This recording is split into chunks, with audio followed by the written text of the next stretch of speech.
This is Audible. Blackstone Audio presents Adolf Hitler by John Toland. This book is read by Ralph Cosham. Foreword. Adolf Hitler was probably the greatest mover and shaker of the 20th century.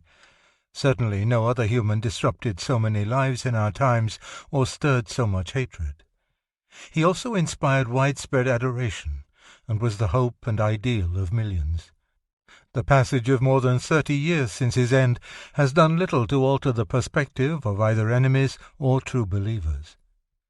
Today we see the other leaders of his era, Roosevelt, Churchill, Mussolini, Stalin, in a different, more objective light. But the image of Hitler has remained essentially the same. To the few who remained his faithful followers, he is a hero, a fallen messiah.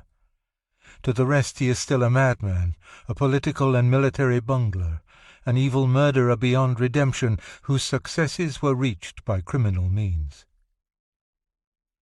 As one of those whose life was altered by Hitler, I have done my utmost to subdue my own feelings and to write of him as if he had lived 100 years ago.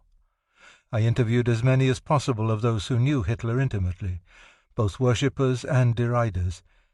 Many agreed to talk freely and at length about the unhappy past. Gone was the reluctance of past years to discuss the Führer and his actions for fear their views might be distorted.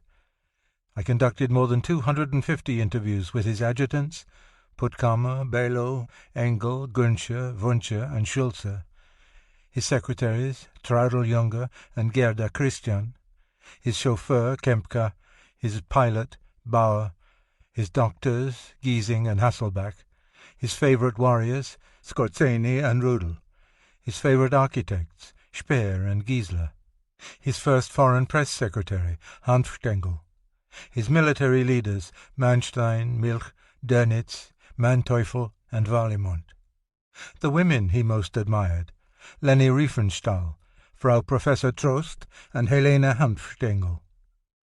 All but a dozen of these interviews were recorded on tapes, which presently are stored in the Library of Congress for safekeeping. All those interviewed, whose accounts are included in the book, read the passages about themselves, and not only made corrections, but often added illuminating comments. Significant new documents, reports, and studies have also been utilized to help unravel the mystery of Hitler. The dossiers of the U.S. Army Counterintelligence Command, including one agent's interview with Hitler's sister Paula. Unpublished documents in the National Archives, such as a secret psychiatric report on Hitler in 1918. The unpublished documents from the British Government Archives. The recently discovered Goering-Negrelli correspondence of 1924-25, which sheds new light on Nazi-fascist relations. The secret speeches of Himmler, and unpublished diaries, notes, and memoirs, including the revealing recollections of Traudl Junge, Hitler's youngest secretary. My book has no thesis, and any conclusions to be found in it were reached only during the writing, perhaps the most meaningful being that Hitler was far more complex and contradictory than I had imagined. The greatest saints, observed one of Graham Greene's characters, have been men with more than a normal capacity for evil, and the most vicious men have sometimes narrowly evaded sanctity. Deprived of heaven, Adolf Hitler chose hell, if indeed he knew the difference between the two. To the end, obsessed by his dream of cleansing Europe of Jews, he remained a knight of the Hakenkreuz, a warped archangel, a hybrid of Prometheus and Lucifer. Prologue. Stab in the Back. 1. In mid-October 1918, a hospital train, the sides of its carriages defaced by revolutionary slogans, slowly wended its way through Germany toward the secure eastern marches of the Empire. Among the hundreds of casualties on the train were blinded victims of a recent poison gas attack in Belgium. It had followed a devastating British artillery assault on the night of the 13th, one of a relentless series of hammer blows that the German front, retreating, bending but not breaking, had sustained since the battle turned so decisively 3 months earlier. The 16th Bavarian Reserve Infantry Regiment, which took the brunt of the attack, was dug in on hills and fields, a spectral battleground churned into a morass of craters. The men, physically exhausted and dispirited as much by ugly rumours of mutinies along the front as by the unceasing Allied attacks, huddled in trenches, while British shells tore up the ground around them. The veterans were numbed, the recruits terrified. Suddenly, thuds mingled with the explosions, and a pungent cloud drifted into the trenches. Someone shouted, "Gas!" It was their first experience with mustard gas. To some it smelled sweet, to others acrid. In every case it clung tenaciously to the nostrils. The men slapped on their masks, then hunched inanimate against the sides of the trenches. Hours passed. The air inside the masks became dense and stale. One of the recruits, driven half mad by suffocation, wrenched the mask from his face, only to gulp in the deadly poison. It caught him by the throat and flung him back, choking, gurgling, suffocating, dying. It was dawn before the gas began to dissipate and the shelling resumed.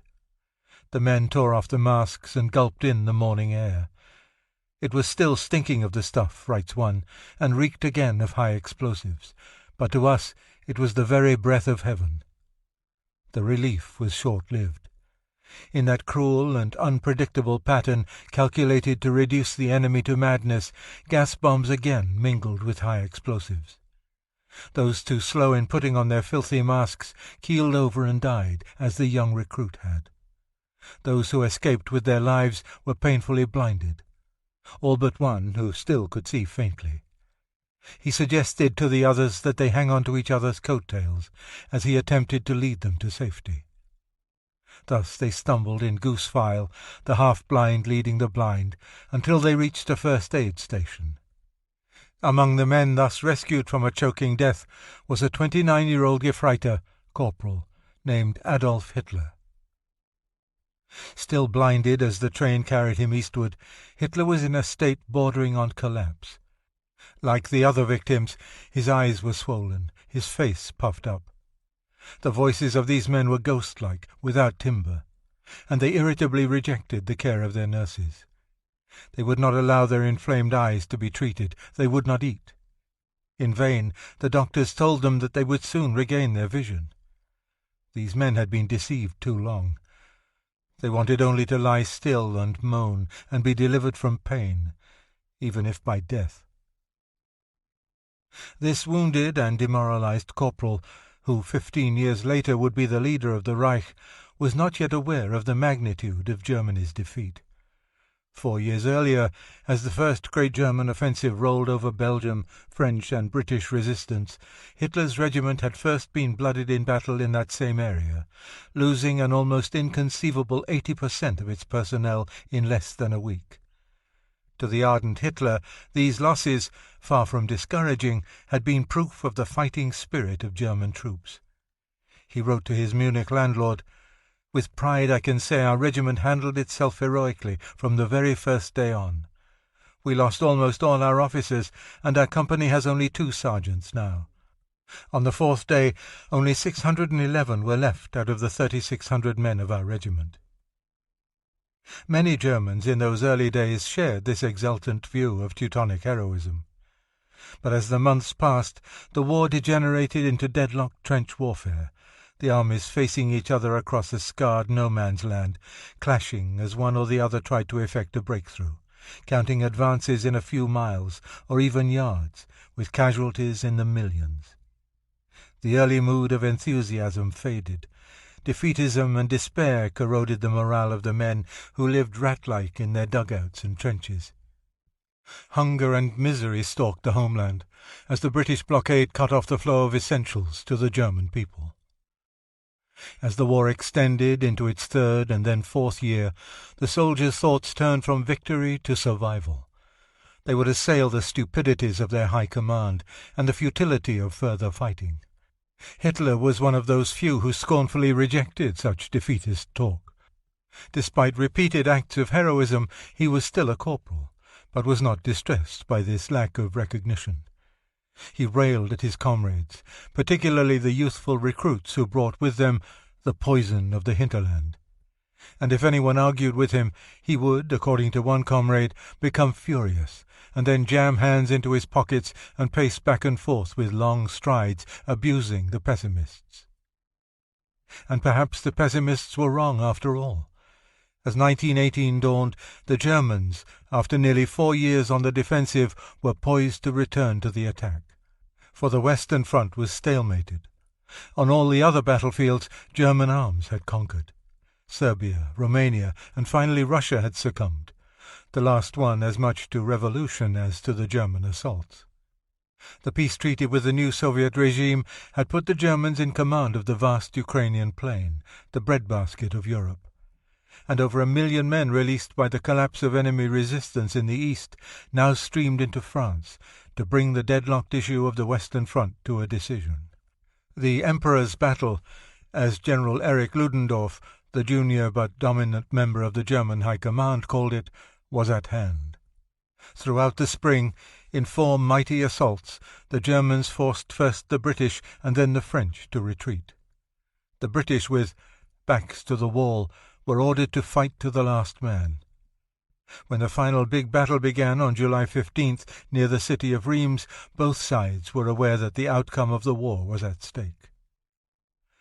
"If my attack on Reims succeeds," said Ludendorff, "we have won the war." Marshal Foch, commander-in-chief of the Allied forces, concurred.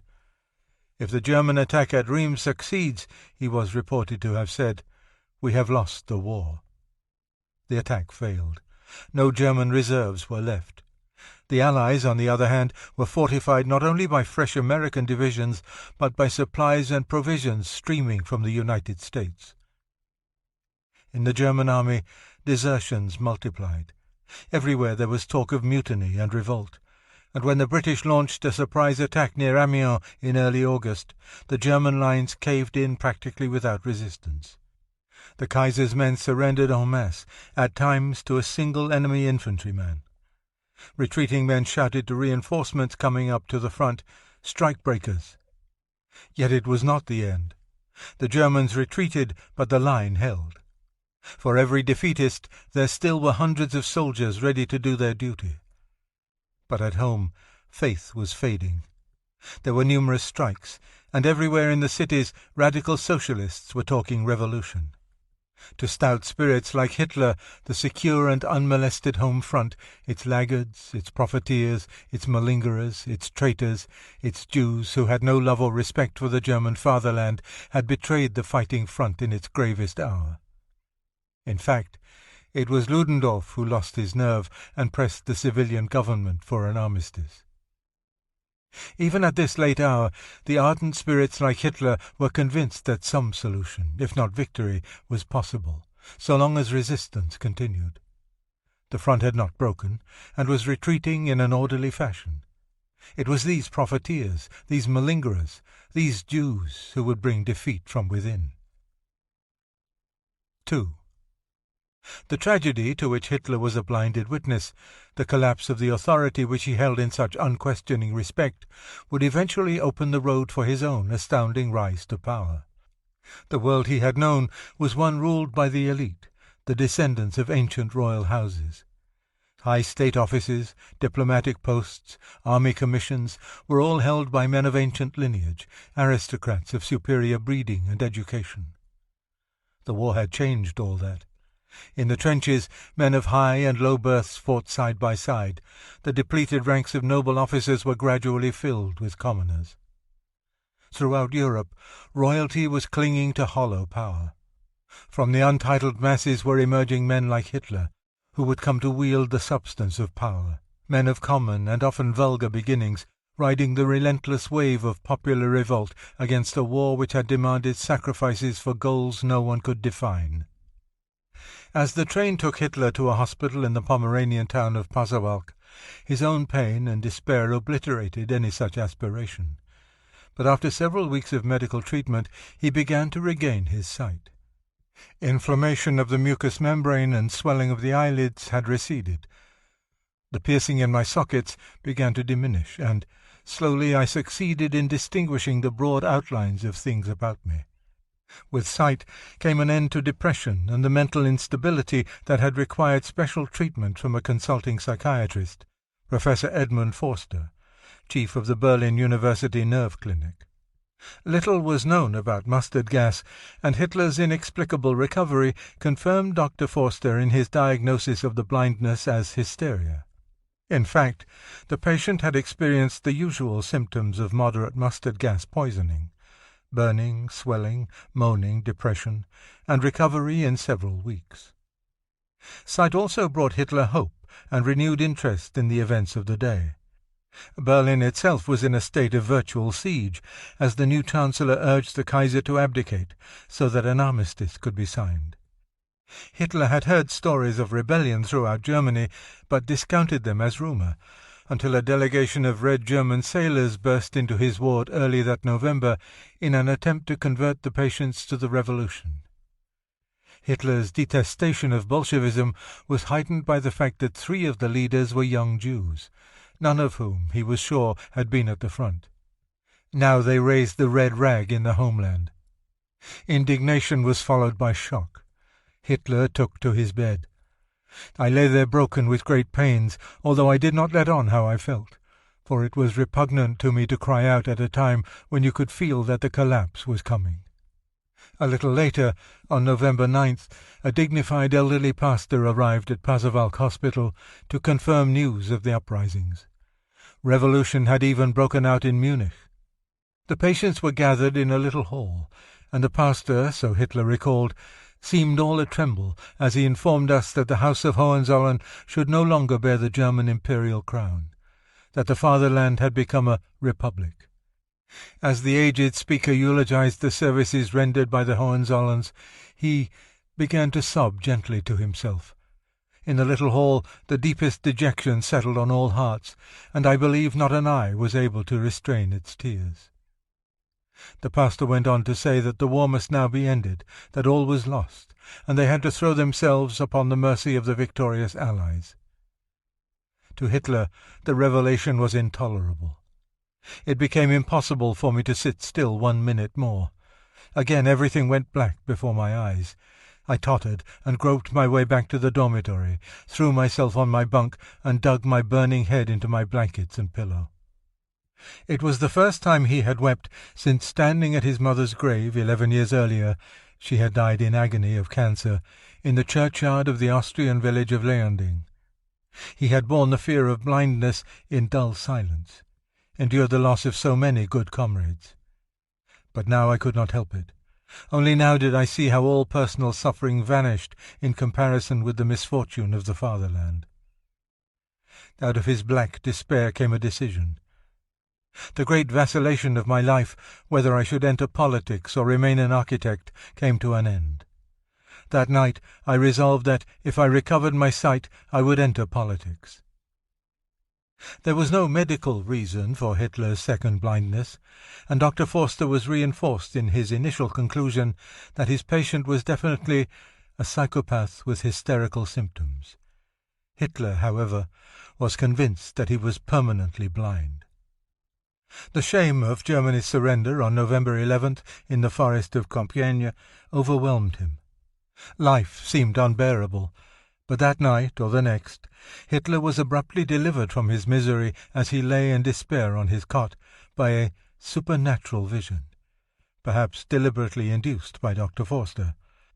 Like St. John, he heard voices summoning him to save Germany. All at once, a miracle came to pass. The darkness encompassing Hitler evaporated. He could see again. He solemnly vowed, as promised, that he would become a politician and devote his energies to carrying out the command he had received. That night, in the lonely ward at Pasewalk, the most portentous force of the 20th century was born. Politics had come to Hitler, not Hitler to politics. Part 1. I, Visionary. Chapter 1. Deep are the roots. 1889 to 1907. 1. Hitler rarely talked about his family, but to a few confidants he did confess an inability to get along with his father, a dictatorial man. While he revered his mother, a quiet, soft soul, it soon became evident that the former would be the dominating force in his life.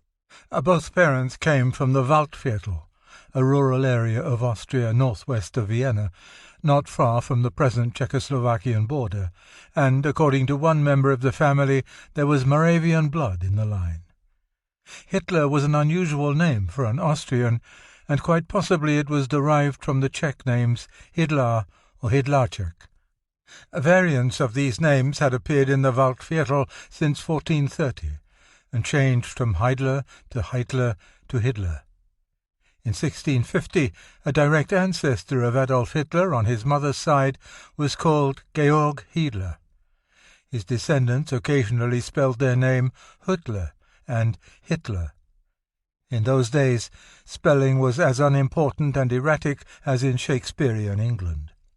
The Waldviertel was a district of modest beauty, hilly and wooded, its graceful slopes covered with orderly forests, broken occasionally by fields cleared by generations of hard-working, frugal peasants.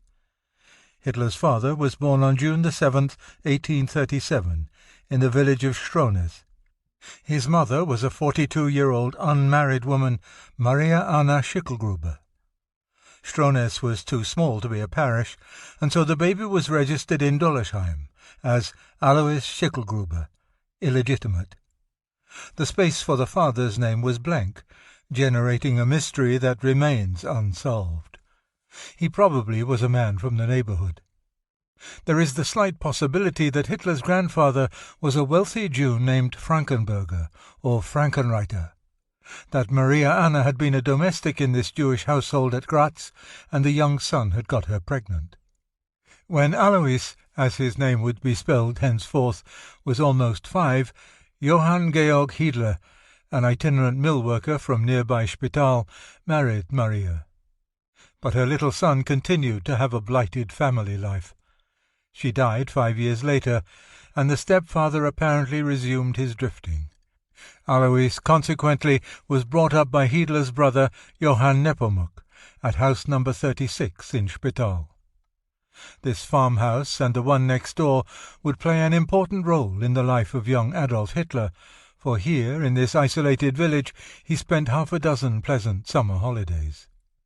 The situation in Spital became intolerable for Alois, and at 13 he laced his tiny knapsack and ran away from his home. This is the touching, if accurate, scene later painted by his son Adolf in Mein Kampf. A desperate decision to take to the road with only 3 gulden for travel money and plunge into the unknown. He worked his way to the Mecca of venturesome youth, Vienna, where he became apprenticed to a shoemaker. But 5 years later, after learning this trade, he decided to become something better, so enlisted in the frontier guards. This made him a civil servant, a step above the priesthood. He studied diligently, passed a special examination, and by the time he was 24 was promoted to a supervisory rank, an exceptional honor for a boy from the Waldviertel. Promotions came regularly to the ambitious Alois, and in 1875 he was made a full inspector of customs at Braunau on the Inn River, just across from Germany. No one was prouder of Alois' success than the man who had brought him up, Johann Nepomuk Hiedler. No Hiedler had ever risen so high. There was no son to carry on the name of Hiedler, and on a late spring day in 1876 Johann decided to do something about it. On June the 6th, his son-in-law and 2 other relatives made the short trip to the town of Weitra, where they falsely testified before the local notary that Hiedler's brother, they spelled his name Hitler, had several times stated in their presence and before his death in 1857, as his last and unchangeable will, that he had fathered an illegitimate son, Alois, and wanted him made his legitimate son and heir. Perhaps the change of name from Hiedler to Hitler was carelessness, but more likely it was a cunning peasant trick to becloud the issue. The next day, Johann Nepomuk Hitler travelled with his 3 relatives to Dollersheim, where the original birth record of Alois was registered. After examining the documents signed by the 3 witnesses, the elderly parish priest affirmed from the parish marriage book that a man named Georg Hitler had indeed married a girl named Schicklgruber in 1842, and so he agreed to alter the birth register. But he must have been reluctant or leery. Although he changed the illegitimate to legitimate and crossed out Schicklgruber in the space for the child's name, he failed to write in another name. In the last space, in extremely cramped writing, he penned, "It is confirmed by the undersigned that Georg Hitler, whose name is here entered as father, being well known to the undersigned, did accept paternity of the child Alois according to the statement of the child's mother, and did desire his name to be entered in the register of baptisms of this parish." He himself signed the names of the 3 witnesses, and each in turn made his mark, a cross. The amendments on the register were neither dated nor signed. The parish priest had reason to be devious. Not only had he written in the father's name as Hitler instead of the Hiedler appearing in the marriage book, but he must have known the entire procedure was illegal on 2 counts. A deceased man could not be recognized as a father except by legal proceedings. Moreover, the mother had to corroborate the facts. There was yet another ambiguity in the matter, the willingness of Alois Schicklgruber to accept the new name. Illegitimacy had been of little embarrassment to him. In Lower Austria it was common, and in some remote districts ran as high as 40%. Children were the lifeblood of any farm community, and every healthy worker was welcome. It could even have been more of an embarrassment to change his name once he had achieved a measure of success as a Schicklgruber. Whatever the motivation, Alois was somehow induced by Johann Nepomuk Hitler to change his name. The talk in the village was that he had been persuaded by a promise that the old man would change his will, and this gossip was somewhat confirmed 6 months after Hitler's death, when Alois bought a farm for 5,000 florins. In any case, his decision to assume the name of Hitler was momentous. It is difficult to imagine 70 million Germans shouting in all seriousness, "Heil Schicklgruber!" To the girls of Spital, Alois must have cut a dashing figure in his uniform. Close-clipped military haircut, bushy eyebrows, sweeping Kaiserbart, handlebar moustache, and 2 fiercely jutting tufts of hair on either side of a clean-shaven chin. He, too, had an eye for the girls. Like his legal father, he had already sired an illegitimate daughter. Nor had marriage to the daughter of an inspector in the imperial tobacco monopoly been much of a restraint to amorous adventures. After all, she was sickly and 14 years his senior. One of the most attractive Spital girls was Johann Nepomuk Hitler's granddaughter, Clara Pulzel, a sweet-faced, quiet 16-year-old. She was slim, almost as tall as stocky Alois, with abundant dark brown hair and even features. Whether it was love at first sight, or simply a desire to provide his ailing wife with a willing housemaid, he managed to persuade the family to let Clara follow him to Braunau. She was installed with the Hitlers in an inn where Alois was already carrying on an affair with a kitchen maid, Franziska, Fanny to the customers, Matzelsberger. The situation was too much for Frau Hitler. She left Alois and was granted a legal separation. Now it was Fanny's turn to enter the Hitler ménage, and she established herself more as common-law wife than mistress. She was only too aware of how tempting a pretty maid could be to the susceptible Alois, and one of her first acts was to get rid of Clara. 2 years later, in 1882, Fanny gave birth to a boy, like his father, illegitimate. The following year, Hitler's estranged wife died of consumption, and he married Fanny. The ceremony was timely. Within 2 months, a second child, Angela, was born. At last Alois had a legitimate child, even if conceived illegitimately. He also accepted legal responsibility for the boy, who became Alois Hitler Jr.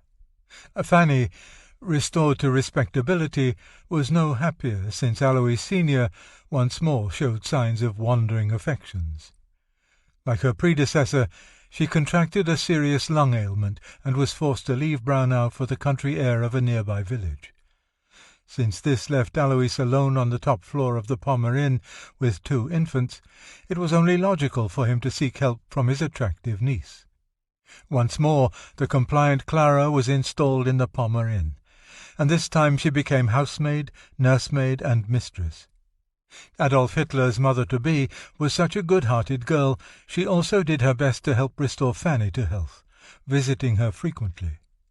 Curiously, Fanny welcomed the ministrations of her rival. In the summer of 1884, the wretched life of Fanny ended. Predictably, the next lady-in-waiting in the Hitler household was already pregnant. Alois wanted to marry Clara. She could care for his 2 children, and he was genuinely fond of her. But the Church forbade their marriage, since, by the fake legitimization, his own father and Clara's grandfather were brothers.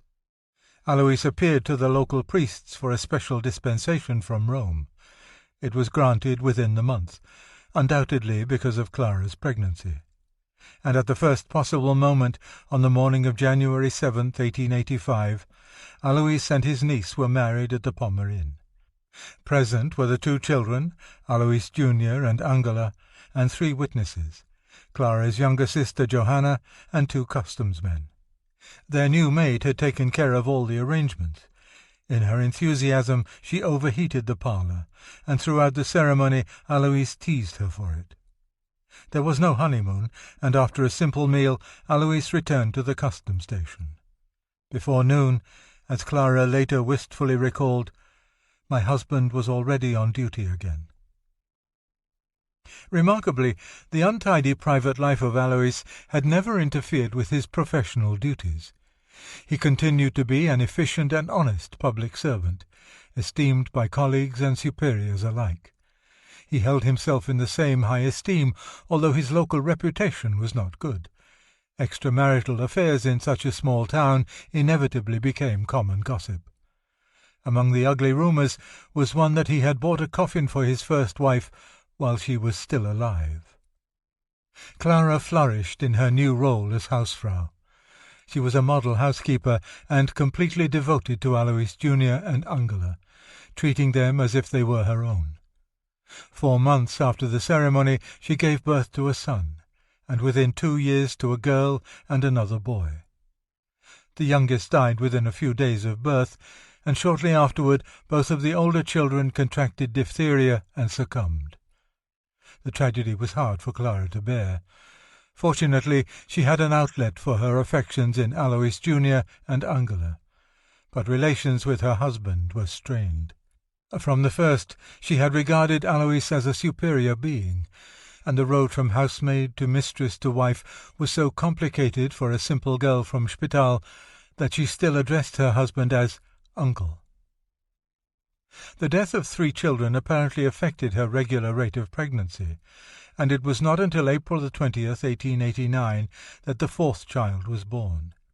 He was 1/4 Hitler, 1/4 Schicklgruber, 1/4 Pölzel, and 1/4 uncertain. In the baptismal registry he was entered as Adolphus Hitler. Later, Clara claimed that Adolf was a sickly baby, and that she always lived in fear of also losing him. But the housemaid remembered Adolf as a very healthy, lively child who developed very well. In either case, Frau Hitler lavished love and attention on her boy, and, as a result, probably spoiled him. Life went on placidly at the Pommer Inn. The father spent more time with his cronies and his hobby, beekeeping, than he did at home, but he apparently had ceased his sexual wanderings, or at least was becoming more discreet. He was remembered pleasantly by the housemaid, who described him as a very strict but comfortable man who treated the help with consideration. One day, for instance, this exalted official actually took off his boots rather than soil the freshly cleaned floor. But to his new customs supervisor, Alois Hitler was an unsympathetic figure. He was very strict, exacting and pedantic, a most unapproachable person. He took pride in his uniform and always had himself photographed in it. When Adolf was 3 years and 4 months old, his father was promoted, and the family moved to Passau, a good-sized city down the Inn on the German side of the river, where the customs inspection office was located. Living in a German city and playing with German children made a lasting mark on the youngster. The distinctive Lower Bavarian dialect, for instance, would remain his mother tongue. It reminded him, he recalled, of the days of my childhood. Frau Hitler had not become pregnant again, and it has been suggested that in overcompensating the sickly child she was still nursing him. It was not until Adolf was almost 5 that the next child, Edmund, was born. At last Adolf was freed from his mother's constant surveillance, and almost complete freedom came shortly after, when his father was reassigned to Linz. The family, apparently because of the newborn baby, stayed in Passau, and the 5-year-old Adolf could now play endlessly with the German children, or wander at will for hours, his own master. For a year he revelled in this carefree life. Then, in the spring of 1895, the family was reunited in Hafeld, a small farm community some 30 miles southwest of Linz. They lived in a farmhouse situated on 9 acres of gently rolling fields. The property established the Hitlers near the top of local society. A month later, the 6-year-old Adolf was further separated from his possessive mother by entrance into a small Volksschule, primary school, several miles away at Fischlamm. The regimentation of education was reinforced within a few weeks by rigorous supervision at the hands of his father, who had just retired, after 40 years of service, to a life of modest comfort as a minor country gentleman. It was a pretty house on a slight rise, almost completely hidden by an orchard of fruit and walnut trees, and flanked by a brook, artificially straight, churning with clean water. Despite the new restrictions, Adolf must have led a happy life in such pleasant surroundings, for there was no lack of neighbouring children for companionship. It took Adolf and his half-sister Angela more than an hour to walk to school, a rigorous trip for a small boy. The building, shabby and primitive, was separated into 2 classrooms, one for the boys and one for the girls. The Hitler children made a good impression on the master, who remembered Adolf as mentally very much alert, obedient, but lively. Moreover, both children kept the contents of their school bags in exemplary order. "It was at this time that the first ideals took shape in my breast," Hitler wrote in Mein Kampf, an account with the usual exaggeration of an autobiography. All my playing about in the open, the long walk to school, and particularly my association with extremely husky boys, which sometimes caused my mother bitter anguish, made me the very opposite of a stay-at-home.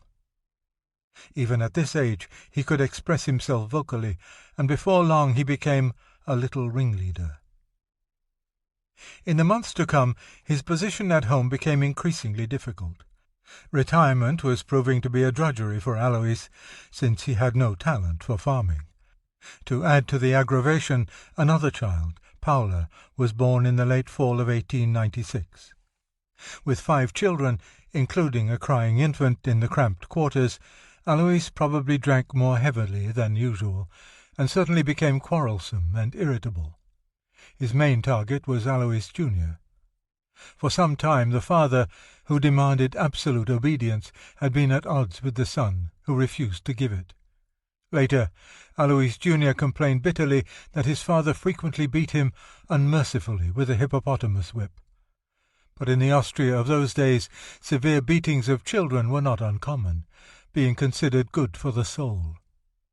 Once the boy skipped school for 3 days to finish building a toy boat. The father, who had encouraged such hobbies, whipped young Alois, then held him against a tree by the back of his neck until he lost consciousness. There were also stories that Adolf was whipped, if not so often, and that the master of the house often beat the dog until the dog would cringe and wet the floor. The violence, according to Alois Jr., extended even to the docile Clara, and, if true, must have made an indelible impression on Adolf. As for young Alois, life at Hafeld had become unbearable. He felt not only mistreated by his father, but neglected by his stepmother, and out of this deprivation came a deep resentment of his half-brother Adolf. He was imperious and quick to anger from childhood onward, and would not listen to anyone, he told an interviewer in 1948, still resentful after 52 years. My stepmother always took his part. He would get the craziest notions and get away with it. If he didn't have his way, he got very angry. He had no friends, took to no one, and could be very heartless. He could fly into a rage over any triviality. Feeling abused and rejected, Alois Jr. followed in the footsteps of Alois Sr. and ran away from home at the age of 14, never to return in his father's lifetime. His vengeful elder retaliated by reducing the boy's inheritance to the legal minimum. The departure of his half-brother left Adolf the principal butt of their father's frustrations. The elder Hitler piled additional chores on the youngster's back and carped at him constantly for failing to come up to expectations. A few months later, the disgruntled country gentleman sold the burdensome farm for the more enjoyable town life of Lambach, half a dozen miles away. For 6 months the family lived on the 3rd floor of the Gasthof Leingartner, just opposite the imposing Benedictine monastery.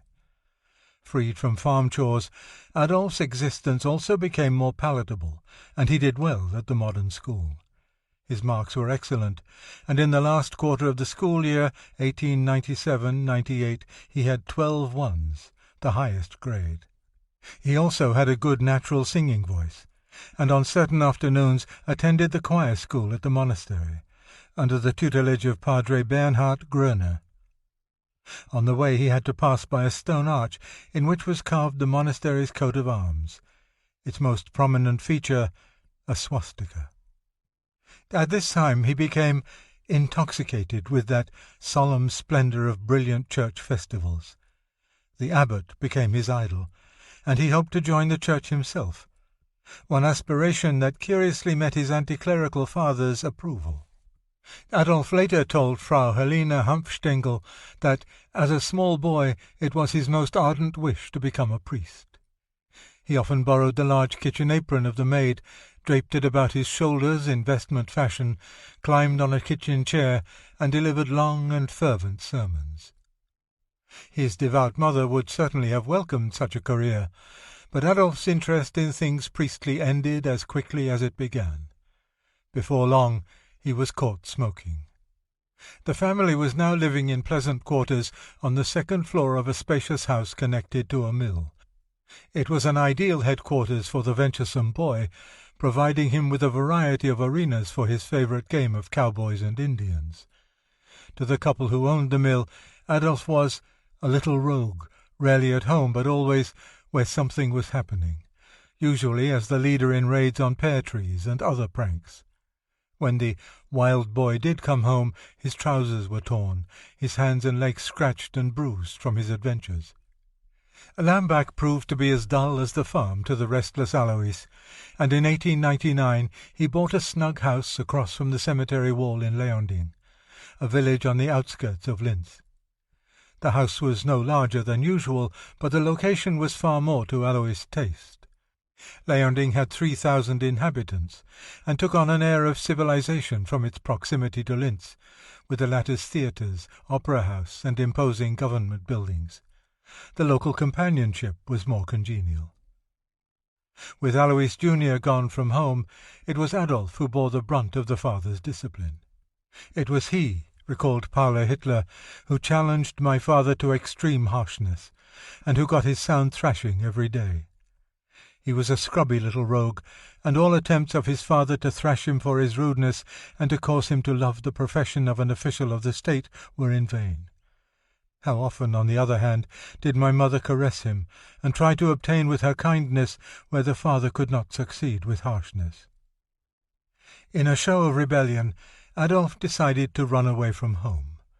Somehow Alois learned of these plans and locked the boy upstairs. During the night, Adolf tried to squeeze through the barred window. He couldn't quite make it, so he took off his clothes. As he was wriggling his way to freedom, he heard his father's footsteps on the stairs and hastily withdrew, draping his nakedness with a tablecloth. This time Alois did not punish with a whipping. Instead, he burst into laughter and shouted to Clara to come up and look at the toga boy. The ridicule hurt Adolf more than any switch, and it took him, he confided to Frau Hanfstengel, a long time to get over the episode. Years later, he told one of his secretaries that he had read in an adventure novel that it was a proof of courage to show no pain. I then resolved never again to cry when my father whipped me. A few days later, I had the opportunity of putting my will to the test. My mother, frightened, took refuge in front of the door. As for me, I counted silently the blows of the stick which lashed my rear end. From that day on, so Hitler claimed, his father never touched him again. Even at the age of 11, there was something in the thin-faced youngster's look that set him apart from his fellows. In the class picture that year of the Leonding Volksschule, he sits in the centre of the top row, several inches taller than his comrades, chin up, arms crossed. With his glint of rebellion, his cocky assuredness, he is patently the top boy. He was breezing through school with little effort, and had already discovered another talent. He could draw. A picture of Wallenstein, dated March the 26th of that year, 1900, indicates a budding talent as an artist. In the classroom he would spend some of his study time surreptitiously sketching. A boy named Weinberger once watched in wonder as Hitler recreated from memory the castle of Schaumburg. At recess and after school he remained the leader. He had already resided in more places than most of his comrades would visit in their lives, and they saw him as a man of the world. In play, he was inspired by the adventure stories he was devouring by James Fenimore Cooper and his German imitator, Karl May. The latter had never been to America, but his tales of noble Indians and hardy cowboys were accepted as gospel by generations of German and Austrian boys. To Adolf, the adventures of old Shatterhand and his comrades were almost an obsession. He tirelessly led his schoolmates into violent reenactments, and when the enthusiasm of the older boys flagged, he recruited younger ones, and even, on occasion, girls. It was about this time that he found more significant stimulation in two illustrated magazines devoted to the Franco-Prussian War of 1870. He pored over the words and pictures. It was not long before the great historic struggle had become my greatest inner experience, he claimed in Mein Kampf, which occasionally twisted the truth for political purposes.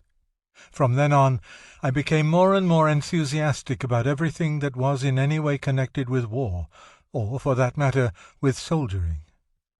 The Boer War, which broke out that same year, also inspired him with Germanic patriotism, as well as providing play material.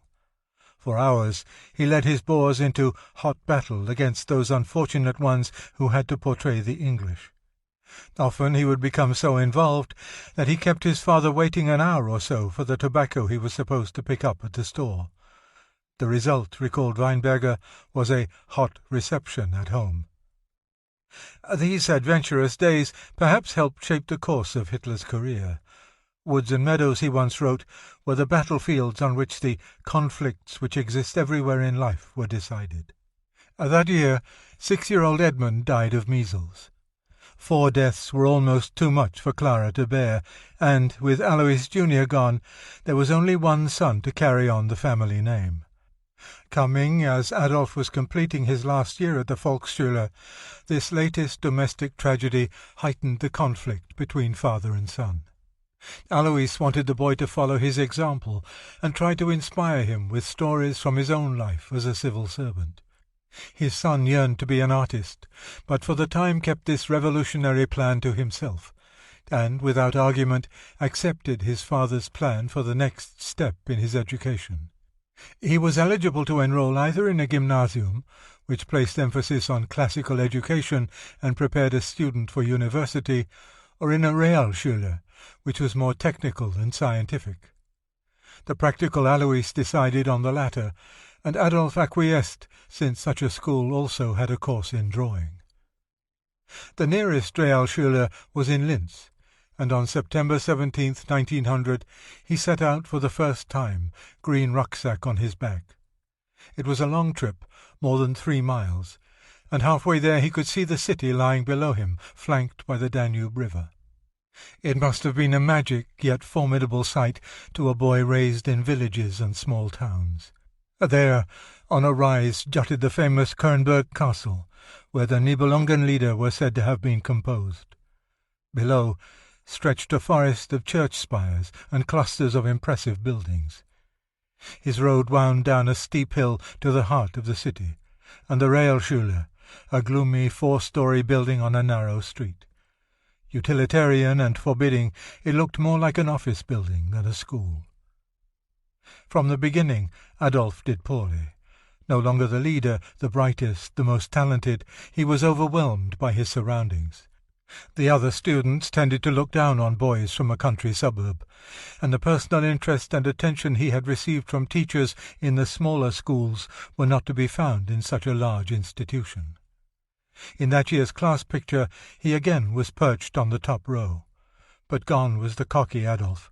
In his place sat a lost, forlorn youngster. Retreating into his shell, he showed increasing lack of interest in schoolwork. I thought that once my father saw how little progress I was making at the Realschule, he would let me devote myself to my dream, whether he liked it or not.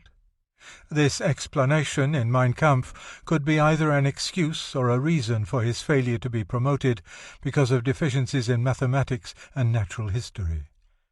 His detractors claim his failure was due to inherent laziness, but it was just as likely a form of revenge against his father, some emotional problem, or simply unwillingness to tackle uncongenial subjects.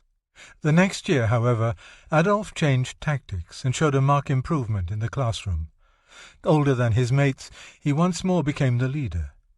"We all liked him, at desk and at play," said Joseph Keplinger. "He had guts. He wasn't a hothead, but really more amenable than a good many. He exhibited 2 extremes of character which are not often seen in unison. He was a quiet fanatic." After school, the boys, under the leadership of Adolf, who had learned to throw a lasso, played cowboys and Indians down by the Danube meadows. Hitler also held sway at recess, lecturing his group on the Boer War and passing out sketches he made of gallant Boers. He even talked of enlisting in their army. The war helped to rouse in young Hitler a yearning for German nationalism, a feeling shared by most of the boys. "Bismarck was for us a national hero," recalled Keplinger. The Bismarck song and lots more German hymns and songs of the same character were forbidden to be sung. It was a crime even to possess a sketch of Bismarck. Although privately our teachers felt well enough that we boys were in the right, they had to punish us severely for singing these songs and brandishing our German loyalties. For some reason, Adolf took his Germanism far more seriously than the others, perhaps as a rebellion against his father, who was a stout advocate of the Habsburg regime. Once Keplinger accompanied him part of the way home, up the steep Kapuzinerstrasse. At the top of the hill, Hitler stopped before a small chapel. "You are not a Germane, old German," he bluntly told Keplinger. "You have dark hair and dark eyes." His own eyes, he noted proudly, were blue, and his hair, at that time, according to Keplinger, was light brown. He was already entranced with the heroic figures of German mythology, and at the age of 12 attended his first Wagnerian opera, Lohengrin, at the Linz Opera House. He was captivated at once, as much by the Germanic feelings it aroused in him as by the music. Inspirational words, such as those of King Henry to his knights, wakened in him the primal urge of race and nationalism. "Let the Reich's enemy now appear. We're well prepared to see him near. From his eastern desert plain he'll never dare to stir again. The German sword for German land, thus will the Reich in vigour stand." This time he finished the school year successfully, passing all subjects and receiving good and very satisfactory in conduct and diligence. But almost from the beginning of his second form he again began slipping. Once more mathematics was too much for him, and he dropped to a variable in diligence. Then, near the end of Christmas vacation, crisis at school was overshadowed by a major family disaster. On January 3rd, 1903, Alois left home for his morning visit to the Gasthaus Stiefler. No sooner had he seated himself at the table for regular patrons than he remarked that he wasn't feeling very well. Moments later he died of pleural hemorrhage. He was buried 2 days later in the church cemetery in sight of the Hitler House. On the gravestone was attached an oblong picture of the former customs official, eyes fixed determinedly ahead.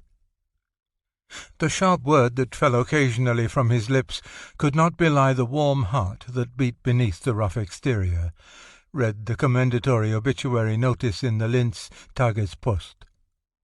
At all times an energetic champion of law and order, and universally well informed, he was able to pronounce authoritatively on any matter that came to his notice.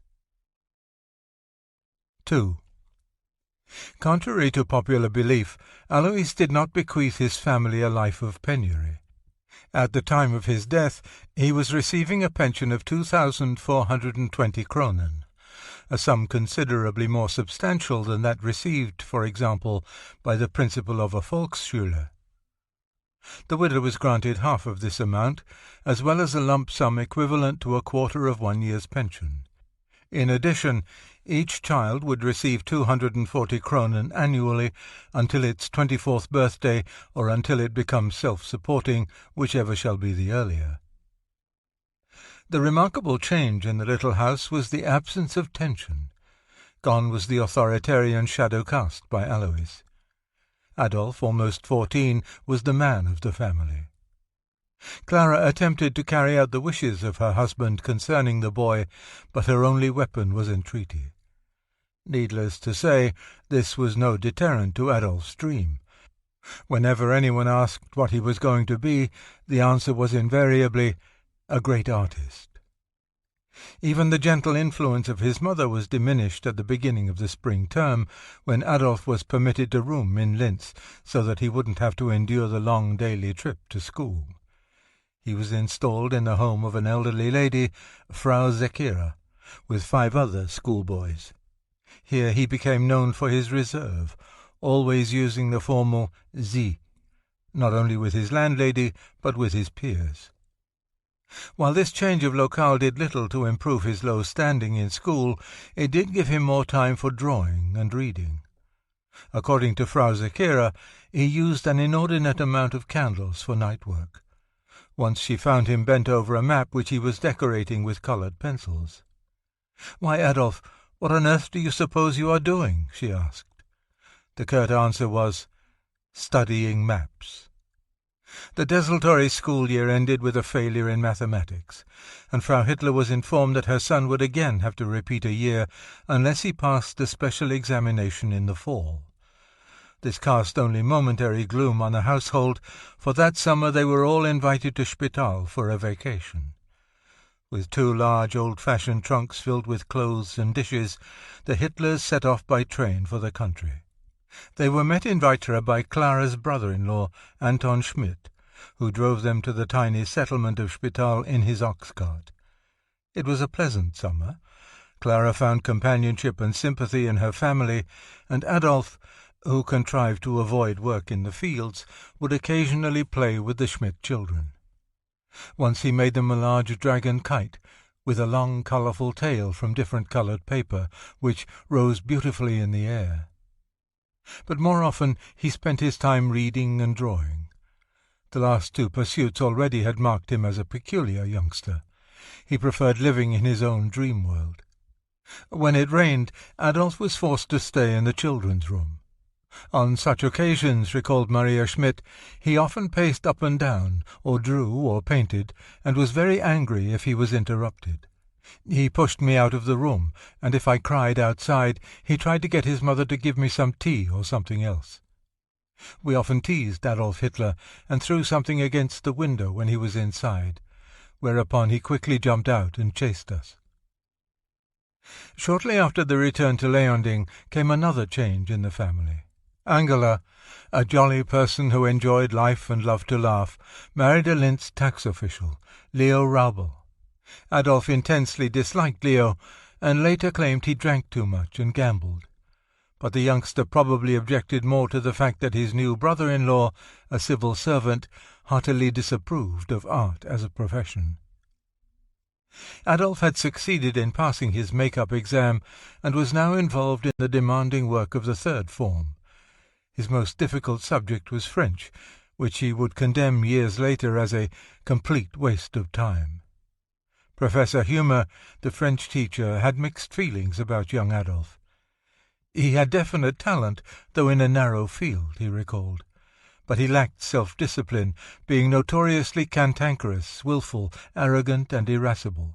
He had obvious difficulty in fitting in at school. Moreover, he was lazy. Otherwise, with his gifts, he would have done much better. In freehand sketching his style was fluent, and he did well in scientific subjects. But his enthusiasm for hard work evaporated all too quickly. Dr. Humer had more than a passing interest in Adolf, since he also taught him German and was the class advisor. He reacted with ill-concealed hostility to advice or reproof. At the same time, he demanded of his fellow pupils their unqualified subservience, fancying himself in the role of leader, at the same time indulging in many a less innocuous prank of a kind not uncommon amongst immature youths. There was something about the gaunt, pale-faced youth that appealed to Humer, and he did what he could to guide him. But such efforts were fruitless. Young as he was, Adolf had grown set and stubborn in his ways, withdrawing whenever anyone attempted to pry into his private world.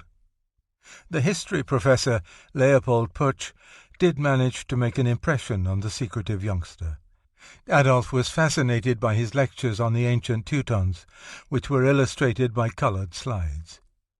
Even today, Hitler wrote in Mein Kampf, I think back with gentle emotion on this grey-haired man, who, by the fire of his narratives, sometimes made us forget the present, who, as if by enchantment, carried us into past times, and, out of the millennial veils of mist, moulded dry historical memories into living reality. On such occasions we sat there, often aflame with enthusiasm, and sometimes even moved to tears. Outside of this class, however, Adolf was more often moved by tedium, and by the spring of 1904 school had become a dull routine. That May he was confirmed on Whitsunday at the Linz Cathedral. This, too, was a bore to the young artist. Of all the boys Emanuel Lugert had sponsored, none was so sulky and surly as Adolf Hitler. I had almost to drag the words out of him. It was almost as though the whole business, the whole confirmation, was repugnant to him, as though he only went through it with the greatest reluctance. As soon as the confirmation party got back to Leonding, Adolf ran off to his playmates. And then, recalled Frau Lugert, they started charging around the house, playing at Red Indians, a fearful row. That year Adolf failed in French. In the autumn his make-up exam was given a passing mark, but only on condition that he not return to the Linz school for the final form. The nearest Realschule was some 25 miles away in Steyr. Once again Adolf would be forced to live away from home. Frau Hitler and the 15-year-old journeyed to Steyr, where she found a little room for him at the home of the Cecchini family. From the beginning Adolf was unhappy. He detested the new town, and the view from his room was sinister. I often used to practice shooting rats from the window. Adolf spent more time shooting rats, reading and drawing than on schoolwork. As a result, his grades for the first semester suffered. While he received an excellent in gymnastics and good in freehand drawing, he was only adequate in two favourite subjects, history and geography, and failed mathematics and German. He would go to ridiculous lengths to avoid schoolwork. Upon arriving in class one morning with a huge scarf tied around his neck, he pretended to have lost his voice and got himself sent home. A note. That spring, while visiting in a nearby town, he wrote a revealing poem in a guest book. 4 words cannot be deciphered. 1. There the people sit in an airy house, refreshing themselves with wine and beer, and eat and drink riotously. Blank, out then on all fours. 2. There they climb up high mountains, blank, with proud faces, and tumble down in somersault fashion, and cannot find their equilibrium. 3. Then they arrive sadly at home, and then are forgotten the hours. Then comes blank, his wife, poor man, and cures his wounds with a beating. The poem was illustrated by the sketch of a smallish man being beaten with a large stick by a woman with huge breasts. The sketch and poem are remarkable, coming from a boy just turned 16. It is equally remarkable that he could make such a bizarre entry in a guest book. Despite all this, his marks gradually improved, and he was informed he could graduate if he returned in the fall for a special examination. Adolf brought this relatively good news to his mother on a sultry day in July 1905. She had sold the farm at Leonding, scene of so much turmoil and unhappiness, and now lived in a rented flat in a dour, stone-faced building at Humboldtstrasse 31 in the middle of Linz. The year away from his mother's protective care had brought a marked change in Adolf's appearance. He was no longer a boy, but a youth with unruly hair, the rudiments of a moustache, and the dreamy expression of a romantic young bohemian. One of his classmates in Steyr, named Sturmberger, caught all of this in a pen and ink drawing that could have been entitled Portrait of the Artist as a Young Man. He was greeted as a hero by the adoring Clara, and mother and son resumed their warm relationship. Shortly they left with Paula for another summer in Spital. Here the youth was stricken by a lung infection. The family had a history of respiratory diseases. This illness brought mother and son even closer together, and the summer, despite its problems, must have been a pleasant change for both of them after Adolf's exile in Steyr. By the time the Hitlers left the country, the youth was well enough to return to Steyr for his make-up examination on September 16th. He passed, and that night he and several comrades celebrated with a secret wine party, which left him dead drunk. I've completely forgotten what happened during the night. He only remembered being wakened at dawn on the highway by a milkwoman. Never again would he suffer such humiliation. It was the first and last time he got drunk. Despite the certificate, Hitler could not face his Abitur, the final examination for a diploma. In fact, the mere thought of additional schooling at an Oberrealschule, or technical institute, was repugnant. Using his lung condition as an excuse, suddenly an illness came to my help, he persuaded Clara to let him discontinue his studies. Detractors later charged that Hitler had lied about his ill health in Mein Kampf, but Paula testified that her brother did suffer a hemorrhage. A boyhood friend remembered that he was plagued by coughs and nasty catarrhs, especially on damp, foggy days. And a neighbor testified that he was in poor health and had to leave his studies because of a lung problem, as a result of which he was spitting blood. With no father and no school to deter him, the 16-year-old was free to drift, his own master, a despiser of authority. It was an escapist existence. Adolf read voraciously, filled sketchbooks with drawings, went to museums, the opera and the waxworks. Once saw a movie near the railroad station that shocked his moral sense. What a horror of a film! No longer did he seek out companionship. No longer was he the leader of childhood games. He wandered the streets of Linz, solitary but not lonesome, his mind churning with dreams of the future. The company of others became tedious. Late in the fall of 1905, he finally met someone he could tolerate. August Kubizek, son of an upholsterer, also had a dream. He would be a world-famous musician. Already he could play the violin, viola, trumpet, and trombone, and was studying musical theory at Professor Dessauer's School of Music. One evening the two young men met at the opera.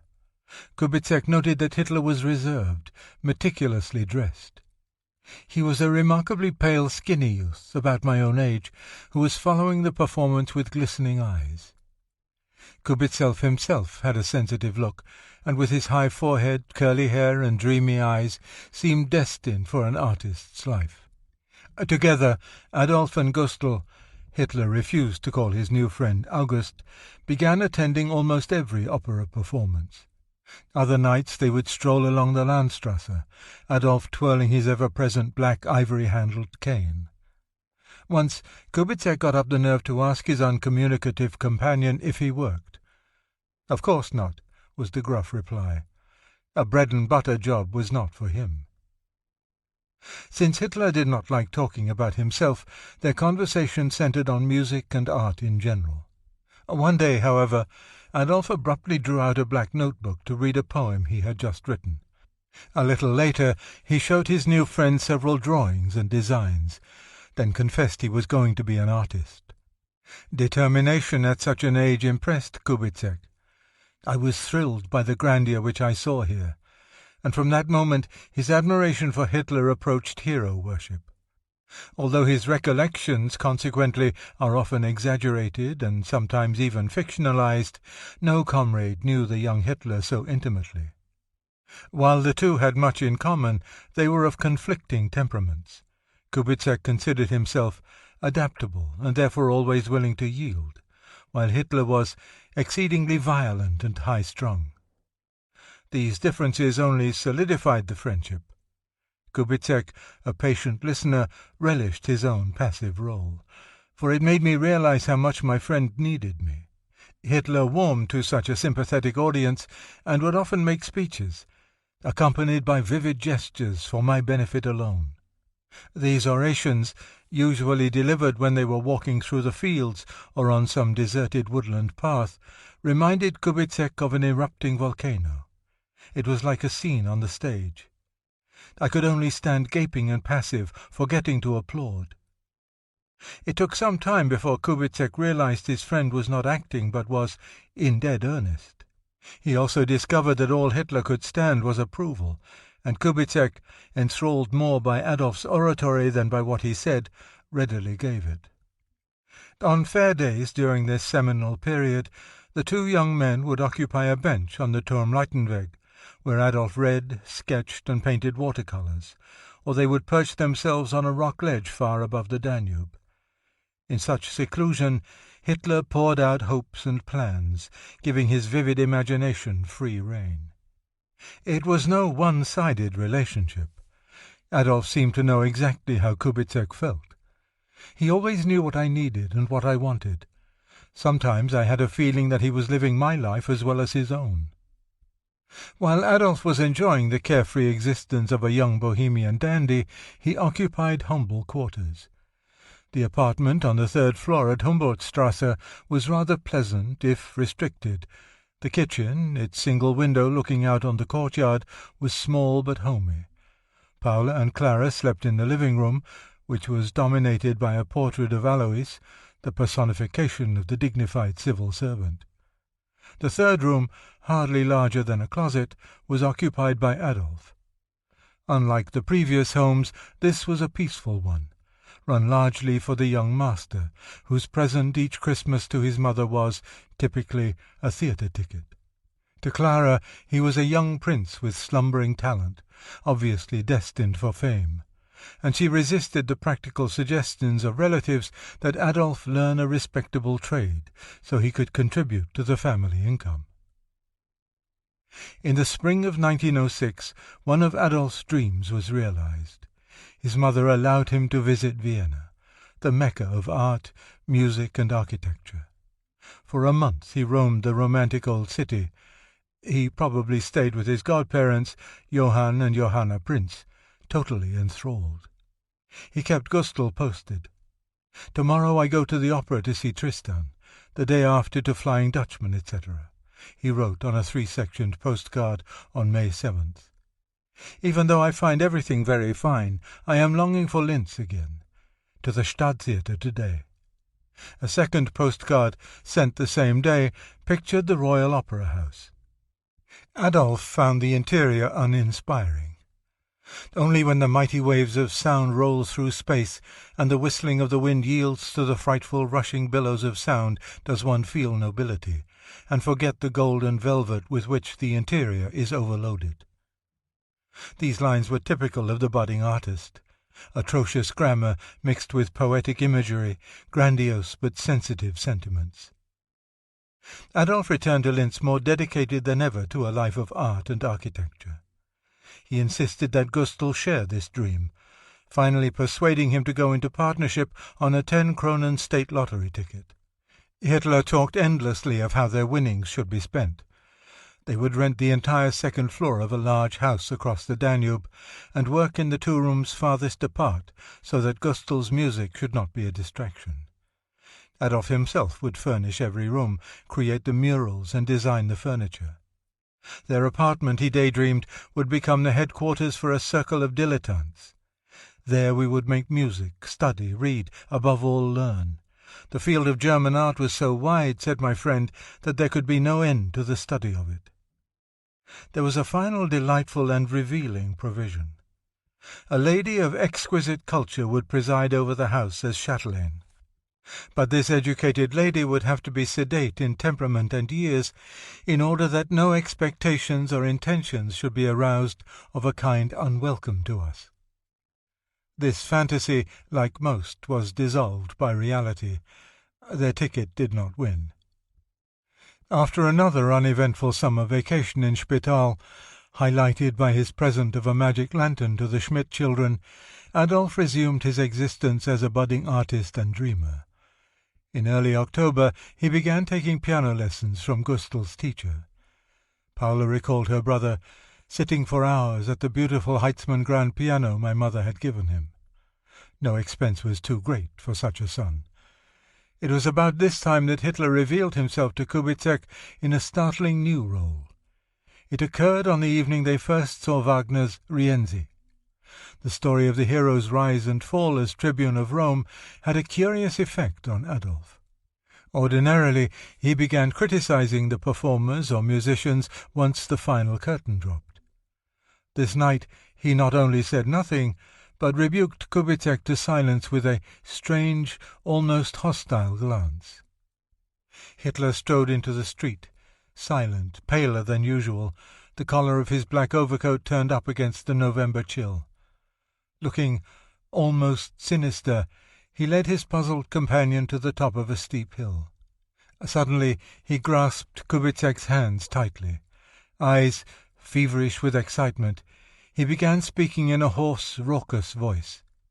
It seemed to Kubizek as if another being had taken over his friend. It was a state of complete ecstasy and rapture, in which he transferred the character of Rienzi, without even mentioning him as a model or example, with visionary power, to the plane of his own ambitions. Till now, Kubizek had been convinced that his friend's true goal was to be an artist, or perhaps an architect. This Adolf was a complete stranger, ranting as if possessed of a special mission which one day would be entrusted to him, a call from the people to lead them to freedom. This scene may have been one of Kubizek's fictions, but it surely reflected the state of mind of his romantic friend. It was 3 a.m. by the time they descended to Kubizek's house. After the boys solemnly shook hands, Adolf did not head home. Instead, he started up the hill again with the explanation, "I want to be alone." His family became the dubious beneficiary of his visionary experience. Very often, remembered Paula, he used to give lectures on the themes concerning history and policy to my mother and me in a rhetorical way. The vision on the hill was followed by a moody period, in which he felt as rejected and injured as a Dostoevsky hero. He could have stepped out of the pages of The Adolescent. The piano lessons stopped within 4 months. Kubizek felt it was because those dull, monotonous finger exercises did not suit Adolf at all. But it was more likely occasioned by the ill health of Clara Hitler.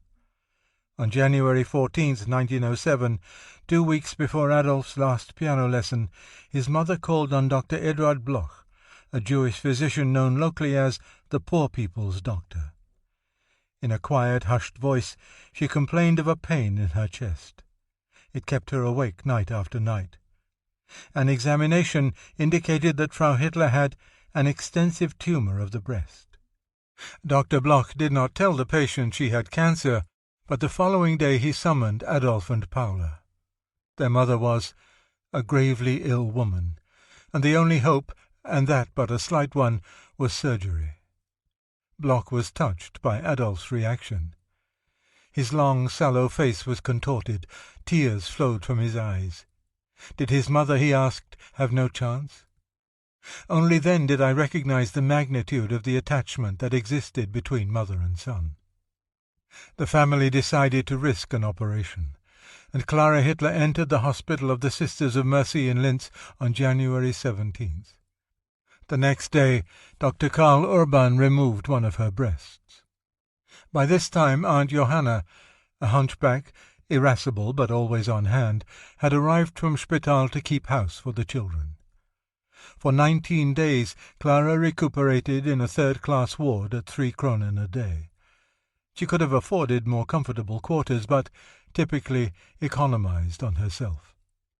The 3 flights to the apartment on the Humboldtstrasse were too difficult for Clara to climb, and late that spring the family moved across the Danube to the suburb of Urfahr, into 3 rooms on the second floor of an attractive stone building at Blutengasse 9.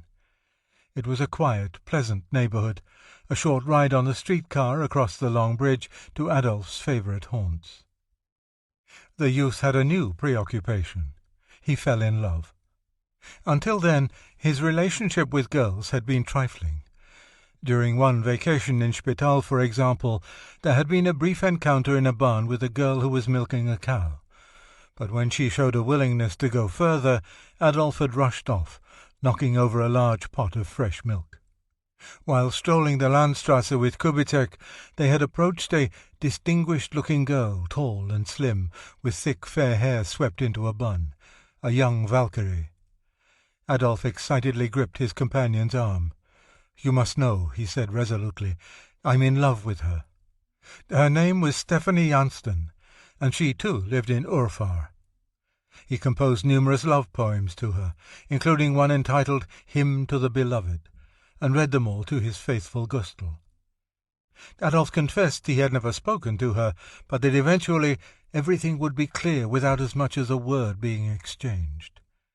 Theirs was such an idyllic match, said Hitler, that they communicated by eyes alone. "These things cannot be explained," he said. "What is in me is in Stephanie too." Kubicek urged him simply to introduce himself to Stephanie and her ever-present mother. Hitler refused to do this. He would have to mention his profession, and he was not yet an academic painter. He was immersed, moreover, in Norse and German mythology, where the women were anything but ordinary, and he probably had a romanticized knightly concept of all things sexual. No prosaic introduction for this young Siegfried. Fantasy built on fantasy. If all else failed, he would kidnap her while Kubicek engaged the mother in conversation. When Stephanie continued to ignore Hitler's presence, he imagined she was angry with him.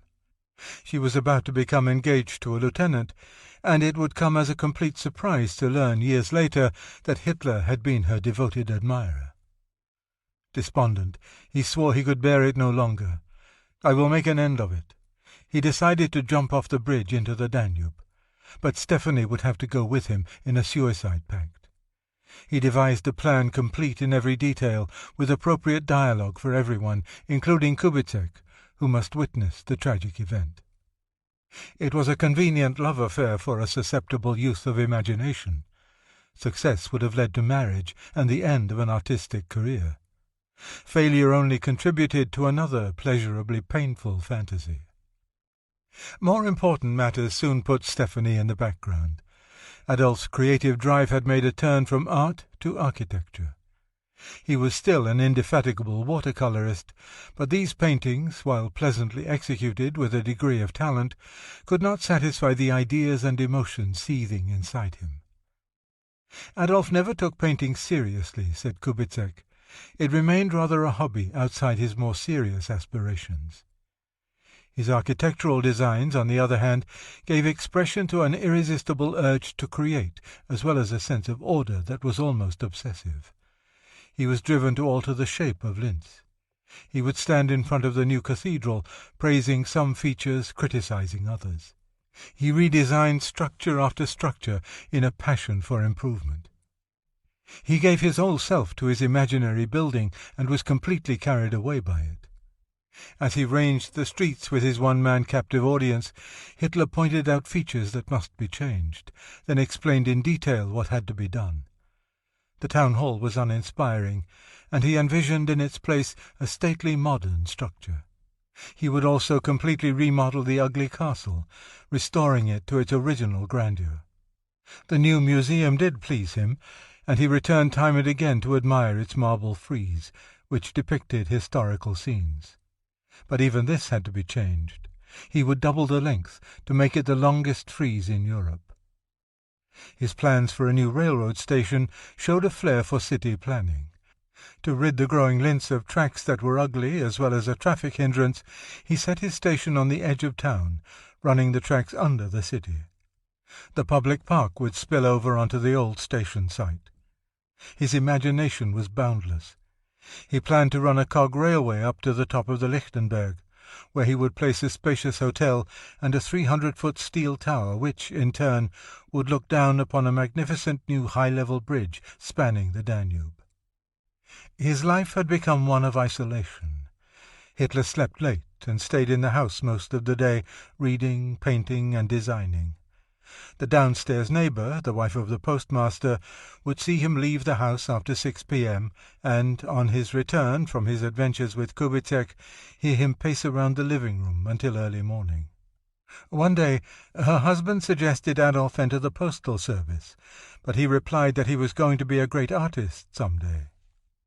When it was pointed out that he lacked the necessary means and connections for this, he replied briefly, "Mackart and Rubens worked themselves up from poor circumstances." Adolf was restless, and Linz had no more to offer him. He yearned for the world outside, specifically Vienna. He tried to convince his mother that he should be allowed to enter the Academy of Fine Arts. Clara was pressed from the other side by arguments from her son-in-law and Josef Meyerhofer, the children's guardian. Both insisted that it was time the boy selected a respectable profession. Meyerhofer even found a baker who was willing to take Adolf as an apprentice.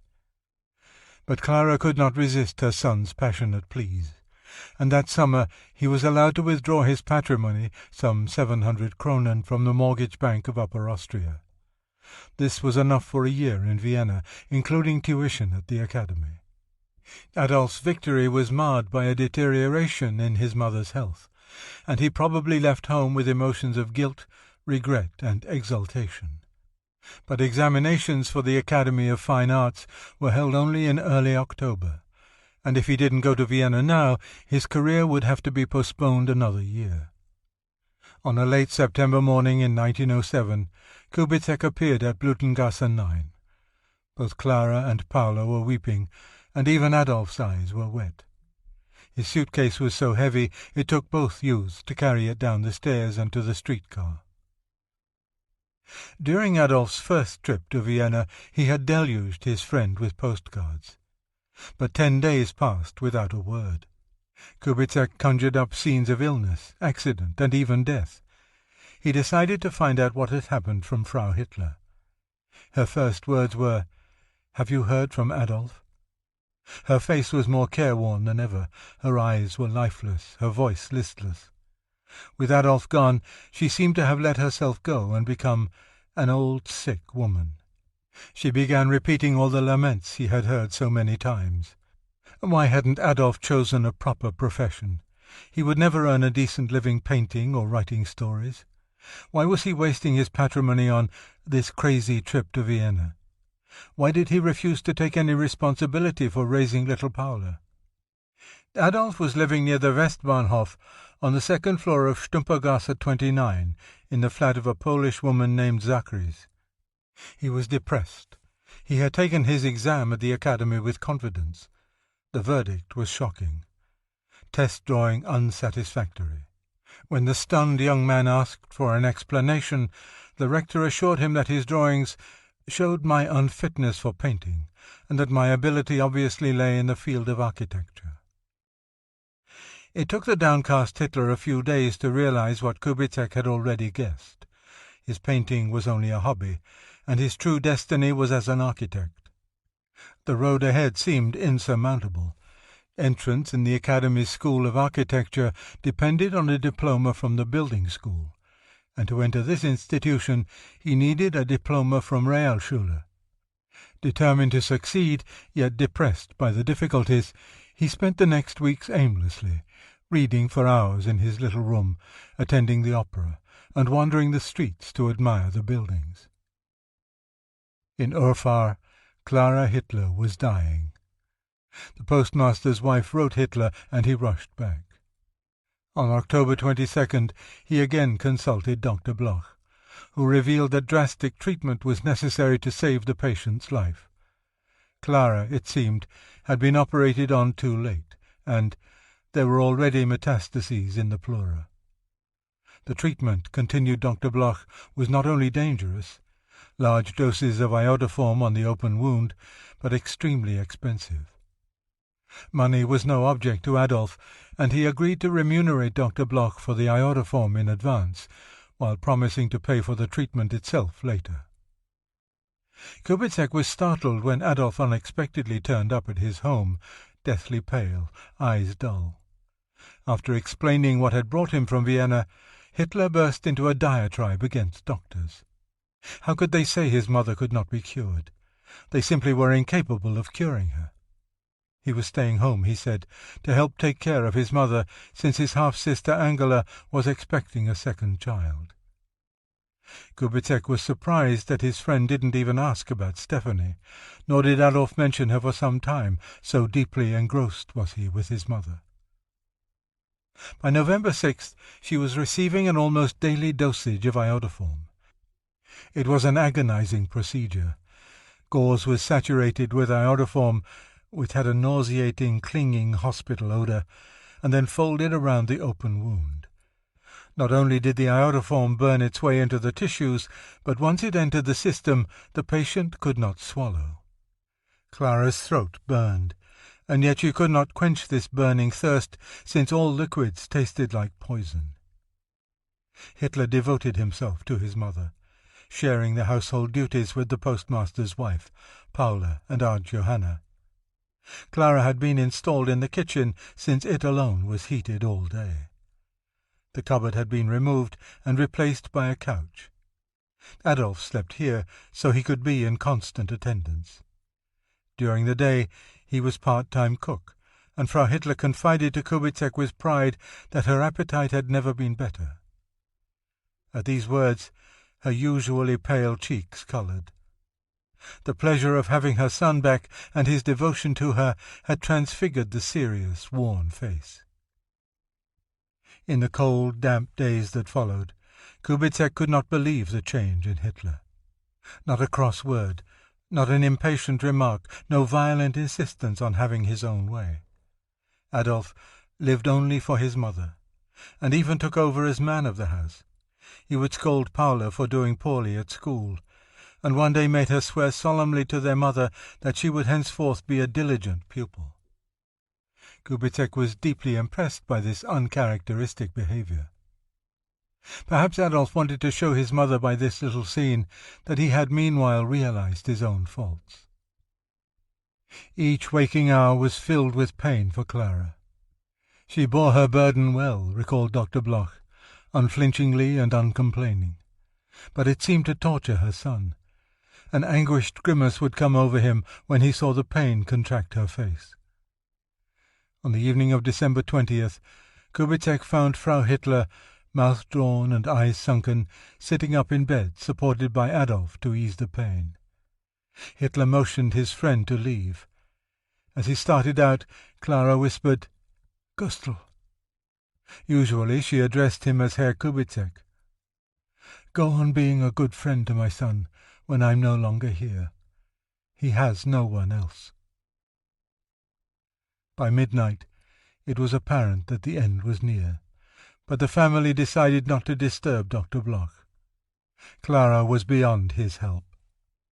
In the dark, early morning hours of December 21st, in the glow of a lighted Christmas tree, according to Hitler, she died quietly. After daylight, Angela asked Dr. Bloch to come to the Blütengasse and sign the death certificate. He found Adolf, face wan, at his mother's side. On a sketchbook was a drawing of Clara, a last memory. Dr. Bloch tried to ease Hitler's grief by saying that in this case death had been a saviour. But Adolf could not be comforted. In all my career, recalled Dr. Bloch, who had witnessed many deathbed scenes, I never saw anyone so prostrate with grief as Adolf Hitler.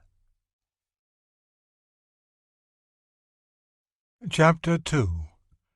The School of My Life, December 1907 to May 1913. 1. The morning of December 23rd, 1907 was damp and foggy. Clara was carried out of Blütengasse 9 in a hard-polished wooden coffin with metal corners, and the hearse headed down the slushy street to a church. After a short service, the little funeral cortege, hearse and 2 carriages, proceeded slowly across the Danube and over the hill to Leonding. She was buried, as she wished, beside her husband, with her own name inscribed on his marker. The family, all in black, stood silently in the misty graveyard, within sight of the snug little house they had once occupied. Adolf, in a long black overcoat, held a black top hat. He seemed even paler than usual to Gustl, his face stern and composed. Christmas Eve was lugubrious for the Hitlers.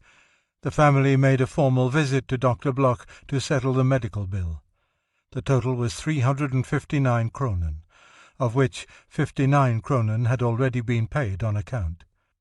It was a considerable sum, representing more than 10% of Clara's estate, but it was extremely reasonable, since it included 77 home and office visits and 47 treatments, most of them with iodoform.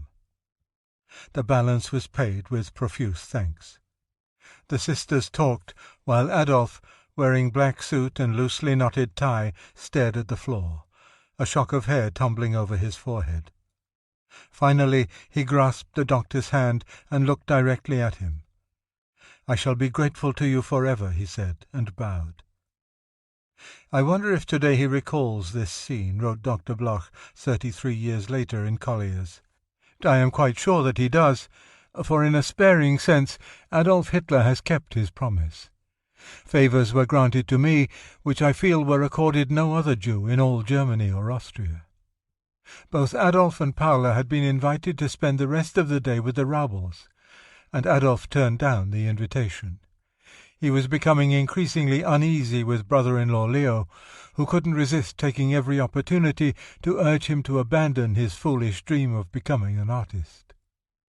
In fact, the youth confided to Kubizek, all his relatives were constantly pestering, and so he was escaping to Vienna. He was bound to become an artist, and prove to that narrow-minded clan that he was right, not they. He was equally determined that his friend leave his father's upholstery shop to become a professional musician. The Kubizeks had refused to let Gustl go to Vienna the previous autumn, but Hitler renewed his pleas and arguments, firing the imagination of both Gustl and his mother with tales of Vienna, the operas and concerts, the unlimited opportunities for the study of music. Convincing Herr Kubizek was more difficult. He regarded Adolf as a young man who had failed at school and thought too highly of himself to learn a trade. But Hitler's power of persuasion, even at that age, was exceptional, and this practical man agreed to let his son go to the capital for a trial period. One of the arguments that had helped sway him was that Gustl would be living with a bona fide art student. Hitler journeyed again to Leonding to tell his guardian of his decision to return to Vienna for good. This time there was no argument. Herr Meyerhofer readily, if reluctantly, gave his consent. He told his daughter it was his duty to do so, and Adolf spent the next few weeks with Angela and Aunt Johanna making final family arrangements. By now all bills had been paid to the last groschen, including that for the funeral, which came to the considerable sum of 370 kronen. The neighbours were thanked for their help during Clara's illness. Adolf was so grateful to the postmaster and his wife that he gave them one of his paintings. Even after all obligations were settled, there must have remained at least 3,000 kronen from the estate of the economical Clara. Since Angela had assumed responsibility for the 11-year-old Paula, it is likely she got more than 2/3. Alois Hitler Jr. later told his elder son that he had persuaded Adolf they should turn their part of the inheritance over to the girls, since the Raubels were short of funds. Adolf promptly gave his share to Angela, while Alois gave his to Paula. If true, that left Adolf very little with which to start his career in Vienna. An orphan's pension, and what was left of his patrimony. Early in February, Adolf received unexpected encouragement from Vienna. A neighbour persuaded Professor Alfred Roller, a director of scenery at the Royal Opera, to take a look at young Hitler's paintings and advise him on his career. The offer from Roller helped beat down the family protests, and Adolf made definite plans to leave. On February 10, 1908, he filled out the form for his and Paula's pensions. It was returned 3 days later, with a note that it should have been countersigned by their guardian. Adolf passed on the form to Herr Meyerhofer, but was too impatient to wait for an answer from the pensions office. He packed his clothes, books, and art materials, bade farewell to his family, and left Blütengasse 9 for the last time. Gustl accompanied him to the station. It was probably February 17th, and during the wait for his train, Adolf spoke of Stephanie. He still had not introduced himself to her, but perhaps he would write to her. As the train moved out of the station, Adolf called through the open window, "Follow me soon, Gustl." It is doubtful if the young man's reading extended to the inspirational works of Horatio Alger, but he certainly would have felt a kinship with Alger's heroes. The third-class fare on the local train was 5.30 kronen, and after 5 hours the 18-year-old Adolf Hitler arrived for the third time in the magic city of Vienna. It was only a few minutes' walk from the Westbahnhof to Frau Zachary's establishment at Stumpergasse 29, but it must have been an arduous one with such bulky luggage. Although the weather was dreary that month, Adolf's spirits were high. On February 18th, he wrote an enthusiastic card to Kubizek. "Dear friend, eagerly await news of your coming. Write soon and definitely, so that I can get everything ready to receive you in style. All Vienna is waiting. As we said to start with, you stay with me. We can see later how we get on. Piano to be had here in the so-called Dorotheum, government pawnshop, for as little as 50 to 60 florins.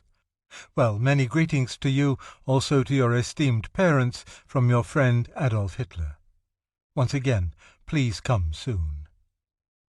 5 days later, on a foggy Sunday, Gustl arrived at the Westbahnhof, a brown canvas bag overflowing with food. As he stood confused by the bustle of the station waiting-room, he saw Adolf coming toward him, already a citizen of Vienna. In his dark, good-quality overcoat, dark hat, and walking stick with the ivory handle, he appeared almost elegant. Hitler was so delighted to see his friend, he kissed him on the cheek. He took one handle of the heavy bag, Kubizek the other, and they emerged into the turmoil of the city. It was already dark, but electric arc lights made the station plaza as bright as day. They passed through the wide entrance of Stumpergasse 29, an imposing structure, crossed the small courtyard to its humbler annex, and struggled up dark stairs to a room on the second floor. Sketches were scattered everywhere. Adolf spread a newspaper over the table and brought out his own sparse food supply, milk, sausage, and bread. Kubizek shoved these aside and, like a magician, produced from his canvas bag roast pork, freshly baked buns, cheese, jam, and a bottle of coffee. "Yes," Hitler is supposed to have exclaimed, "that's what it is to have a mother." After the feast, Hitler insisted on conducting his tired friend on a tour of the city. How could Kubizek possibly go to sleep without seeing the ring? First, Adolf introduced him to the grandeur of the opera house. I felt as though I had been transplanted to another planet, so overwhelming was the impression.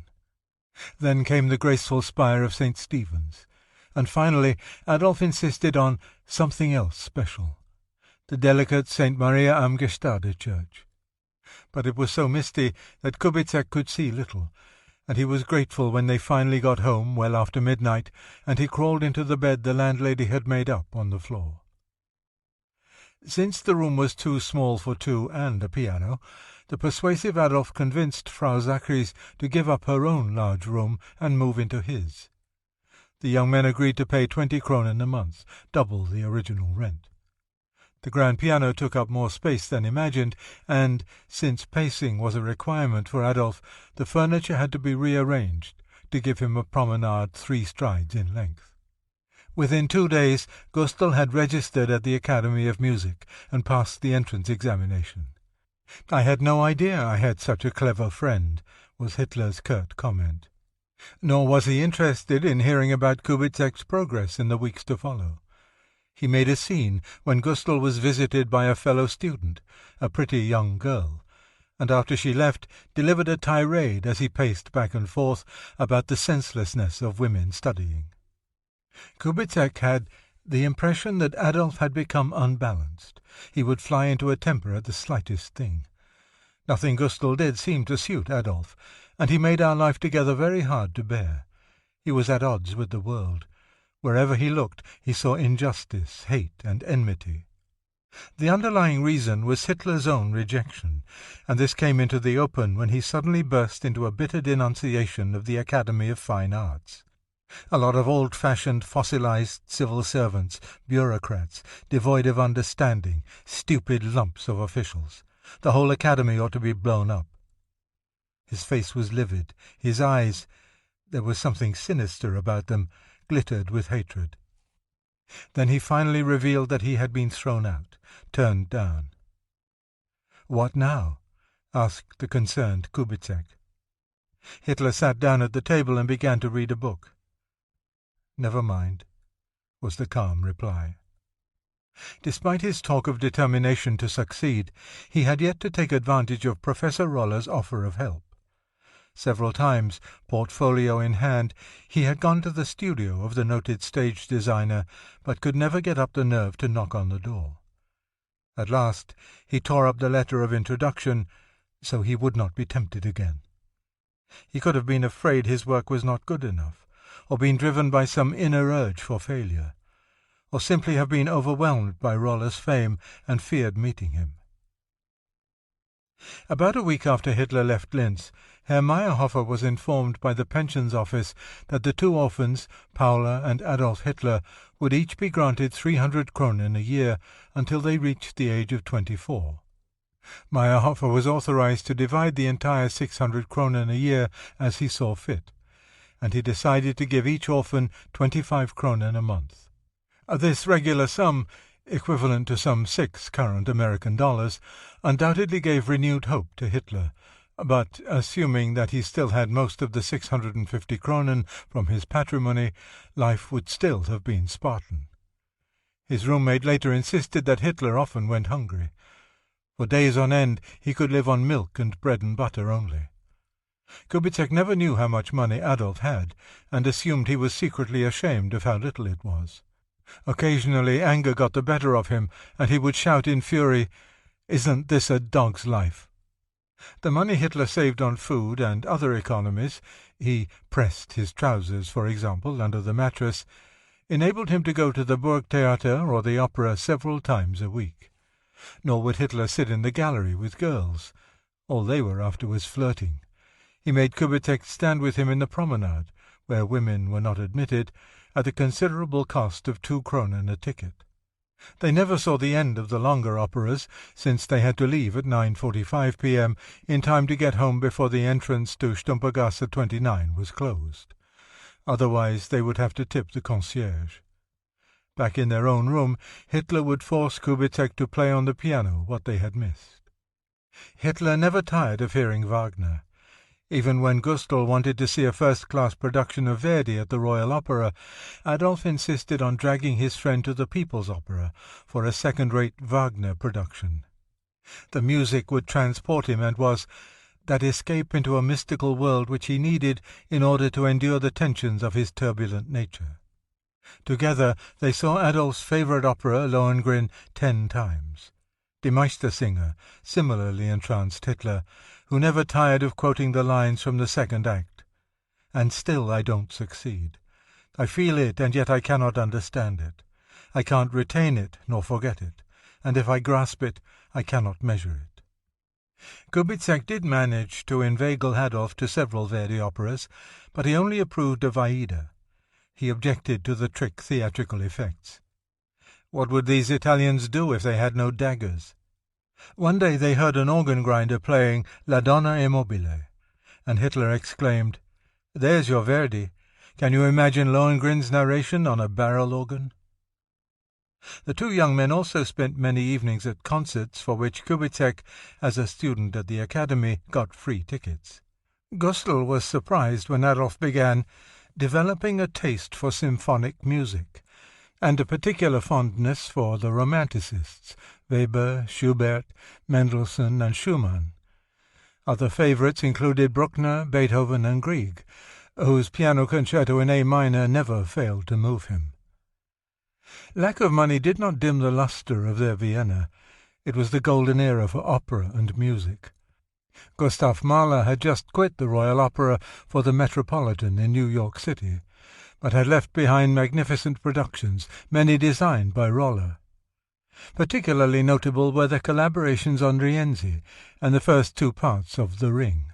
The new director, Felix Weingartner, while causing some furore by making cuts in certain Mahler productions, was already carrying out his predecessor's plan to complete The Ring with new Roller scenery.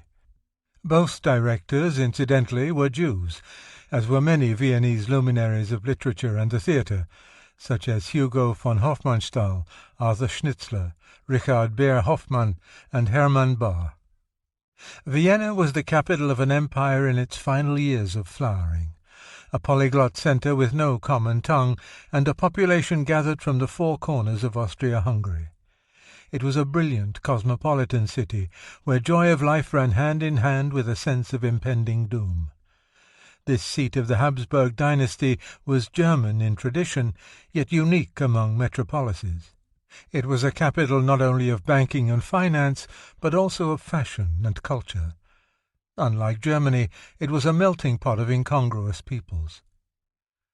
Swamped for long centuries by the Slavs, the Magyars, and the Italians, commented one contemporary reporter, this town, they say, has no longer a drop of German blood. There was a Bohemian theatre, an Italian opera, singers from France, and clubs for the Polish, and in some cafes there would be Czech, Slav, Polish, and Hungarian newspapers, but not one in German. You might be a German of pure breed, but your wife will be a Galician or a Pole, your cook a Bohemian, your nursemaid an Istriot or a Dalmatian, your valet a Serb, your coachman a Slav, your barber a Magyar, and your tutor a Frenchman. No, Vienna is not a German town. Those, like Adolf, who had left the cities and villages of the realm for Vienna, fell under its spell despite, perhaps because of, its disturbing contradictions. It was a city of glamour and slums, of cast-iron conventions and radical intellectual experiments, of free thought and violent racial prejudice. Drawn as he had been to this glittering city, the dubious magic of the national melting pot, as he later described it, began to repel Hitler as the months passed and any kind of success eluded him. He and Kubizek would leave their room on the Stumpergasse, often with empty stomachs, pass through dingy middle-class streets to the centre of the city, with its splendid mansions of the nobility, with garishly attired servants in front, and the sumptuous hotels. Adolf became increasingly rebellious, railing endlessly at the social injustice of all that unearned wealth. What bothered him more than hunger was the filth of the bug-infested room on the Stumpergasse. Hitler, Kubizek recalled, was almost pathologically sensitive about anything concerning the body. His feeling for the city was not unique. Every outstanding personality brought up in the peculiar intellectual atmosphere of Vienna lived ever after in a dialectical syncretism of love and hatred for the city, which offered splendid potentialities for the highest accomplishments as well as the most stubborn resistance to their realization. So wrote Bruno Walter in his biography of Mahler, whose inspired production of Tristan, with its striking orange, purple and grey sets by Roller, Adolf Hitler would see almost monthly for the next 5 years. Vienna, in short, was peopled by the Rantzer, grumblers, and had a tradition of attacking its most outstanding citizens.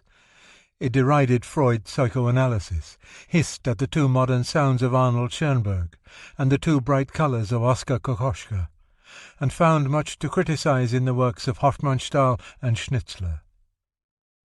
The youthful Hitler, alternately fascinated and repelled, spent time ferreting out the evils of the gaudy city.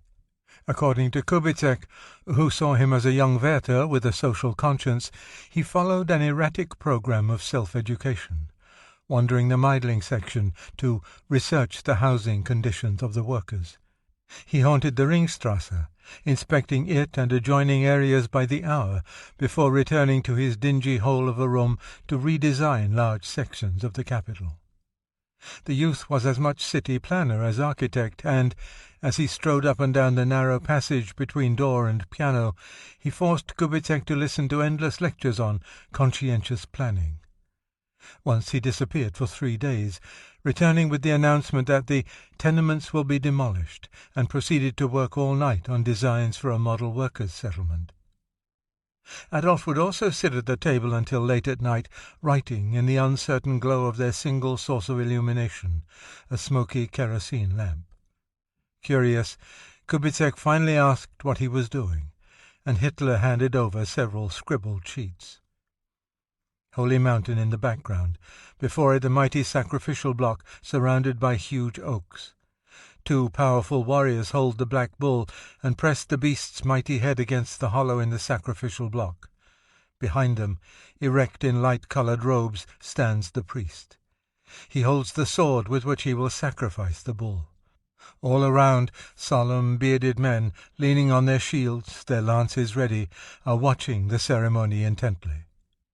Hitler explained to the puzzled Kubizek that it was a play. Excitedly he described the action, which took place at the time Christianity was brought to Bavaria. The mountain men would not accept the new faith, and were determined to kill the Christian missionaries.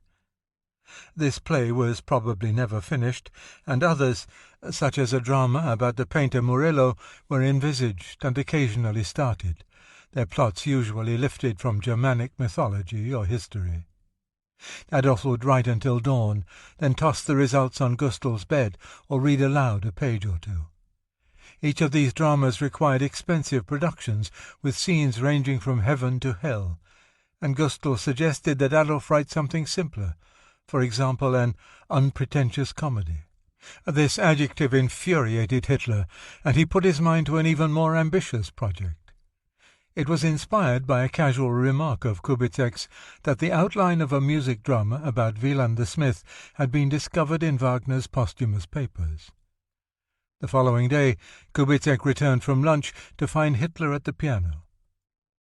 "I'm going to work up Wieland into a musical drama," he said.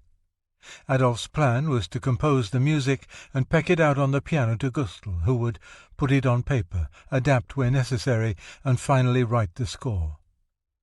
A few nights later, Hitler played the overture on the piano, then anxiously awaited Gustl's opinion.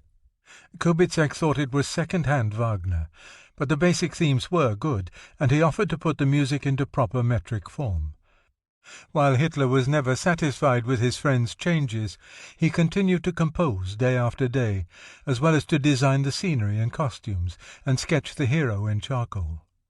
Adolf would spend his evenings on the libretto, keeping one eye on Kubizek, and when he fell asleep over the orchestration would shake him awake and then read out, in a soft voice, because of the late hour, from his manuscript. After several weeks, however, Adolf put aside the opera. Perhaps some problem or other had come up that demanded his attention. Or perhaps the fire of creation that had possessed him had burned out. He talked less and less about their unfinished project, and finally ceased mentioning it. That spring Kubizek went home for the Easter holidays. He wrote back that he had contracted conjunctivitis, probably from studying so much in the kerosene light, and might arrive at the Westbahnhof wearing glasses. It was a lonely, dreary Easter Sunday for Adolf. That year, 1908, it fell on April 19th, the day before his 19th birthday. His answer to Gustl on morning paper was filled with heavy humour. "It filled me with deep sorrow to hear that you are going blind. You will hit more and more wrong notes, misread the music, and end up blind, while I slowly go deaf. Ove." The room on the Stumpergasse seemed more dismal than ever to Gustl after the countryside of Linz, and he persuaded Hitler to go on excursions in the open country. In the mild spring sunshine they spent several Sundays in the Vienna woods, and took steamer rides down the Danube. Although it was the season when a young man's fancy was supposed to turn to love, sex played little overt part in their lives. On promenades, girls and women would often slyly glance at them. At first, Kubizek thought their interest was directed to him, but it soon became apparent that the reserved Adolf was the object. He coldly ignored their silent invitations. If the two did nothing about sex, they spent hours at night discussing women, love, and marriage, with Adolf, as usual, dominating the conversation. Over and over he insisted that he must keep the flame of life pure. That is, he believed, in accordance with his Catholic upbringing, a man and woman should keep themselves chaste in body and soul until marriage, and thus be worthy of producing healthy children for the nation. But the dark side of sex also haunted him, and he talked by the hour about depraved sexual customs. He railed against prostitution, condemning not only the whores and their customers, but society. His condemnation approached obsession, and one night, after attending a performance of Wedekin's Spring's Awakening, he took Gustl's arm and said, "We must see the sink of iniquity once." They turned down a small dark alley. It was the Spittelberggasse, and walked past a row of small houses so brightly lit that one could see the girls inside. In their scanty and slovenly attire they sat there, recalled Kubizek, making up their faces or combing their hair or looking at themselves in the mirror, without, however, for one moment losing sight of the men strolling by. Occasionally a man would stop in front of a house, converse with a girl, and a light would go out. When the two youths reached the end of the alley, Adolf manoeuvred them in an about-face, and they took another long look at the appalling sight. Back in their room, Adolf went into a lengthy tirade on the evils of prostitution, with a cold objectivity as though it were a question of his attitude towards the fight against tuberculosis, or towards cremation. Gustl finished his competitive examinations with excellent grades, and conducted the end-of-term concert. 3 of his songs were sung, and 2 movements of his sextet for strings performed. In the artist's room, a proud Adolf at his side, he was congratulated not only by the head of the conductor's school, but by the director of the Academy of Music. It was early July, time for Gustl to return to Linz. He was spending the summer with his parents, but insisted on paying his half of the rent until his return in the autumn. Adolf himself was silent about his own plans, and when Gustl vowed to get a position as violinist with the Vienna Symphony Orchestra so he could pay more than his half of their expenses, Hitler's reaction was irritable. The compliant Gustl, inured to his friend's dark moods, and still glowing with his own success, took no offence. At the Westbahnhof, Adolf assured him, for the 100th time, how dull it would be living in the Stumpergasse room alone, but showed no apparent emotion as they parted. The more anything touched him, the cooler he became. Then he did something unusual, grasped both of Kubizek's hands, pressed them firmly, and made off hastily without looking back. Gustl wrote from Linz, a postcard and a letter, and received a picture postcard explaining that Hitler had been working very hard, often till 2 or even 3 in the morning. Adolf promised to write before he went to Spital for his own vacation, adding testily, "Shan't want to at all if my sister is coming." He probably was referring to Angela, who, along with her husband, remained critical of his way of life. A fortnight passed without word from Adolf. Finally, a letter arrived about July 20th, which, by the things it said and those it omitted, told much of the curious and lonesome life he was leading. Dear friend, perhaps you will already have guessed why I have not written for so long. The answer is very simple. I could think of nothing to tell you, or what would have interested you particularly. I am still in Vienna, and here I stay. Alone here, for Frau Zachreys is at her brother's. Still, I am pretty well in my hermit life. There is only one thing I miss. Up till now, Frau Zachreys has always drummed me out of bed in the morning. I have been used to getting up very early in order to work, whereas now I have to look after myself. Is there no news from Linz? He asked for a guide to Linz and a timetable of the Danube steamer. Otherwise I don't know any news. Only this morning I caught a murderous stream of bedbugs that soon after was swimming dead in my blood, and now my teeth are chattering with heat. I think such cold days as this are rare in summer. Hitler spent the remainder of the month in the stifling, bug-infested room. That his life continued to be dull was indicated in the next letter Kubitschek received in August. While replete with Hitler's usual self-pity, mistakes in grammar and spelling, it was a lovely letter to the uncritical Gustl, probably the most revealing letter that he ever sent me. Revealing it was, from its emotional greeting, "Good friend." First he asked forgiveness for not writing lately. There were good reasons, or rather bad ones. I could not think of any news. That I am suddenly writing to you now, after all, shows merely that I had to search for a very long time in order to collect a few items of news for you. So here goes. He passed on their landlady's thanks for the rent money, carelessly calling her Zachreys and then Zachreys, although he had correctly spelled her name in a previous letter. He revealed he had just recovered from a bad attack of bronchial catarrh, and joked heavily about the weather. It's lovely, pleasant weather with us at the moment, i.e. it is raining heavily, and in this year of boiling heat that is truly a blessing from heaven. He noted that the Linz authorities, rather than rebuild the theatre, one of his own favourite projects, had decided to patch up the old shack yet again, and charged that they had as much idea of building a theatre as a hippopotamus of playing the violin. Hitler revealed that he was at last quitting Vienna for Spital, and would probably be leaving on Saturday or Sunday. By the end of August he was enjoying the fresh air of that village. There was little else to enjoy. Increased pressure was being brought to abandon his way of life in Vienna, this time by his Aunt Johanna. But, recalled Paula, this last attempt to persuade him to take up the career of an official was in vain. Even Paula was showing signs of crossing her big brother. Now 12, she resented his advice, including the reading list he prescribed. One item was Don Quixote, which he had sent from Vienna. Naturally he was a great brother for me, but I submitted to his authority only with inner resistance. In fact, we were brother and sister, who did frequently quarrel, but were fond of each other, and yet each spoiled each other's pleasure of living together. As it had been with Angela and Alois Jr., so it was now with Paula. There was affection, but little understanding or common interest. The unpleasantness of Spital that summer marked the end of Hitler's youth.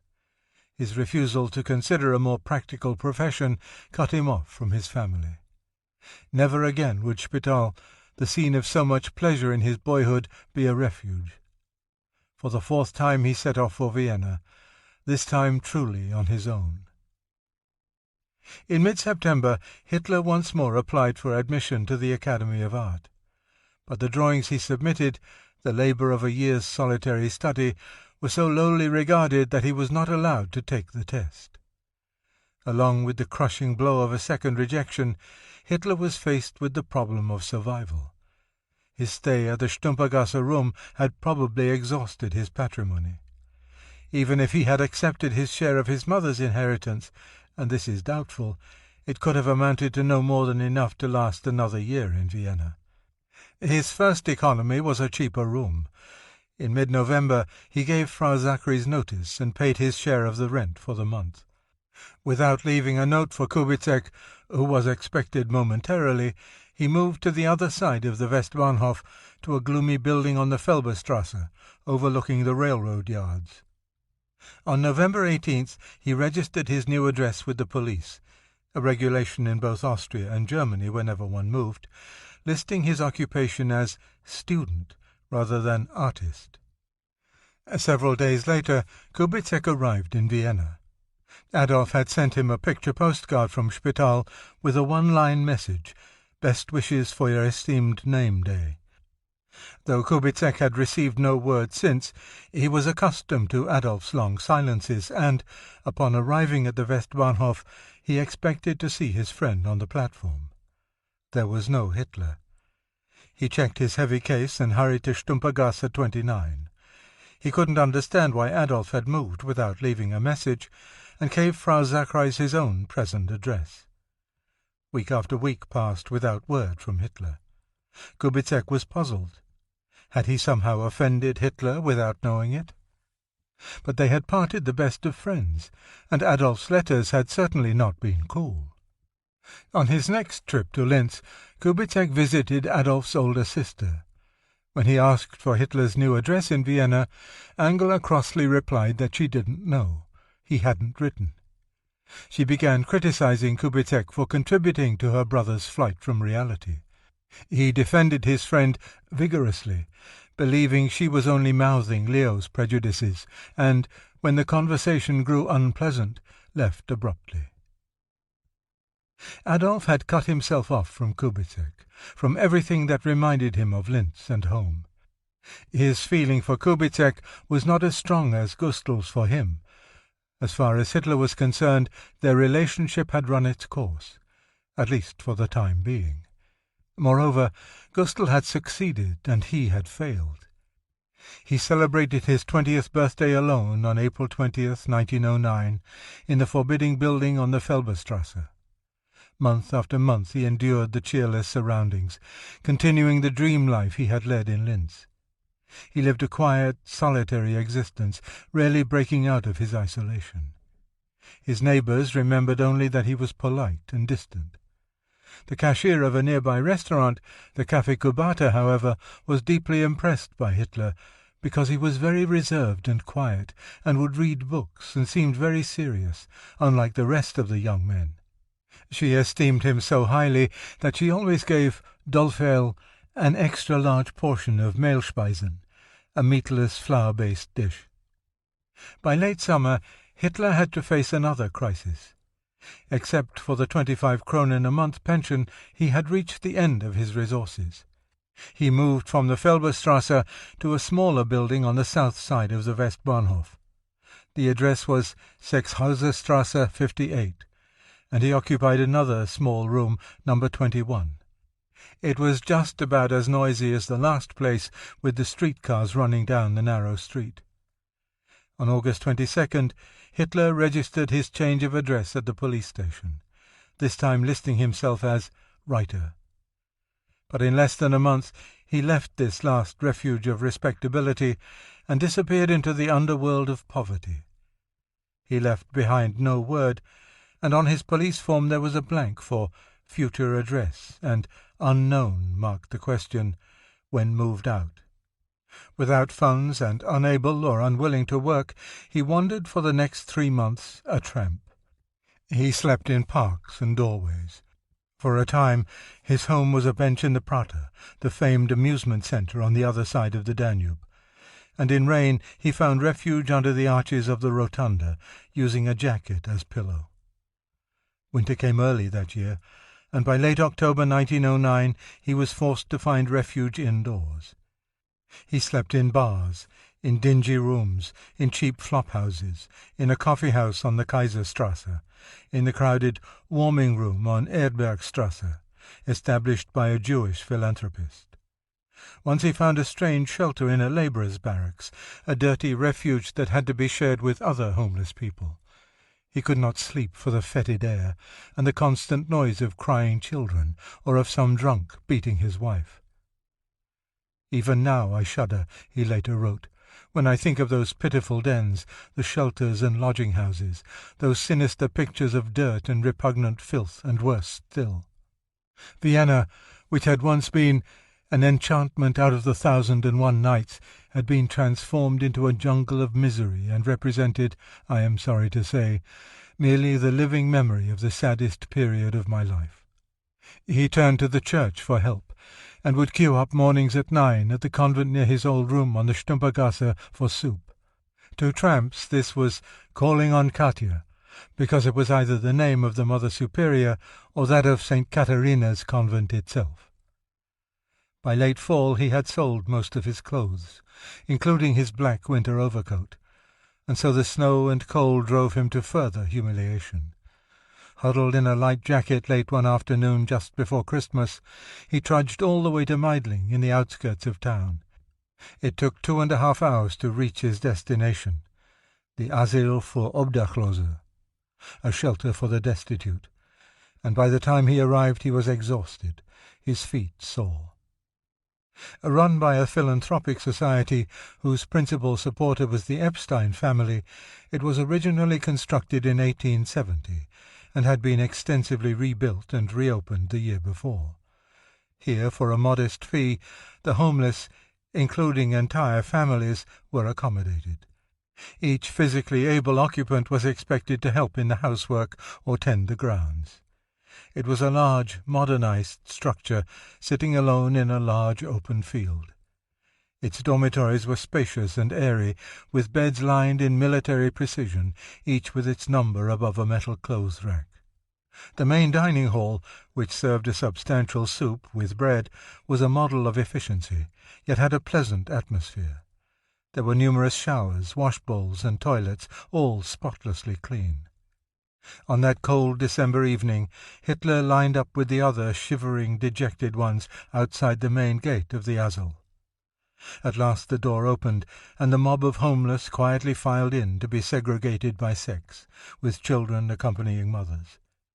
Hitler got a card entitling him to a week's lodging, and an assignment to one of the large dormitories.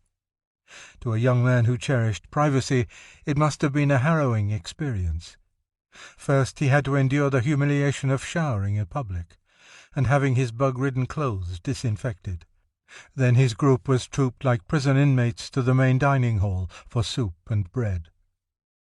It would be difficult for anyone but another recipient of institutionalized charity to understand the shame suffered by a proud young man on his first day within the gates of such an establishment. Entrance into an institution like the Asyl, with its efficiency and protectiveness, marks an irrevocable enrollment into the bottom rank of the destitute. The inmate has lost the independence of scrounging on his own, and becomes, in a sense, a prisoner. The newcomer, overwhelmed by his surrender, is momentarily at a loss. Hitler, too, must have been a picture of dejection that first night in the Asyl, sitting on his neat cot in a large military-like dormitory, surrounded by jabbering comrades, most of whom were veterans of such community living. A wandering servant in a nearby cot took charge of Hitler. He showed him the ropes.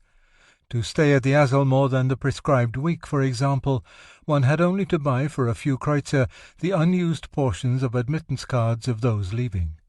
The servant, his name was Reingold Hannisch, also had dreams of being an artist, and was impressed by Adolf's facile talk. Hitler, in turn, was fascinated by the tales that Hannisch, who had spent several years in Berlin, spun about Germany.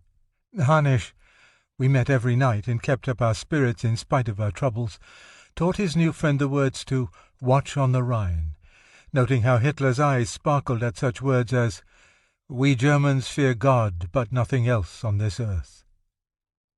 More important, Hannisch taught his student that to survive a winter in the lower depths, not a step must be wasted nor an opportunity lost. On mornings they left the Asyl, Adolf in his threadbare jacket, blue and frostbitten, early enough to negotiate the long walk to Katya's, in time for soup. then to a warming room or a hospital for several hours' protection from the bitter cold and a little soup, and back to the Asel at dusk, just as the gate opened. In between the major stops they would occasionally earn a few kreuzer by shoveling snow or carrying baggage at the Westbahnhof. But Hitler was too weak for much physical labour. Every step on his sore feet was painful. Once there was a call for ditch diggers, and Hitler wondered if he should apply. Hannes advised him to forget it. If you begin such hard work, it is very difficult to climb up. Adolf tried his luck at begging, but he had neither the talent nor the gall for panhandling, and became a client of a comrade at the Asel who made a living by selling addresses of those who were soft touches. Hitler agreed to split the proceeds 50-50 and set off with not only the addresses but specific instructions for each customer. For example, he was to greet an old lady on the Schottenring with a "Praised be Jesus Christ," and then say he was an unemployed church painter or a woodcutter of holy figures. Usually she gave 2 kronen for such a story, but Hitler only got religious platitudes for his trouble. He had similar bad luck with the other prospects, and he again turned to the church, where he got 3 meat patties and 1 kronen from the Mother Superior by greeting her with a "Praised be Jesus Christ," along with a reference to the St. Vincent Association. Hannes couldn't understand why a man with such education and talent allowed himself to drift so helplessly, and asked what Hitler was waiting for. "I don't know myself," was the listless answer.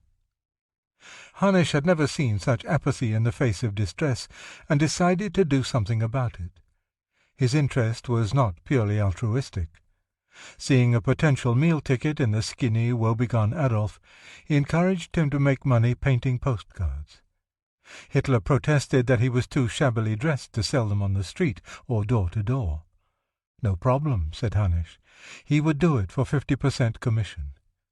But they both might get into trouble with the police without a peddler's license. No problem. Hannes would sell them in taverns, disguised as a blind man or consumptive. Hitler's next argument, that he had sold his painting equipment along with his clothes, was again no problem to the resourceful Hannes. Didn't Adolf have relatives? Nor was Adolf's final protest that he had no writing materials a deterrent to Hannes. Together with a salesman from Silesia, Hannes escorted Adolf to the Café Arthaube, opposite the Meidling station. Following the dictation of the 2 promoters and using a borrowed pencil, Hitler wrote a card to a member of his family, probably Aunt Johanna, asking her to send some money, general delivery. A few days later, Hitler picked up a letter at the post office. In it was a 50 kronen banknote. A nice piece of money in those days. That evening the exuberant Hitler couldn't resist exhibiting the bill as he stood in line at the Asel. His crafty companion advised him to keep the money hidden. He'd be robbed or, just as bad, hit for a loan. The first priority was a winter coat for the painter, whose cough was getting worse. Hitler rejected the suggestion that he buy a second-hand coat in the Jewish quarter on the grounds that he had been cheated there when he sold his own. Instead, they went to the government pawn shop and found a dark coat for 12 kronen. Hannes wanted Hitler to start painting at once, but he insisted on a week's rest. Moreover, there was no suitable place to work in the Asel. There were better facilities at the Mannheim, the men's hostel, where a man had his own room, tiny to be sure, as well as a common room for hobbies. On February 9th, 1910, he made the long trip to the hostel across the centre of Vienna, to the other side of the Danube. Hannes did not accompany him. He had decided to get a job as a servant rather than be a nursemaid to Hitler. The 20th district, Brigittenau, was industrial, with a diverse population, including more Jews than any other section except Leopoldstadt. It was a transient area, with many of its inhabitants using it as a stopover on the way up the ladder. The Mannheim, about a half-mile from the Danube, was a large building at Meldemannstrasse 25-27, taking up most of a block. It could accommodate 500 men. A modern structure, not 5 years old, its facilities were such that some of Vienna's middle-class citizenry were shocked by its luxuriousness. On the main floor was a large dining room, brightly illuminated by arc lights, the lower half of its walls tiled with a warm shade of green. Food could be picked up at counters and paid for by tokens acquired from a marvel of the day, an automatic machine. The food was cheap but good, and the portions generous. Roast pork with one vegetable came to 19 kreuzer, and the complete meal cost an additional 4 kreuzer. To those who couldn't afford this much, a dozen or so gas stoves were located in an adjacent room. For no charge, any guest could cook up his own modest meal in the most fantastic cooking utensils. The potato was the basic ingredient. Scrambled potato pancakes, with or without meat filling, was a favorite. Combines were formed.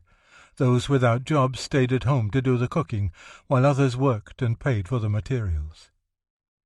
Just off this kitchen, up 3 steps, was a reading room, with a dozen tables. There were a number of other reading rooms and game rooms, as well as a library and a writing room, where a dozen or so men could carry on private business. The Hungarian cut postcards out of cardboard and sold them in the Prater taverns. One old man copied names of betrothed couples from the newspaper and sold them to stores. There were several dormitories, as neat as those at the Asel, but most of the occupants enjoyed privacy in tiny cubicles about 5 feet wide and some 7 feet deep. There was just enough space for a small table, a clothes rack, a mirror, a chamber pot, and a narrow iron cot, complete with 3-sectional mattress, headrest filled with horsehair, double blanket, and, miracle of miracles to any sojourner of the lower depths, 2 clean white sheets that were changed every week. These were not cheerless cells, for each had its own window, in addition to adequate artificial lighting. Every floor had an abundance of washbowls, footbath troughs, and toilets. In the basement were a score of tiled showers. Here, too, were tailor and barber shops, a shoemaker, and a laundry. In addition, there were long rows of clean lockers that could be rented by those who needed to store extra clothing or other possessions.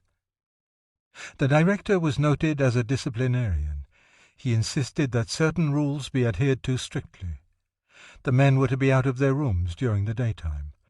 Only chess, checkers, and dominoes could be played in the recreational rooms. Undue noise, whether argument or enthusiasm, led to expulsion. Wine and beer could be consumed on the premises. After all, this was Vienna, but not hard liquor, and city property was to be respected. There will be no standing on the beds. There were few disciplinary problems. A few hopeless tramps did a little stealing, but most of the men were sincerely trying to work their way back to respectability. It was to this snuggery for the homeless that Adolf Hitler came on that chill February day in 1910. He paid his fee, half a crown a day, cheaper by the week, went through another shower and disinfectant routine, and was assigned a cubicle, on the 3rd floor according to its present habitués. Good as the facilities had been at the Asel, here, where charity was not so institutionalized, he could feel more like an individual. In less than a week Hanisch appeared at the Mannerheim. 4 days as a servant had been enough for him. Again he took charge of Hitler, and established his protégé with his art materials in the writing room at a long oak table near a window. Before long Hitler was turning out pictures the size of a postcard. He worked slowly, painstakingly copying photographs or paintings of city scenes. Hanisch had little trouble selling these sketches at Prater taverns and pocketing half the proceeds. But he soon realized there was more money in larger works, and so Hitler turned to watercolor scenes of Vienna, usually double the size of a postcard, completing about 1 a day. Within a few weeks, the fruits of this partnership, together with the tolerable conditions at the Mannerheim, had rescued the 2 young men from winter and poverty. No longer did they suffer from the cold, or go to bed with growling stomachs. Hitler revelled in the cleanliness of the tile showers, and, since he had but 1 shirt, would launder it every few days as he scrubbed himself. Despite his relative prosperity, he still could not afford new clothes, and was a disreputable sight in his tattered, disinfectant-streaked clothing, long hair, and beard. Warmth and food inspired an interest in politics, and Adolf did much to turn the writing room into a forum for dispute and discourse. Here the intelligentsia of the Mannerheim gathered, 15 or 20 from the upper and middle class, those with some acquaintance with literature, music, and art. A scattering of workers were also tolerated if they behaved decently.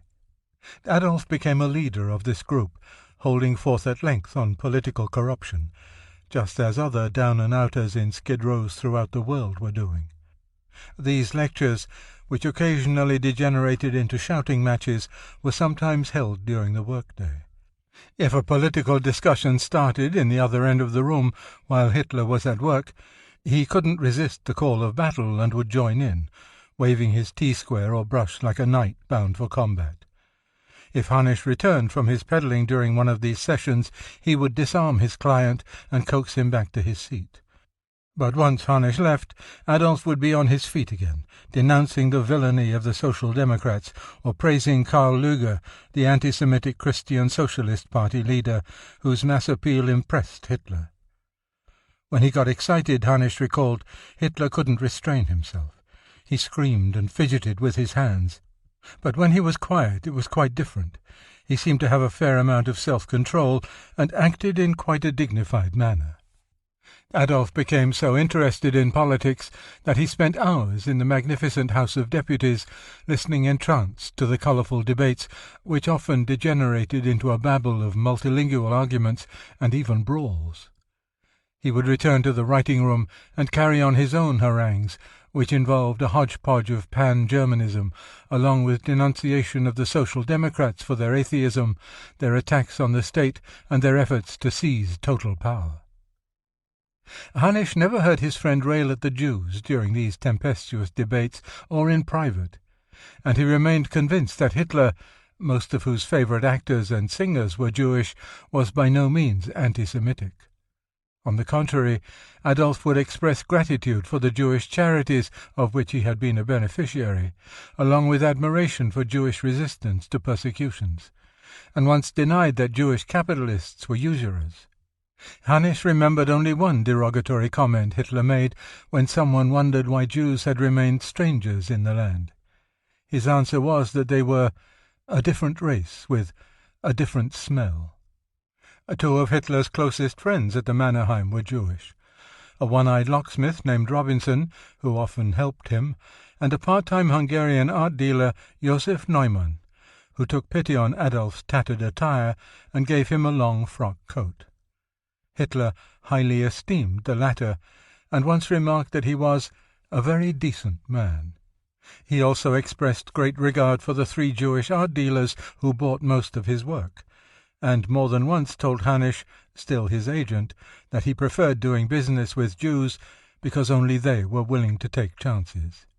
Hitler himself claimed in Mein Kampf that he had become a dedicated anti-Semite in Vienna upon his discovery that the Jew was the cold-hearted, shameless, and calculating director of prostitution, that the music and art worlds were controlled by Jews, and, most important, that the Social Democrat press was directed predominantly by Jews.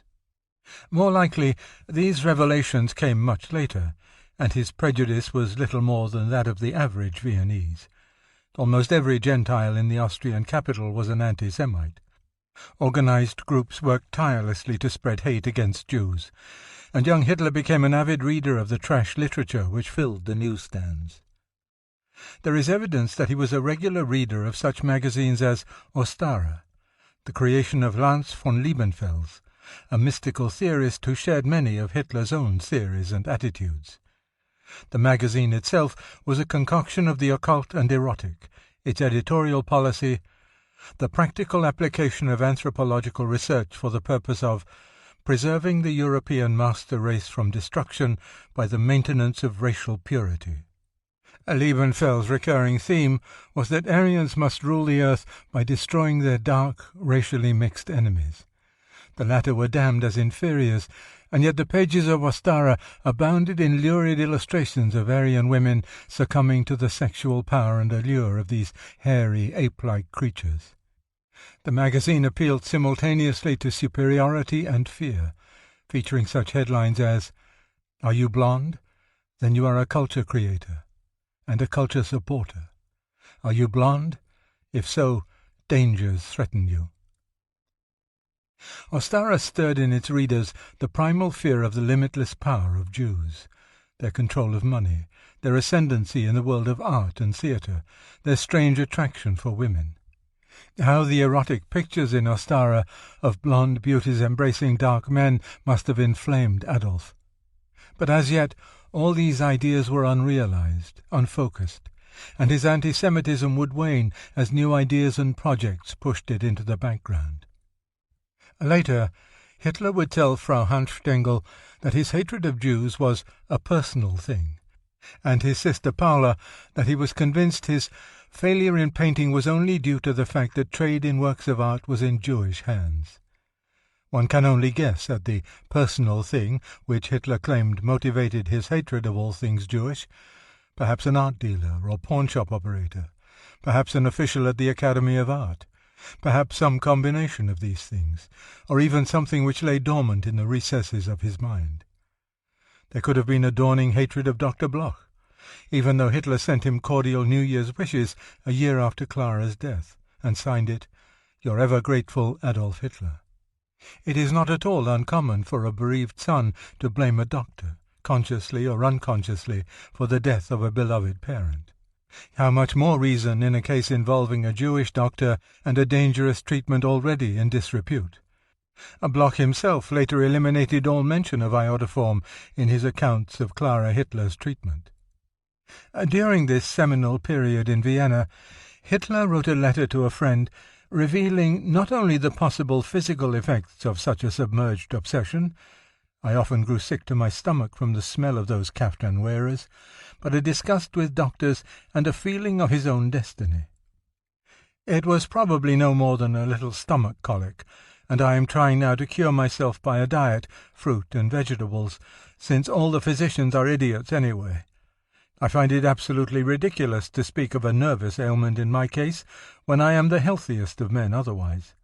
At any rate, I am again working with brush and palette, and have great joy in doing so, even if the oil technique is giving me great difficulties.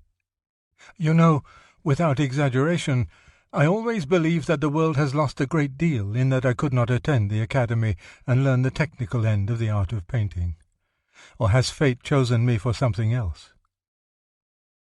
By the spring of 1910, Hitler had become so involved with politics and the state of the world that he couldn't fill Hannisch's orders. Reproached, he promised to be more diligent, but as soon as Hannisch left the building, Adolf would read his newspapers from cover to cover, and when he finally sat down to work, it wouldn't be long before some discussion lured him from the repetitious painting that was becoming a chore. In desperation, or to get away from Hannisch's nagging, Adolf disappeared on the first day of summer with his Hungarian Jewish friend Neumann. The two had often talked of emigrating together to Germany, and so set off in quest of their dream. Somehow they got sidetracked by the wonders of Vienna, particularly Adolf's favourite museums, and never left the city. This spree lasted 5 days. Then, on June 26th, with scarcely a kreutzer in his pocket, Hitler returned to the Mannerheim. But the brief freedom had its effect. For the next month he worked in spurts, saving only enough to finance another vacation, and before long the partnership with Hannisch ended. Adolf was once more on his own. In the autumn, Hitler made another attempt to enroll in the Academy of Fine Arts. Toting a large portfolio of paintings, he made his way to the office of Professor Ritschl at the Hofmuseum. He requested Ritschl, who was charged with the care and restoration of pictures, to help him get into the academy. Hitler's work did not impress the professor, although he admitted it was executed with remarkable architectural precision. Dejected, Adolf returned to the Mannerheim and resumed painting in the writing-room. But without Hannisch he found it next to impossible to sell anything. Desperate for money, he appealed to his Aunt Johanna, either by mail or on a short trip to Spital. They had parted acrimoniously several summers ago, but Johanna was close to death, and apparently had misgivings about her harsh treatment of Adolf. On December 1st she withdrew her entire life savings from the bank. It was a considerable sum, 3,800 kronen, and she gave her nephew a substantial part of it. She died a few months later, in early 1911, leaving no will. When Angela Rabel learned that Adolf had received a much larger share of Aunt Johanna's money than anyone else, she immediately applied to the Linz court for her half-brother's share of the orphan's pension. It was only fair, since she was a recent widow and supported not only her own children but Paula. Either through pressure or shame, Adolf agreed to renounce the 25 kronen a month that had been keeping his head above water the past few years. He appeared of his own free will at the district court in Linz to state that he was now able to maintain himself, and was agreeable that the full amount of the orphan's pension should be put to use for his sister. The court promptly ordered Herr Meyerhofer henceforth to give Adolf's share of the pension to Paula. The children's guardian had already received a letter from Hitler stating that he no longer wanted any part of the money. Even without his pension, Adolf enjoyed a security undreamed of by a resident of the Mannerheim. At the same time, he maintained the standards of old, cooking his own meals and continuing to wear the disreputable clothes that kept him in trouble with the management.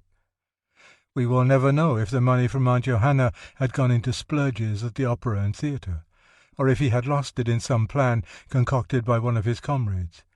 The place seethed with schemes that were legal, slightly shady, or downright crooked.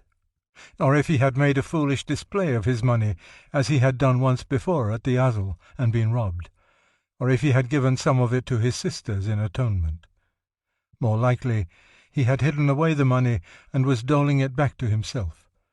Those who set out to be artists or writers must adopt such shifty stratagems to keep afloat. Adolf became his own agent, and set to work diligently at his corner in the writing-room. His comrades respected him because of the artistic air he had acquired. Invariably polite, he never stooped to familiarity, though was always ready to help or advise a fellow worker. Yet once politics became a topic, he would toss aside his brush and leap into the fray, shouting and gesturing, his long hair flying. These outbursts made him increasingly unpopular with his fellow lodgers, and one day, while preparing his meal in the kitchen, he was roughed up by two big transport workers. He had called them idiots for belonging to a Social Democrat labor organization, and been rewarded, for his insulting remarks, with a large lump on the head, a bruise on his painting arm, and a swollen face. A new friend, the successor of Kubizek and Hanisch, warned him that he deserved the beating because you refused to heed advice, and so nobody can help you. Some months previously, Joseph Greiner had been attracted to the artist as he hunched over a desk in the writing-room, daubing at a watercolour of a church. Greiner was a young man of vivid imagination, and he and Adolf would sit for hours discussing economics, religion, astrology, and the occult. They also talked at length about the gullibility of people. A case in point was an advertisement currently running in the newspapers. Under the picture of a woman whose hair reached the floor was the text, "I, Anna Zillag, with the very long Lorelei hair, achieved this beautiful hair with the aid of my secret pomade, which I myself invented. Anyone who wants to have such beautiful hair should write to Anna Zillag and receive free a wonderful prospectus with proof and thank-you letters." "That is what I call advertising," said Hitler, according to Greiner's account. Propaganda, as long as the people believe that this crap helps. The concept excited him. Propaganda, he said, could make believers out of doubters.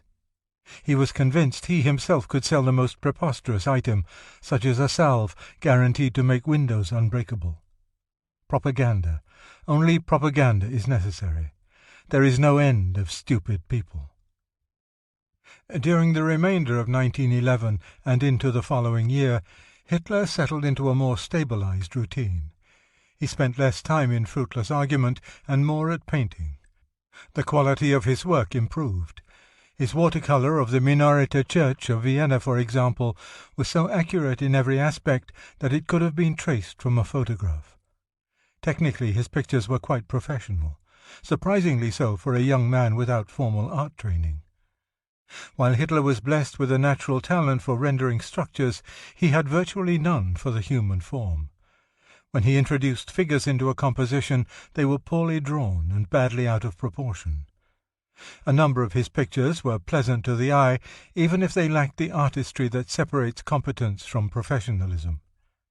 Hitler, in short, was more technician than artist, more architect than painter.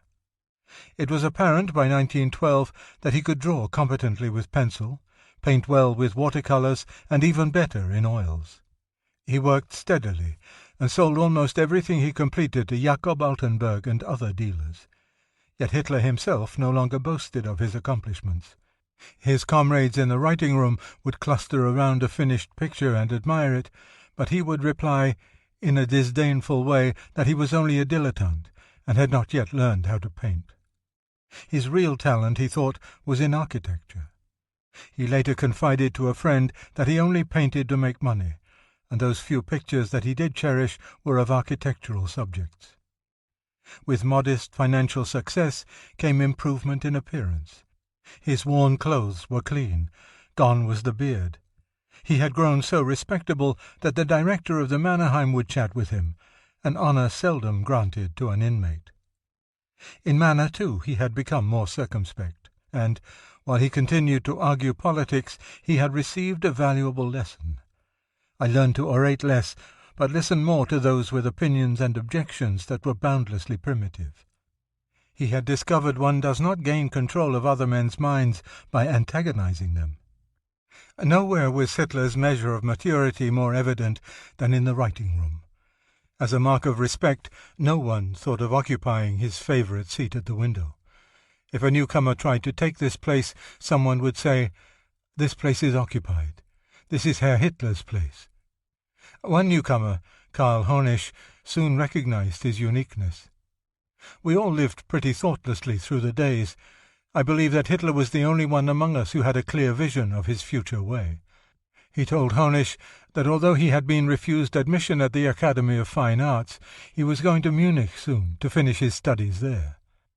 Hitler was the nucleus of the intelligentsia in the writing room, recalled Honisch, because he used to sit in his place day by day with almost no exception, and was only absent for a short time when he delivered his work, and because of his peculiar personality. Hitler was, on the whole, a friendly and charming person, who took an interest in the fate of every companion. Friendliness notwithstanding, he kept his distance. Nobody allowed himself to take liberties with Hitler. But Hitler was not proud or arrogant. On the contrary, he was good-hearted and helpful.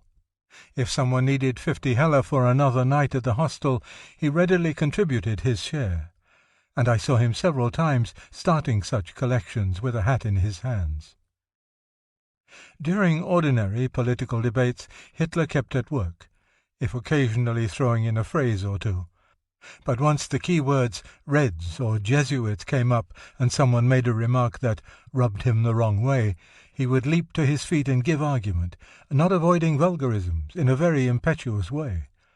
Then he would interrupt himself and return to his painting with a gesture of resignation, as if he wanted to say, "A pity for every word wasted on you. You won't ever understand." In a sense, Hitler had made peace with Vienna and its lower depths. He had achieved success and recognition. But the city had little to offer him now. For some months his thoughts had been turning toward Germany, the fatherland. In a frame over his bed hung a slogan, "We look free and open. We look steadfastly. We look joyously across to the German fatherland. Heil!" He had spent 5.5 years loving and hating the glamorous capital of the Habsburgs, and would entitle this chapter of his life, "Years of Study and Suffering in Vienna." It was a period of hardship and misery, the most miserable time of my life, but one that had moulded him more than any university could have done. It was, he thought, the hardest, though most thorough, school of my life. On May 24th, 1913, carrying all his possessions in a single small battered bag, he stepped for the last time through the double doors of the Mannerheim. His mates were sorry to see him leave, Honisch recalled. "We lost a good comrade with him. He understood everyone and helped whenever he could. Adolf Hitler turned his back on Vienna and looked to Munich for his future. I had set foot in this town while still half a boy, and I left it a man, grown quiet and grave. In it I obtained the foundations for a philosophy in general and a political view in particular, which later I only needed to supplement in detail, but which never left me. The scene of Adolf leaving the hostel that had been home and refuge for 3 years and 3.5 months was indelibly set in the memory of Honisch. With regret he watched Hitler set off on foot with a companion whose name Honisch never could remember. It would have been the wryest irony if it had been his Jewish friend Neumann, who had long shared the dream of emigration to the Reich. Chapter 3. Overcome with Rapturous Enthusiasm. May 1913 to November 1918. 1.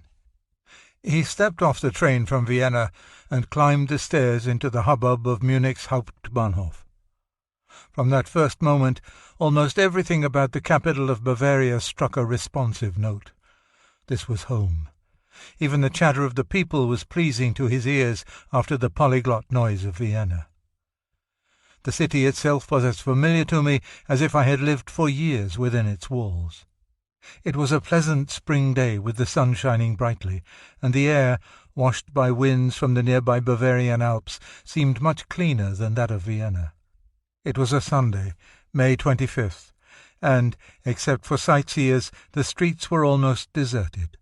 He gaped at the buildings, the statues, and was seized by a deep love for this city more than for any other place that I knew, almost from the first hour of my sojourn there. A German city. After half an hour's enchanted stroll, he came to the Schleißheimerstrasse. Very likely he passed by the Königsplatz, and was stunned by the grandeur of the great arch, the Propyläen, and the vast square beyond, and then turned down the Briennerstrasse to the imposing castle-like restaurant-brewery, the Löwenbrauhaus. Here, at the edge of Schwabing, the student district, began the Schleißheimerstrasse, heading northward. Within 2 blocks he came upon number 34, the Pop tailor shop. On its window was stuck a handwritten notice, "Furnished rooms to let to respectable men." It directed him to the 3rd floor, where Frau Pop showed him a room containing a bed, table, sofa, and chair. On the wall hung 2 oleographs. The young man and I soon came to terms, recalled Frau Pop. He said it would do him all right, and paid a deposit. She asked him to fill out a registration form, and he wrote, "Adolf Hitler, architectural painter from Vienna." Next morning my Herr Hitler went out and came back again in no time with an easel he had picked up somewhere. He began his painting straight away and stuck to his work for hours. In a couple of days I saw 2 lovely pictures finished and lying on the table, one of the cathedral and the other of the Theatinerkirche. After that my lodger used to go out early of a morning with his portfolio under his arm in search of customers. Hitler had arrived in Munich full of enthusiasm, intending to study art and architecture for 3 years. But reality never came up to the dream, and he never entered the local Academy of Art. It was even more difficult to make a living as a painter here than in Vienna. The commercial art market was by no means as large, and he was forced to undergo the humiliation of peddling his pictures door to door and in beer halls. But he was convinced that, despite all obstacles, he would in time achieve the goal I had set myself. Munich in 1913, with its 600,000 inhabitants, was, after Paris, about the liveliest cultural centre in Europe, and for some years had been attracting a breed of artists that Hitler himself found decadent. Paul Klee from Switzerland, and refugees from the East like Kandinsky, Jawlensky, and the Burliuk brothers. All were leaders in the New Artists' Association, which had been founded 4 years earlier to give its members more freedom. While such a concept repelled the classical-minded Hitler, its exponents brought to Munich an artistic ferment and excitement that must have stimulated the young Austrian. The nomads, which was how the Munich citizens described those long-haired creatures from the east, from Russia and the Balkans, streamed into Schwabing, the northern district of the city, where the streets seemed to run so straight only to ensure a perfect light in the countless studios. Despite his distaste for these eastern refugees, Hitler himself was a Bohemian and shared their need for freedom and tradition. Here in Munich his idol had composed Tristan und Isolde, Die Meistersinger, and Das Rheingold. And here resided Germany's leading poets, Stefan George and Rainer Maria Rilke. Here Richard Strauss was writing his operas. Thomas Mann had recently finished a novella of dissolution, Death in Venice. And Oswald Spengler, in a room as barren as Hitler's, was scribbling away at the first volume of The Decline of the West. At a nearby Schwabing cabaret, The 11 Executioners, a disreputable genius of Henke's humor, Frank Wedekind, was singing his own shocking songs. Throughout the country, his plays about sex and depravity disgusted and enthralled audiences. The spirit of Bohemianism, in which even the most outrageous and ridiculous theories of art and politics were welcome, had existed in Munich since before the turn of the century, and had attracted unconventional souls from all over the world. Another political extremist had spent more than a year of his exile from Russia several blocks up Schleißheimer Strasse at number 106. Registered as Herr Meyer, his given name was Vladimir Ilyich Ulyanov, and in the underground he was called Lenin. Here, a dozen years earlier, he had been writing tracts based on the theories of Marx. Now Hitler was haunting the same Schwabing cafes and restaurants, and luxuriating in the same easy atmosphere of free thought. His rebellious nature and air of feisty independence were not deterrents. In this milieu he was just another eccentric, and he could always find someone to listen to his complaints and dreams. And despite his rapport with Schwabing's bohemianism, and in contrast to his own fiery nature and political radicalism, there had been no change in his painting style. His handling of material continued to be academic, rather than experimental, daring, or even forceful. His fascination with Marxism, however, was revived in such fertile ground, and he spent hours in the libraries studying whatever he could find about this doctrine of destruction. I again immersed myself in the theoretical literature of this new world, attempting to achieve clarity concerning its possible effects, and then compared it with the actual phenomena and events it brings about in political, cultural, and economic life. Now, for the first time, I turned my attention to the attempt to master this world plague. He would return from the libraries to ascend the 3 flights of stairs to his little room, a book or two under one arm, and sausage and white bread for dinner under the other. Herr Popp noticed that he no longer ate at the Löwenbraukeller or smaller restaurants, and several times invited him to sit down and have a bite, but he never did. To Frau Popp he was an Austrian charmer, a pleasant, helpful young man, if something of a mystery. You couldn't tell what he was thinking. Often he would remain at home for days. He just camped in his room like a hermit, with his nose stuck in those thick, heavy books, and worked and studied from morning to night. Whenever the concerned landlady insisted he spend an evening in their kitchen, he always made an excuse. Once she asked him what all the reading had to do with painting. This brought a smile to his dour face.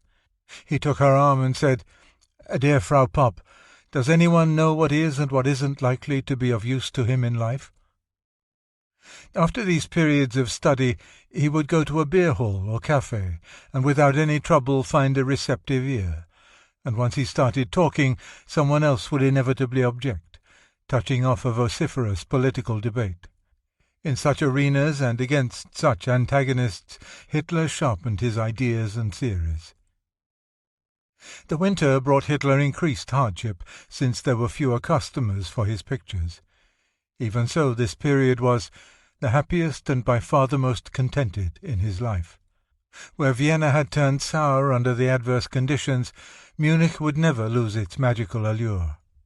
If today I am more attached to this city than to any other spot on earth in this world, he recollected from a prison cell 11 years later, "it is partly due to the fact that it is and remains inseparably bound up with the development of my life.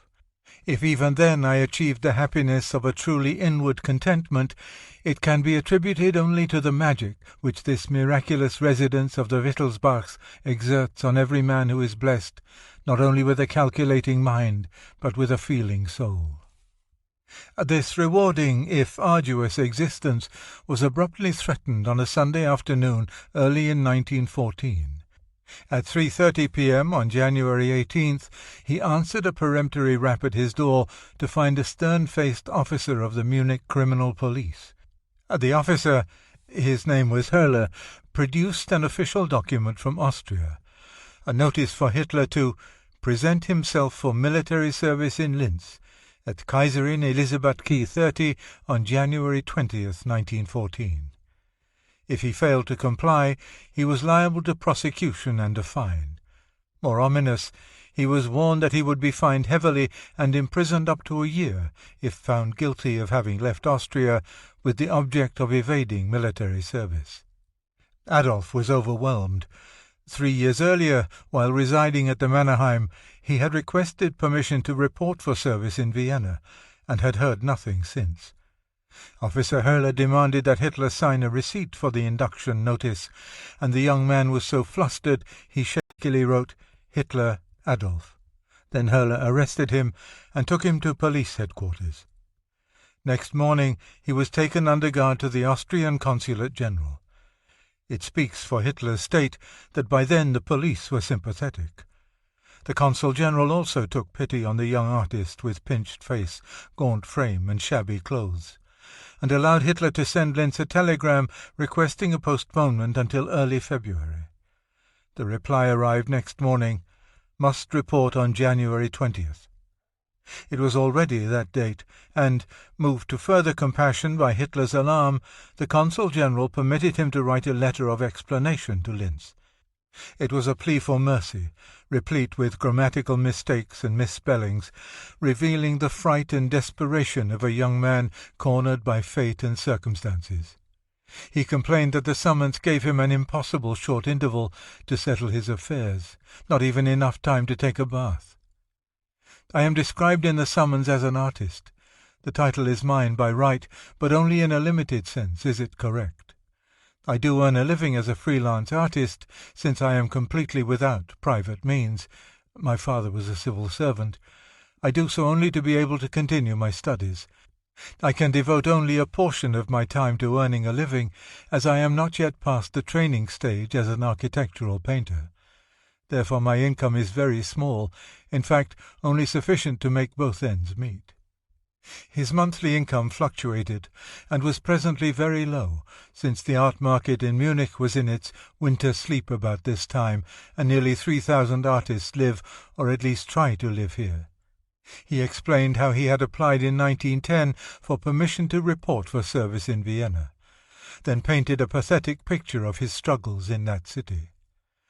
I was a young, inexperienced person, without financial help, and also too proud to seek assistance from anyone or beg.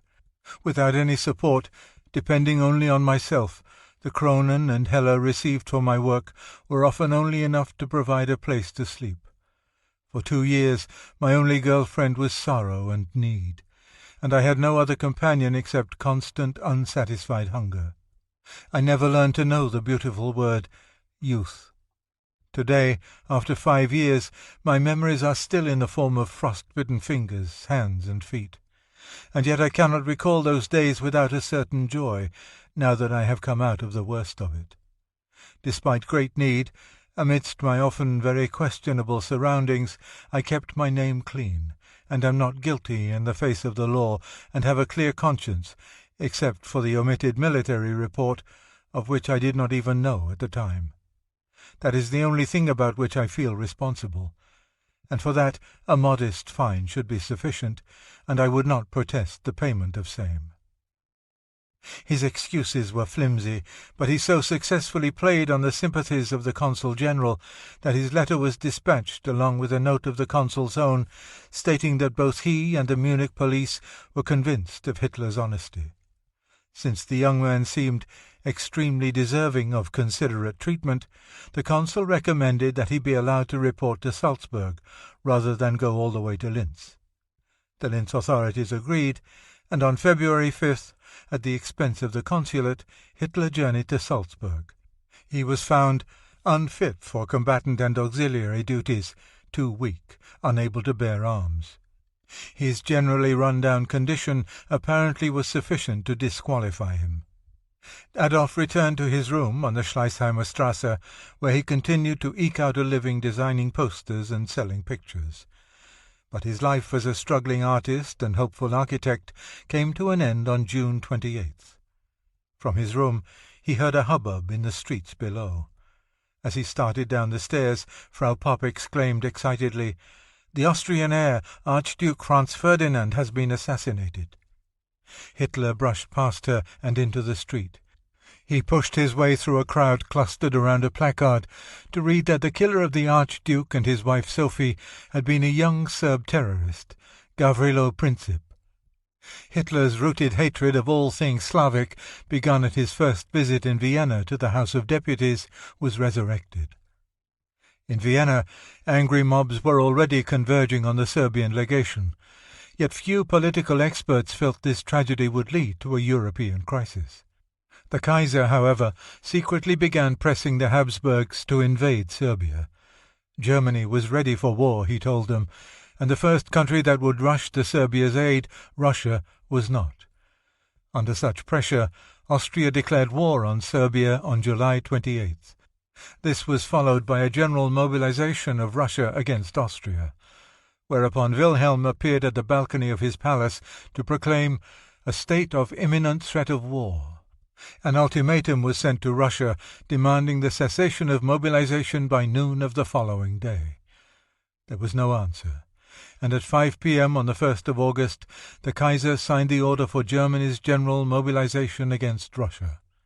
The news of war with Russia was received with enthusiasm by a large crowd in front of Munich's Feldherrnhalle, the Hall of Field Marshals. Near the front of the crowd stood Adolf Hitler, hatless, neatly dressed, moustached. No one wanted war more than he. "Even today," he wrote in Mein Kampf, "I am not ashamed to say that, overcome with rapturous enthusiasm, I fell to my knees and thanked heaven from an overflowing heart for granting me the good fortune of being allowed to live at this time." To him it meant the realization of the greater Germany he had dreamed of since youth. War fever swept the country. It was generated by emotion rather than logic. With the people in a state close to hysteria, they were eager to seek justice, no matter what the cost. War was envisaged as some kind of magical release. Students roamed Munich's streets singing Die Wacht am Rhein and shouting for action. One group demolished the Café Farik on the Karlsplatz because the band refused to play the national hymn over and over again. Intellectuals, too, were caught up in the enthusiasm, for it meant an escape from boredom and an end to bourgeois sham. War would be a liberation from social and cultural abuses. Even the socialists, excoriated by Wilhelm a few months earlier as vermin gnawing at the imperial oak, accepted the Kaiser's invitation, "We are now brothers," to join the patriotic crusade. The adherents of pan-Germanism needed no invitation to follow the parade. "Heil der Kaiser! Heil das Heer!" the leaders of the movement officially proclaimed. "We must gather all men of German tongues into one Reich and one people. An everlasting master race will then direct the progress of mankind." They could have been speaking for Adolf Hitler. He saw the Hohenzollerns as heirs to the medieval Teutonic knights who had established German colonies in the Slavic lands to the east, and was therefore convinced that Germany had to fight for her existence, for freedom and the future. 2 days later, on August 3rd, the day war against France was declared, Hitler submitted a personal petition to Ludwig III, requesting permission to enlist in his army, and that afternoon he stood in the crowd outside the Wittelsbach Palace, cheering the old monarch. Finally, Ludwig appeared, and while he was speaking, Hitler was thinking, "If only the king has already read my application and approved it." The following day, He received an answer which he opened with trembling hands. He was accepted as a volunteer. On August 16th he reported to the barracks of his first choice, the Bavarian King's Own Regiment. A poster outside announced that it was filled, but he was accepted by his second choice, the 1st Bavarian Infantry Regiment. 2 of his most pressing problems were solved. He would never have to join the detested Austrian army, nor would he have to endure another hard winter on his own. Besides finding a home with sufficient food, clothing, and shelter, he had a purpose. There was no more room for doubt. He knew for the first time in his life exactly where he was going and why. Safe in uniform, his only fear was that the war might end before he saw action. A few days later he was transferred to the 2nd Bavarian Infantry Regiment and began basic training at the large public school on the Elisabethplatz. It was a short but intensive course of drilling, route marching, and bayonet practice that left the recruits fatigued by the end of the day. Within a week, Hitler was permanently assigned to the 16th Bavarian Reserve Infantry Regiment. The training continued in Munich at an accelerated pace. One of Adolf's comrades, Hans Mend, noticed that when he first handled a rifle, he looked at it with the delight that a woman looks at her jewelry, which made me laugh secretly. 2. On October 7th, Hitler told the Pops his unit was leaving Munich.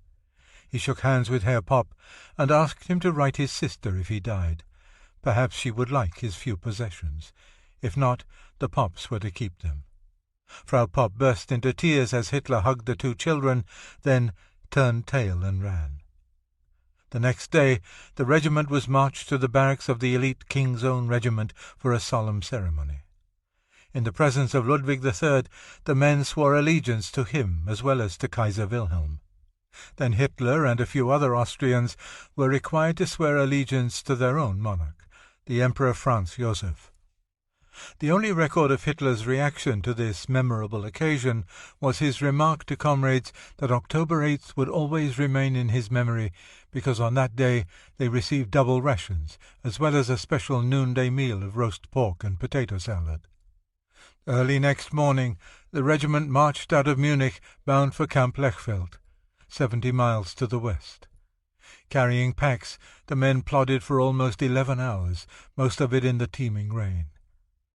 "I was put up in a stable," he wrote Frau Popp, "soaked through and through. There was no possibility for sleep." The following day, a Sunday, they marched 13 hours and bivouacked in the open.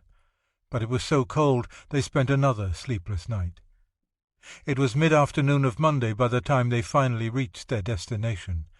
They were deathly tired, ready to drop, but marched proudly into the camp under the staring eyes of a group of French prisoners of war.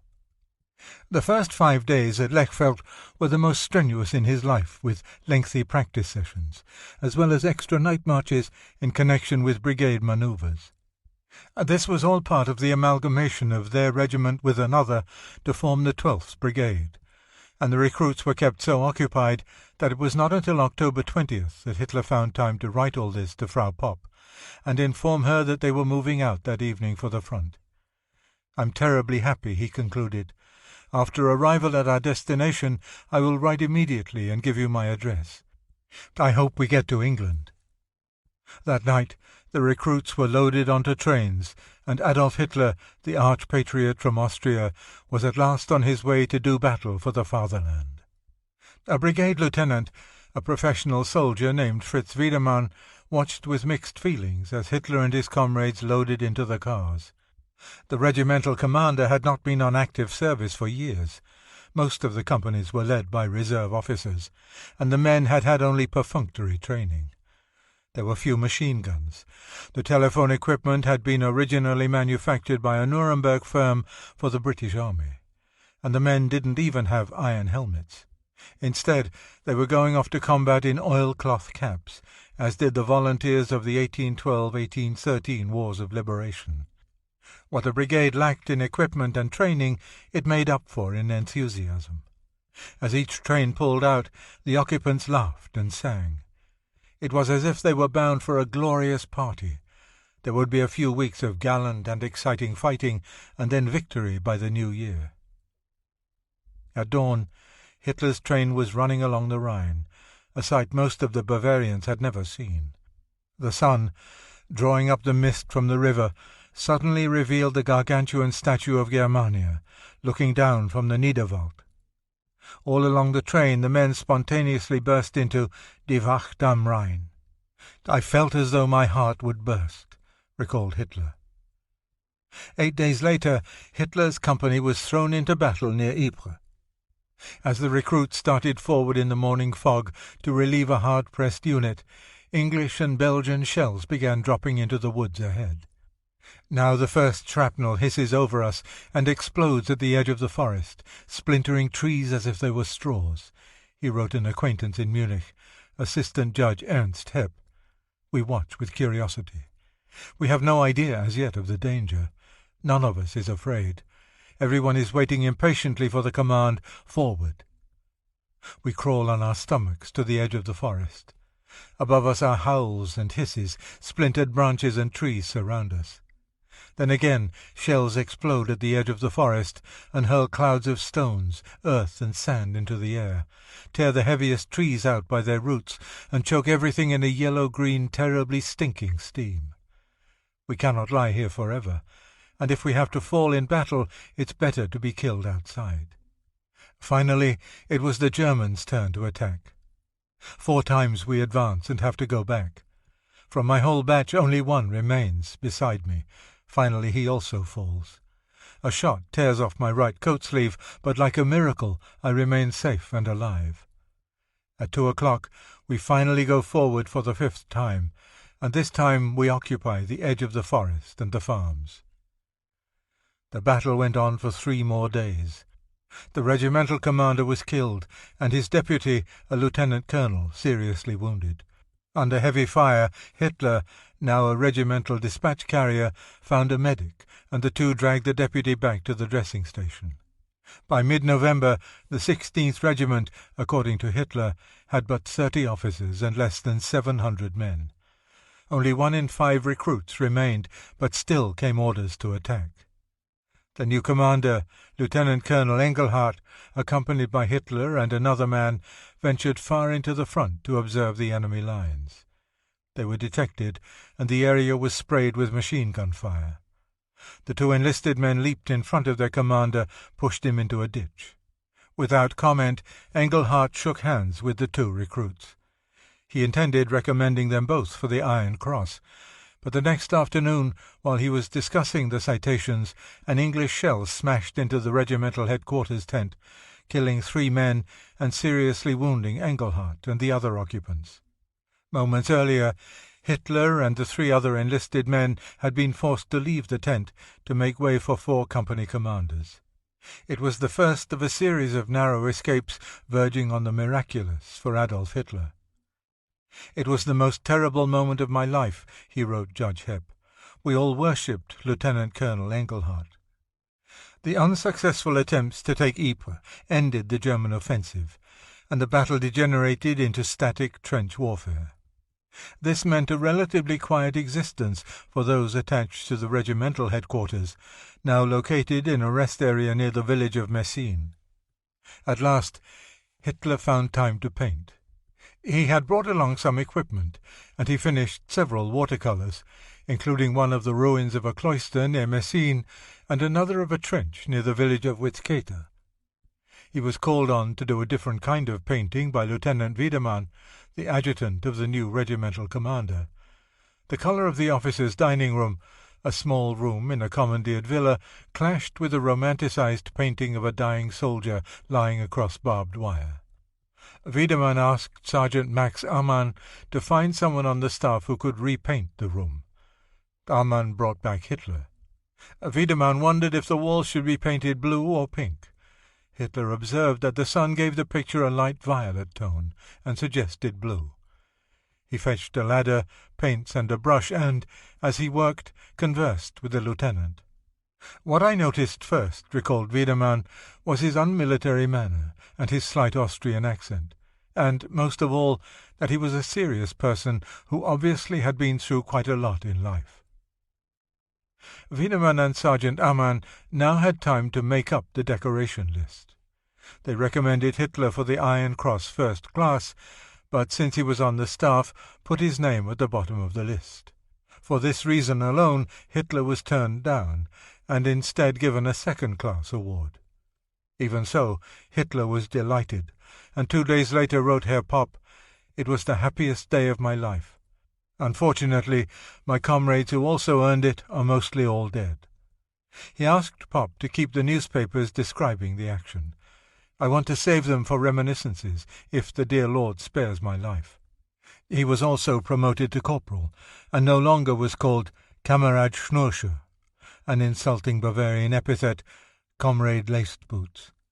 He had earned the respect of his comrades and officers. He belonged.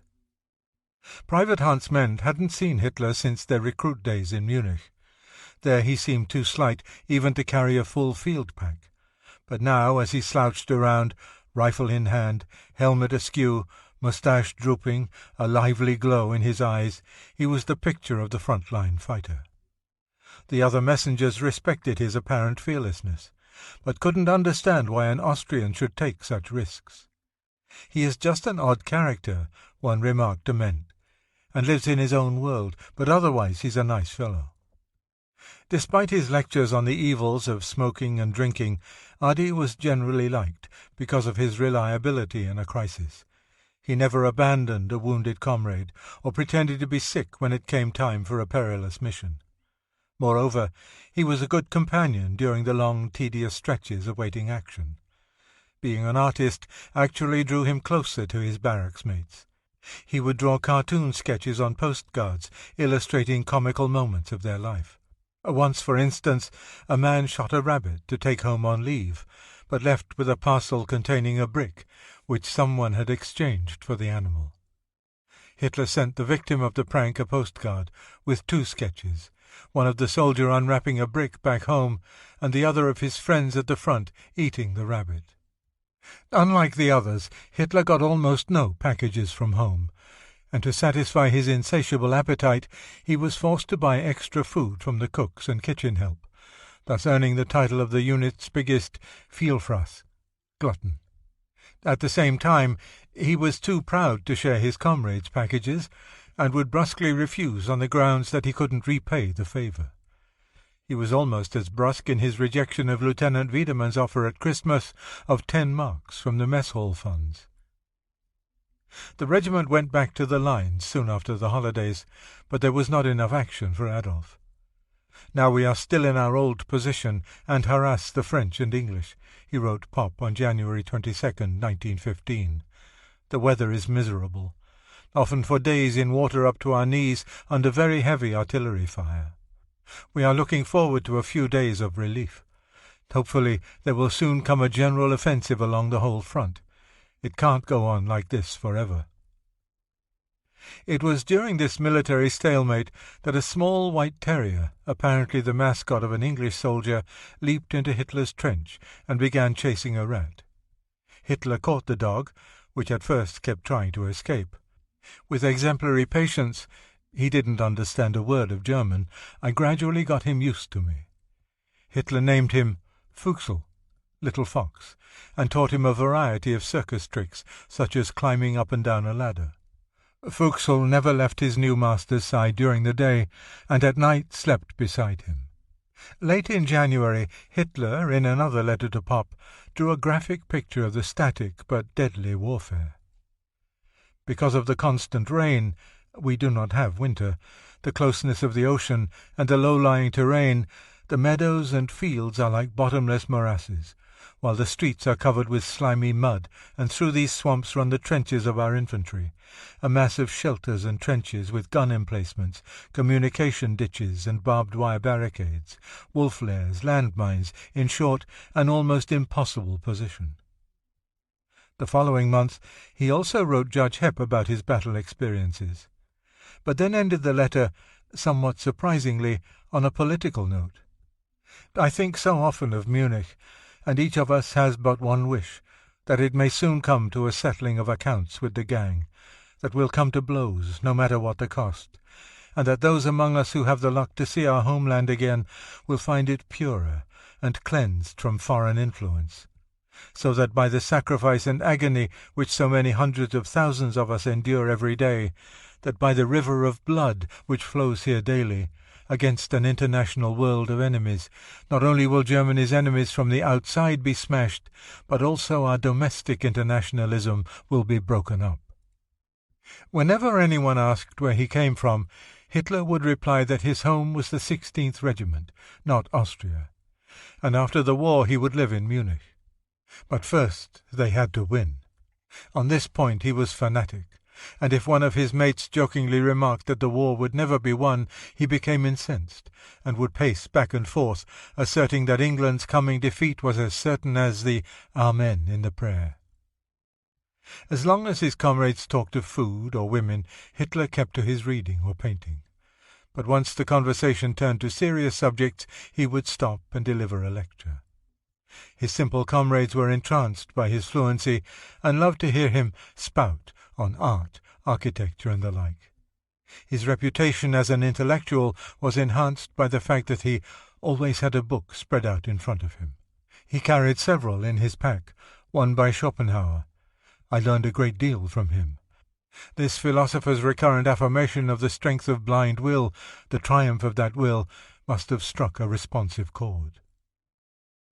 By the end of the summer of 1915, Hitler had become indispensable to regimental headquarters. The telephone lines to battalion and company command posts were often knocked out by artillery, and only runners could deliver messages. We found out very soon, recalled Lieutenant Wiedemann, which messengers we could rely on the most. He was admired by fellow runners as much for his craftiness — he could crawl up front like one of the Indians he had read about in his boyhood — as his exceptional courage. Yet there was something in Hitler that disturbed some of the men. He was too different, his sense of duty excessive. "It's more important to bring our messages to their destination," he once lectured a fellow messenger, "than for personal ambition or to satisfy curiosity." He was unnaturally eager to get up front, and would often, without being asked, deliver messages for the other runners. The tempo of fighting increased in June and July, and the constant duty began to tell on Hitler. His face became wan and more sallow. In the dark hours of the morning, when an English barrage started, he would leap out of bed and, rifle in hand, stride rapidly back and forth, like a racehorse at the starting gate, until everyone was awake. He became even more impatient with his neighbours' gripes. If one complained about the smaller meat ration, he sharply retorted that the French ate rats in 1870. On September 25th, the English pressed their attack, and by nightfall the position of the entire 16th Regiment was endangered. Phone communication to the front abruptly ceased. Hitler and another man went forward to find out what had happened, and returned, by the skin of their teeth, to report that the lines had been cut. An enemy attack in force was coming. Hitler was sent out to broadcast the warning, and somehow survived the deadly barrage once more. In the past months he had narrowly escaped death an inordinate number of times. It was as if he led a charmed life. "I was eating my dinner in a trench with several comrades," he told an English correspondent, Ward Price, years later. "Suddenly a voice seemed to be saying to me, 'Get up and go over there.'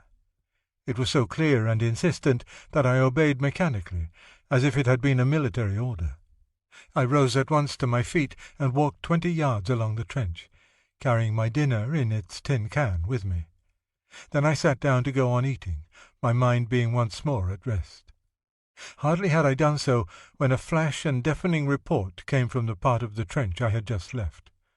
A stray shell had burst over the group in which I had been sitting, and every member of it was killed. Perhaps it was the season of perception. That fall, on a night made grey-white with hoarfrost, he may have felt the sense of his destiny when he wrote this strange poem. I often go on bitter nights to Wotan's oak in the quiet glade. With dark powers to weave a union, the runic letters of the moon makes with its magic spell, and all who are full of impudence during the day are made small by the magic formula. They draw shining steel, but instead of going into combat, they solidify into stalagmites. So the false ones part from the real ones. I reach into a nest of words, and then give to the good and just with my formula blessings and prosperity. A few weeks later he made a portentous prophecy to his comrades. You will hear much about me. Just wait until my time comes. There was no snow that December, only endless rain. Entire sections of the meandering trench lines were flooded. The second Christmas was more dismal than the first. While the others opened parcels and cherished letters from home, Hitler sat on his cot as in a trance. During the 3 days of holiday he scarcely spoke a word. His comrades tried to cheer him up, and offered him the pick of their own parcels. He refused with abrupt thanks, then retreated to his private world. Once the holidays ended, Hitler snapped out of his apathy, becoming so cheerful, in fact, that he could smile at mocking remarks about his quietly spent holidays. In the early summer of 1916, Hitler's regiment moved south, just in time to take part in the crucial Battle of the Somme. It began with an English attack so relentless that almost 20,000 Allies were killed or fatally wounded on the first day alone. In the Fromelles sector, the enemy barrage on the night of July 14th cut all regimental field telephones. Hitler and another runner were sent out, in the face of almost certain death, peppered with shot and shell every metre of the way. They cowered for shelter in watery shell holes and ditches. The other man collapsed from exhaustion, and Hitler had to drag him back to their dugout. By July 20th, the Battle of Fromelles was on. It cost both sides many lives, and ended where it had started. For the next 2 months the struggle lapsed into dull but deadly trench warfare, with advances or retreats measured in yards. It was during this time that Hitler lost a close friend. Hans Mendt was transferred to the rear to act as interpreter in a prisoner of war camp. But he still had 2 other comrades, Ernst Schmidt and Ignaz Westenkirchner, and, more important, his pet. How many times at Fromelles during the First World War I studied my dog Fuchsel. He reminisced on a winter night 25 years later. He told of his fascination with Fuchsel's reaction to a buzzing fly. The dog would quiver as if hypnotized, wrinkle his face like an old man, then suddenly leap forward and bark. I used to watch, as if he'd been a man, the progressive stages of his anger, of the bile that took possession of him. Fuchsel used to sit next to Hitler when he ate, watching each movement. If Hitler gave him nothing after taking 5 or 6 mouthfuls, the dog sat up and looked at his master as if to say, "What about me?" It was crazy how fond I was of the beast. After 3 months, the Battle of the Somme still raged. The Allies persistently attacked and, in all, would suffer 614,000 casualties in this one campaign. But it was a useless slaughter, for the German lines did not buckle. For almost a week Hitler continued his charmed life despite a number of dangerous missions. And then, on the night of October 7th, his luck ended, as he slept with the other messengers in sitting position in a narrow tunnel leading to regimental headquarters. A shell exploded near the narrow entrance, knocking the messengers into a heap. Hitler was hit in the thigh, but tried to argue Wiedemann into keeping him at the front. "It isn't so bad, Lieutenant, right?" he said anxiously. "I can still stay with you. Stay with the regiment, can't I?" 3. Hitler was evacuated to a field hospital. His wound, his first, was not serious, but in the ward he suffered a curious shock, one that almost made him collapse from fright. It came as he lay on his cot and suddenly heard the voice of a German woman, a nurse. For the first time in 2 years to hear such a sound. Shortly, he was on a hospital train bound for Germany. The closer our train, which was to bring us home, approached the border, the more inwardly restless each of us became. At last he recognized the first German house, by its high gable and beautiful shutters, the fatherland. At a military hospital just southwest of Berlin, the comfortable white beds were such a change after trench life that at first we hardly dared to lie on them properly. He gradually readjusted to such comfort, but not to the spirit of cynicism he found in some men. As soon as he was ambulatory, Hitler got permission to spend the weekend in Berlin. He found hunger and dire misery, and scoundrels who were agitating for peace. After 2 months, he was released from the hospital and transferred to a replacement battalion in Munich. Here, according to Mein Kampf, he at last found the answer to the collapse of morale. The Jews. They were behind the front line plotting Germany's downfall. Nearly every clerk was a Jew, and nearly every Jew was a clerk. I was amazed at this plethora of warriors from the chosen people, and could not help but compare them with their rare representatives at the front. He was also convinced that Jewish finance had seized control of Germany's production. The spider was slowly beginning to suck the blood out of the people's pores. His comrades at the front never heard him talk like this. He appeared to be no more anti-Semitic than they were. Occasionally he would make an innocuous remark, such as, "If all Jews were no more intelligent than Stein, their telephone operator, then there wouldn't be trouble." And whenever Adolf talked about Vienna and the overriding influence of the Jews, he did so, Westenkirchner recalled, without spitefulness. Schmidt, in fact, never heard him discuss the subject at all, nor did Lieutenant Wiedemann. It really seems impossible for me to believe that Hitler's hatred for Jews dated back to that time. Hitler became disgusted with Munich. He found the mood in the replacement battalion despicable. No one honoured a front-line soldier. These recruits had no conception of what Hitler had suffered in the trenches. He longed to be back with his own kind, and in January 1917 wrote Lieutenant Wiedemann that he was again fit for service, and wished to return to my old regiment and old comrades. On March 1st he was back with the 16th Regiment, receiving a warm welcome from officers and comrades alike. Little Fuchsel went into paroxysms of ecstasy. He hurled himself on me in frenzy. For supper, the company cook turned out an extra special mess in his honour. Kartoffelpuffer, bread and jam and cake. At last, Hitler was back home where he belonged. That night he wandered around for hours, flashlight in hand, spitting rats on his bayonet, until someone threw a boot at him and he went to bed. A few days later, the regiment entrained for the Arras area to prepare for another spring offensive. But there was leisure time for painting, and Hitler completed more watercolours, scenes of former battles that had meaning to him. That Easter his art took a popular turn. He painted egg briquettes with calcium and placed them in the garden of the regimental commander, spelling out, "Happy Easter 1917." A few months later there was a new regimental commander, Major Freiherr von Tuboeff, a young active man who brought discipline back to the unit. He not only made life difficult for both men and officers, but criticized his superiors. To work off his frustrations, Tuboeff went hunting.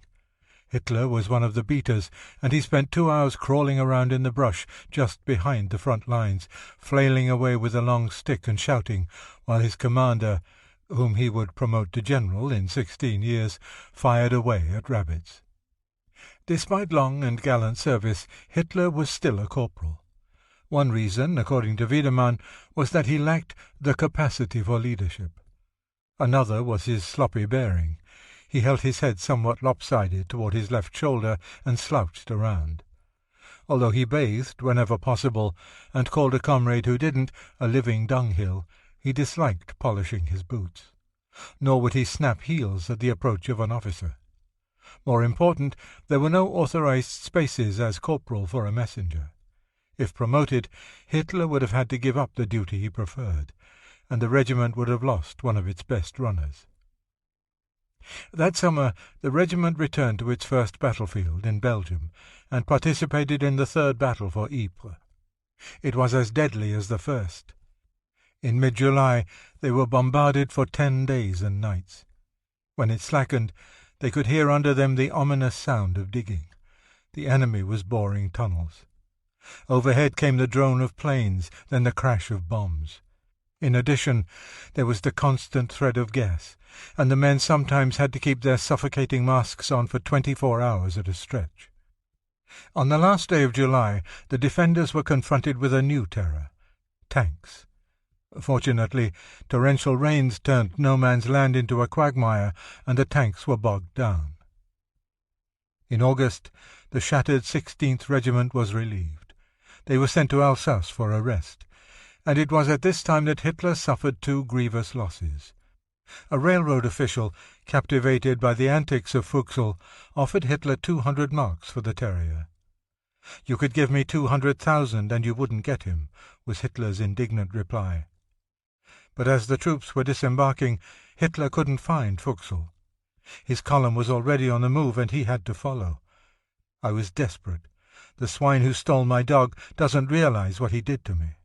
At about the same time, another swine rifled his knapsack and made off with a leather case containing sketches, drawings, and watercolours. Insulted and injured, first by a civilian slacker and then by one of the new breed of cowardly recruits — no front-line soldier would rob a comrade — he put aside his paints. Early that October, Schmidt finally persuaded Hitler to take an 18-day furlough, his first of the war. Their destination was Dresden, home of Schmidt's sister, but they stopped off at Brussels, Cologne, and Leipzig for sightseeing. Hitler particularly enjoyed the last city. It was here that Martin Luther preached his first sermon in St. Thomas' Church, the same church where Bach had played the organ for 27 years and was buried, and where Wagner had been baptized. But what impressed him most was the massive 300-foot monument of the Battle of the Nations, honouring the war dead of 1813, which looked more like a fortress than a shrine. "This has nothing to do with art," he commented, "but it is enormous and beautiful." In Dresden, they inspected the famous buildings and visited the art galleries, including the famous Zwinger. He was eager to go to the opera until he examined the programme. Apparently there was no Wagner, and announced there was nothing worth seeing. Later, he visited Berlin by himself and stayed a few days with the family of a front-line comrade. "The city is marvellous," he wrote Schmidt on a postcard, "a real world capital. Traffic is still tremendous. I'm gone almost all day. Now finally have opportunity to study the museums a little better. In short, there is nothing lacking." The unit saw little action for the rest of the year, and Hitler had much time for reading. To him, novels and magazines were frivolous, and he concentrated on history and philosophy. "War forces one to think deeply about human nature," he later told Hans Frank. 4 years of war are equivalent to 30 years university training in regard to life's problems. I hated nothing more than trash literature.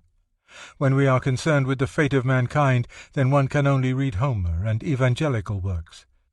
In the later years of the war, I read Schopenhauer, and reached for him again and again. The copy of Schopenhauer's selected works, which he kept in his pack, was worn out. Then I was able to do without evangelism, even if Christ was a true fighter. But the turning of both cheeks is not a very good recipe for the front. Quiet as the Western Front was, that winter proved the most arduous one yet for the front-line troops. Rations were shorter than ever, and the men were forced to eat cats and dogs. Hitler's comrades recalled that he preferred the meat of cat to that of a dog, perhaps because of Fuchsel. His favourite food, when he could get it, was toast, thickly spread with honey or marmalade. Once he found large crates of zwieback, and to satisfy his hunger he began robbing them systematically, craftily taking packages from the bottom. He shared the loot with his mates and, after getting some sugar on barter, would cook for them the front-line version of an Austrian dessert, Schmarren. At home, civilians were also forced to eat dogs and cats, roof rabbits. Bread was made from sawdust and potato peelings, and there was almost no milk. Germany's allies also suffered. Food supplies were so short in Vienna that the Austrian government was forced to appeal to Berlin for grain. Strikes erupted in Vienna and Budapest, set off not only by hunger but by Germany's failure to make peace with the new Bolshevik government in Russia. They spread to Germany itself, which had been under a virtual military dictatorship for several months, and on Monday, January 28, 1918, workers throughout Germany went out on strike. Peace was their main demand, but they also insisted on workers' representation in negotiations with the Allies, increased food rations, the abolition of martial law, and a democratic government throughout Germany. In Munich and Nuremberg, only a few thousand workers marched through the streets petitioning for immediate peace without annexation. But in Berlin, 400,000 workers walked out of their shops to organize a strike committee. Within a week they were forced back to work, but a spirit of rebellion had come alive in the capital, and it seemed only a question of time before full-scale revolution would break out. News of the general strike was received with mixed feelings at the front. Many of the soldiers were as war-weary and disgusted as those back home, but almost as many felt they had been betrayed by their own civilians. Hitler called it the biggest piece of chicanery in the whole war. He was incensed at the slackers and Reds. What was the army fighting for if the homeland itself no longer wanted victory? For whom the immense sacrifices and privations? The soldier is expected to fight for victory, and the homeland goes on strike against it. At last, Berlin made peace with the Soviets at Brest-Litovsk on March the 3rd. But the terms imposed on the young government were so harsh that leftists in Germany claimed the treaty's real purpose was to crush the Russian Revolution. News of the capitulation of the Bolsheviks exhilarated soldiers like Hitler, who remained convinced that Germany must win. Now more than ever, total victory seemed in their grasp, and the majority of troops responded loyally, if not eagerly, to the High Command's order for a massive offensive. In the next 4 months, Hitler's regiment took part in all phases of the massive Ludendorff spring offensives, on the Somme, on the Aisne, and finally on the Marne. Hitler's fighting spirit was higher than ever. On one of his trips out front in June, he got a glimpse of something in a trench that looked like a French helmet. He crept forward and saw 4 poilus. Hitler pulled out his pistol. Messengers had turned in rifles for sidearms by then, and began shouting orders in German, as though he had a company of soldiers. He delivered his 4 prisoners to Colonel von Tubow personally, and was commended. There was no circumstance or situation, recalled Tubow, that would have prevented him from volunteering for the most difficult, arduous, and dangerous tasks, and he was always ready to sacrifice life and tranquillity for his fatherland and for others. On August 4th, Hitler was awarded the Iron Cross First Class. But it was for former achievements, and not this outstanding feat, and simply read, "For personal bravery and general merit." It was presented to him by the battalion adjutant, who had initiated the award, First Lieutenant Hugo Gutmann, a Jew. By this time it was evident that the great Ludendorff offensives, which had pushed to within sight of the Eiffel Tower, had failed miserably. Defeat on the Western Front came as a shock, particularly after the historic victories in the East, where vast areas extending as far as the Caucasus had been conquered. Consequently, there was a serious drop in morale, even among the older soldiers. Disorders on troop and leave trains approached rebellions. Shots were fired from windows. Men disappeared at every station. Officers attempting to maintain discipline were attacked with stones and grenades. Revolutionary slogans such as "We're not fighting for Germany's honor, but for the millionaires" were scrawled in chalk on the cars. 4 days after Hitler received his Iron Cross, an Allied counterattack in the dense fog smashed through the German lines at Amiens. Ludendorff sent a staff officer to the front and immediately moved reserves to the breakthrough area. As these fresh troops moved up, those falling back shouted insults. "Blacklegs, you are prolonging the war." It was, Ludendorff wrote, the black day of the German army in the history of this war. The Kaiser reacted dejectedly but calmly, and remarked, "We must draw only one conclusion. We are at the limit of our capabilities. The war must be ended." A few days later, Ludendorff and Hindenburg conferred with Wilhelm at Spa. When the Kaiser ordered his foreign minister to begin peace negotiations, Hindenburg protested that the army still held much territory, and Ludendorff excitedly exclaimed that there must be discipline on the home front, as well as more vigorous conscription of the young Jews, hitherto left pretty much alone. In the face of rebellion at home and impending collapse at the front, Hitler became more argumentative and talked at length of the swindle perpetrated by the Reds. But his voice was lost in the chorus of complaints from replacements. At such times, according to Schmidt, Hitler became furious and shouted in a terrible voice that the pacifists and shirkers were losing the war. One day he attacked a new non-com who said it was stupid to continue fighting. They fought with their fists, and finally, after taking considerable punishment, Hitler beat his opponent. From that day, Schmidt recalled, the new ones despised him, but we old comrades liked him more than ever. 4 years of dehumanizing trench warfare had engendered in Hitler, as in so many other German patriots, an abiding hatred of the pacifists and slackers back home who were stabbing the fatherland in the back. He and those like him burned with a zeal to avenge such treachery, and out of all this would come the politics of the future. Hitler was far from the dreamy-eyed volunteer of 1914. 4 years in the trenches had given him a sense of belonging with a degree of self-confidence. Having fought for Germany, he was truly German, and having conducted himself honourably under duress, he had pride in his manhood. He had entered the army a raw youth, remarkably underdeveloped for all his 24 years and hardships in Vienna. Now he was a man, ready to take a man's place in the world.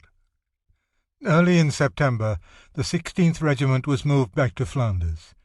Since they were in reserve, the troops were allowed to take furloughs.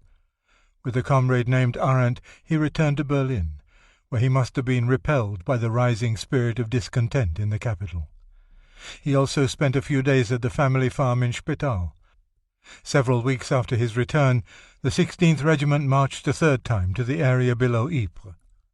For the third time they dug into the fields and hills near Comines. Then, on the morning of October 14th, Hitler was blinded by gas near the village of Verwijk. He would recover his eyesight, only to lose it again November 9th, upon learning that Germany was going to surrender. A few days later, he would hear voices and see a vision. 4. It is impossible to know how deep Adolf Hitler's fear and hatred of Jews ran on the day he was gassed in Belgium. Within a year, however, hatred of all things Jewish would become an overt and dominant force in his life. Hitler was only one among millions of other patriots who learned to fear Jews and Reds almost as a single entity during this period. For in these months the country was engulfed by a terrifying series of Marxist-inspired uprisings that threatened to destroy the fabric of German existence. Significantly, the revolutions began while Hitler was suffering the depressing after-effects of mustard gas. On the day he started east in a hospital train, it was October 16th, Prince Max of Baden, the new German Chancellor, received a note from President Woodrow Wilson, demanding, in effect, the abdication of Wilhelm before America would agree to an armistice. This quickened the disintegration of the German military, and within 2 weeks open revolt broke out when the fleet was ordered to proceed to sea. The crews of 6 battleships protested. Mutiny broke out in Kiel as sailors pillaged armories and small arms lockers and took over most of the city. In one barracks, a stoker established the Kiel Sailors' Soviet, and all but one of the ships still in port ran up the red flag of revolution. The men seized officers, tore off their insignia, and escorted them to the prison. In Munich, another insurrection broke out on November 7th. It was led by Kurt Eisner, a small elderly Jew wearing a black floppy hat, which, large as it was, couldn't contain a shock of wild hair. Epically untidy, he was a living cartoon of the bomb-throwing Red. He had already spent almost 9 months in prison for his wartime strike activities. By dusk, the revolutionaries, joined by many soldiers, had seized every major military post in Munich, and Ludwig III of the House of Wittelsbach had been forced to flee in a car, which ran off the road just south of the city, miring itself in a potato field. It was a fitting end to monarchy in Bavaria. That evening, trucks filled with occupants flourishing red flags rattled through the city. Eisner's men seized the main railroad station and government buildings. No one resisted. Police looked the other way as rebels set up machine guns at strategic corners. The burghers of Munich wakened the next morning to find that their Bavaria had become a republic. Revolution had come, German style, without too much fuss, and without a single serious casualty. The people accepted their lot in the same spirit. There was no violent reaction. The Müncheners grumbled and waited. The flames of orderly revolution were igniting spontaneously throughout Germany. In Friedrichshafen, workers at the Zeppelin plant formed a council. The factory workers in the Stuttgart area, including the vast Daimler Motor Works, struck and, led by socialists with views similar to Eisner's, made similar demands. Sailors engineered revolt in Frankfurt am Main. At Kassel, the entire garrison, including a commanding officer, revolted without benefit of bullets. There were a few shots fired in Cologne when the garrison of 45,000 went red, but order quickly settled over the city. A civilian revolt in Hanover succeeded even though authorities ordered troops to use force. Instead, the soldiers joined the rebels. It was the same in Düsseldorf, Leipzig, and Magdeburg. Government after government throughout Germany collapsed as workers' and soldiers' councils took control. Finally, on November 9th, the Kaiser reluctantly abdicated, turning power over to the moderate socialists, who were led by a former saddlemaker, Friedrich Ebert. It was the end of the German Empire, begun in France on January 18, 1871, when Wilhelm I, King of Prussia and grandfather of Wilhelm II, was proclaimed the first Emperor of Germany in the Hall of Mirrors at the Versailles Palace. It was also the end of an era. 48 years earlier, Bismarck had achieved his dream of unifying Germany, and in so doing had created a new image of Germany and Germans. Overnight, the foundation on which rested the security of the Junker landowners in East Prussia and the great industrialists crumbled. And overnight, the political philosophy on which the majority of Germans had based their conservative and patriotic way of life had apparently disintegrated with the lowering of the imperial flag. Perhaps the greatest shock to Germans was to find Ebert sitting in the Chancellery. In a single day, the Hohenzollern regime had evaporated, and a man of the people had taken command. How could it possibly have happened? Ebert himself was uneasy in the seat of power. He realized his presence would be an insult to those raised in imperialism. Moreover, he did not even represent the radical spirit of the streets. In fact, whom did he represent? He was so panicky that when Prince Max appeared at dusk to say farewell, Ebert begged him to remain in Berlin as administrator for the Hohenzollern monarchy. At 5 a.m. 2 days later, a representative of the Ebert government, Matthias Erzberger, put his signature to the Allied armistice terms in Marshal Foch's private railroad car. Hostilities would cease at 11 a.m. He had ensured peace to a shattered nation at the 11th hour of the 11th day of the 11th month of the year, and in so doing innocently gave birth to the myth of the November criminals, that it was the socialists who had sold out the nation. It was the Kaiser and the imperial German generals, of course, who had lost the war. But President Wilson had refused to make an armistice with them, insisting he could deal only with democratic elements, and, by forcing the socialists to assume the blame for something they had not brought about, Wilson gave Adolf Hitler a political tool that he was destined to wield with devastating force. 5. At the end of November 1918, Hitler was discharged from the Pasewalk hospital as fit for field service, since the patient no longer complained of anything but a burning of the membrane. Hitler later testified in court that he could only make out the largest headlines in a newspaper and feared he might never read another book. The medical records at the hospital, he complained, were made at a time of revolution. Practically no one got personal attention. We were discharged in hordes. For example, I never even received my soldier's pay book. He was ordered to report to the replacement battalion of his regiment.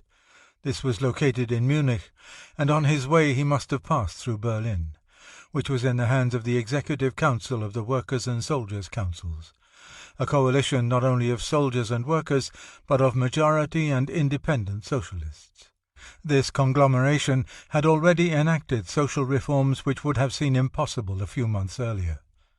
It had established the 8-hour day, granted labour the unrestricted right to organise into unions, increased workers' old age, sick and unemployment benefits, abolished censorship of the press, and released political prisoners. While Hitler approved the social reforms, he distrusted the revolutionaries who had effected them. The Executive Council was a tool of the Bolsheviks and the betrayer of the front-line soldiers, and its eventual goal was another Red Revolution.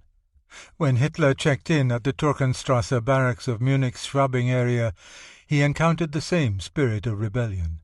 This installation had gone over to Eisner earlier in the month, and was under the control of a soldiers' council. There was no discipline. The place was a pigsty. There was no respect for those who had served in the trenches since the first days of the war. Many were there for food and shelter alone. It was far worse than the Mannerheim. What particularly incensed Hitler was the behaviour of the council members. Their whole activity was so repellent to me that I decided at once to leave again as soon as possible. Fortunately, he found an old comrade who experienced the same disgust. The laziest and most impudent among the men were, naturally, those who had never been anywhere near the trenches, remembered his fellow runner, Ernst Schmidt. The place was full of laggards and cowards.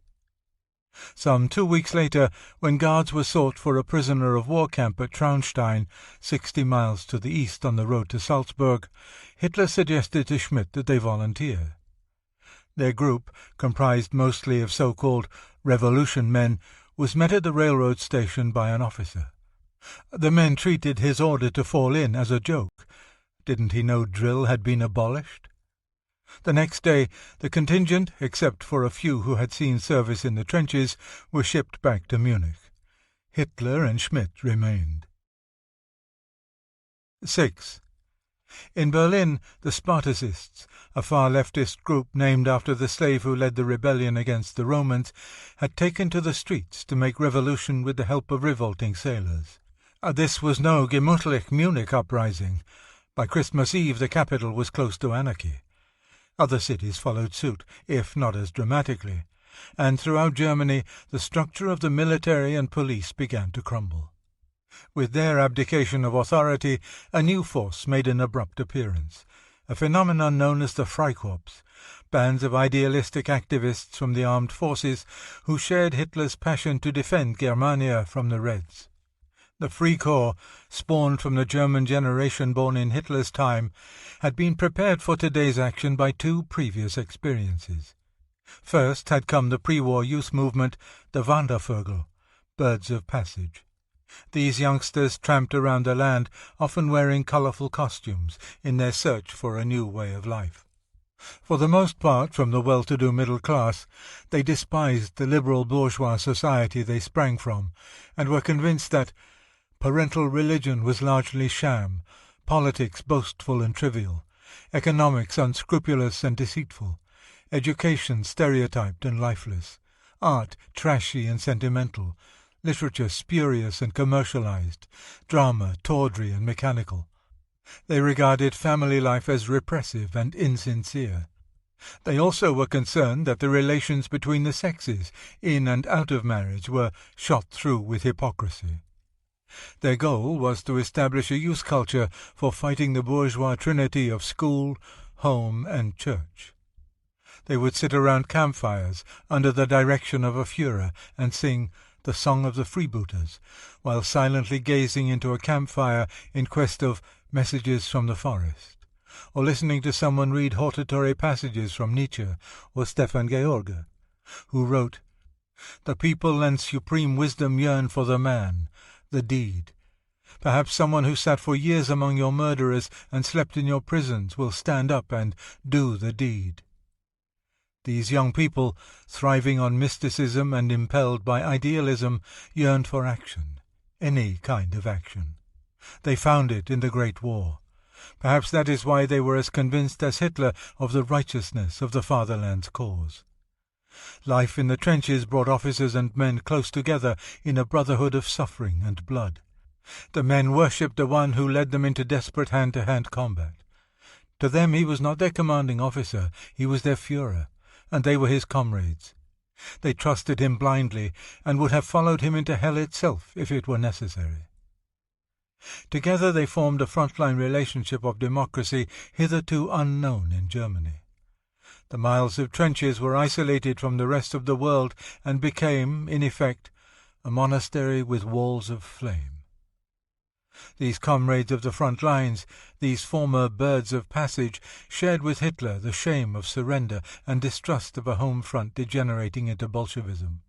Understandably, these veterans responded with enthusiasm to announcements placed by the military in newspapers and on billboards, announcing that the Spartacist danger had not yet been removed, and calling for soldiers to rise and join the Free Corps to prevent Germany from becoming the laughingstock of the earth.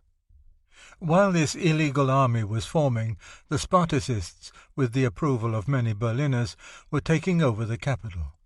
They controlled public utilities, transportation, and munitions factories. In desperation, on January 3, 1919, the Ebert government dismissed the chief of police, since he was known to sympathize with the Spartacists and had recently supported the sailors' mutiny. In retaliation, the Spartacists, now openly admitting they were communists, called for revolution. Berlin workers responded with enthusiasm, and by mid-morning of the 6th, 200,000 workers, carrying weapons and red flags, massed from Alexanderplatz to the Tiergarten. Nor did the fog and cold dampen the spirit of the crowd. Groups seized the officers of the Social Democrat newspaper Vorwärts and the Wolf Telegraph Agency. The Chancellery itself was surrounded by the angry mob. Inside hid Ebert and his associates. By the following morning, the Communists were ensconced in the statuary on top of the Brandenburg Gate, their rifles covering the Unter den Linden, the Königstrasse, and the Charlottenburger Chaussee. In addition to strategic railroad stations, the government printing office and the Bürzow brewery were occupied. Within 24 hours, the government held only a few of the city's major buildings. Berlin, eventually all of Germany, would probably have gone communist but for the Free Corps. Within a week, units from outside the city marched in and crushed the red centers of resistance. The Spartacist leaders, including the diminutive Rosa Luxemburg, were hunted down and cruelly murdered. 4 days after the death of Red Rose, the first national election under the new republic was held. It was a Sunday, clear and cold.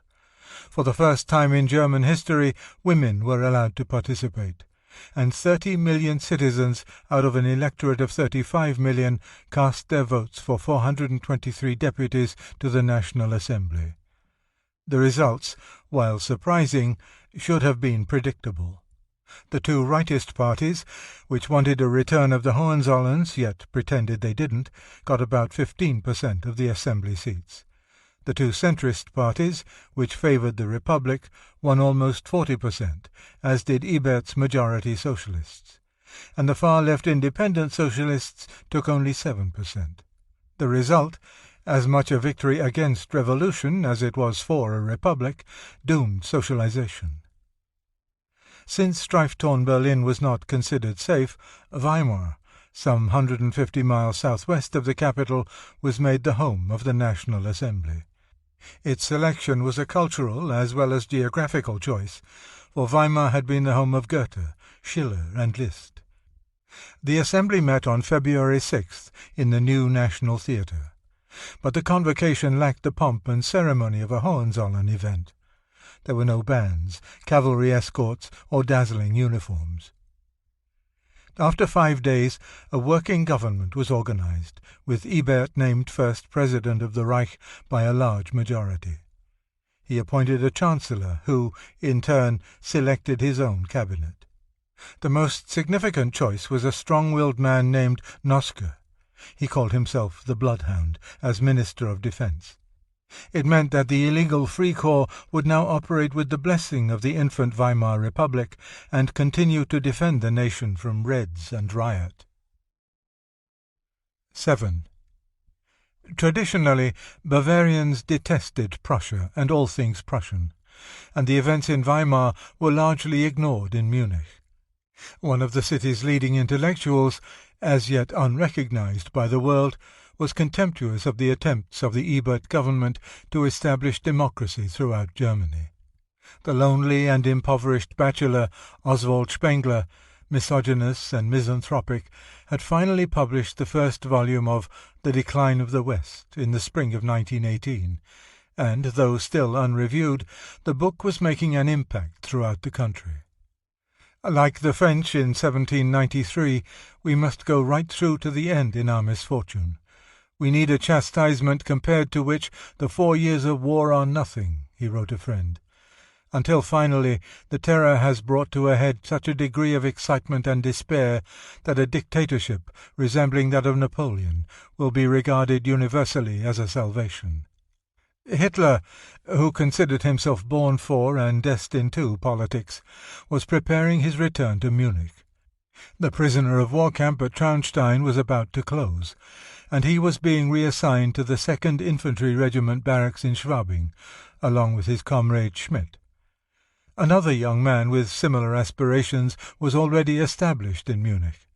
Alfred Rosenberg, a fanatic anti-Semite and anti-Marxist, had come from his native Estonia by way of Russia to find his true home. Like Hitler, he was artist and architect. Like Hitler, he was more Germanic than a native German, and had left his birthplace to gain a fatherland for myself. Moreover, he was determined to warn this fatherland of the Bolshevik terror that had ravaged the old one, and fight to keep it free from Jewish communism. Upon learning that there was a German author named Eckhart who shared many of his views, Rosenberg decided to make his acquaintance. Dietrich Eckhart, poet, playwright, coffee-house intellectual, was a tall, bald, burly eccentric who spent much of his time in cafes and beer halls, giving equal attention to drink and talk. Son of a Bavarian councillor to the king and former patient at an institution for nervous diseases, he had entree to aristocratic circles. An original, raffish man with a touch of genius, his brilliant translation of Peer Gynt was the standard version. He too was a pan-German and anti-Semite. With his own money he published a weekly paper that had a circulation of some 30,000. Rosenberg appeared, without introduction, at Eckhart's apartment. The poet was impressed by what he saw in the doorway, an intense, dead-serious young man. Rosenberg's first words were, "Can you use a fighter against Jerusalem?" Eckhart laughed. "Certainly." Had he written anything? Rosenberg produced an article on the destructive forces of Judaism and Bolshevism on Russia. It was the beginning of a relationship that would affect the career of Adolf Hitler. Eckhart accepted Rosenberg as a co-warrior against Jerusalem, and soon his articles on Russia began appearing not only in Eckhart's paper, but in another Munich weekly, Deutsche Republik. The theme of these articles was that the Jew stood behind the world's evils. The Zionists had planned the Great War as well as the Red Revolution, and were presently plotting with the Masons to take over the world. 8. To many Bavarians, Kurt Eisner was the very model of a revolutionary, and it was widely believed that his revolution had been financed by Moscow gold. On the contrary, it had cost him only the 18 marks in his pocket on that historic day in November, and he was, in fact, the antithesis of the ruthless, pragmatic Russian Bolshevik. He ran the Bavarian Socialist Republic as if he was still installed at the Stammtisch of his favourite coffee-house. What Eisner was attempting to establish was not communism or even socialism, but a unique kind of radical democracy. A poet among politicians whose dream of a reign of beauty, illumination, and reason was more in keeping with Shelley than Marx, he was already on the path to oblivion. The January elections had brought a resounding victory for the middle-class parties, and an overriding demand for his resignation. Early in the morning of February 21st, realizing his cause was hopeless, he wrote out a statement announcing his resignation. But en route to the Landtag to deliver it, he was assassinated by Count Anton Arkovalli, a young cavalry officer who had been turned down by an anti-Semitic group since his mother was Jewish. Eisner would have been out of office in an hour, his regime replaced by a middle-of-the-road government. The assassination brought about what Arco Valley most feared, another surge to the left. Eisner, so recently despised and rejected by almost everyone, became an instant martyr and proletarian saint, and the revolutionary movement was resuscitated. Martial law was declared, and a new all-socialist government, headed by a former teacher, Adolf Hoffmann, was appointed by the Central Workers' and Soldiers' Council. A general strike was called, a 7 p.m. curfew imposed, and the University of Munich closed, since its students were already acclaiming Arco Valley as their hero. A fortnight later, the First Congress of the Third International convened in Moscow, and the resolution establishing the Communist International, Comintern, was unanimously adopted. In the ensuing victory celebration, Lenin called on workers of all countries to force their leaders to withdraw troops from Russia, resume diplomatic and commercial relations, and help rebuild the fledgling nation with an army of engineers and instructors. Berlin was already responding to the call for world revolution. The previous day, workers, ignoring orders from the Communist Party, had converged on the center of the city to demonstrate and loot. Joined by the Red Soldiers League and other radical military groups, they seized more than 30 local police stations. Sailors besieged the main police headquarters on the Alexanderplatz, which was defended by several companies of Free Corps infantry. The following day, 1,500 delegates of the workers' councils voted overwhelmingly to call a general strike. The capital was immobilized, no electricity, no transportation. The revolutionaries concentrated on the eastern part of the city, setting up machine guns at key points. To counter them, Defense Minister Noske, using dictatorial powers recently bestowed on him, brought more than 30,000 Free Corps troops into the city on March 5th. The rebels were driven back block by block, while Berlin's bars, dance halls and cabarets remained open for business as usual. After 4 more days of bitter house-to-house fighting, with cannon, machine guns and strafing airplanes pitted against rifles and grenades, Noske announced that anyone who bears arms against government troops will be shot on the spot.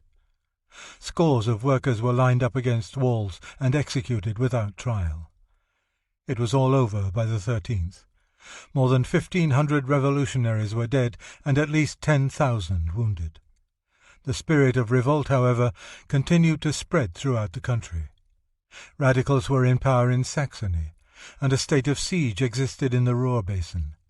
Ben Hecht of the Chicago Daily News Syndicate cabled, "Germany is having a nervous breakdown. There is nothing sane to report." Munich, too, was on the verge of another revolution, this one inspired by a coup d'etat in Budapest. On March 22nd, news arrived that a popular front of socialists and communists had seized control of Hungary in the name of the councils of workers, soldiers and peasants. A Hungarian Soviet Republic was announced under the leadership of an unknown, Bela Kun. A Jew himself, 25 of his 32 commissars were also Jews, provoking the London Times to characterize the regime as the Jewish Mafia. The triumph of Bela Kun emboldened the leftists in Munich. Early on the evening of April 4th, delegates from the councils trudged through streets piled with 20 inches of snow, the heaviest downfall in years. Their destination was the Löwenbrauhaus, only 2 blocks from Hitler's pre-war rooming house. Here a resolution was read aloud. Elimination of the parties, union of the entire proletariat, proclamation of a Soviet Republic and brotherhood with the Russian and Hungarian proletariat. And then no power on earth will be able to prevent the immediate execution of full socialization. It was a coffee-house revolution, an innocent version of the bloody reality. Its spiritual leader was Ernst Toller, the poet, and his platform included a demand for new art forms in drama, painting and architecture, so the spirit of mankind could be set free. The cabinet was a congeries of engaging eccentrics. The Commissar for Housing, for instance, ordered that henceforth the living-room in all homes must be above the kitchen and bedroom. But the jewel in this crown of originals was Franz Lipp, selected as Commissar for Foreign Affairs, even though he had spent some time in a mental institution, on the grounds that he was the picture of a diplomat with his neat beard and grey frock coat. Lipp sent an indignant telegram to Moscow, charging that Eisner's successor had stolen the keys to the ministry toilet, and declared war on Württemberg and Switzerland because these dogs have not at once loaned me 60 locomotives. The end came abruptly on Palm Sunday, April 13th, when the former minister-president, the socialist schoolteacher Hoffmann, attempted to seize Munich by force. His putsch never had a chance, despite the exploits of soldiers like Adolf Hitler. He, for one, prevented the men at his barracks of the 2nd Infantry Regiment from going over to the Reds by climbing onto a chair and shouting, "Those who say we should remain neutral are right. After all, we're no pack of revolutionary guards for a gang of vagrant Jews." Although Hitler and others held the Munich garrison to neutrality, the Hoffmann putsch was crushed by nightfall, and this time the Red Professionals, led by Eugen Leviné, a native of St. Petersburg and the son of a Jewish merchant, took over the government. They had been sent to Munich by the Communist Party to organize revolution and, after arresting the poet Toller, promptly converted it into a genuine Soviet. But they proceeded to violate strict party orders to avoid any armed action, even when a local or momentary success might be possible, by dispatching, in the name of the Bavarian Soviet Republic, a considerable force to confront an army of 8,000 men that Hoffmann had hastily gathered to retake Munich. The Hoffmann army was approaching Dachau, a city 10 miles above Munich. The Red Commander-in-Chief was the man just arrested by the Communists, Ernst Toller. After release from a cellar, he went forth to battle on a borrowed horse, as a knight of old, determined that the revolution must be cleanly fought. On April 18th, this Red Knight directed the attack against the Hoffmann forces, but, being a humanist and individualist, he persistently ignored orders from Munich.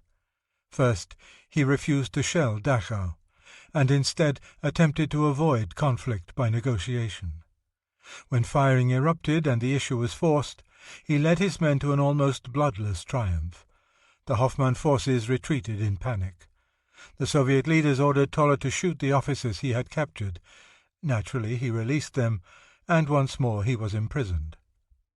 After the debacle at Dachau, Hoffmann was forced to accept help from War Minister Noske's Free Corps units. A tactical plan for the conquest of Munich was drawn up with amazing promptness, and executed so effectively that the city was completely encircled by April 27th. In vengeful retribution, the surrounded Reds hunted down enemies of the Soviet Republic throughout Munich. Sailors captured 7 members of the anti-Semitic Tula Society, including its attractive secretary. In all, 100 hostages were imprisoned in the Luitpold High School. By April 29th, the ring around Munich tightened, and the revolutionaries were in a panic. A false alarm that the Whites had occupied the main railroad station emptied Red headquarters, except for Toller, who had been released to set up a last-ditch defense, and the commander of the Red Army. He decided to wreak final vengeance on the Whites, whose Free Corps troops had recently executed 52 Russian prisoners of war in a stone quarry, and shot a dozen unarmed workers. He ordered the execution of the hostages in the high school. The horrified Toller rushed to stop the massacre, but by the time he arrived, at least 20 people had been slaughtered. Students slipped through what was left of the Red Lines and reported these atrocities to Free Corps commanders, who issued orders to march into the city at dawn. The 1st of May was clear and warm, as Free Corps units converged on the city from several directions. They had little difficulty routing scattered revolutionaries, despite some opposition in the area surrounding the Hauptbahnhof and in the Schwabing section. On all sides, the Free Corps men were cheered by the relieved citizenry. In the Marienplatz, an open-air mass for the troops was held, as red flags were hauled down and replaced by the blue and white of Bavaria. While Lenin was boasting to a huge May Day crowd in Red Square of the triumphs of communism, the liberated working class is celebrating its anniversary freely and openly, not only in Soviet Russia, but in Soviet Hungary and Soviet Bavaria. Free Corps troops were ranging through Munich, extinguishing nests of resistance and arresting Red leaders. The streets of Munich belonged to the Free Corps, and soon they were marching down the Ludwigstrasse, goose-stepping as they passed the Feldherrnhalle, with one unit, the Erhard Brigade, wearing swastika-decorated helmets and singing "Swastika on Helmet, Black, White, Red Band." By May 3rd, Munich was secured, but at the cost of 68 Free Corps lives. These, of course, had to be avenged. 30 Catholic workers of the St. Joseph Society were seized at a tavern while making plans to put on a play. They were brought to the cellar of the Wittelsbach Palace, where 21 of them were shot or bayoneted to death as dangerous Reds. Hundreds were shot under similar circumstances, and thousands were chastised by cruising Free Corps squads. The repression continued with issuance of a series of harsh edicts, some almost impossible to obey, such as the one to surrender all arms immediately or be shot. In the name of law and order, citizens were routed out, insulted, beaten, and murdered. The Free Corps had saved Munich from the iron heel of the Soviet Republic and its excesses, but these seemed pale compared to the cure. It would require a volume to narrate all the atrocities committed by the Whites, reported the French military attaché in Munich. Organized barbarism was given free rein, a savage debauchery, an indescribable orgy. But the British officials saw none of this, or else they approved of what they observed. The result of the Soviet episode at Munich, so far as at present can be seen, reported the Political Intelligence Department of the British Foreign Office, is to strengthen the cause of law and order throughout Germany, and to discredit Spartacism and Bolshevism with the masses. In all, more than 1,000 so-called Reds were executed by the Free Corps. So many bodies littered Munich in so short a time that they became a health menace, and unidentified corpses had to be dumped into shallow ditches. 9. The idealistic youth of the Wandervögel had brought their high hopes into the trenches, and now, as Free Corps men, onto the streets of Germany. "This is the new man, the storm soldier, the elite of Mitteleuropa," wrote their poet laureate Ernst Junger. "A completely new race, cunning, strong, and purposeful. These would be soldiers of the battle for German salvation. New forms must be moulded with blood, and power must be seized with a hard fist." Junger could have been speaking for Adolf Hitler, whose slumbering antipathies had been reawakened by the Red regimes in Munich, and shortly after the liberation of Munich came the event that would change his life and turn the course of world history. On June 28, 1919, the victorious Allies signed the Treaty of Versailles. With little delay, the German government ratified its terms. These were harsh. Germany was forced to accept sole responsibility for causing the war and required to pay all civilian damage caused by the conflict. Great chunks of territory were wrested from the Reich. Alsace-Lorraine went to France, the Malmedy area to Belgium, most of Posen and West Prussia to Poland. Germany also lost her colonies. Danzig was to be a free state, and plebiscites would be held in the Saar, Schleswig, and East Prussia. Further, the Allies would occupy the Rhineland for at least 15 years, and a belt 30 miles wide on the right bank of the Rhine was to be demilitarized. The humiliation was made complete by a regulation forbidding the Germans to have submarines or military aircraft, and limiting her army to 100,000 men. The new force, the Reichswehr, almost immediately exercised a power far beyond its size. To keep the ranks free from Bolshevik influence, a bureau was organized to investigate subversive political activities among the troops and to infiltrate workers' organizations. Among the recruits selected by Captain Karl Mayr, the officer in charge of this unit, was Hitler. He was particularly qualified for such a task, but Mayr picked him because of his exemplary war record, and perhaps out of pity.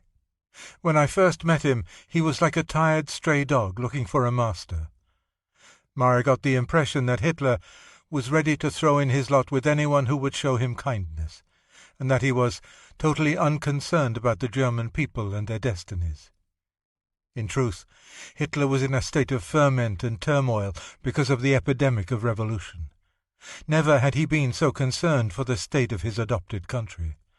Recently he had been handed a racist pamphlet, perhaps one of Eckart's, and it brought to mind similar pamphlets he had read in Vienna. Involuntarily I saw thus my own development come to life again before my eyes. His simmering hatred of Jews had been activated by what he himself had witnessed on the streets of Munich. Everywhere Jews were in power, first Eisner, then anarchists like Toland, and finally Russian Reds like Levine. In Berlin it had been Rosa Luxemburg, in Budapest Bela Kun, in Moscow Trotsky, Zinoviev, and Kamenev. The conspiracy Hitler had previously suspected was turning into reality.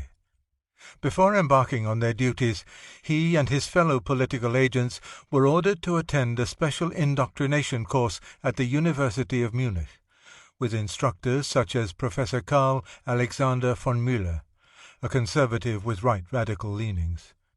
For me, wrote Hitler, the value of the whole affair was that I now obtained an opportunity of meeting a few like-minded comrades with whom I could thoroughly discuss the situation of the moment.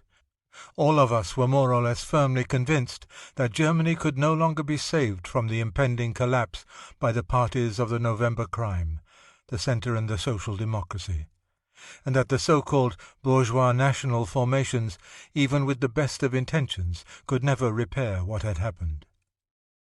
During the war, Hitler had told Westenkirchner that in peacetime he would become either an artist or go into politics, and when his comrade asked him which party he preferred, the answer was none.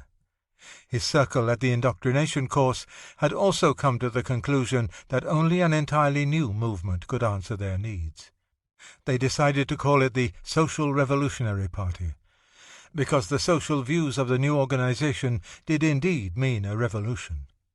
Added impetus was given such a movement by one of the lecturers, Gottfried Feder, Professor von Müller's brother-in-law. Founder of the German Fighting League for the Breaking of Interest Slavery, he was an engineer by profession, but an economist at heart. He spoke to the political agents about the speculation and economic character of stock exchanges and loan capital. This was a stimulating revelation to Hitler. Right after listening to Feder's first lecture, the thought ran through my head that I had now found the way to one of the most essential premises for the foundation of a new party.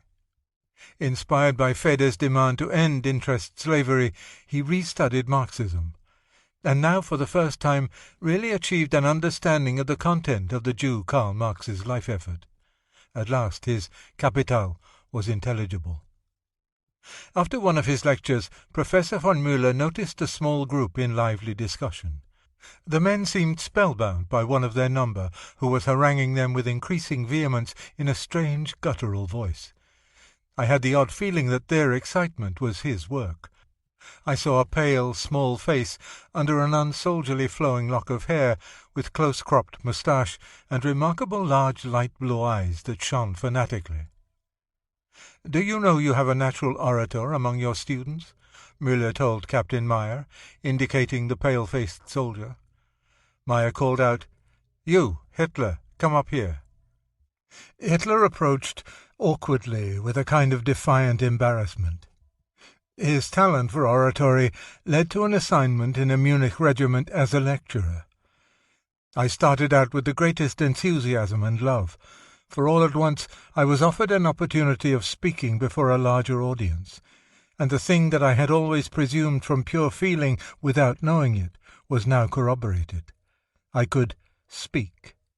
With each speech Hitler grew more confident, and his voice developed to such an extent that his words could be understood in every corner of the squad-rooms. His social life was by no means as successful, since many of those to whom he made friendly overtures regarded him as a spy. A small man named Keeler publicly snubbed his advances, and when Hitler insisted on following him down the street and expounding on the true mission of the German artist, suddenly interrupted. "Tell me," said Thiele, "did they shit into your brain and forget to flush it?" According to a witness, the astonished long-distance speaker made calf's eyes and departed without a word. Hitler could not even get along with two fellow agents who shared his room at the barracks. They complained to Captain Meyer about his physical habits. Moreover, he talked and walked in his sleep and made himself generally a nuisance. He was moved to a private room, a small one on the second floor. Formerly a storeroom, its windows were barred, but Hitler seemed to be happy in his cubicle. Despite Hitler's social shortcomings, Captain Meyer was impressed enough by his abilities as a speaker to send him on a special mission outside Munich. Returning German prisoners of war at the Lechfeld transit camp were evidencing Spartacist leanings, and an Enlightenment detachment was assigned to transform these men into anti-socialist patriots. The propaganda team left Munich on July 22nd, and within 5 days Hitler himself received an education in practical politics. The returnees were bitter and resentful. Cheated of their youth and hope, forced to live like animals in trenches, they had come home to chaos and hunger.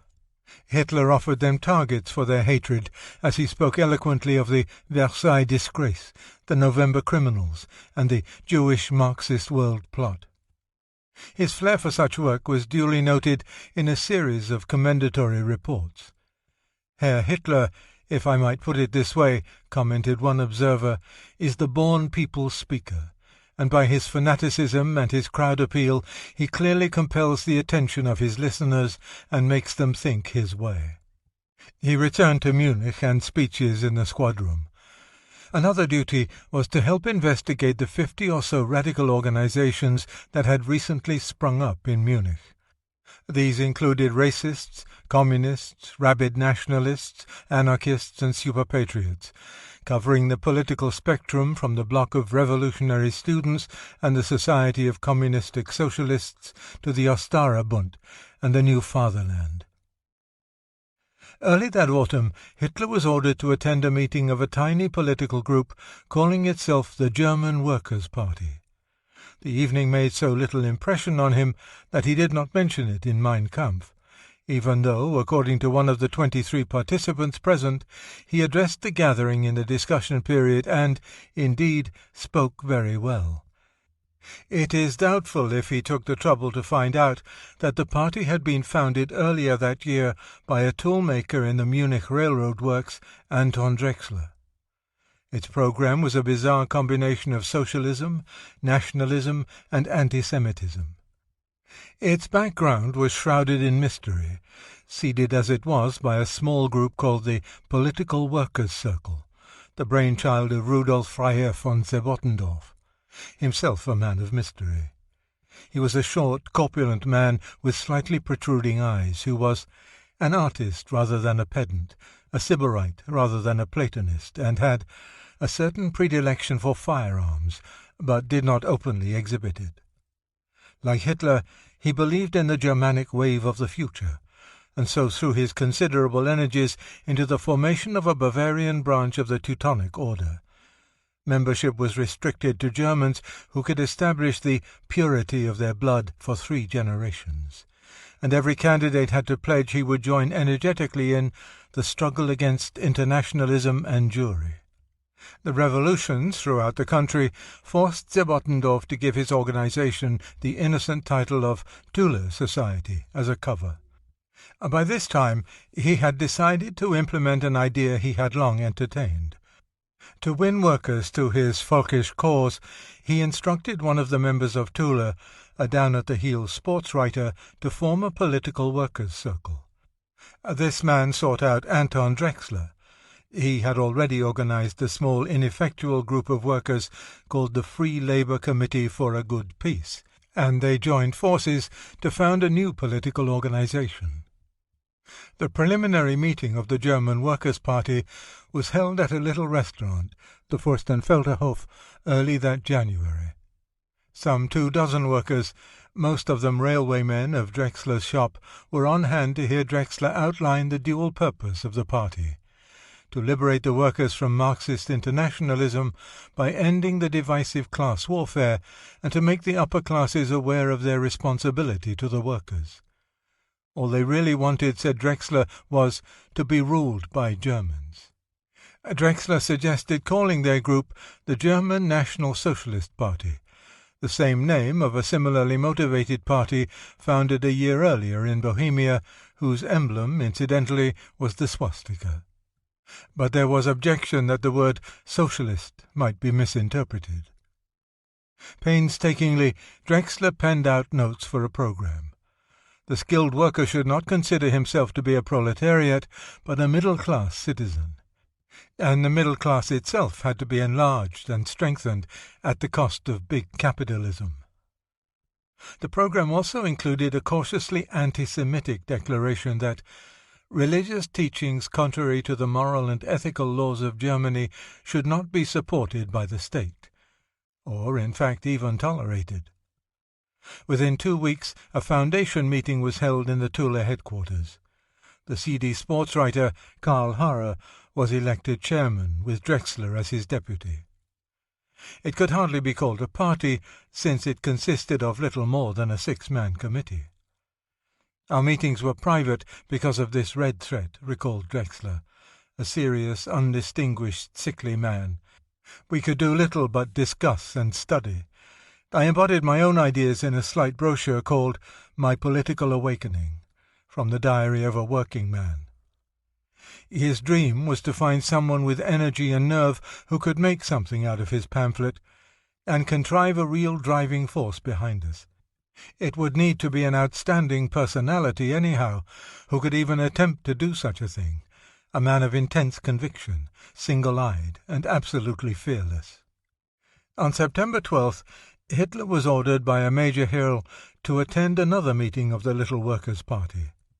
A single-eyed man of conviction, if ever there was one, he walked into the Sterneckerbrau, a little beer hall on the Herrenstrasse, early that evening to find 40 or so workers. The main speaker was supposed to be the poet Eckhart, but he was sick, and had been replaced by the economist Feder, whose subject was, "How and by what means is capitalism to be eliminated?" Hitler had heard Feder's lecture at his indoctrination course, and so could concentrate on the membership. His impression was neither good nor bad. This was apparently another of those groups which sprang out of the ground, only to vanish silently after a time. Obviously, its founders had no conception of how to make their club into a genuine party. The evening was a bore, and he was relieved when Feder finished talking. Hitler started to leave at the announcement of a free discussion period, but something moved him to remain. A few minutes later he was on his feet, belabouring a professor who had just advocated the separation of Bavaria from Prussia. Hitler talked for 15 minutes, so ably and cuttingly that the professor left the hall like a wet poodle, even before I was finished. Drexler was so impressed by Hitler's delivery and logic that he whispered to his secretary, "This one has what it takes. We could use him." He introduced himself, but Hitler didn't get the name of the unprepossessing man with glasses. Like a religious fanatic, Drexler pressed a copy of his booklet, a 40-page pamphlet with a pink cover, into Hitler's hand, and mumbled that he must read it and please come again. Hitler returned to his little room on the upper floor of the barracks. As usual, he had trouble sleeping, and set out crusts of bread and leftovers on the floor for the mice. He had gotten into the habit of passing the hours before dawn, watching the droll little beasts chasing around after these choice morsels. I had known so much poverty in my life that I was well able to imagine the hunger, and hence also the pleasure of the little creatures. At about 5 that morning he was still awake on his cot, following the antics of the mice, when he remembered the pamphlet that Drexler had forced upon him.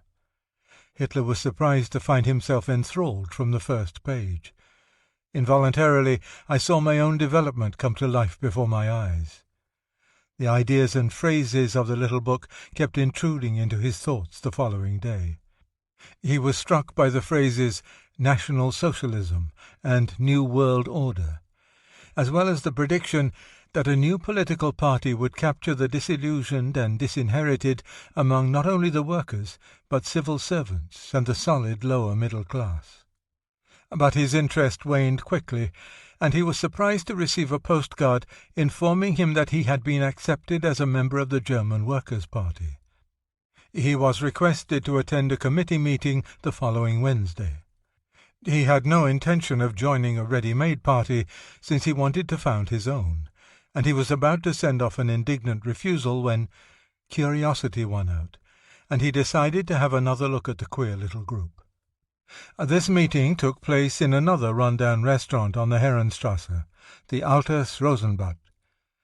Hitler walked through a dim, deserted dining room to the back, where 4 people sat around a table.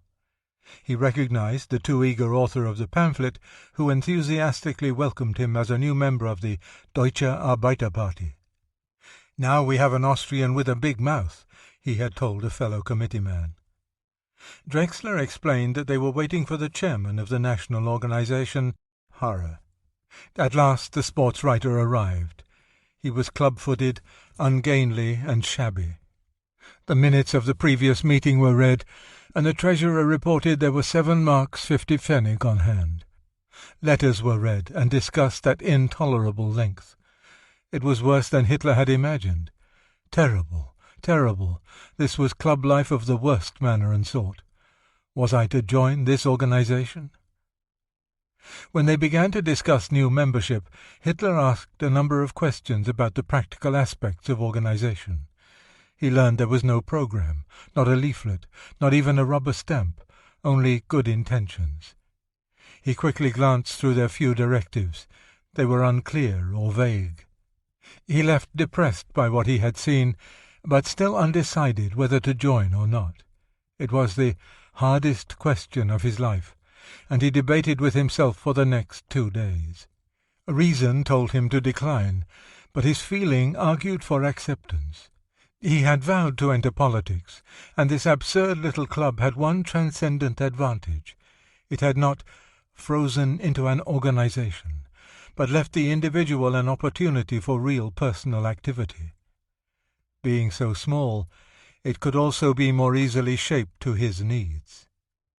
Hitler had already reported his findings to Captain Meyer, who passed them on to a group of high-ranking officers and capitalists who met once a week at the Hotel Four Seasons to discuss means of rebuilding Germany's military power. They had come to the conclusion that this could only be achieved with the support of the workers. The little German Workers' Party could be a start, and, according to Meyer, General Ludendorff himself appeared at Meyer's office one day with a request that Hitler be allowed to join the organization and build it up. It was illegal for members of the new army to join political parties, but, to please Ludendorff, whose wishes were still respected in the army, I ordered Hitler to join the Workers' Party and help foster its growth. He was allowed at first the equivalent of 20 gold marks in the current inflation money weekly for this purpose. So, in a sense, Hitler was ordered to do what he had already decided to do. He registered as a member of the DAP and was given a membership card. Hitler's plunge into practical politics was accompanied by an equally important ideological development, which also came to fruition as the result of an order of Captain Meyer. Hitler was instructed to answer a letter from a fellow trainee in the education unit requesting information on the Jewish menace.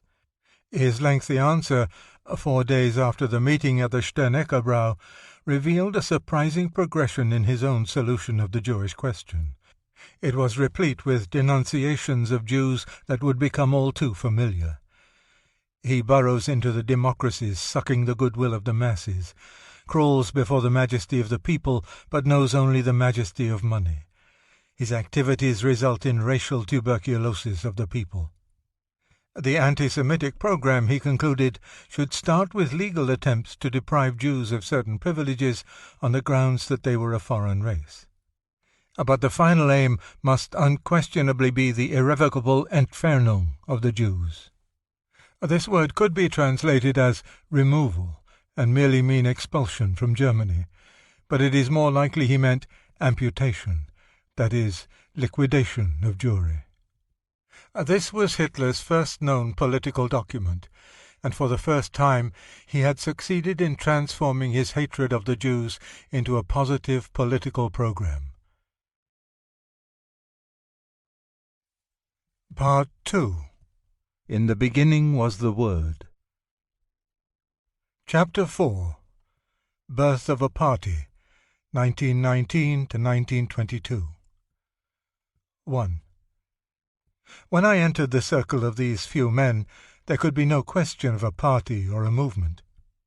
But what the German Workers' Party did give Hitler that autumn was a platform for his own ideas. Just as the writing-room at the Mannerheim first released his pent-up hatreds and hopes, so this insignificant group of malcontents gave him needed impetus. His first task was to turn what was essentially a debating society into a political organization. Our small committee, which in reality consisted of 7 heads and represented the entire party, was nothing more than the head of a small scat club, recalled an amused Hitler in a serialized newspaper story of those first days. 1919 in Munich was a sad time. Little light, lots of dirt, unrest, poorly dressed people, impoverished soldiers. In short, the picture resulting from 4 years of war and the scandal of the revolution. The light at their meeting in the back room of the Rosenbad was a single gas flame that burned poorly. When we were assembled, how did we look? Forbidding. Military pants, dyed coats, hats of undefinable shapes but shiny from wear, our feet in remodelled war boots, and a thick cudgel in our hands as a walking stick. In those days it was a sign of distinction, a proof that one belonged to the people. We were always the same faces. First we received the brotherly greetings, and we were informed that the seeds had been planted in respective places, or even established, and we were asked if we could make such a report also, and the necessity was stressed to act as a unit. The treasury was usually about 5 marks, and once it reached the high point of 17. Hitler finally persuaded the committee to increase membership by holding larger meetings. At the barracks he personally typed out on the company typewriter some of the invitations to the first public meeting. Others he wrote by hand. On the night of the first meeting the committee of 7 waited for the masses who were expected to appear. An hour passed, but no one came. We were again 7 men, the old 7. Hitler changed his tactics. The next invitations were mimeographed, and this time a few came. The number rose slowly from 11 to 13, and finally to 34. The pittance collected from these meetings was invested in an advertisement in the Münchener Beobachter, a folkish anti-Semitic newspaper, for a mass meeting in the cellar-room of the Hofbrauhaus on October 16th. If only the usual number turned up, the expenses would bankrupt the party. Hitler had insisted, in the face of Harrer's pessimism, that a crowd would come, and by 7 p.m. 70 people had collected in the smoky room. There is no record of the reception given the main speaker, but almost from the moment Adolf Hitler stepped behind the crude lectern placed atop the head table, the audience was electrified. He was supposed to speak for 20 minutes, but went on for half an hour, spilling out a stream of denunciations, threats, and promises. Abandoning all restraint, he let emotion take over, and by the time he sat down to loud applause, sweat covered his face. He was exhausted, but elated, and what before I had simply felt deep down in my heart, without being able to put it to the test, proved to be true. I could speak. It was a turning point, not only in his career, but in that of the German Workers' Party. 300 marks had been donated by the enthusiastic listeners. Now the organization had funds to advertise more extensively and print slogans and leaflets. On November 13th, a second mass meeting was held, this time in another beer hall, the Eberbrau. More than 130 men, mostly students, shopkeepers, and army officers, paid an admission fee of 50 pfennigs, something new in local politics, to hear 4 speakers. The main attraction was Hitler. In the middle of his speech, hecklers began to shout out, but he had alerted his military friends, and within minutes the agitators flew down the stairs with gashed heads. The interruption only spurred Hitler to greater rhetorical heights, as he closed with an exhortation to stand up and resist. The misery of Germany must be broken by Germany's steel. That time must come. Once more he carried the audience with him. He spoke with a primitive force and unabashed emotion that set him apart from the intellectuals who appealed to reason. A police observer, after describing Hitler as a merchant, reported that he had held forth in an outstanding manner and was destined to become a professional propaganda speaker. His appeals were visceral, love of country and hatred of Jews for bringing about the defeat of 1918. By his manner and use of the language of the streets and the trenches, war veterans recognized that he had shared the democracy of the machine gun, barbed wire and muck, and thus represented the sacred comradeship of the front lines. In 2 weeks, another enthusiastic meeting was held with an audience of more than 170, and on December 10th, a larger hall, the Deutsches Reich, was used. When the attendance fell off, despite an announcement, which spelled Hitler with 2 T's, that the place was heated, several committee members protested that the meetings were too frequent. There was violent debate, in which Hitler argued that a city of 700,000 inhabitants could stand not 1 meeting every 2 weeks, but 10 every week. The road they had taken, he said, was the right one. Sooner or later, success was bound to come. His persistence was rewarded. The new hall on the Dachau Strasse was near an army barracks, and the influx of soldiers raised the attendance to over 200. Hitler's ascendancy deeply concerned some of the other members, who objected to his volcanic, mercurial style.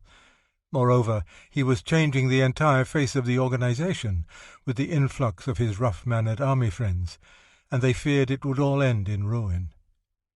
While Drexler was equally distressed, he was so convinced that Hitler was the hope of the party that he supported the move to make him the new chief of propaganda.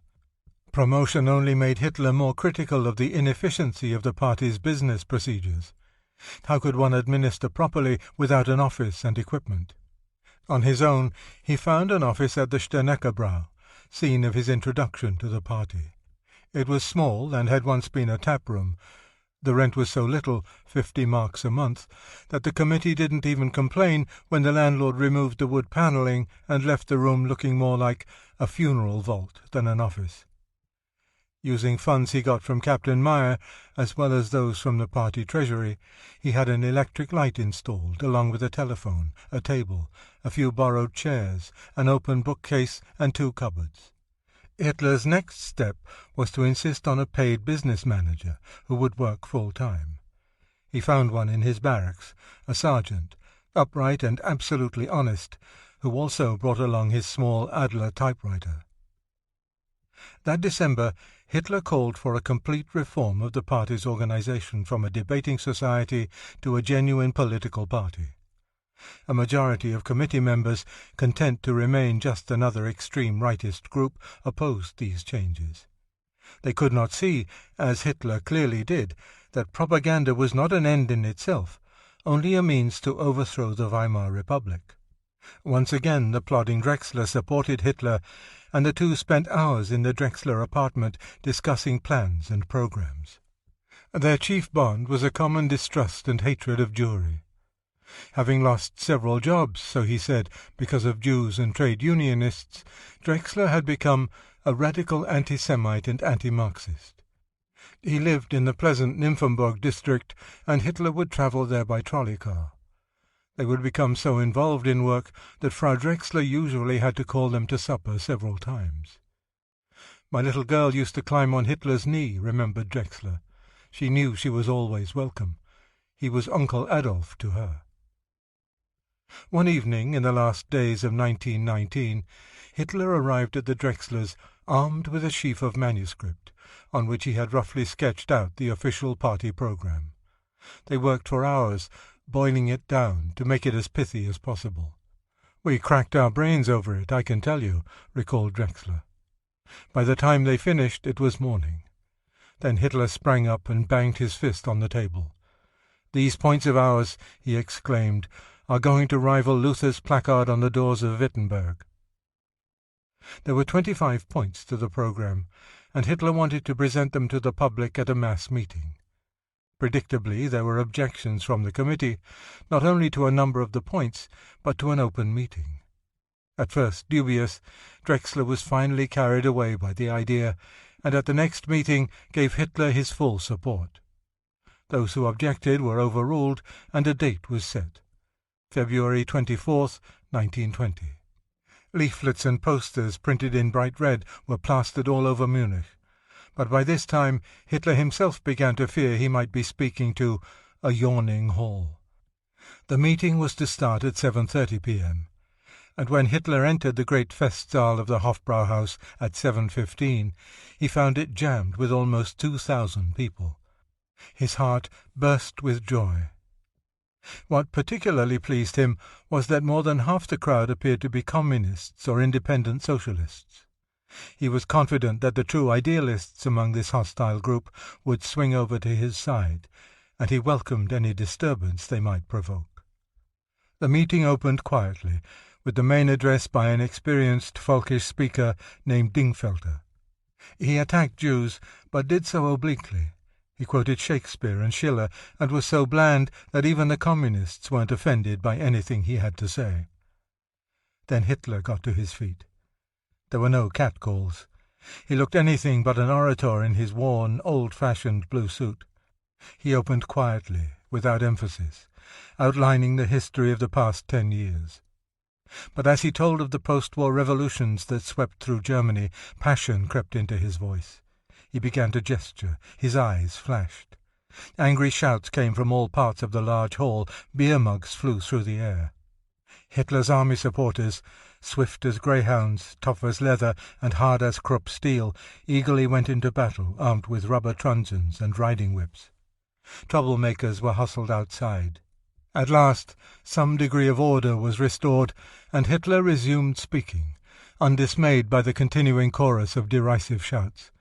His experiences at the Mannerheim had accustomed him to such disturbances, and he seemed to draw energy from them. The audience warmed to his spirit as well as his words, and applause began to drown out the heckling. He spoke scathingly of the tons of paper money being printed, and how the corrupt Social Democrat government only prosecuted petty hoarders. What can such a hoarder do if his name is Hummelberger and not Isidor Bach? This anti-Semitic jibe was followed by as much protest as approval, but once he directed his attack at the Jews from the east, applause drowned out the hecklers. There were shouts of "Down with the Jewish press!"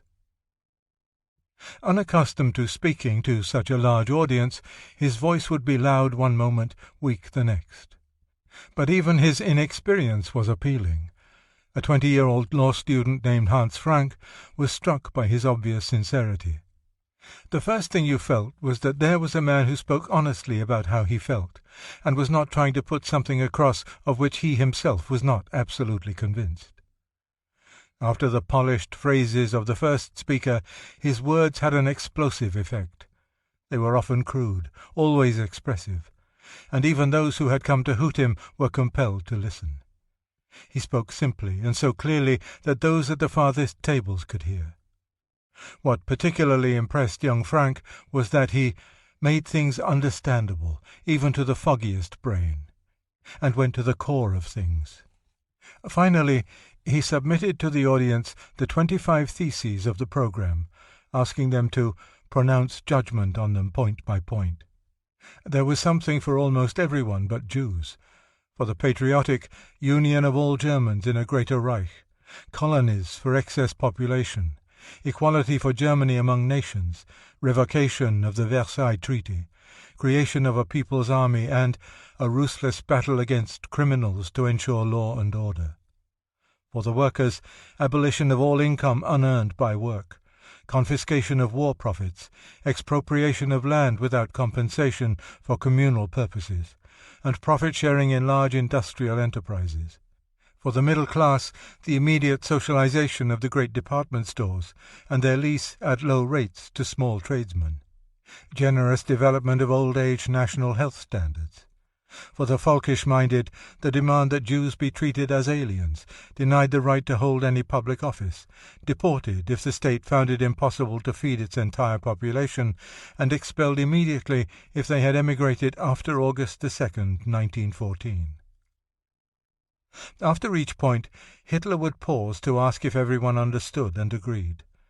The majority shouted out raucous approval, but there were organized cries of derision, and some protesters jumped up on chairs and tables. Again and again the truncheon and whip brigade went into action, and by the end of Hitler's 2.5-hour tirade there was almost unanimous support for every word he uttered. The final applause was tumultuous, and young Frank was fully convinced that, if anyone could master the fate of Germany, Hitler was that man. To Hitler, the evening, including its rioters' objections, had been an unalloyed triumph, and as the crowd filed out, he felt that the door to his future had at last opened. When I closed the meeting, I was not alone in thinking that now a wolf had been born, destined to burst in upon the herd of seducers of the people. He was living up to his own name, for Adolf was derived from the Teutonic word meaning fortunate wolf, and from that day on wolf would have a special meaning for him, as nickname among close friends, as a pseudonym for himself and his sister Paula, and as a name for most of his military headquarters. There was little notice of Hitler's emergence in the Munich newspapers, but the meeting meant the first major step forward for the German Workers' Party. 100 new members were enrolled. At Hitler's insistence, a list of members had already been drawn up and proper membership cards issued. To give the impression of size, the first card was numbered 501, with the members listed in alphabetical order. Hitler, painter, was number 555. 2. He began a new life, mixing with an enlarged circle of colourful characters whose common denominator was a love of things German and a fear of Marxism. There was a Munich physician, a believer in the sidereal pendulum, who claimed this gave him the power to detect the presence of a Jew in any group of people. Of far more importance was a former company commander, Captain Ernst Röhm, a homosexual. Röhm was an exemplary officer, a comrade to be trusted in peril. He was short and stocky, with closely cropped hair and an engaging smile. He was a walking monument to the war. The upper part of his nose had been shot away, and a bullet had left a deep scar in one cheek. An officer in the new Reichswehr, he once remarked, "Since I am a wicked and immature man, war and unrest appeal to me more than the orderly life of your respectable burgher." From the moment the two met at a secret meeting of a nationalist group called the Iron Fist, Röhm was convinced that the dedicated corporal was just the man to head the German Workers' Party. Röhm had already changed the working-class character of the Drechsler-Harrer organization by bringing in so many soldiers. They were the ones who kept order at rowdy meetings. Between Hitler and Röhm were bonds of blood and suffering, since both belonged to the brotherhood of the front-line fighter. And though Röhm had recently replaced Captain Meyer as Hitler's commander, he insisted that his subordinate use the familiar "du," a familiarity which was leading to Hitler's acceptance by other officers. An even closer acquaintance was the writer Dietrich Eckart, who had once remarked that the new breed of political leader must be able to stand the noise of a machine gun. "I prefer a vain monkey who is able to give the Reds a salty reply and doesn't run away when people begin swinging table legs to a dozen learned professors." Moreover, their man had to be a bachelor. Then we'll get the women. They had become friends, not merely political acquaintances, despite differences in age, 21 years, and background. Eckart was a university man of culture. Both were Bohemians, both could speak the language of the gutter, both were nationalists and hated Jews. Eckart believed Jews who married German women should be jailed for 3 years and, if they repeated the crime, executed. Eckart, a born romantic revolutionary, was a master of coffee-house polemics. A sentimental cynic, a sincere charlatan, constantly on stage, lecturing brilliantly if given the slightest opportunity, be it at his own apartment, on the street, or in a cafe. A drug addict and drunkard, his vulgarity was tempered by vestiges of his social background. Hitler revelled in the company of this warm and voluble intellectual buccaneer, who was playing Falstaff to Hitler's Prince Hal in Munich's ribald night world. Eckart became the younger man's mentor. He gave Hitler a trench coat, corrected his grammar, took him to better-class restaurants and cafes, and introduced him to influential citizens. This is the man who will one day liberate Germany. The two spent hours discussing music, art, and literature, as well as politics, and the association with the tempestuous writer left a lasting mark on Hitler. Several weeks after the Hofbrauhaus meeting, the two men set off together on an adventure in Berlin. Elite Free Corps troops under General Walter von Luttwitz, ordered to disband by the Socialist Weimar government, had instead marched on the capital, where they seized control of the city and installed their own chancellor, a minor civil servant named Kapp.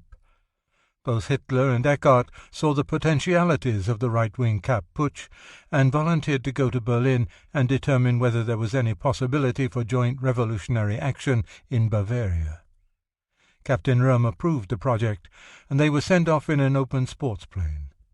It was Hitler's first flight, and the pilot, a young war ace, Lieutenant Robert Ritter von Greim, winner of the Pour le Mérite, would become the last Luftwaffe commander.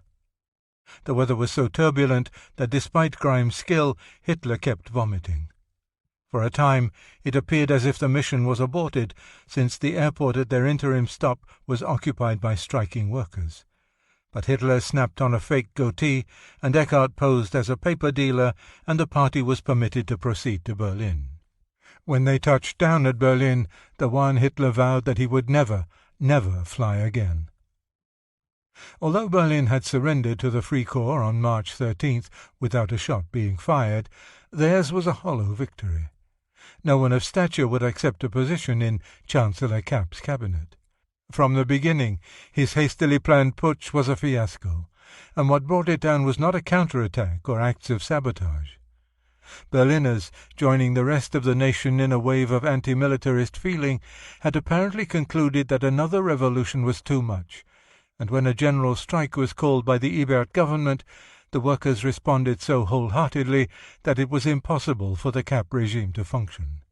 Electricity was shut off, trolley cars and subways stopped.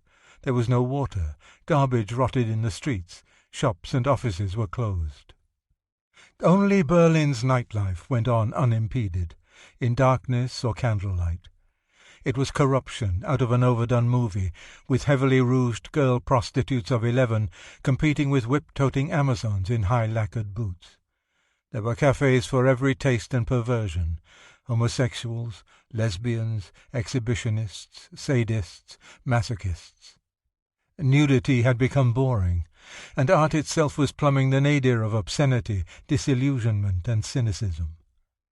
Berlin was the centre of the Dadaist movement, and one of its poets, Walter Mehring, was giving Berliners a frightening look into the future in the form of a slangy, satirical verse. "Come on, boys, let's all go off to the pogrom with a ho-ho-ho. Pull in your bellies and throw out the Jews. With swastika and poison gas, let's have a go at murder in the mass." The general strike of the Ebert government turned into a Frankenstein monster. By crushing the Kapp forces so successfully, it opened the way for another wave of leftist revolt. The communists stirred up disorders throughout Germany to such a degree that President Ebert was forced to beg General von Ziegt, who had walked out on the government a few days earlier, to accept command of all military forces and crush the Red Revolt. His first act was to recommission all the Free Corps troops which had just been disbanded. In a wry turn of events, the mutineers of yesterday were called on to enforce law and order today, and in a stroke of black comedy worthy of a Dadaist playwright, Ebert paid the Free Corps troops the bonus that the Kapp regime had promised them to overthrow his government. The task facing the reorganized Free Corps was formidable. In Saxony, a Soviet republic had already seized power, and by March 20th, a Red Army of 50,000 workers had already occupied most of the Ruhr. That same day, the communist Ruhr Echo announced that the red flag must wave victoriously over the entire nation. Germany must become a republic of Soviets, and, in union with Russia, the springboard for the coming victory of the world revolution and world socialism. On April 3rd, the Free Corps troops swept through the Ruhr, wiping out Red strongholds and dealing ruthlessly with any survivors.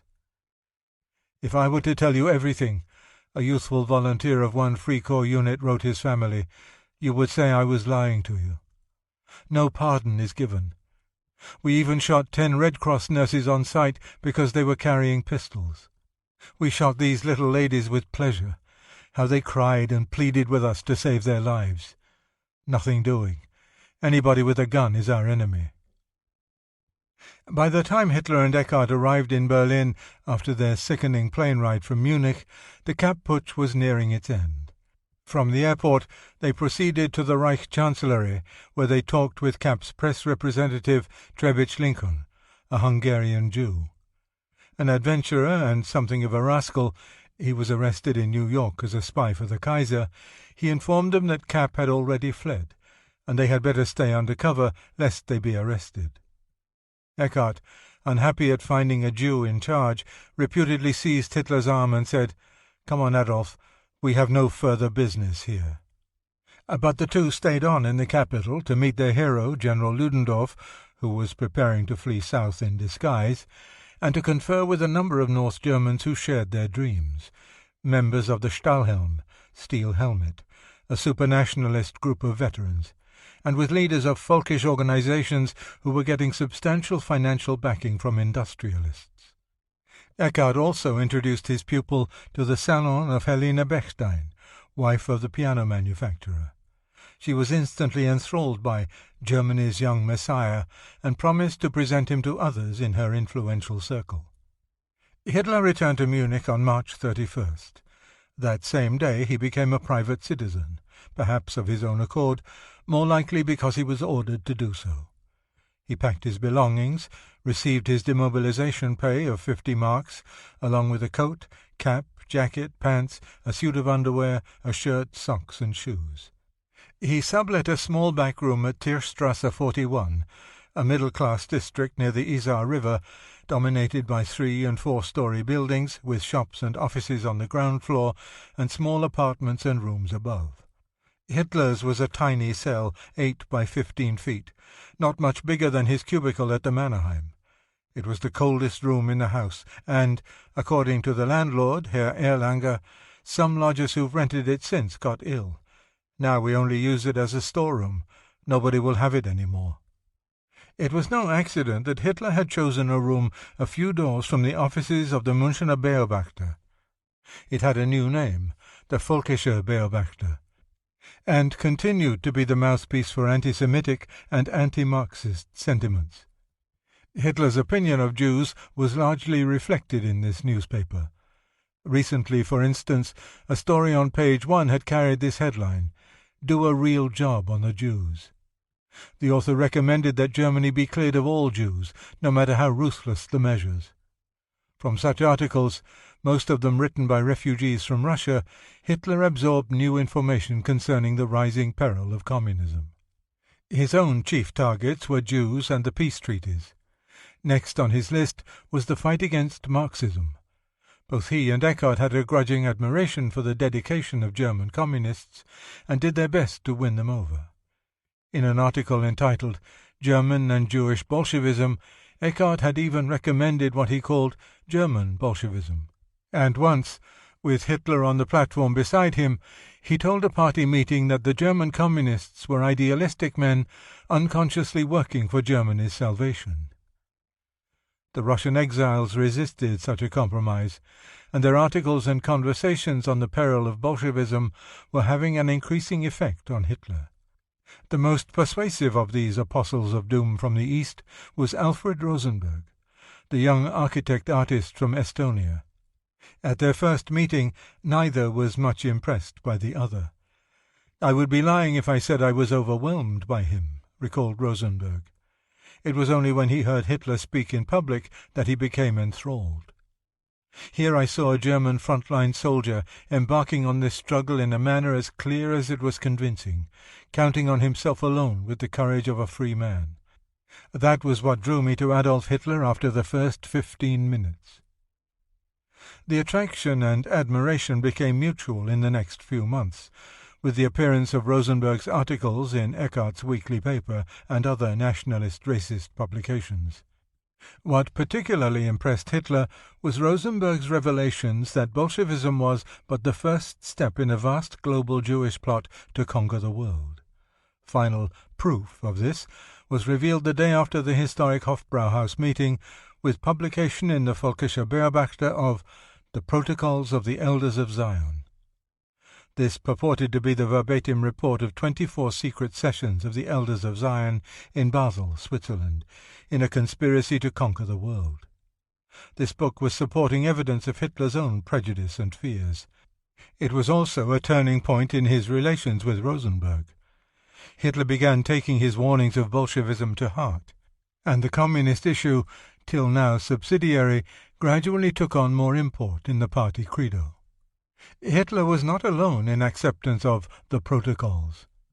That May, a long article appeared in the London Times, asserting that it should be taken seriously and seemed to be a bona fide document written by Jews for Jews. The Protocols, spreading throughout Europe and into the Americas, spurred a virulent anti-Semitism, which had been inaugurated by the advocates of Christianity. For centuries, Catholics had been instructed that the Jews had killed Christ, and the first Protestant, Martin Luther, had charged that the Jew had not only transformed God into the devil, but was a plague, pestilence, pure misfortune, a blight on Christianity and the world, which had to be dealt with peremptorily. Hitler's hatred of Jews had come primarily from his own observation in the last days of the war and during the revolutions that followed.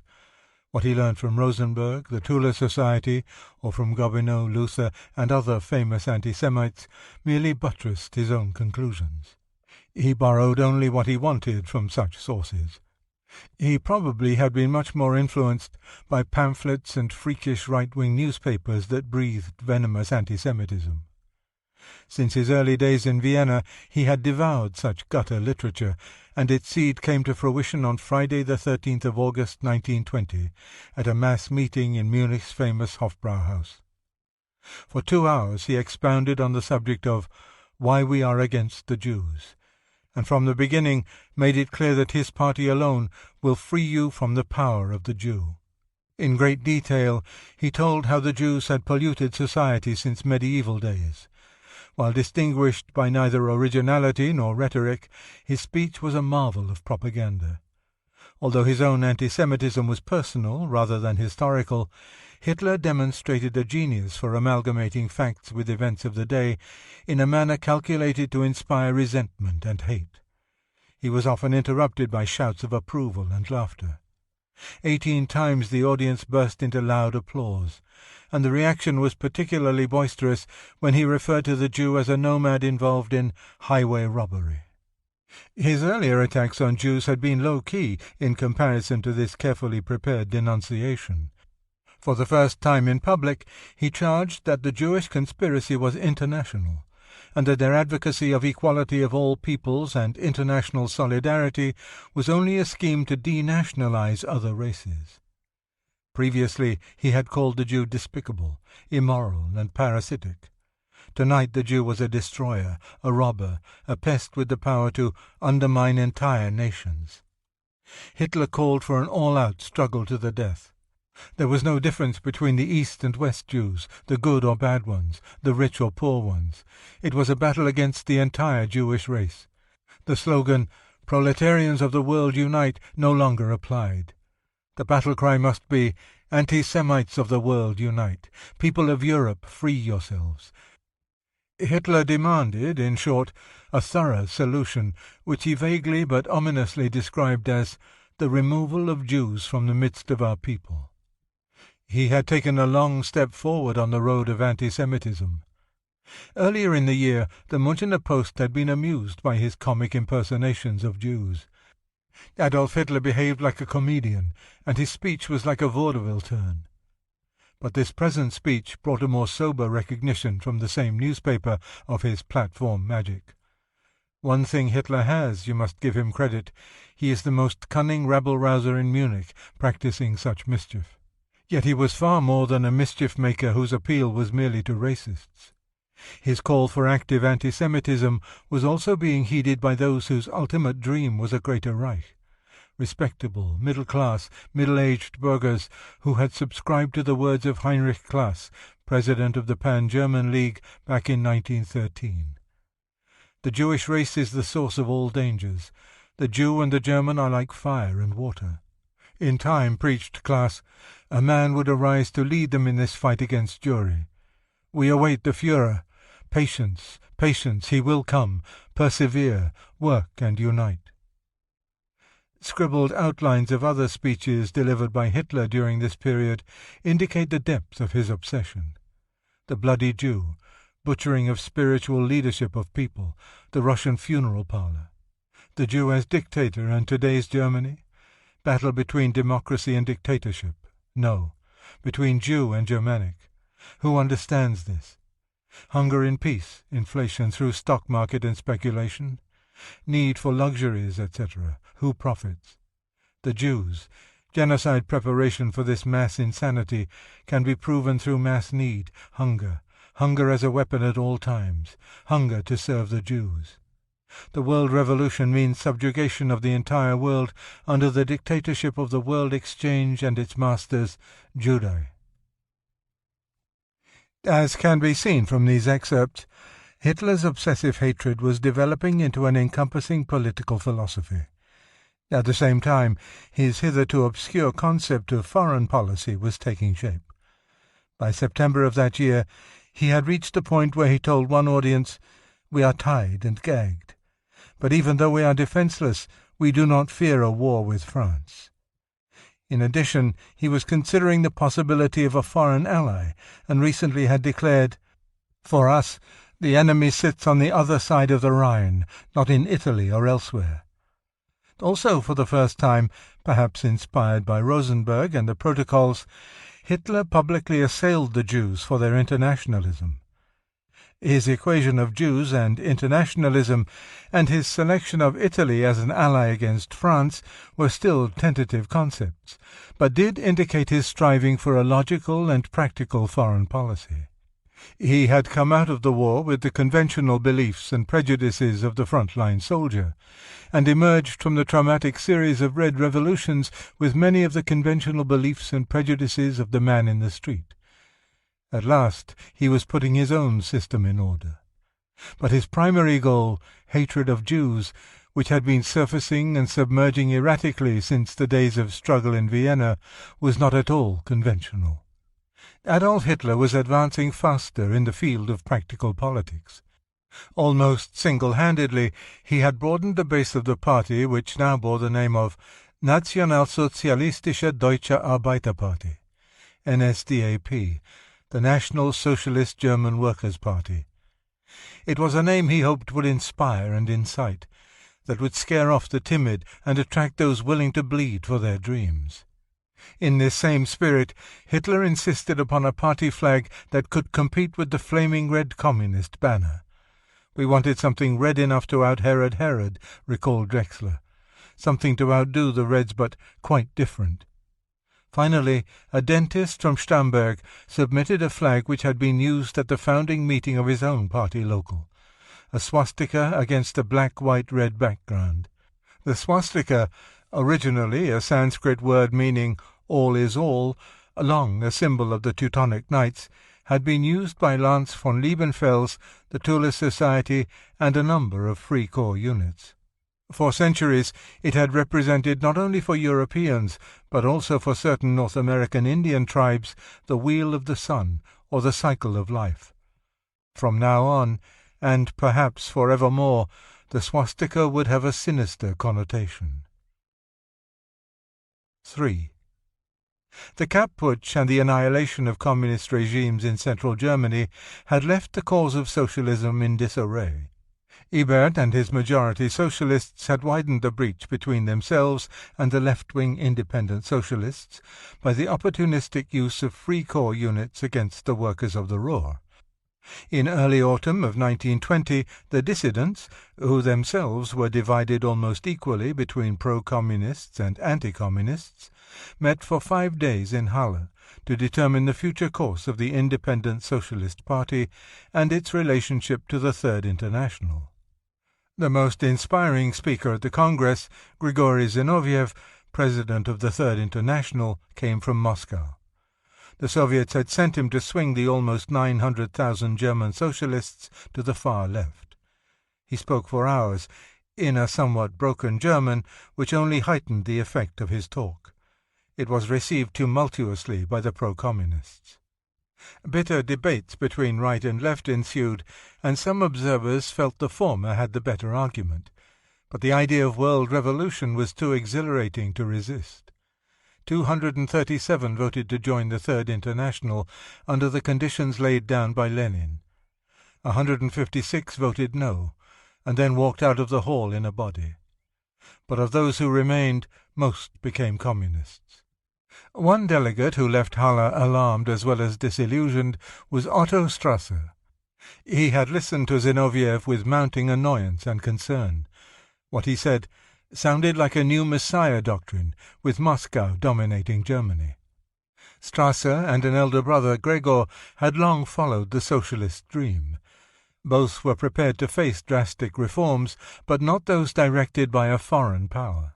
What they sought was a German-oriented socialism, and Otto had thought he would find it among the revolutionary independent socialists. After Halle, he was a man without a party. Disgusted, he journeyed to Landshut to consult his brother, who had organized a free corps-type private army of his own, with infantry and artillery batteries and a machine-gun company. Gregor admitted that nothing was more dangerous than the Russians, and that there wasn't a single political party that could successfully oppose them. "Nothing can be done with talking," he said, "only action." 2 important guests, he said, were coming to discuss the problem. The next morning, according to Otto Strasser's account, a large car drew up in front of his brother's chemist shop. 2 men stepped out. Otto recognized the first, General Ludendorff, a hero to all nationalists. Behind, at a respectful distance, like a battalion orderly, was a pale-faced young man with a stubby moustache, clad in an ill-fitting blue suit. It was Hitler. "We must unite all nationalist groups," announced the general. The political training was up to Herr Hitler. Ludendorff himself would take over the military leadership of these nationalist organizations. He asked Gregor to subordinate himself and his storm battalions under my military leadership, and also to join Herr Hitler's party. Otto was not at all impressed with Hitler, although he promised to make Gregor the first national Gauleiter, party district leader, and give him the Gau of Lower Bavaria. The younger Strasser interrupted. What, he asked, was the NSDAP program? "The program isn't the question," said Hitler. "The only question was power." Otto objected. Power was only the means of accomplishing the program. "These are the opinions of the intellectuals," said Hitler curtly. "We need power." It was obvious he did not like Otto, and a moment later he accused him of fighting with the Reds against the Kapp regime. Otto retorted with his own accusation. How could someone calling himself a National Socialist support a reactionary like Kapp? He explained that he had fought as a socialist in Berlin, just as he had earlier marched in Munich against the Soviet regime. Each course seemed to be the right one. He was truly a National Socialist. Ludendorff interrupted. "The politics of the nationalist opposition can't be communistic," he said, "but it also can't be capitalistic." When he was quartermaster general, he had fewer problems with workers than with capitalists. This surprising statement cleared the air, and the meeting ended amicably, but without a definite decision from the elder Strasser. He wanted to think over the proposition.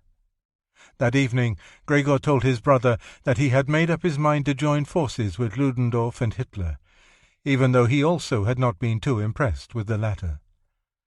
"The general will use him at the right place," he said. "I trust Ludendorff in this regard." Hitler's refusal to reveal his political program to Otto Strasser was not because he had none or could not express it, but probably because he was too stubborn to discuss it with a traitor who had fought against the Kapp forces. Moreover, Hitler had come to win over Gregor and his battalions, and he had the definite feeling at parting that both would eventually be in his camp. Gregor Strasser was his kind of man, a front-line junior officer who, like himself, had won the Iron Cross First Class. He was obviously a man of conviction, an ardent nationalist opposed to both Marxism and capitalism, who recognized that the Jews were the backbone and the brains of both. The winning of Gregor Strasser was but one of Hitler's accomplishments since he had joined the little German Workers' Party.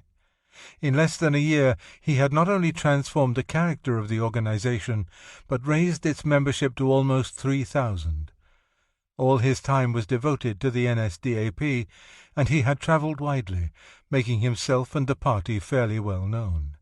He had been the main speaker at some 80 mass meetings, travelled to Berlin with Eckart during the Kapp Putsch, and addressed an international congress of National Socialists at Salzburg. Success on the platform had not turned Hitler's head. In fact, he would pace up and down in his little room, complaining to his personal bodyguard, Ulrich Graf, a former butcher, of his inability to go out there and tell the people what he knew and what he wanted to do. "If I could only speak, if I could only speak," he used to shout. Dissatisfied not only with his delivery but with the conduct of the mass meetings, he determinedly set about improving both. He attended rival rallies, and invariably found that the main speaker delivered his address in the style of a witty newspaper article or of a scientific treatise, avoided all strong words, and here and there threw in some feeble professional joke. Such tedious meetings taught him what not to do. He made his own lively and rousing. The atmosphere was down-to-earth and genial, with free beer, sausages and pretzels, and even, when party funds permitted, concertina music and folk singing. Then, at the psychological moment, Hitler himself would make a dramatic appearance, with band playing and swastika banners flying. Usually he began quietly. Then, feeling out each audience as an actor would, he adapted his manner and speech to its needs, finally rousing it to a pitch of almost uncontrollable enthusiasm. The success of the mass meetings did not satisfy Hitler. He wanted a wider forum, and for that he needed his own newspaper. The Völkische Beobachter was on the brink of bankruptcy because of numerous libel actions. This was the paper Hitler wanted. The financial crisis was the opportunity he had been waiting for. At 2 a.m. on the morning of December 17th, Hitler burst into Eckart's apartment, excitedly announcing that the Beobachter had to be sold because of debts, and was in danger of falling into the wrong hands.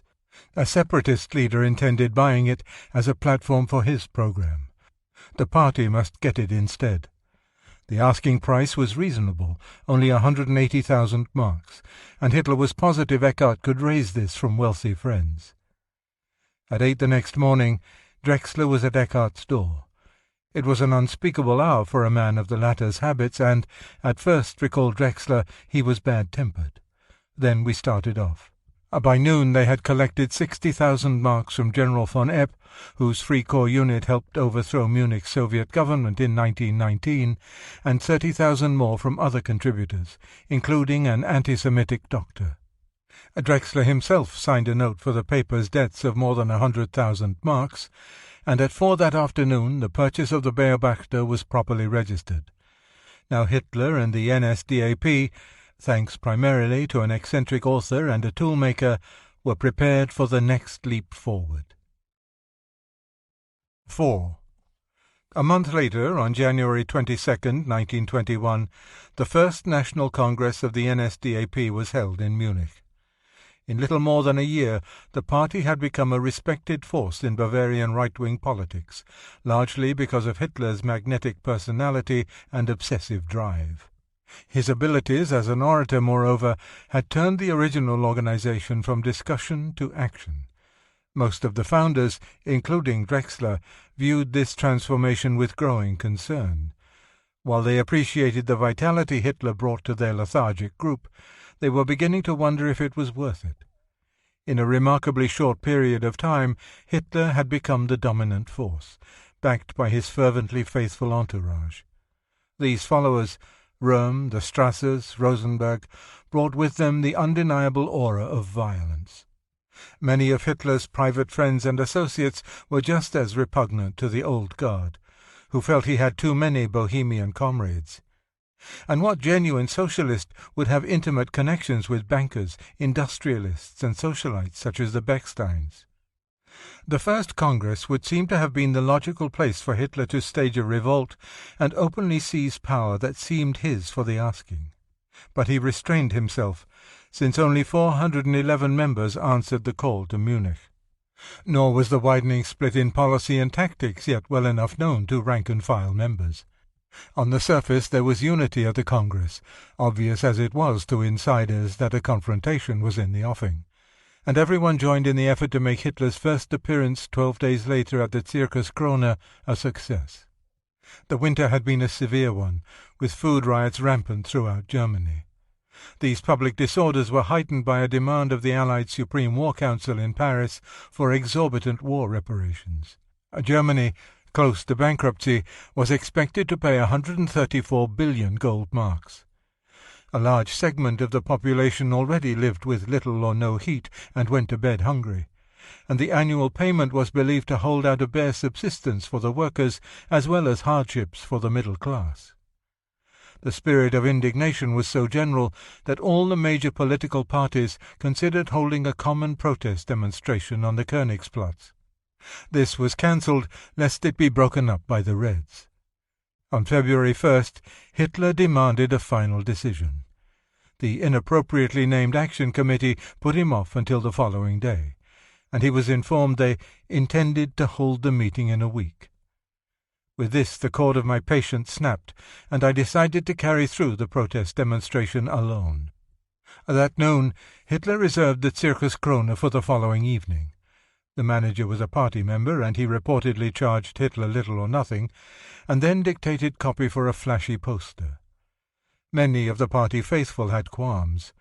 The circus arena could accommodate an audience of 6,000, and it seemed impossible that even a moderate number could be induced to attend at such short notice. The posters were not put up until Thursday morning. Moreover, a cold rain mixed with snow was falling. Hitler himself was so concerned that he hastily dictated leaflets and sent them off to the printer.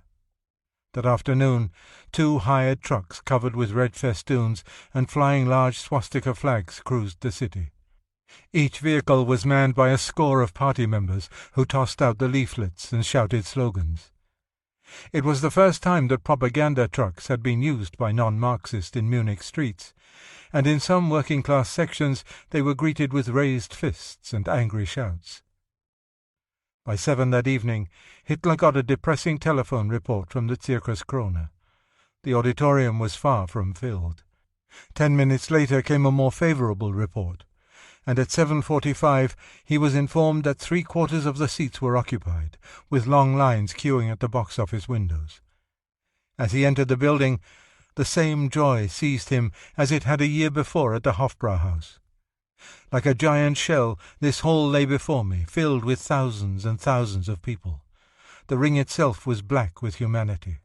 Future or ruin was his theme, and his heart rejoiced in the conviction that down there before him lay his own future.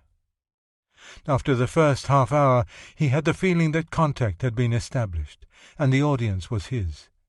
Applause began to interrupt him in greater and greater spontaneous outbursts.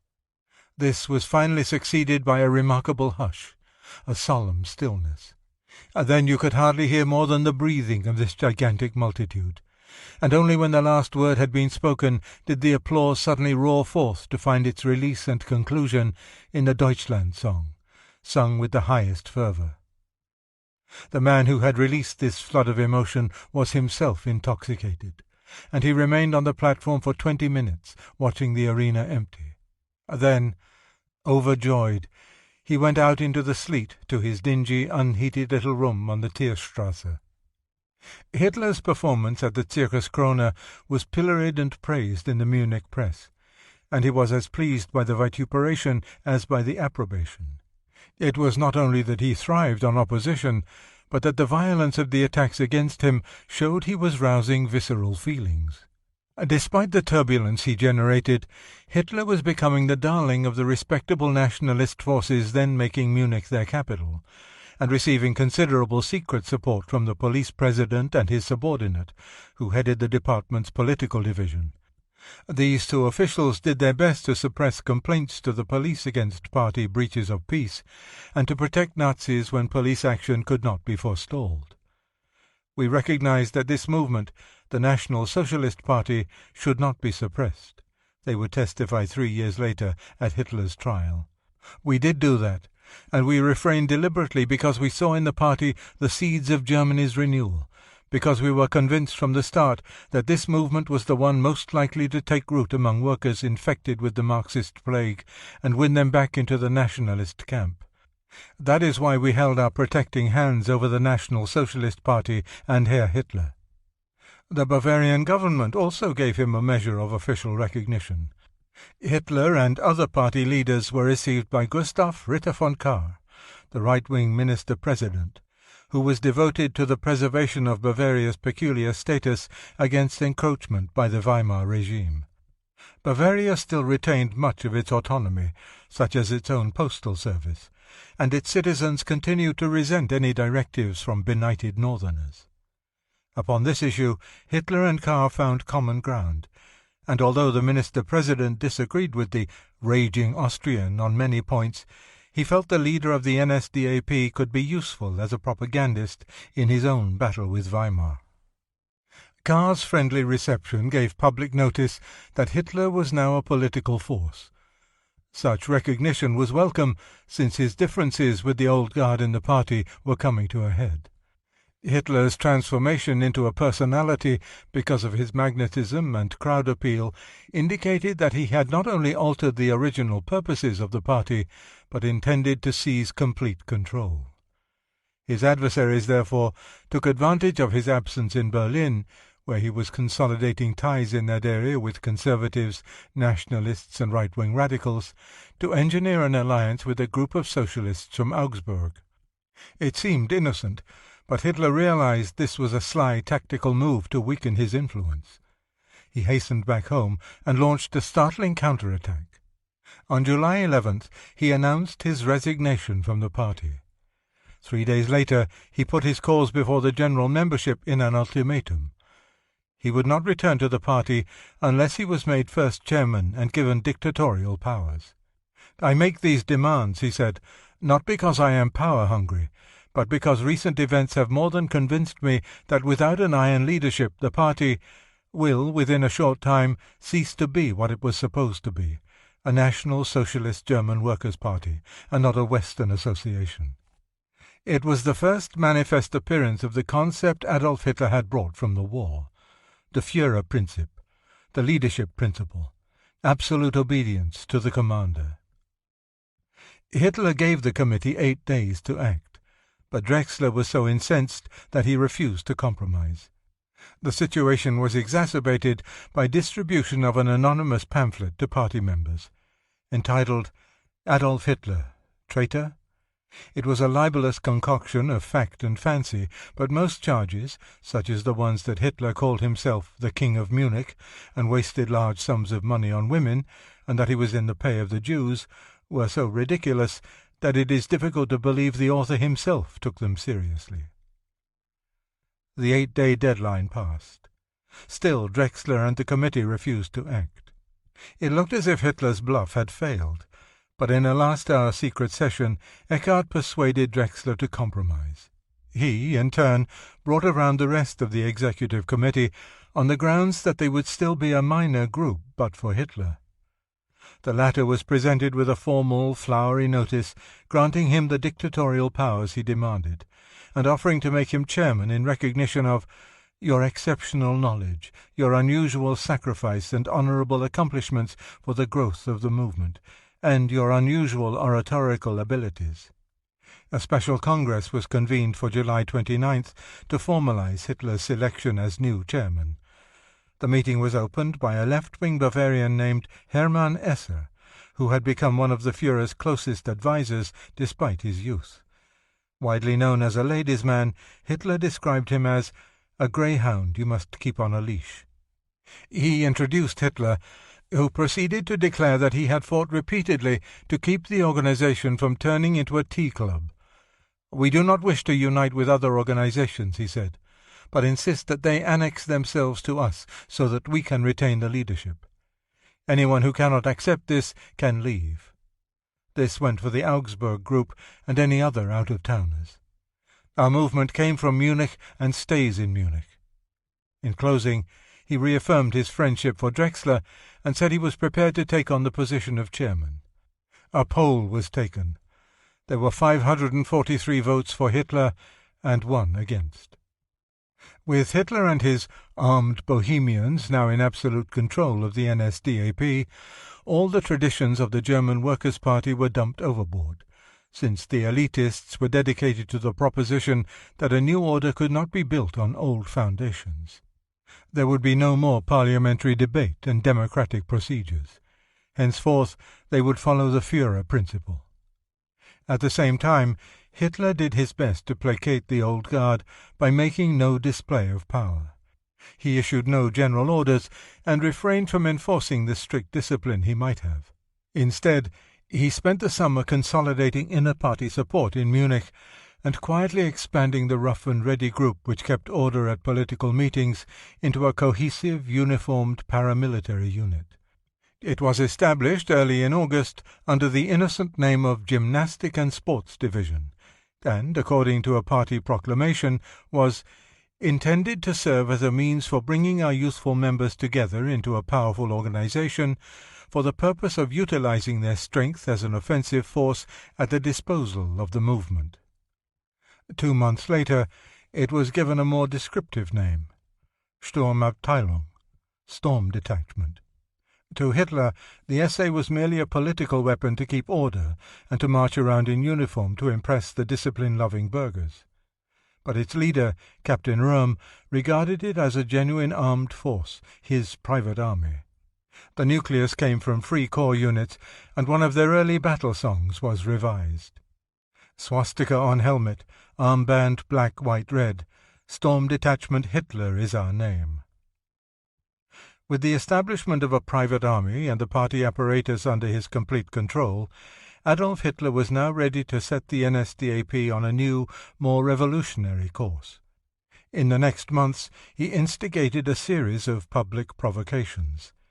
The campaign opened with apparently random acts: the assault of a Jew in the street, illegal display of flags and distribution of pamphlets, and a number of minor public brawls.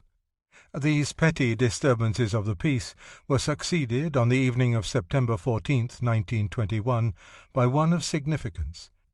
The occasion was a meeting at the Löwenbräu-Keller of the Bavarian League, a federalist organization which accepted the social program of the Weimar Constitution while deploring its centralism. Its leader, an engineer named Ballerstedt, was preparing to address the crowd just as Hitler, who regarded him as my most dangerous opponent, marched in.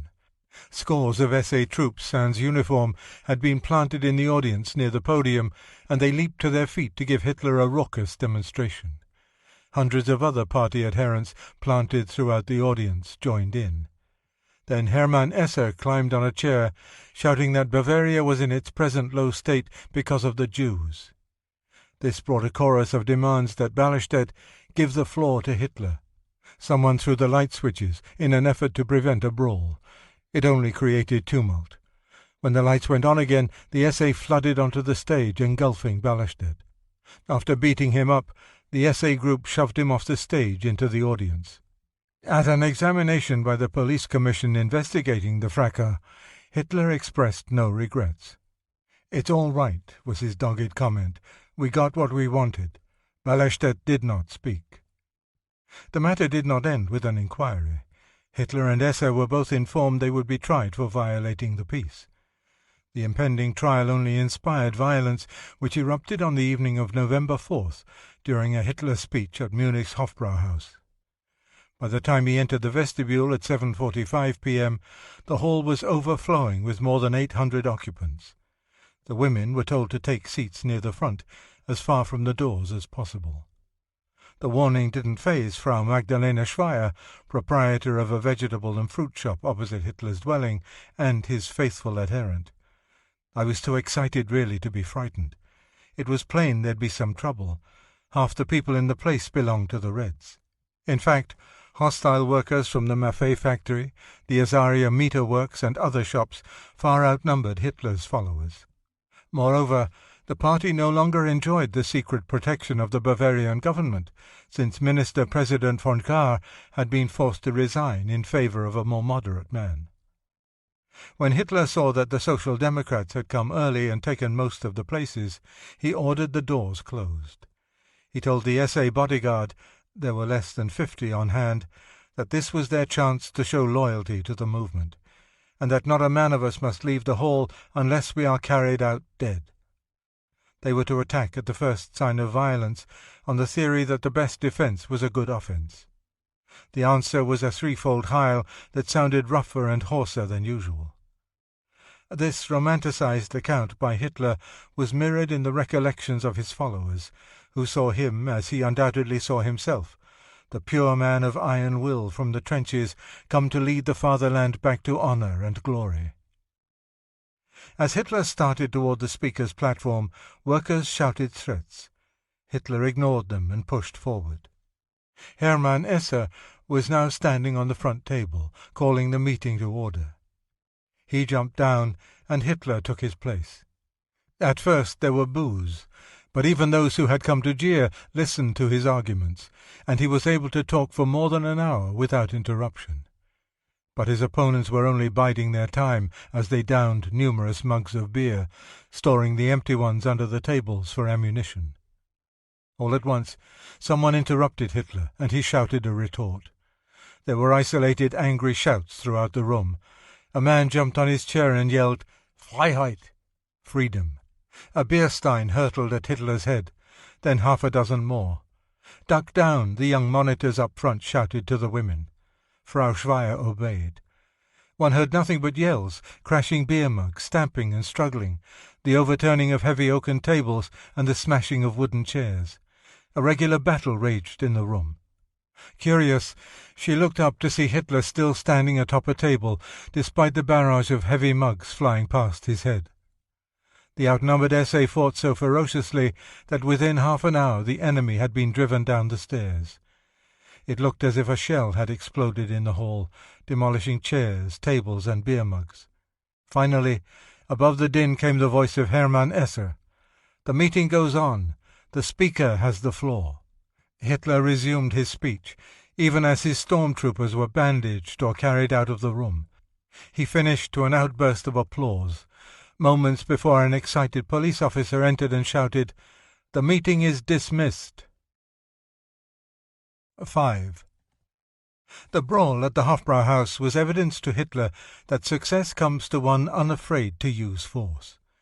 Victory that night brought him and the NSDAP a spate of publicity. But with the rise in membership came a demand among more solid citizens to put an end to such uncivilized behavior. The new Bavarian government was also eager to curb Hitler, but wanted more definite provocation, and in a display of fair play gave him a pistol permit. His show of force was a symptom of the rising nationalist and folkish resentment throughout Germany. Earlier in the year, after Germany rejected the Allied demand for increased war reparations, French and Belgian troops had occupied Duisburg and Düsseldorf as sanctions. 2 months later, the Allies issued an ultimatum for payment of 2 billions annually, along with 25% of the value of all German exports. This was accompanied by a threat to occupy the entire Ruhr. The moderate Conservative cabinet answered with resignations, but the Centre Party, which now controlled the government, bowed to the Allied demands. This capitulation infuriated nationalists such as Hitler, and set off a series of violent acts, including assassination of Matthias Erzberger, who was not only a leader of the Centre Party, but the criminal who had signed the armistice. The assassins were hailed as heroes by many of those Germans calling for law and order. Before the end of 1921, nationalists had new cause for wrath, when the League of Nations announced that Poland was to receive that part of Upper Silesia where 4/5 of the mines and heavy industries were located. Winter and the steady deflation of the mark, with its attendant hardships, aggravated German discontent. On Easter Sunday, 1922, the atmosphere of violence was heightened by Foreign Minister Walter Rathenau's startling turn to the east. He signed a treaty with the Soviet Union at Rapallo. Anti-Bolshevists like Hitler were incensed, not realizing the benefits of such an alliance to their own cause of a resurgent Reich. They ignored the fact that this emergence of Germany from political isolation was a severe blow to the Western Allies. Germany and Russia agreed to resume diplomatic relations, to renounce all claims for reparations on each other, and to resume trade. Neither was to enter into an economic agreement affecting the other without prior consultation. Russia was in need of modern technology. Germany was determined to circumvent the restrictive military clauses of the Versailles Treaty without arousing the suspicions of the International Control Commission operating on its territory. Lenin had already requested German assistance in reorganizing the Red Army. General Hans von Ziegt, head of the Reichswehr, readily complied, and the military of the two powers came into close contact. Small German military units began training Russians while gaining expertise in the use of special weapons. The full extent and impact of this cooperation could not be calculated by Rathenau's critics, and, even though German rearmament was given tremendous impetus by his pact, the very Germans who wanted a strong army labelled him a Red for consulting with the Soviets. This was only one more black mark against a man who had undeservedly become the symbol of subservience to the West, since he felt obliged to carry out with determination the onerous economic promises of the Versailles Treaty. Moreover, he was a wealthy Jew, accused by the Nazis of secretly plotting for Jewish domination of the world. On the 4th of June, this gifted patriot was murdered, gangster-style, by two former members of the Free Corps. By a quirk of fate, the most feared activist in Bavaria was imprisoned that same day. Hitler, after telling his followers, 2,000 years ago the mob of Jerusalem dragged a man to execution in just this way, was placed in Stadelheim prison for inciting a riot. The warder led him to a cell with a private toilet, amiably pointing out that other celebrities had shared these quarters, including Ludwig Thomas, the Bavarian dramatist, and fellow revolutionary Kurt Eisner. Hitler was not particularly pleased by news of Rathenau's murder. Such isolated acts of vengeance seemed petty to him, and this one was primarily a lesson in security. Henceforth he would install a searchlight in the back of his car to blind the driver of any pursuing vehicle. As a result of the assassination, the Weimar government hastily passed a law for the protection of the Republic, a draconian decree designed to halt radical right terrorism. A violent opposition came from Bavarian nationalists of all shadings. At the height of this controversy, Hitler was released from Stadelheim. Isolation from the turbulent arena of politics had forced him to reassess his churning ideas. His almost 5-week term in jail, with nothing to do but read or think, had helped mould his obsessive hatred and fear of Jews into a more connected and purposeful polemic. He wasted no time joining the assault of the law for the protection of the Republic, and on the day of his release he made one of the most trenchant speeches of his career. Entitled Free State or Slavery, its apparent target was the new law, but in fact it was a lethal denunciation of Jews and their insidious plans to conquer the world. Never before had he marshalled his material with more dramatic effect, or given such a reasonable explanation of how and why the Jews had gained such power. All over Europe, he told a receptive audience in the Bürgerbraukeller, a great conflict was raging between the ideals of nationalist Völkisch forces and those of international Jewry. It was the Jew who founded social democracy and communism. It was the Jew who controlled the stock exchange and the workers' movement. At this point, Hitler made a shrugging gesture in imitation of the stage Jew, and drew an appreciative laugh. He went on to claim that the Jew was a destroyer, a robber, an exploiter. Moreover, Bolshevist Judaism was preparing for the decisive battle and had two great aims: to make the nation defenseless in arms and to make the people defenseless in spirit. To do so, the Jew had to muzzle those who spoke out in protest. This, at last, after more than an hour's denunciation of the Jewish menace, was the lead to Hitler's main theme. We know that the so-called Law for the Protection of the Republic, which comes from Berlin today, is nothing else than a means for reducing all criticism to silence. But the National Socialists could not be silenced, and he was calling directly for physical violence. So, as I come to the end of my speech, I want to ask something of those among you who are young, and for that there is a very special reason. The old parties train their youth in the gift of gab. We prefer to train them to use their bodily strength, for I tell you, the young man who does not find his way to the place where in the last resort the destiny of his people is most truly represented, only studies philosophy, and in a time like this buries himself behind his books or sits at home by the fire. He is no German youth. I call upon you, join our storm troops. He warned that their lot would be hard, with nothing to win and everything to lose. He who today fights on our side cannot win great laurels, far less can he win great material goods. It is more likely that he will end up in jail. He who today is a leader must be an idealist, if only for the reason that he leads those against whom it would seem that everything has conspired. His call to sacrifice and idealism sent the audience into ecstasy. In the following 2 weeks, Hitler continued to assail the new law, and on August 16th he was the star performer at a mass demonstration on the Königsplatz. It had been called by the United Fatherland Leagues, and every patriotic society in Munich was expected to join in a combined protest against Weimar's decree. Before the arrival of Hitler and his group there was little excitement. Then came the sound of a stirring march from 2 brass bands, and finally the sight of marching men all wearing swastika armbands. There were 6 columns of them, carrying 15 National Socialist flags. In minutes, the square became jammed with about 50,000 excited, expectant people. As Adolf Hitler stepped up to the platform, there was little applause. He stood silent for a moment. Then he began to speak, quietly and ingratiatingly at first, recalled Kurt Lüdecker, an ardent nationalist who was seeing Hitler for the first time. Before long, his voice had risen to a hoarse shriek that gave an extraordinary effect of an intensity of feeling. He seemed to be only one more fanatic, a threatening, beseeching figure with small hands and intense steel-blue eyes. But, before he knew it, Lüdecker fell under Hitler's spell.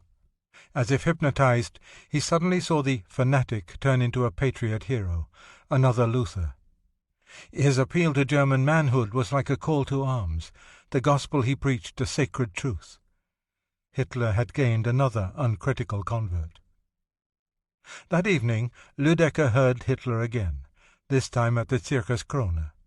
Once more Lüdecker was transfixed. After the speech he was introduced to the speaker, who was dishevelled and perspiring. A dirty trench coat was flung carelessly over his shoulders. But all Lüdecker saw was a man of character and courage, and the next day he offered himself to Hitler and his cause without reservation. They talked for more than 4 hours, then solemnly clasped hands. I had given him my soul. 6. Out of the controversy over the law for the protection of the Republic and the widening split between Weimar and Bavaria came plans for another coup d'etat.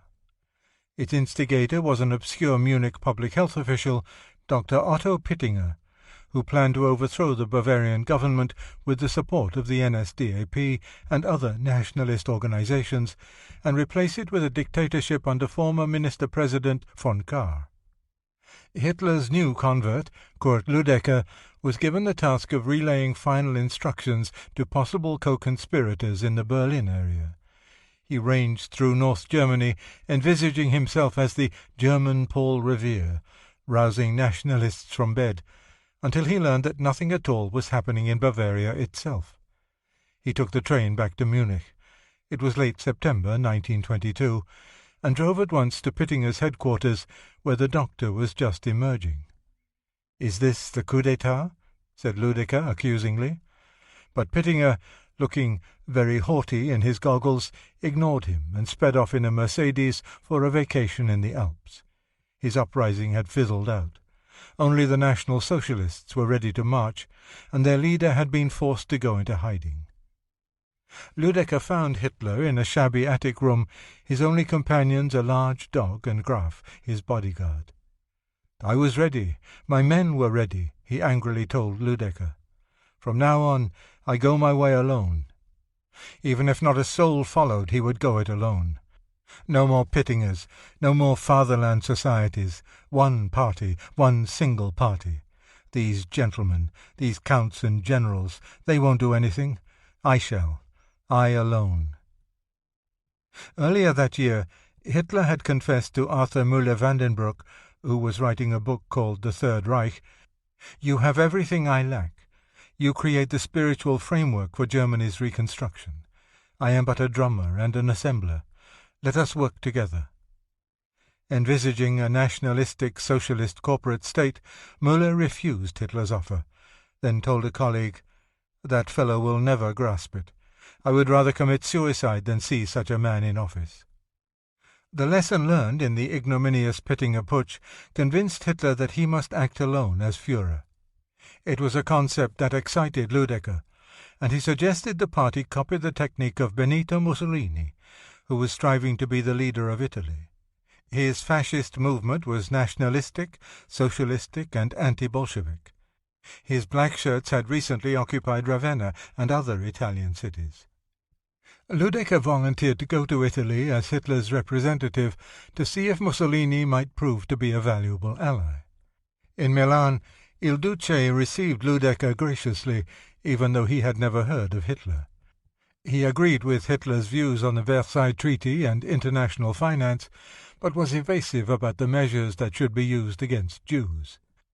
What impressed Lüdecker most was Mussolini's supreme assurance when asked if he would resort to force in case the Italian government did not yield to his demands.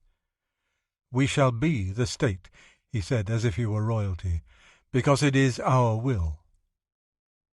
Lüdecker's report to Hitler was enthusiastic. Mussolini, he said, would probably seize control of Italy within months. He also confirmed that there were remarkable similarities between fascism and National Socialism.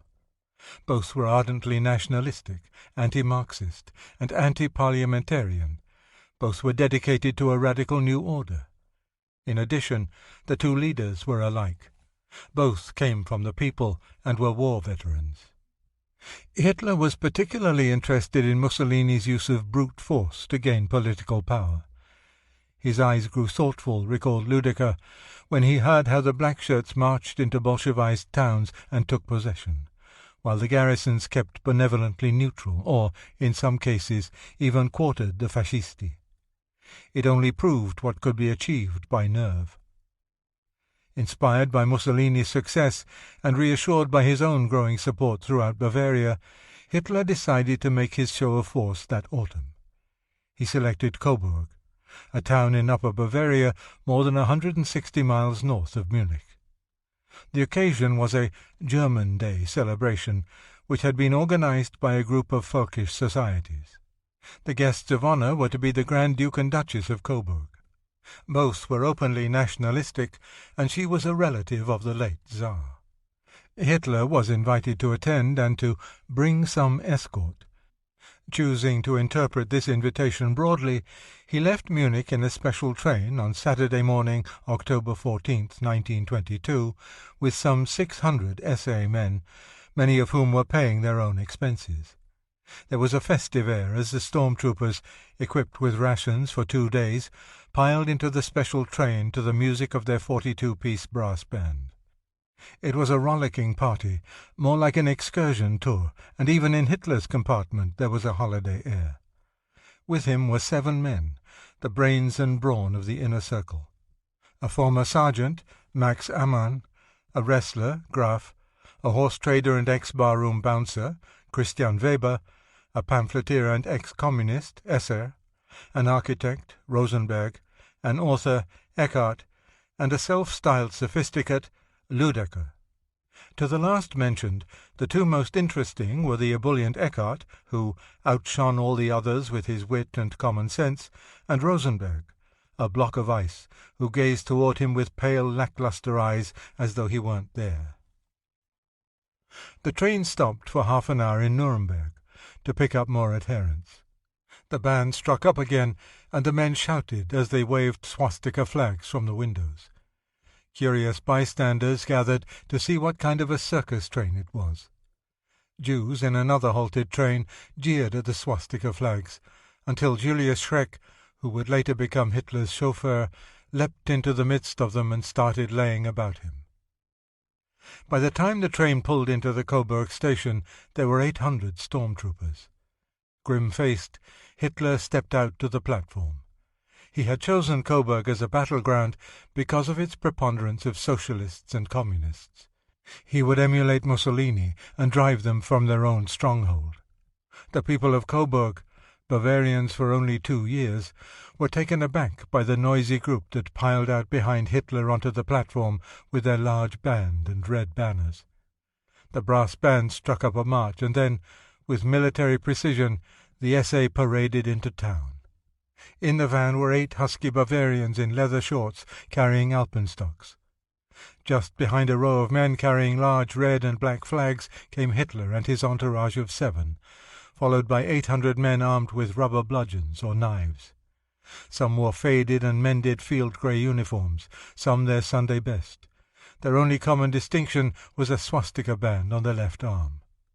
Hitler himself was the epitome of the common man, in his belted trench-coat, slouch hat, and ridiculous calf-high boots.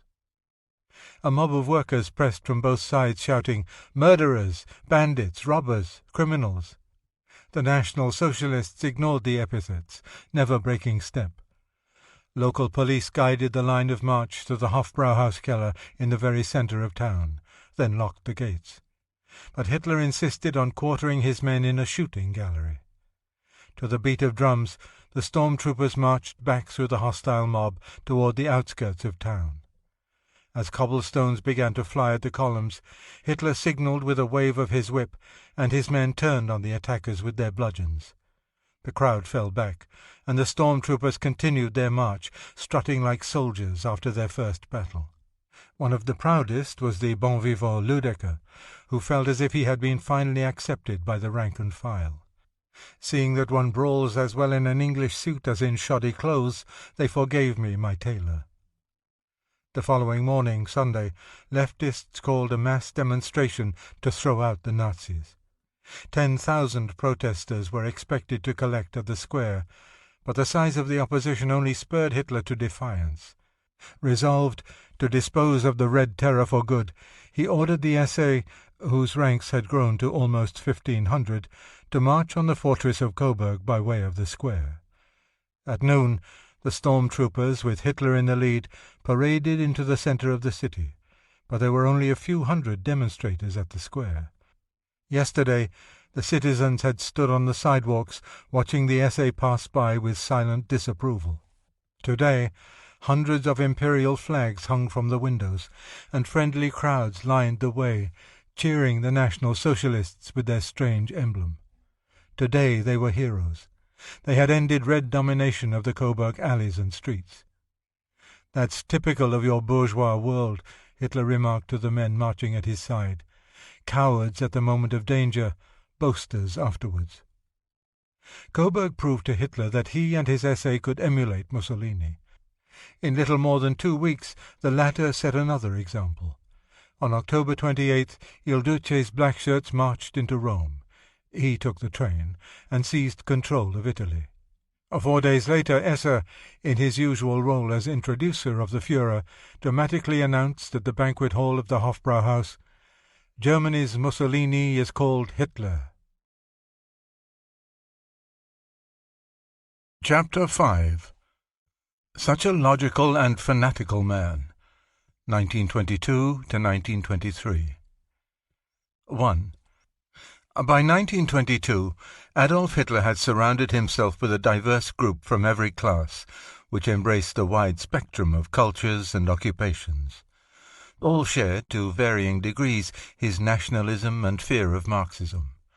2 aviators were among them: Hermann Goering, a fighter ace and last commander of the famed Richthofen Flying Circus, and Rudolf Hess, who had started the war as an infantry officer in Hitler's regiment and ended it as a pilot.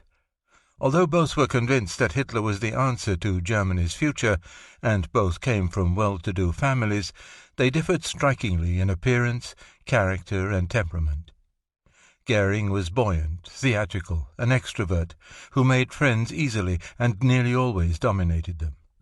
His father had been a district judge before accepting an appointment from Bismarck as Reichskommissar for Southwest Africa.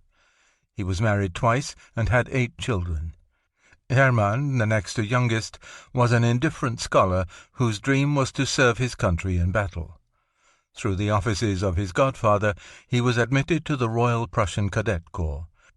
He distinguished himself in the war, and, after his 20th air victory, was awarded the highest military decoration, the Pour le Mérite Order. After the armistice, he became a pilot for the Swedish airline and got engaged to a married woman, Karin von Kantzow, whose father was a member of the Swedish nobility and whose mother came from a family of Irish brewers. They were to get married as soon as her divorce was final. Goering could have enjoyed a life of comparative ease in Sweden, but he felt the urge to return to Germany and help wipe out the disgrace of Versailles, the shame of defeat, the corridor right through the heart of Prussia. He enrolled at the University of Munich to study history and political science, but was more interested in practical politics, and once tried to form his own revolutionary party among officer veterans. I remember a meeting at which they were discussing getting meals and beds for veteran officers. "You damn fools," I told them. "Do you think that an officer who is worth his salt can't find a bed to sleep in, even if it happens to be the bed of a pretty blonde? Damn it, there are more important things at stake." Somebody got fresh, and I banged him over the head. Well, of course, the meeting broke up in an uproar.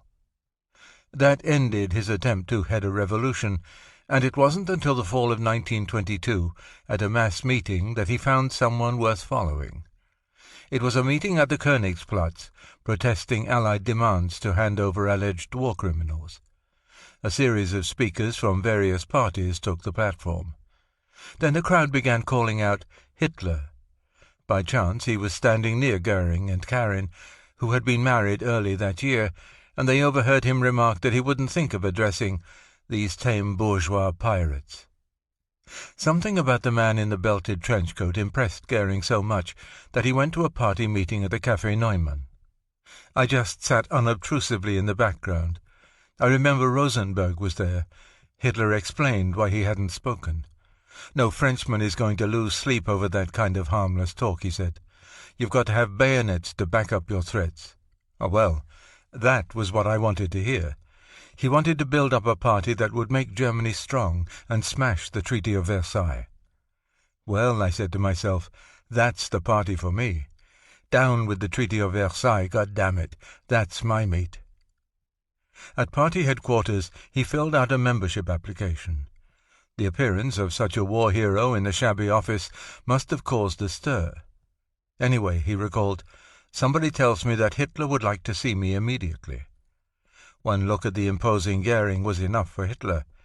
Here was the ideal Nordic, luminous blue eyes, straight features, and pink and white complexion. He told me that it was a stroke of fate that I should come to him just as he was looking for somebody to take charge of the SA. They agreed to postpone the announcement a month, but Goering immediately began training the SA as a military organization. Military? I'll tell the world it was military. He may have looked the perfect Germanic type, but he was no racist by Hitler's standards, and, in fact, had a number of Jewish friends. Goering had joined the NSDAP precisely because it was revolutionary, not because of the ideological stuff. Other parties had made revolution, so I figured I could get in on one too. A man of action, he was drawn to an organization dedicated to action, and he was just the man Hitler needed at that moment. He had invaluable connections with Junker officers and members of society, and was a display piece for parades and meetings. Nor was he squeamish about bashing in a few heads if necessary. Compared to Goering, Rudolf Hess was colorless. Born in Alexandria, Egypt, he was sired by a well-to-do wholesaler and exporter who persuaded him to enter the family business, although he would have preferred to become a scholar. He attended boarding school in Bad Godesberg before enrolling at the École Supérieure du Commerce in Switzerland. His studies were interrupted by the war, and when it ended he could not bring himself to continue a business career. Like Goering, he entered the University of Munich, reading history, economics, and geopolitics. He too felt betrayed by the November criminals, but instead of trying to make a revolution of his own, joined the Tula Society. He took part in demonstrations, spoke on street corners, despite his painful self-consciousness, and as a member of a Free Corps unit helped overthrow the Bavarian Soviet regime. He too was searching for a leader, and had won a prize at the university for writing an essay on the theme, "How must the man be constituted who will lead Germany back to her old heights?" The man, he wrote, should be a dictator, not averse to the use of slogans, street parades, and demagoguery. He must be a man of the people, yet have nothing in common with the mass. Like every great man, he must be all personality, and one who does not shrink from bloodshed. Great questions are always decided by blood and iron. To reach his goal he must be prepared to trample on his closest friends, dispense law with terrible hardness, and deal with people and nations with cautious and sensitive fingers, or, if need be, trample on them with the boots of a grenadier. Hess found his ideal in Hitler, and for more than a year had served as his trusted lieutenant and confidant. At the same time, he also gave allegiance to a man married to a Jew. General Karl Haushofer returned to Germany in 1911 after 3 years in Tokyo as military attaché, speaking fluent Japanese. He brought back an abiding interest in Asian affairs, along with a conviction that a nation's existence depended on the space it controlled. The war was proof to him of this theory.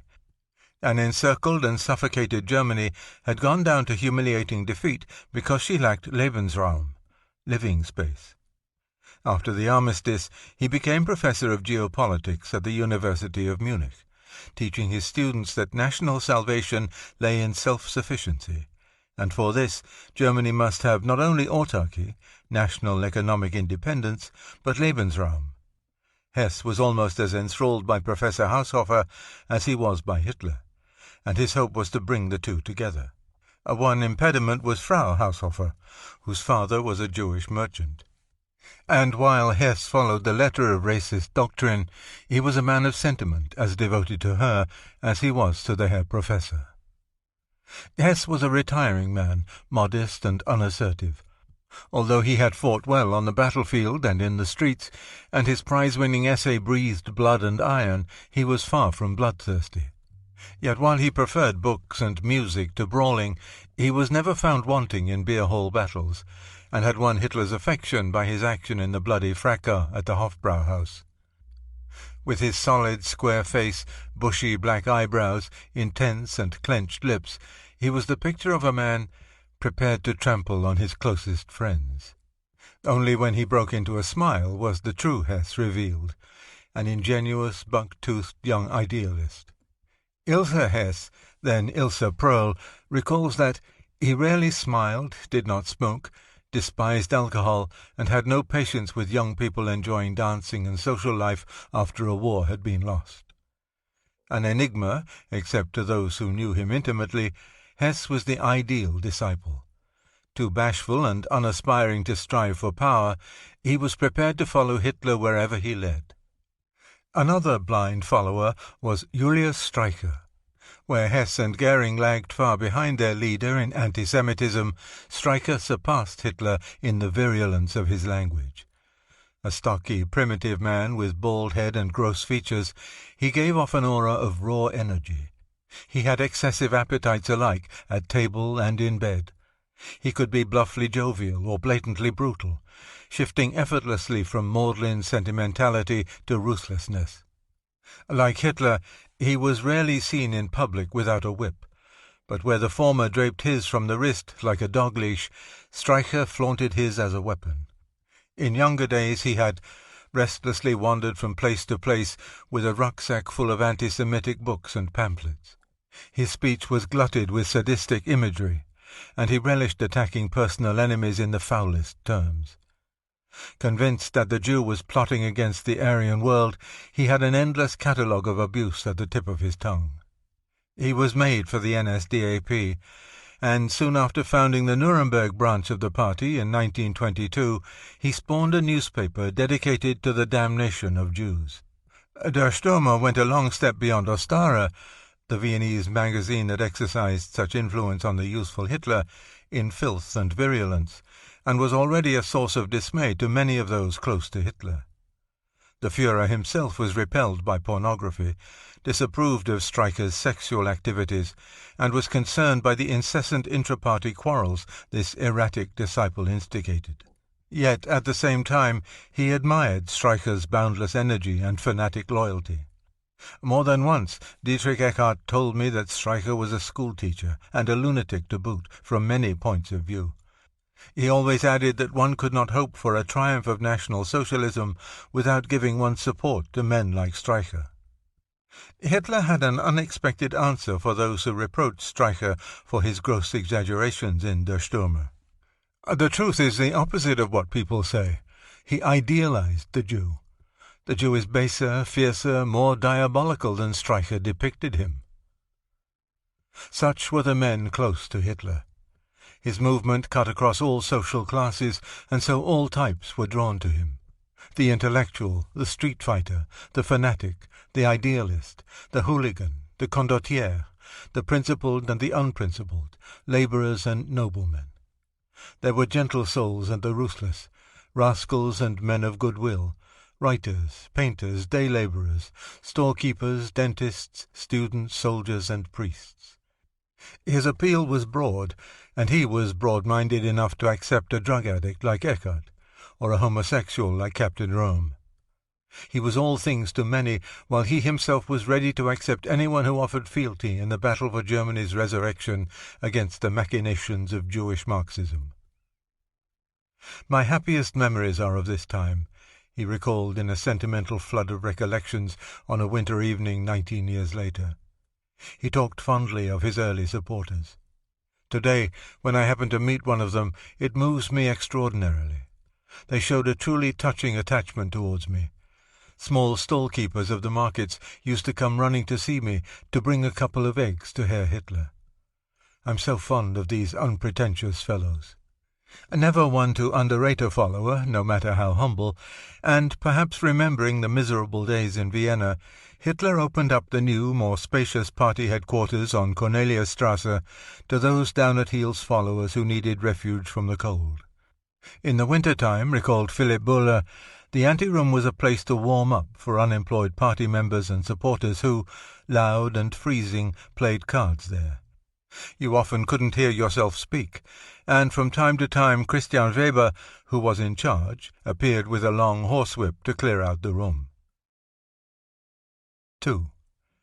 In the fall of 1922, the activities of Adolf Hitler began to interest the Allies. At the suggestion of the American ambassador, Captain Truman Smith, Yale man, West Pointer, and now assistant military attaché to Berlin, was dispatched to Munich to assess the reported developing strength of the National Socialist movement. Smith was instructed to meet Hitler and form an estimate of his character, personalities, abilities, and weaknesses. He was also to investigate the NSDAP's strengths and potentialities. Specifically, Smith was to find the answer to these questions. Was there danger that Bavaria would declare itself independent of Germany? Did there exist in Munich danger of a renewed communist revolt? Did the possibility exist that Hitler's National Socialists were strong enough to seize power in Bavaria? Was the 7th Division of the Reichswehr, which was garrisoned in Bavaria, loyal to the Reich, or was its loyalty divided between Berlin and Munich? Could it be depended upon to put down disorders or revolts, whether staged by the right or left? Captain Smith arrived in Munich just before noon on November 15th. After settling at the Marienbad Hotel, he called on the acting United States Consul, Robert Murphy, at the consulate on Ledererstrasse. The 28-year-old Murphy, later ambassador to Belgium, informed Smith that the new Bavarian minister-president was not a strong character, being merely a tool of former Minister-President Kahr. The National Socialists, he said, were rapidly increasing in strength, and their leader, while a pure and simple adventurer, was nevertheless a real character and is exploiting all latent discontent. Hitler understood the Bavarian psychology, but it was questionable if he was big enough to take the lead in a German national movement.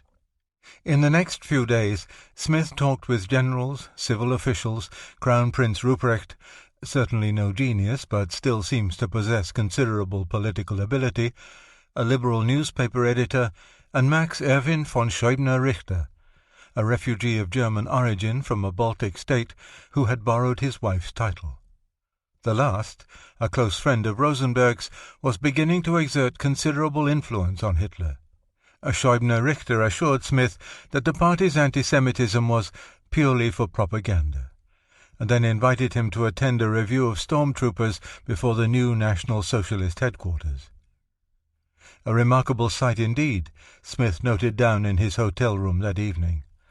1,200 of the toughest roughnecks I have ever seen in my life pass in review before Hitler at the goose step, under the old Reich flag, wearing red armbands with Hakenkreuzen. Hitler, following the review, makes a speech, then shouts, "Death to the Jews," etc., and etc. There was frantic cheering. I never saw such a sight in my life. The next day, Saturday, Smith spoke with Ludendorff at his home. The general confessed that he had formerly believed that Bolshevism had first to be stamped out in Russia before it could be crushed in Germany. He has now changed his mind and thinks that Bolshevism must first be crushed in Germany. He asserted that the Allies must support a strong German government capable of combating Marxism, and that such a government will never develop out of the existing chaotic parliamentary conditions, but can only be formed by patriotic men. He was convinced that the fascist movement was the beginning of a reactionary awakening in Europe, and that Mussolini had real sympathy for the national cause in Germany. At 4 p.m. the following Monday, Smith met Hitler where he had interviewed Scheubner-Richter. The room was drab and dreary beyond belief, akin to a back bedroom in a decaying New York tenement. The first words Smith wrote down in his notebook after the meeting were, "A marvelous demagogue. I have rarely listened to such a logical and fanatical man. His power over the mob must be immense." Hitler described his movement as a union of hand and brain workers to oppose Marxism, and said that the present abuses of capital must be done away with if Bolshevism is to be put down. The parliamentary system had to be replaced. Only a dictatorship can bring Germany to its feet.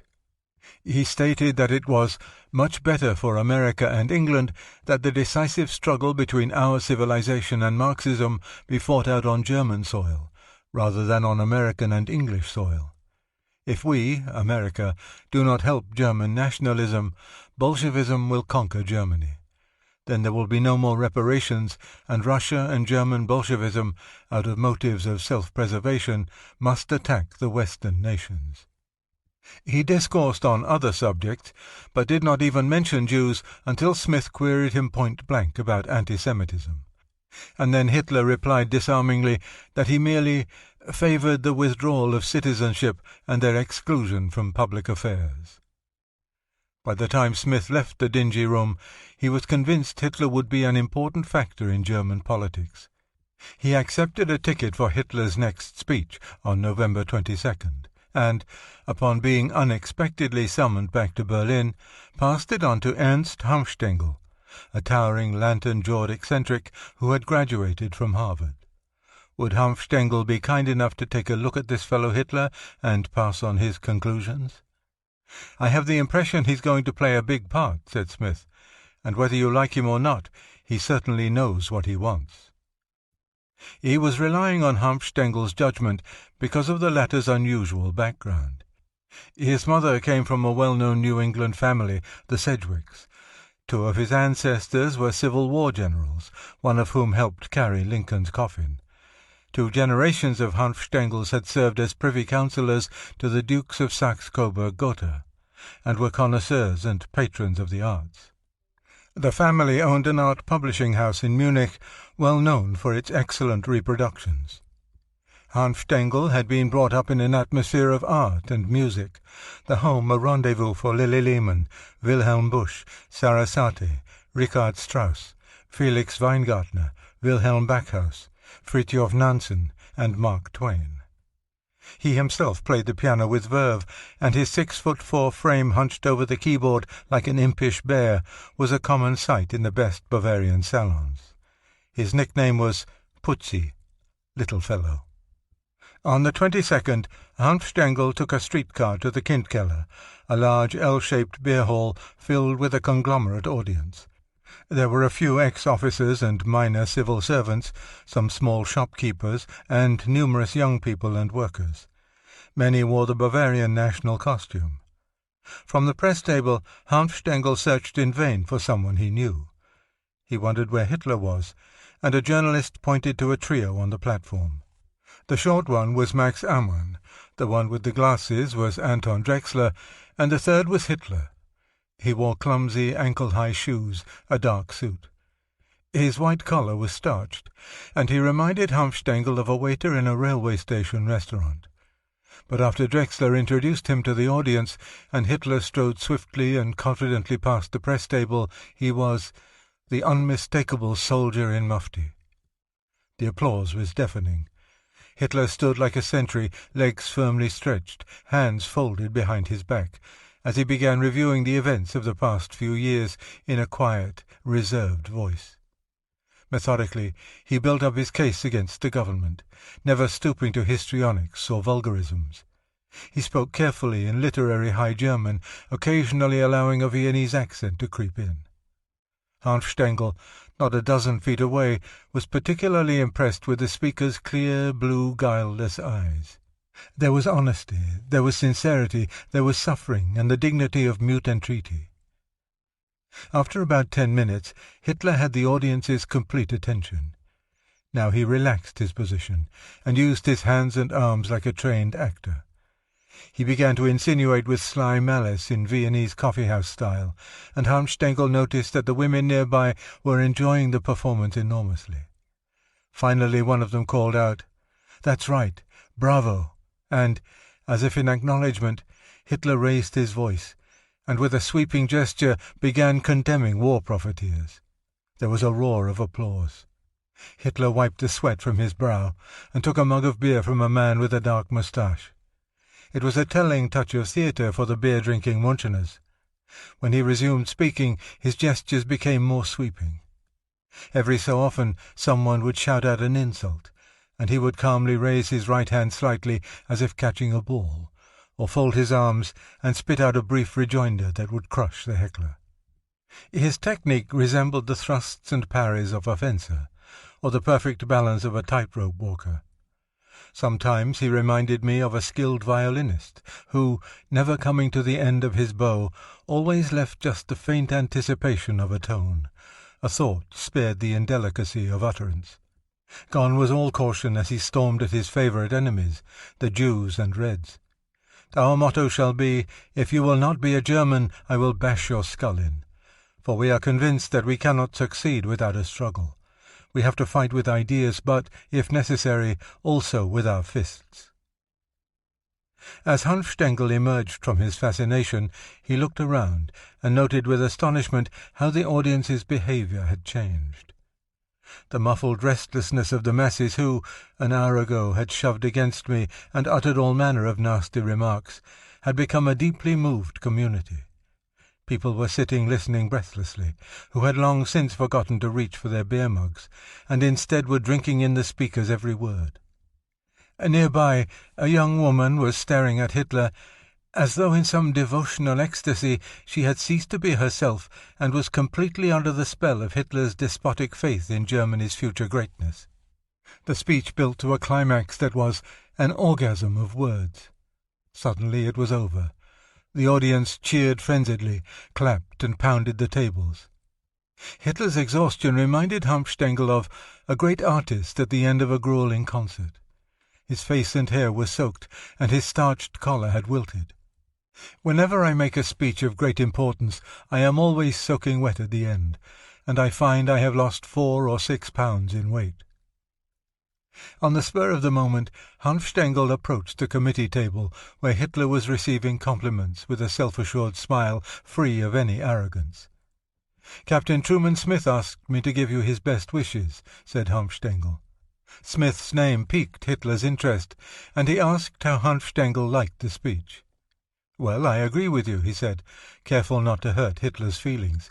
"About 95% of what you said I can set my name to, and 5% we will have to talk about that." What he particularly objected to was Hitler's blatant anti-Semitism. "I am sure we shall not have to quarrel about the odd 5%, said Hitler affably. He seemed modest and friendly as he stood dabbing at his face with a crumpled handkerchief. He cleared his throat, coughed, then held out a hand. It felt hard-boned, rough, like the grip of a front-line soldier. That night, Hanfstaengl could not fall asleep. My mind still raced with the impressions of the evening. Where all our conservative politicians and speakers were failing abysmally to establish any contact with the ordinary people, this self-made man, Hitler, was clearly succeeding in presenting a non-communist program to exactly those people whose support we needed. Hanfstaengl decided to help him. In Berlin, Captain Smith turned in a long, detailed report on his visit to Munich, and on December 5th, Embassy Councillor Robbins dispatched a personal message to the Under-Secretary of State. My own prognostication on the general attitude of the Bavarian outfit is that sooner or later a serious break is going to come from here. Hitler, the young Austrian sergeant who fought in the German army during the war, and who is now leading a fascist movement known as the Grey Shirts, is working very slowly, and I should say efficiently, along the same lines as Mussolini. I am told by some of our men who have been down there that he is an extraordinary orator, and though not of the highest moral standing, a great leader of men. He is obtaining a great deal of money from the manufacturers, just as Mussolini did, and is going very slowly. He told Truman Smith, our assistant military attaché, who was down there, that he had no intention of starting any big movement for the next month or so, and probably not before 2 months, that he is collecting funds and equipment, and that all was going well. The report caused little stir in the State Department, which was concerned with more pressing matters, and was filed away. But in Germany there was growing concern over the increase in membership in the NSDAP and its private army. In mid-December, a police official of the Bavarian State Ministry of the Interior filed a disturbing report, charging that the Hitler movement was, without a doubt, dangerous to the government, not only for the present form of government, but for any political system at all, because if they really achieve their dark ideas in regard to the Jews, Social Democrats and bank capitalists, then there will be much blood and disorder. Another urgent warning was received almost simultaneously by the new Reich Chancellor Wilhelm Kuno. It came from a curious source, the Bulgarian consul in Munich, and concerned a frank conversation the Bulgarian had recently had with Hitler. Parliamentary government in Germany, said the latter, was about to collapse, since the parliamentary leaders had no mass support. Dictatorship was inevitable from either the right or the left. The big cities of North Germany were controlled largely by the left, but in Bavaria his NSDAP was certain of victory. Thousands were joining every week. Moreover, 75% of the secret police in Munich were National Socialists, and there was an even higher percentage among rank-and-file city police. Hitler predicted that Bolsheviks would gain control of North Germany. To save the nation, Bavarians would have to organize a counter-revolution, and, to do so, they would need an iron-fisted dictator, a man ready, if necessary, to march across fields of blood and corpses. It was a terrifying forecast of things to come, particularly its ominous assertion that Hitler's plan for crushing Bolshevism and resisting French occupation of the Ruhr would win applause from most patriotic nationalists in Bavaria. They had endured a few terrifying days of Red rule, and were prepared to act ruthlessly against anyone preaching leftist doctrine. 3.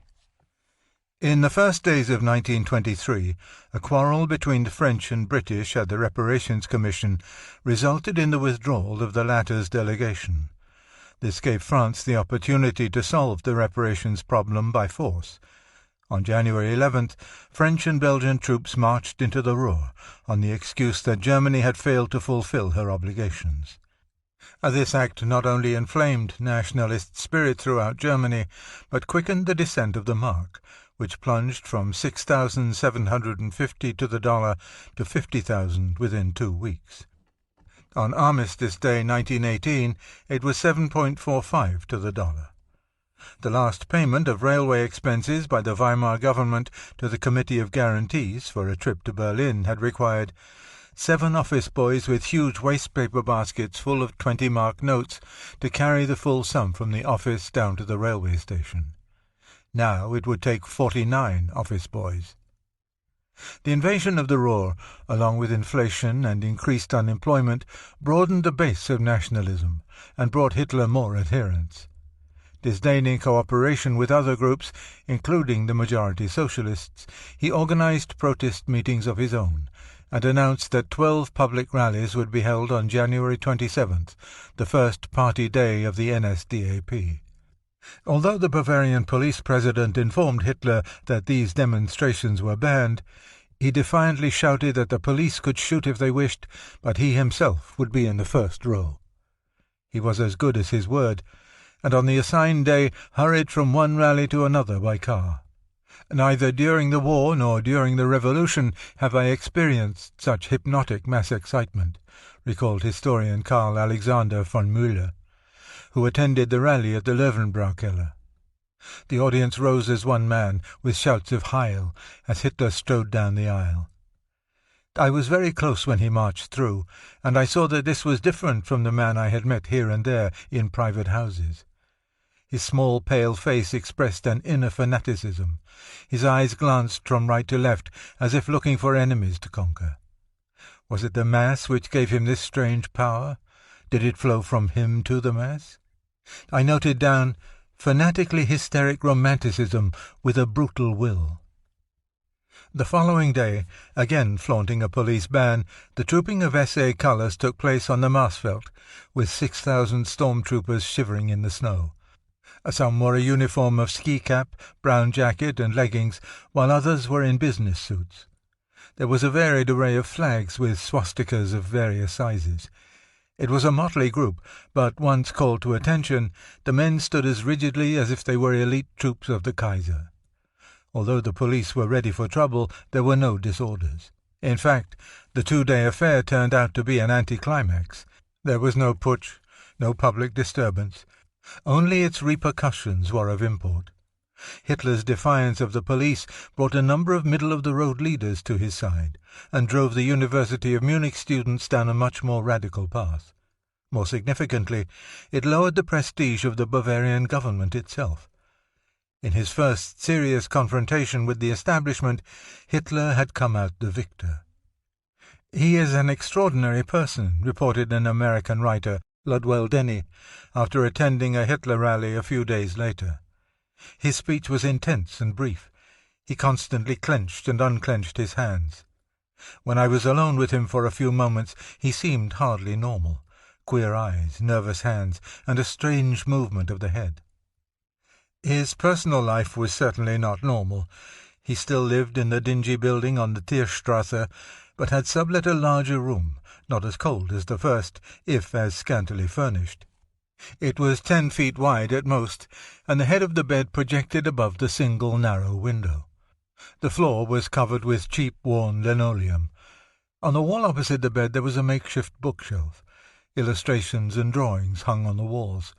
The upper shelves of the bookcase overflowed with volumes on the World War, German histories, an illustrated encyclopedia, Vom Kriege by Clausewitz, a history of Frederick the Great, Houston Stewart Chamberlain's biography of Wagner, the memoirs of Sven Hedin, a collection of heroic myths, von Wartenburg's world history, and something entitled Geographical Character Pictures. The bottom shelf, according to Hans Stengel, who was devoted to novels, a collection of semi-pornographic works by Edward Fuchs, a Jew, and a history of erotic art. Frau Reichert, who sublet to Hitler, found her tenant extraordinarily moody. Sometimes weeks go by when he seems to be sulking and does not say a word to us. He looks through us as if we were not there. Though he paid his rent punctually and in advance, he was a real bohemian type. She forgave him this, since he was so nice, and let him use her hallway, which boasted a small upright piano. He lived in Spartan simplicity, his almost constant companion a large dog named Wolf. Ever since his relationship with Fuchsel in the war, he had need for the faithfulness he found in dogs, and had a unique understanding of them. There are stupid dogs, and others who are so intelligent that it's agonizing. In this dingy room he must have thought of his mother and her tragic death, for he wrote about it that year in a poem entitled Think of It. Stripped of its amateurish sentimentality, it probed revealingly. When your mother has grown older, and you have grown older, when what was formerly easy and effortless now becomes a burden, when her dear loyal eyes do not look out into life as before, when her legs have grown tired and do not want to carry her any more, then give her your arm for support. Accompany her with gladness and joy. The hour will come when, weeping, you will accompany her on her last journey. And if she asks you, answer her. And if she asks again, speak also. And if she asks another time, speak to her not stormily, but in gentle peace. And if she cannot understand you well, explain everything joyfully. The hour will come, the bitter hour, when her mouth will ask no more. By his own admission, Hitler was a recluse in his youth, and had little need of society. But after the war he confessed that he could no longer bear solitude. Though his room was a lonely refuge and prison, he lived a second existence in the cafes, salons, coffee-houses, and beer-halls of Munich. He became a habitué of the Café Weichert, next to the Volkstheater, the Carlton Tea Room, an elite rendezvous on the Brienerstrasse, and the Café Heck, on the Galerienstrasse. He would sit for hours in a secluded corner of the latter at his reserved table, where he would observe the life flowing around him.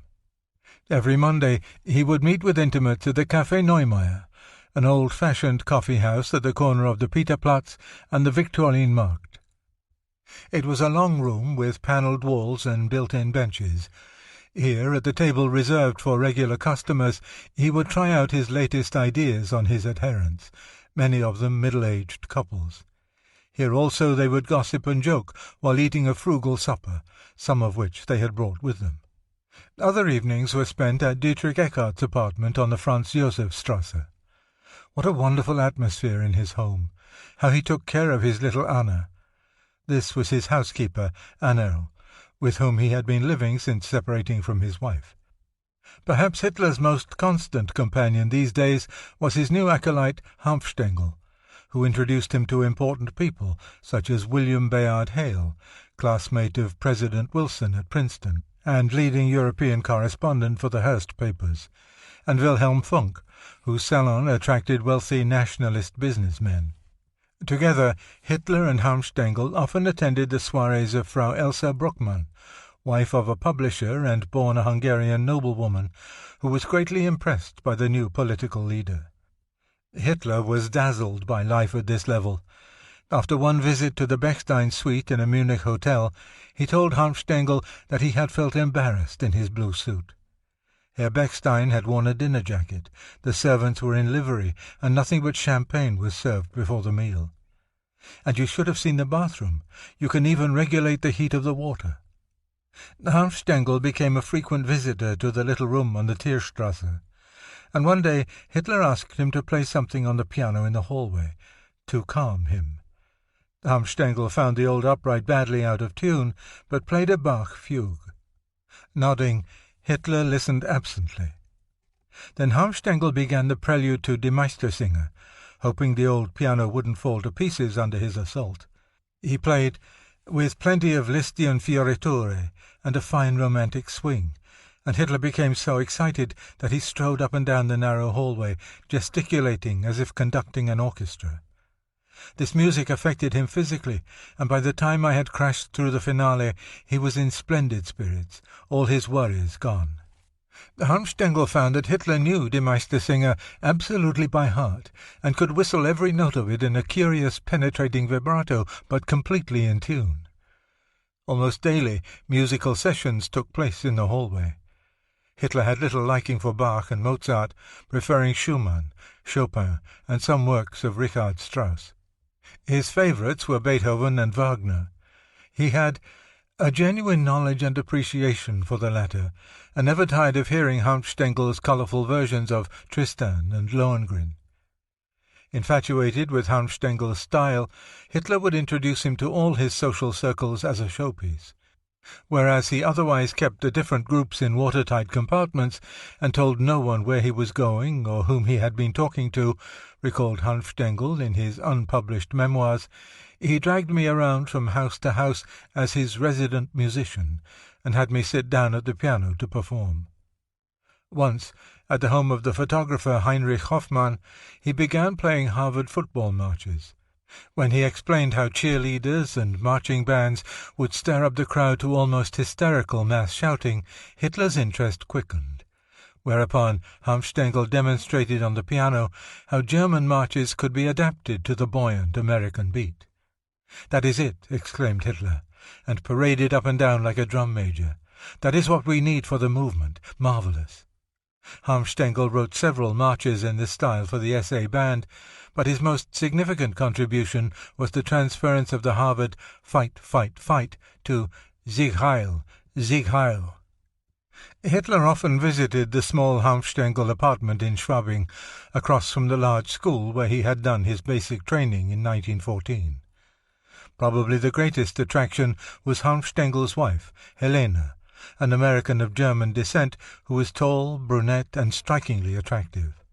He came in his best suit, the shiny blue serge. He was respectful, even diffident, recalled Hanfstengel, and very careful to adhere to the forms of address still de rigueur in Germany between people of lower rank when speaking to those of better education, title, or academic attainment. From the first, it was obvious he was physically attracted to Helena, as much by her warm, quiet charm as by her looks, and he treated her with a respect bordering on worship. In her unpublished memoirs, written 10 years later, she describes their first meeting on a Munich street in early 1923. He was at the time a slim, shy young man, with a faraway look in his very blue eyes. He was dressed almost shabbily, a cheap white shirt, black tie, a worn dark blue suit, with which he wore an incongruous dark brown leather vest, a beige-coloured trench coat, much the worse for wear, cheap black shoes, and a soft old greyish hat. His appearance was quite pathetic. She invited the shabby Hitler to come for dinner, and from that day he was a constant visitor, enjoying the quiet, cosy home atmosphere, playing with my son, and talking over his plans and hopes for the renaissance of the German Reich. It seemed he enjoyed our home above all others to which he was invited, for with us he was not constantly bothered with curious questions, and introduced to other guests as the coming saviour, but could, if he wished, sit quietly in a corner, reading or making notes. We didn't lionize him. She saw Hitler as a warm man, and was moved by his feeling for her 2-year-old son Egon. Evidently he liked children, or he was a good actor. One day the youngster ran to meet Hitler at the door, bumped his head sharply against a heavy chair, and began crying.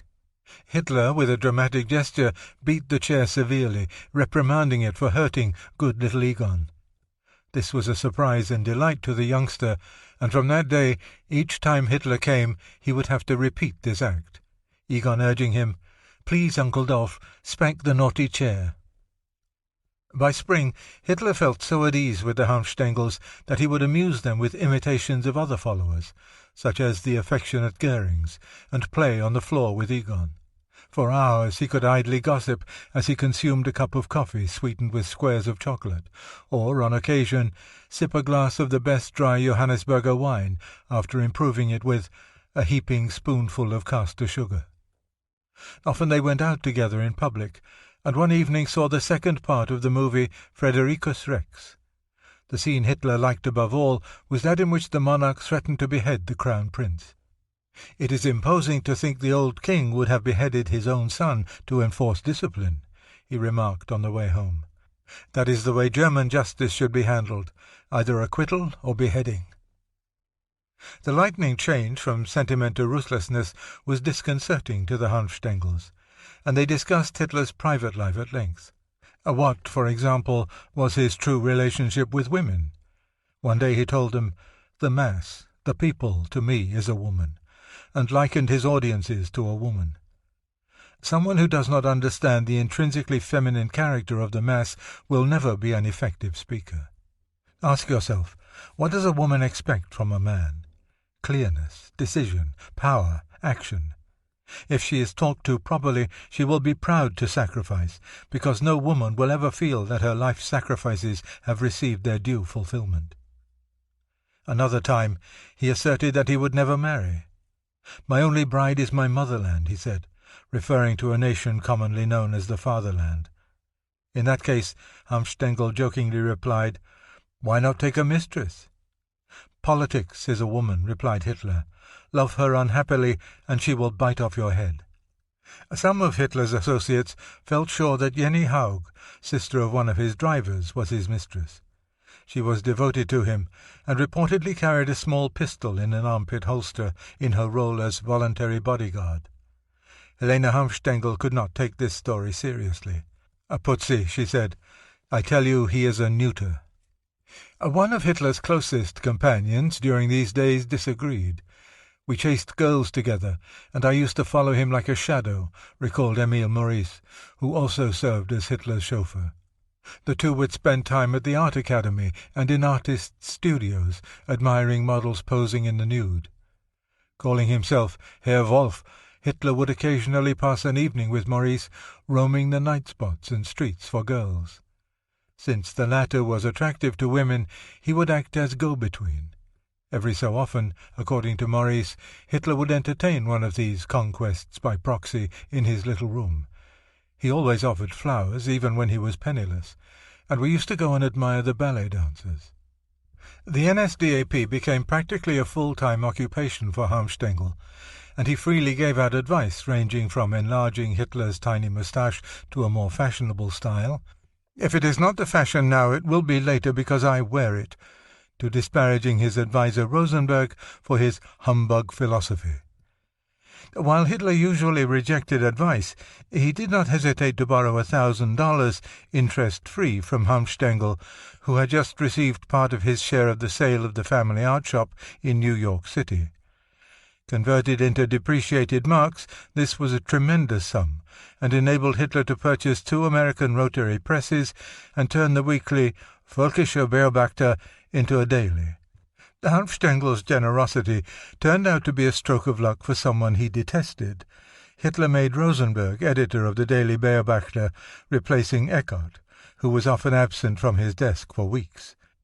This position not only entrenched Rosenberg's position as the party's expert on the East, but reinforced the influence of fellow refugees from Russia, such as Schöbner Richter, a mystery man connected with German industrialists, generals, and high society, who, besides serving as intermediary with Ludendorff, was becoming one of Hitler's leading advisers. All of the Russian émigrés were fanatically dedicated to the destruction of Bolshevism, and most of them were imbued with the Tsarist solution to the Jewish conspiracy, terror and brute force. To such zealots, social and economic anti-Semitism were effete and ineffective methods. Only the pogrom worked. 4. The spring of 1923 was a busy season for Hitler. The most pressing need was money, and he set out on a series of tours to raise funds for the party. In early April, he and Hanfstaengl headed for Berlin in Hitler's rickety Selva, with Maurice at the wheel. They drove through Saxony, even though much of that area was under the control of the Communists. At the outskirts of a town just north of Leipzig, they were stopped at a roadblock manned by Red militia. The imposing Hanfstaengl flourished his Swiss passport, then announced in a broad German-American accent that he was a paper manufacturer from abroad, come to visit the Leipzig fair. The others in the car were his chauffeur and his valet. The ruse worked. Although Hitler said, "They would have had my head," as they drove away, it was apparent that he resented being taken for a valet. In Berlin, they not only begged money, but spent a Sunday visiting the War Museum and the National Gallery. At the latter, Hitler stopped in front of Rembrandt's Man in a Golden Helmet and drew attention to the heroic soldier-like expression. It proved, he said, that the great painter, in spite of the many pictures he painted in Amsterdam's Jewish quarter, was at heart a true Aryan and German. Afterward, they watched the women boxers in Luna Park. Hitler looked on without expression, but insisted on staying for several matches, remarking that, at least it was better than this duelling with sabres that goes on in Germany. Next day they left for home, making a long detour around Saxony. Hitler beguiled the tediousness of the way by whistling long passages from the Wagner operas and entertaining his fellow passengers with impersonations. He would even mock himself by reciting a poem written in his honor that consisted of a long series of ill-scanning couplets of words ending with Hitler. When he was in a good mood, recalled Hanfstaengl, Hitler would repeat this with embellishments of his own and have us in tears of laughter. They stopped in Bayreuth, home of Richard Wagner, and were admitted into the festival theatre by the caretaker. The stage was still set for the Flying Dutchman, which had been playing when war was declared in 1914, and this gave Hanfstaengl the opportunity to point out that the original stage scenery had been designed by his own great-grandfather, Ferdinand Heine. Hitler was entranced by everything, particularly Wagner's study, where his instructions to the artists and staff still hung on the wall. On the last day of the trip, during a picnic lunch, Hitler mentioned the monument they had seen outside Leipzig commemorating the Battle of the Nations against Napoleon, then made a comment that disturbed Hanfstaengl. "The most important thing in the next war will be to make sure that we control the grain and food supplies of Western Russia." This indicated that Rosenberg and his Russian friends had been propagandizing Hitler again, and Hanfstaengl retorted that a war with Russia would be futile. The country to reckon with was America, with its tremendous industrial potential. If you have them on the other side, you will lose any future war before you start it. Hitler grunted and made no reply, but it was obvious that the argument had not really sunk in. Upon return to Munich, he embarked on a campaign attacking France's occupation of the Ruhr, but often did so obliquely, as if more interested in rousing his audiences against Jews. On April 13th, for instance, he blamed them directly for the Ruhr takeover, as well as the loss of the war and inflation. He charged that so-called world pacifism was a Jewish invention, that the leaders of the proletariat were Jews, Jews again, that the Freemasons were tools of the Jews, once more the Jews, and that, in fact, the Jews were conspiring to conquer the world. So, he shouted, Russia and Germany had to be overthrown in order that the ancient prophecy might be fulfilled. So the whole world was lashed into fury, so every lie and propaganda agency was brutally set in action against the state of the last, the German idealists. And thus it was that Judah won the World War. Or would you wish to maintain that the French, the English, or the American people won the war? He concluded in a burst of emotion, demanding justice for the 2 million Germans who had died in the World War, and the millions of orphans, crippled, and widows who remained. We owe it to these millions to build a new Germany. In his obsessive hatred of Jews, Hitler had gone over the edge of reality. His anti-Semitism, though expressed in logical terms, had passed all boundaries of logic. He had turned the world upside down. France, England, and America had really lost the war. Germany was the eventual winner, since she was freeing herself from the Jews. If Hitler was deceiving himself, he also had succeeded in deceiving his listeners. Hitler skillfully appealed to primitive emotions, and when audiences left meetings they remembered few details, only that they must join Hitler's crusade to save Germany, that France must be driven out of the Ruhr, and, most important, that the Jews must be put in their place. In the past year, Hitler's platform technique had improved markedly. His gestures had become as varied and flexible as his arguments. Stengel was particularly impressed by a soaring upward movement of the arm.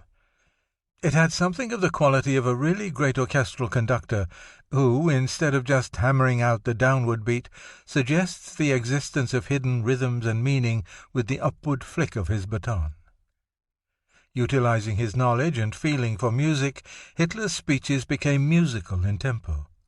The first two-thirds were in march time, quickening until the last third became primarily rhapsodic. His power of mimicry was also put to adroit use. He would impersonate an imaginary opponent, often interrupting himself with a counter-argument and then returning to his original line of thought after completely annihilating his supposed adversary. Despite the complicated structure of his speeches, they were easy to follow, being designed primarily for emotional appeal. Thus he could switch from subject to subject without losing his listeners, because the bridge between topics was an appeal to some emotion, indignation, fear, love, or hate. Despite twistings and turnings, he drew along the listeners as an accomplished actor will guide his audience through some complicated progression in a play. Hitler also had the rare ability to involve his listeners in the proceedings. "When I talk to people," he told Stengel, "especially those who are not yet party members or who are about to break away for some reason or other, I always talk as if the fate of the nation was bound up in their decision, that they are in a position to give an example for the many to follow. Certainly it means appealing to their vanity and ambition, but once I have got them to that point, the rest is easy. All men, rich or poor," he said, "had an inner sense of unfulfillment. Slumbering somewhere is the readiness to risk some final sacrifice, some adventure, in order to give a new shape to their lives. They will spend their last money on a lottery ticket. It is my business to channel that urge for political purposes. In essence, every political movement is based on the desire of its supporters, men or women, to better things not only for themselves, but for their children and others. The humbler people are, the greater the craving to identify themselves with a cause bigger than themselves. And if I can persuade them that the fate of the German nation is at stake, then they will become part of an irresistible movement, embracing all classes." Audiences were always properly prepared for his virtuoso displays by pagan military pageantry. In addition to stirring music and flying banners, new features had been added. Roman-type standards that Hitler had designed himself, and a Roman-style salute. Perhaps he had borrowed both from Caesar by way of Mussolini, but he claimed that the stiff-arm salute at least was German. I'd read the description of the sitting of the Diet of Worms, in the course of which Luther was greeted with the German salute. It was to show him that he was not being confronted with arms, but with peaceful intentions. It was in the Ratskeller at Bremen, about the year 1921, that I first saw this style of salute. Whatever source, the salute, the vibrant Heils, together with the music and banners, did much to assure the audience that the man they were about to hear was the true voice of Germany. On the same day that Hitler spoke out against France and the Jews, he staged another confrontation with the Bavarian government. He called upon the minister-president, and brought along with him a former military officer who was the commander of a private army of the Arbeitsgemeinschaft der Kampfverbände, working group of combat organizations, a conglomeration of radical right-wing groups. The two delivered an ultimatum demanding that the Bavarian government itself demand nullification of the law for the defense of the Republic.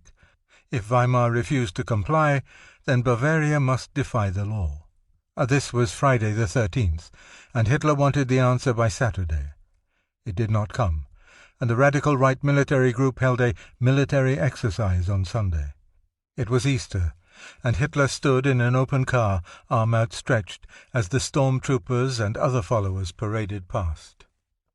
From the Goering's car, Helene Hanfstaengl noticed in Hitler's eyes a glow of triumph and satisfaction.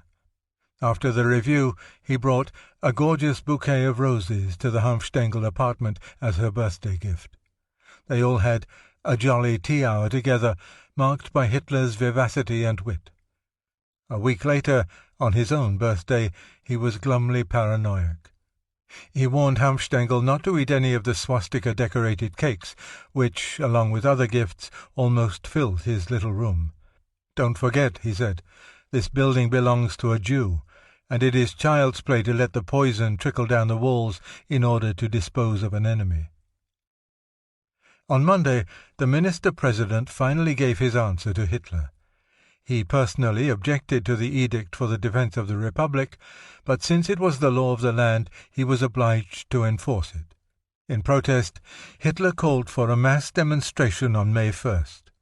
The possibilities were explosive, since the day was not only a sacred holiday to Labour and Marxists, but the anniversary of Munich's liberation from the Soviet Republic. On the evening of April 30th, the forces of the radical right wing began converging on the Oberwiesenfeld, a military training area several miles north of Munich's main railroad station. By dawn there were 1,000 men on hand.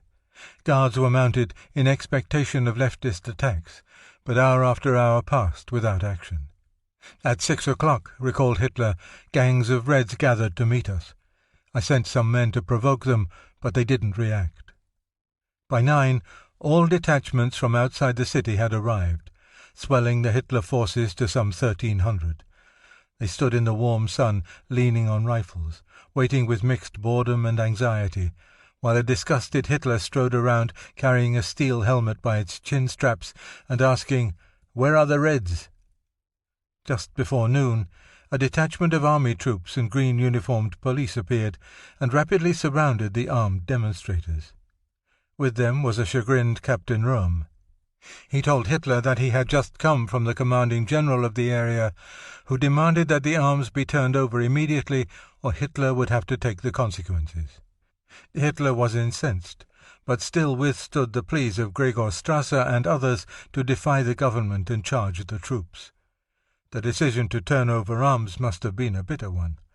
But if Hitler had attacked, his forces would certainly have been repelled, and the fruitless carnage might have meant his end as a political leader, perhaps even as a man. He did achieve a success of sorts in the retreat from the Oberwiesenfeld. In Schwabing, his troops came upon a detachment of communists, put them to flight, and set fire to their flags and banners. This was Hitler's moment, and he boomed out a short speech. This fire, symbolic of Bolshevist world pestilence, he said, was only a modest prologue to the day in which the National Socialists would seize power. It was a rousing address that lifted the spirits of his men and appeared to change a blundering enterprise into a triumph. But their elation was fleeting. By evening it was apparent that Hitler's first revolutionary move was a fiasco. By that failure he lost many adherents of stature. "I reject Hitler completely," exclaimed one former Free Corps commander. "He failed miserably on the first day of May, and he will always fail."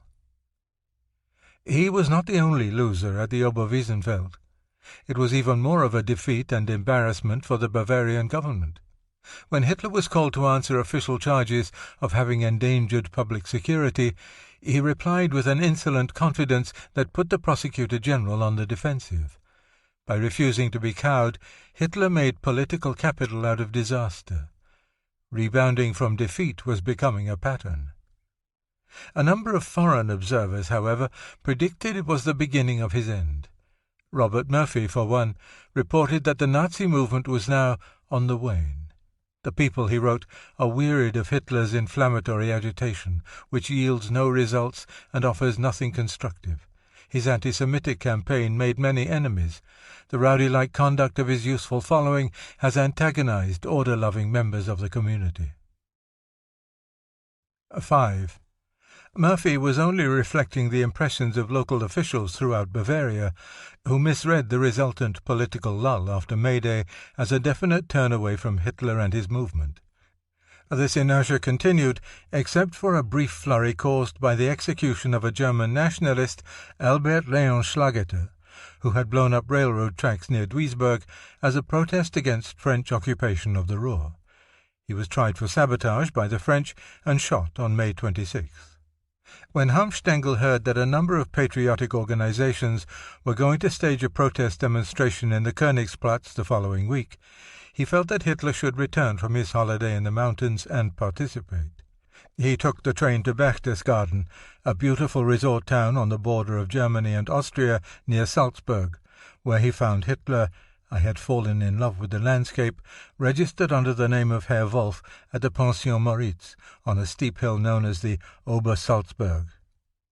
At first, Hitler was not enthusiastic about addressing a demonstration with so many diverse speakers, but Hanfstaengl persisted, and the two began blocking out a speech.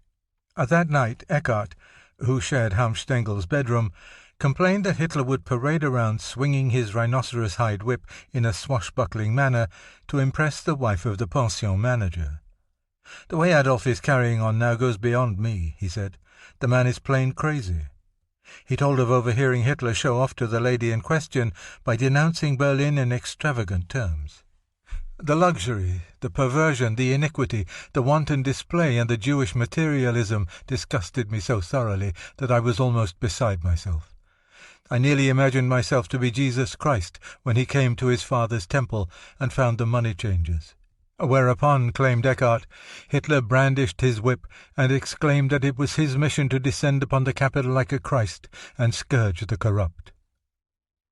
The following day Hitler accompanied Hanfstaengl to the station and, as they descended the Obersalzberg, remarked that Eckart, whom he had recently replaced as editor of the party newspaper, had become an old pessimist, a senile weakling. Schopenhauer had only turned him into a doubting Thomas. Where would I get if I listened to all his transcendental talk? A nice ultimate wisdom that. To reduce oneself to a minimum of desire and will. Once will is gone, all is gone.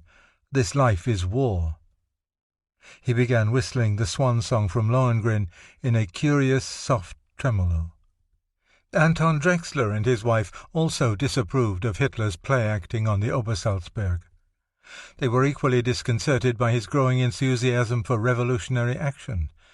Their alarm was shared by others who objected to his associating with industrialists, wealthy socialites and bankers, rather than building a solid base of genuine socialists from the working class. Hitler must have been aware that he faced another revolt within the party, one born of discontent and dismay among those who first held highest hopes for him as leader of Germany's Renaissance.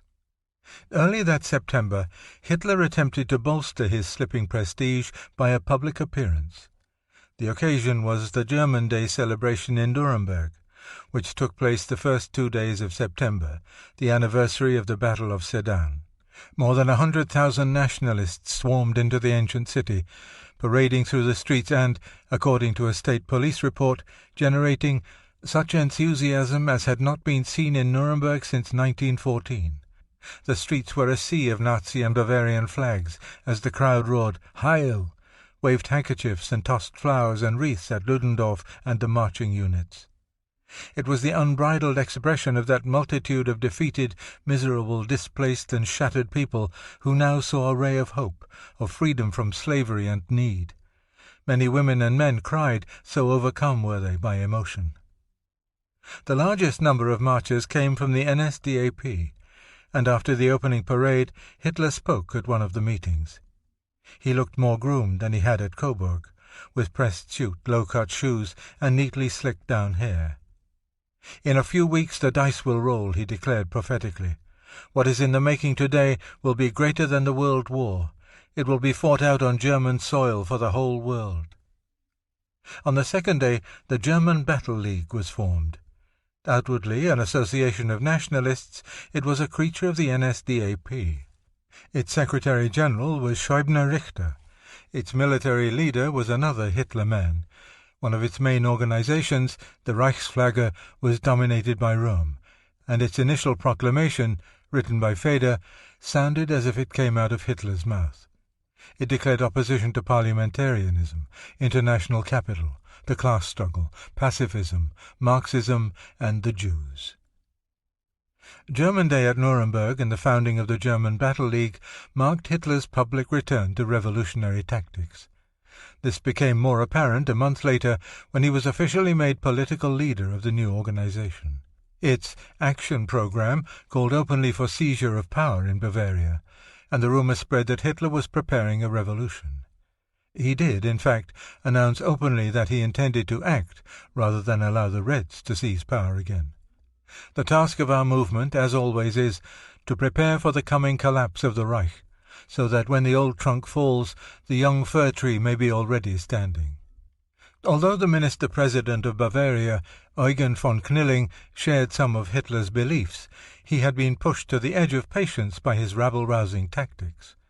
On September 26th, Knilling told his cabinet that the emergency was so grave that a State Commissar General should be appointed who, while subordinate to the cabinet, would have a free hand in the exercise of the executive power. He proposed former Minister-President von Kahr, who had the support of several nationalist groups and was held in esteem by both conservative monarchists and the Catholic Church. In the name of law and order, Kahr accepted this onerous position, and his first act was to ban 14 mass meetings the Nazis had planned for the morrow.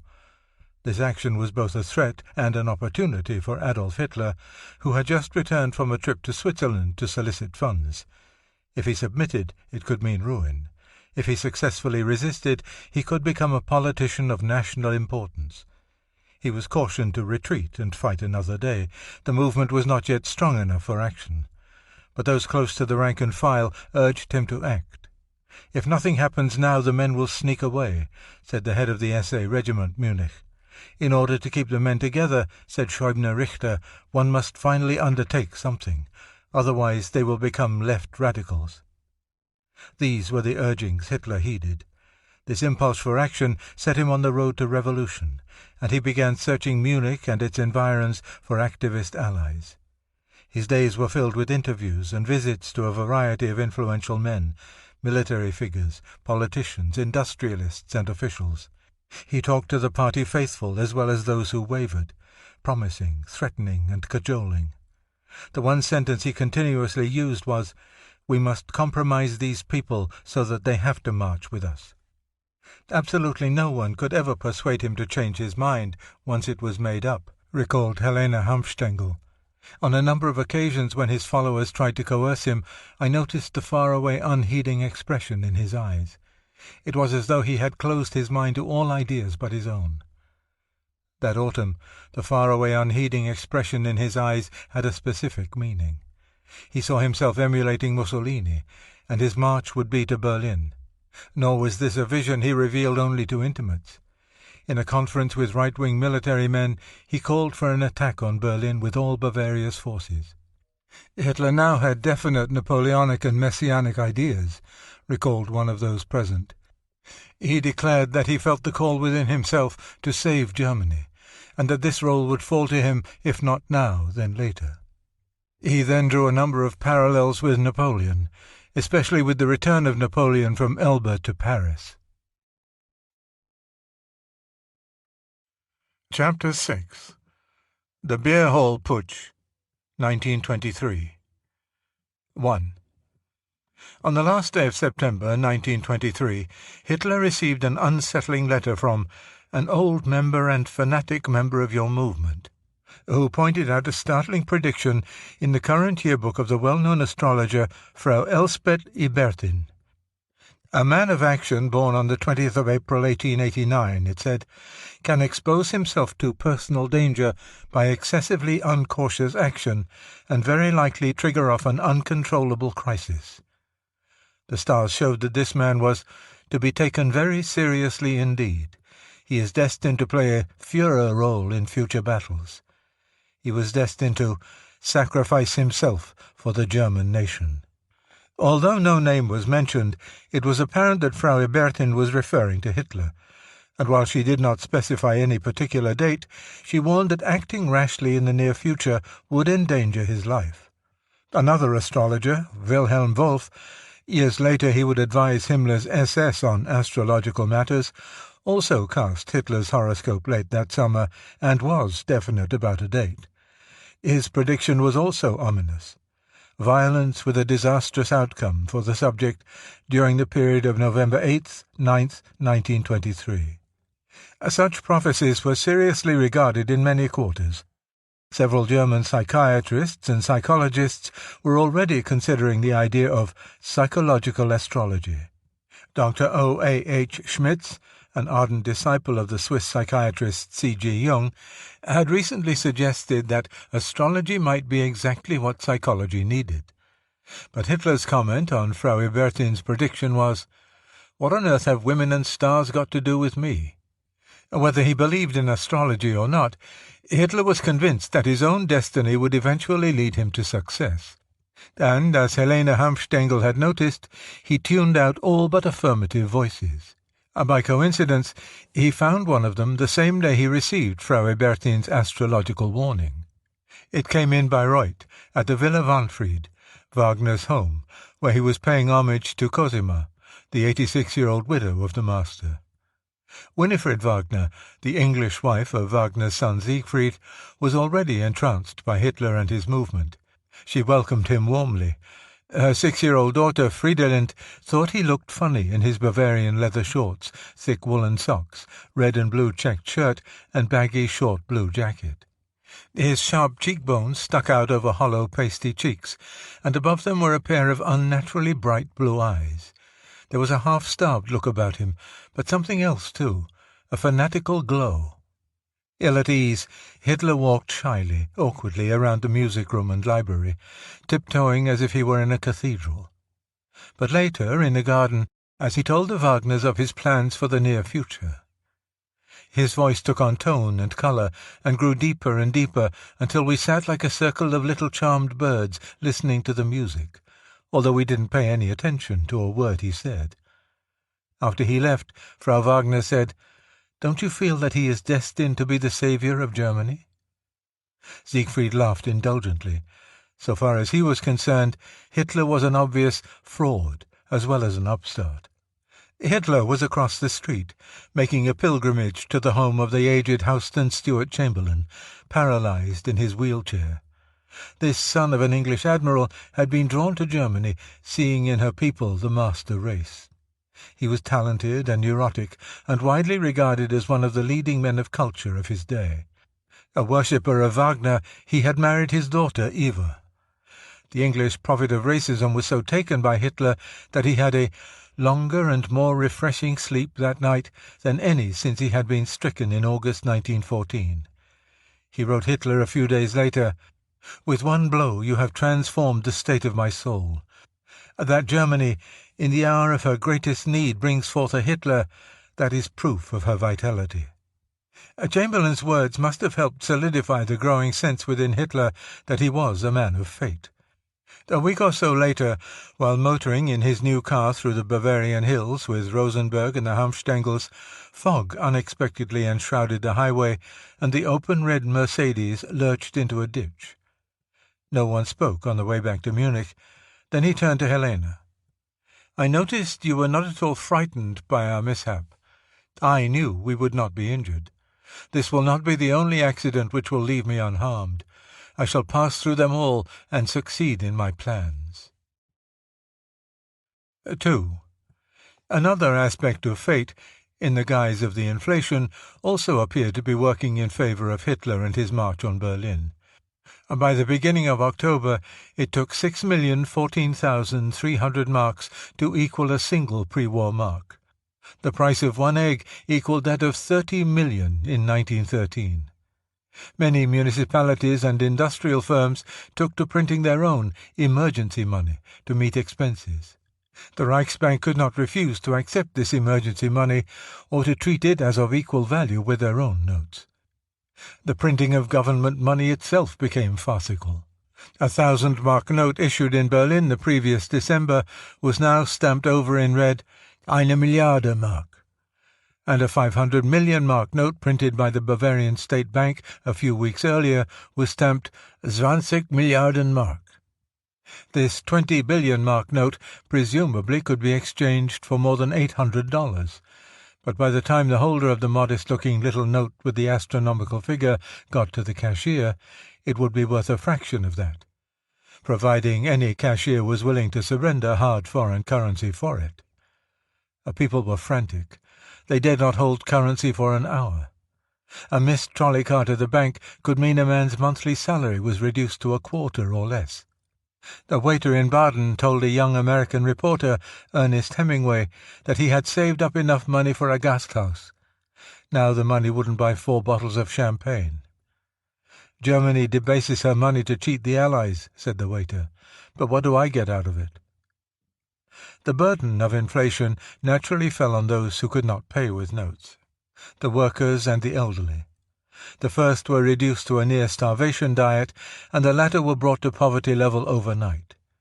Pensioners and those who lived on interest from bonds and life insurance found themselves destitute.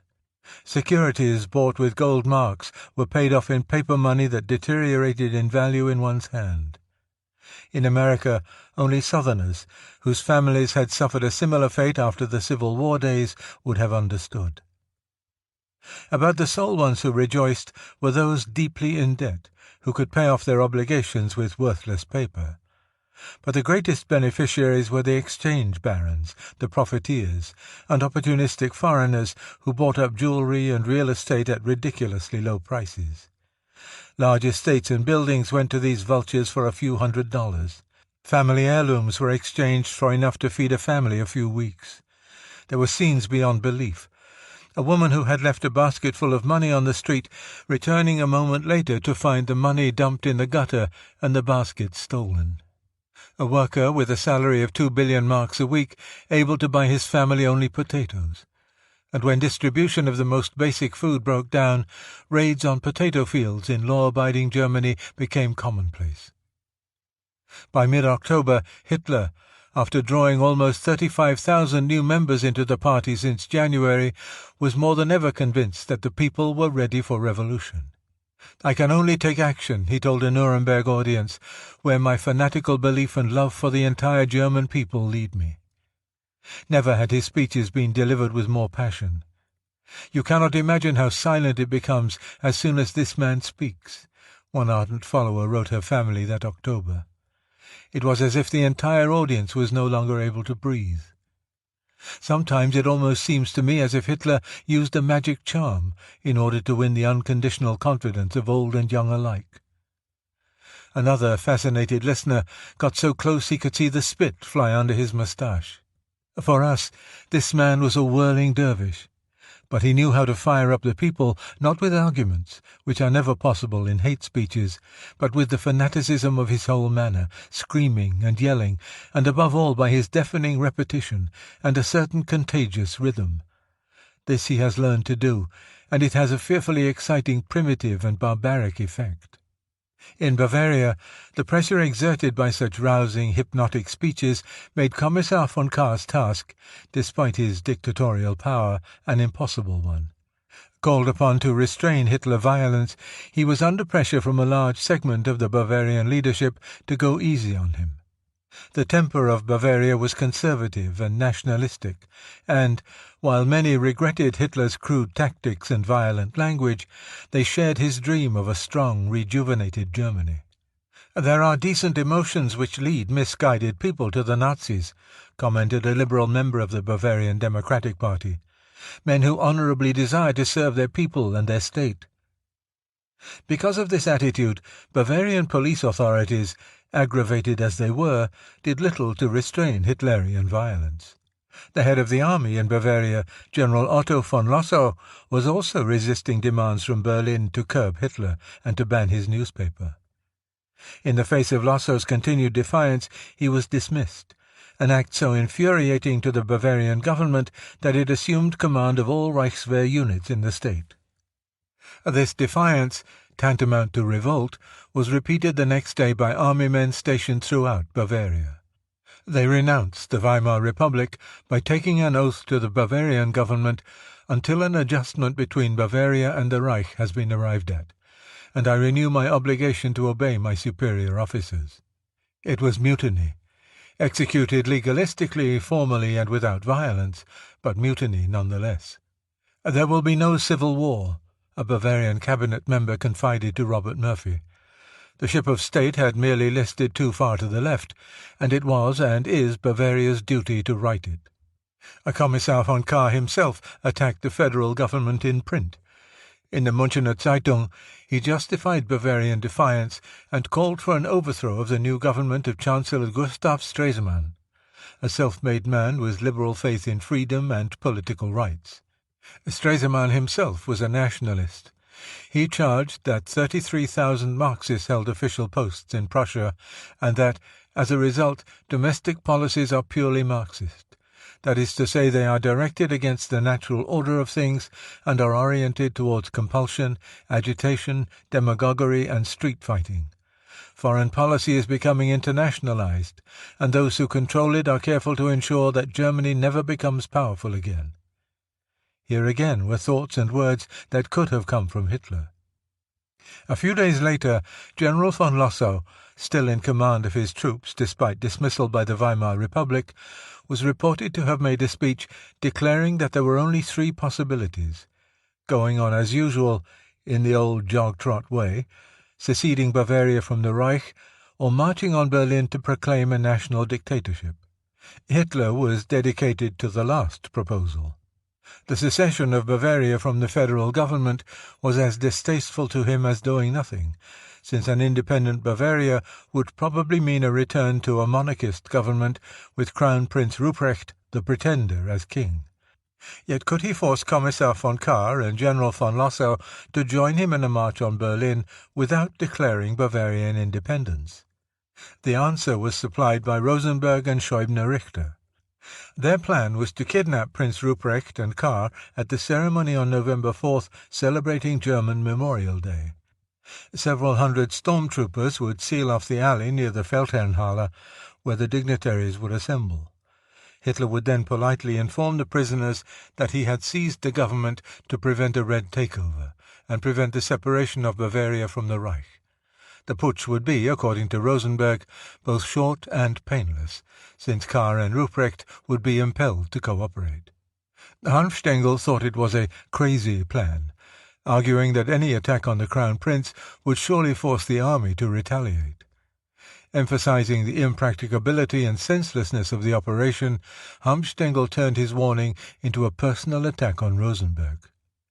If Hitler kept listening to these Baltic plotters, he said, it would mean the ruin of the movement. Hitler agreed to veto the kidnapping, but would make no immediate promises concerning Rosenberg. We must think first of a march on Berlin, Hanfstengel remembered him saying. Once we have dealt with the immediate situation, then we can look around and I can find Rosenberg another job. 3. By now, the Bavarian government was run, under the supervision of Minister-President von Knilling, by a triumvirate of Vons: Kahr, Lossow, and Colonel Hans Ritter von Seisser, chief of the Bavarian State Police, who had gathered together a group of bright staff officers too young to challenge his position. The triumvirate resembled a dictatorship in the old Roman caretaker sense, and, though the three men represented a variety of ultra-conservative and right-radical values, they agreed that Hitler's revolutionary tactics were not pro bono publico, and should either be channeled properly or outlawed. The breaking point was reached on October 30th, when Hitler made it clear to a wildly receptive audience at the Circus Krone that he was ready to march on Berlin. "The German problem will be solved for me only after the black-white-red swastika banner floats on the Berlin Palace," he shouted. "We all feel that the hour has come, and, like the soldier in the field, we will not shirk our duty as Germans. We will follow the order to keep in step and march forward." In an effort to split the triumvirate, Hitler requested an interview with Colonel von Seisser. They met privately on November 1st at the home of a veterinary who headed the Bund Oberland, a nationalistic paramilitary organization. Hitler tried to persuade Seisser that Kahr was unfit and only a pawn of the Bavarian government, then proposed, as he had a week earlier, that Seisser and Lossow align themselves with himself and Ludendorff. But Seisser again declared he would have nothing to do with the World War idol, nor with the top officers in the army. Hitler admitted that, while the generals would be against Ludendorff, majors and lower-grade officers would support him in defiance of their own commanders. It was high time to take action, warned Hitler. Our people are under such economic pressure that we must either act or they will swing to the communists. While Seisser privately agreed with Kahr that the Nazis were trash, both did act. On November 6th, the triumvirate conferred with representatives of the nationalist organizations. Their most urgent task, said Kahr, was the establishment of a new national regime. They all agreed that the Weimar government had to be overthrown, but it must be done in concert and not independently, as certain nationalist organizations were planning. He didn't mention any name, but everyone knew he was referring to Hitler. It was questionable, said Kahr, if Chancellor Stresemann could be ousted in the normal way. The atypical way must be prepared. Preparations have already been made. But if the atypical way must be taken, then everyone must cooperate. It must be accomplished according to a united, sufficiently prepared and thought-out plan. The next speaker, Lossow, supported Kahr and his determination to crush any putsch by force of arms. "I am ready to support a rightist dictatorship if the affair is likely to succeed," said the general. He would participate if there was a 51% chance for success. But if we are merely to be harassed into a putsch, which will come to a sorry end in 5 or 6 days, I will not cooperate. In conclusion, both he and Colonel von Seisser underlined their warnings to members of the Battle League to cooperate or else. That evening, Hitler met with his advisers in the apartment of Schäuber Richter to draft their own plan of action. They agreed to stage a full-fledged putsch on the following Sunday, November 11th. There were 2 reasons for this date, one historical, one practical. This would be the 5th anniversary of Germany's surrender.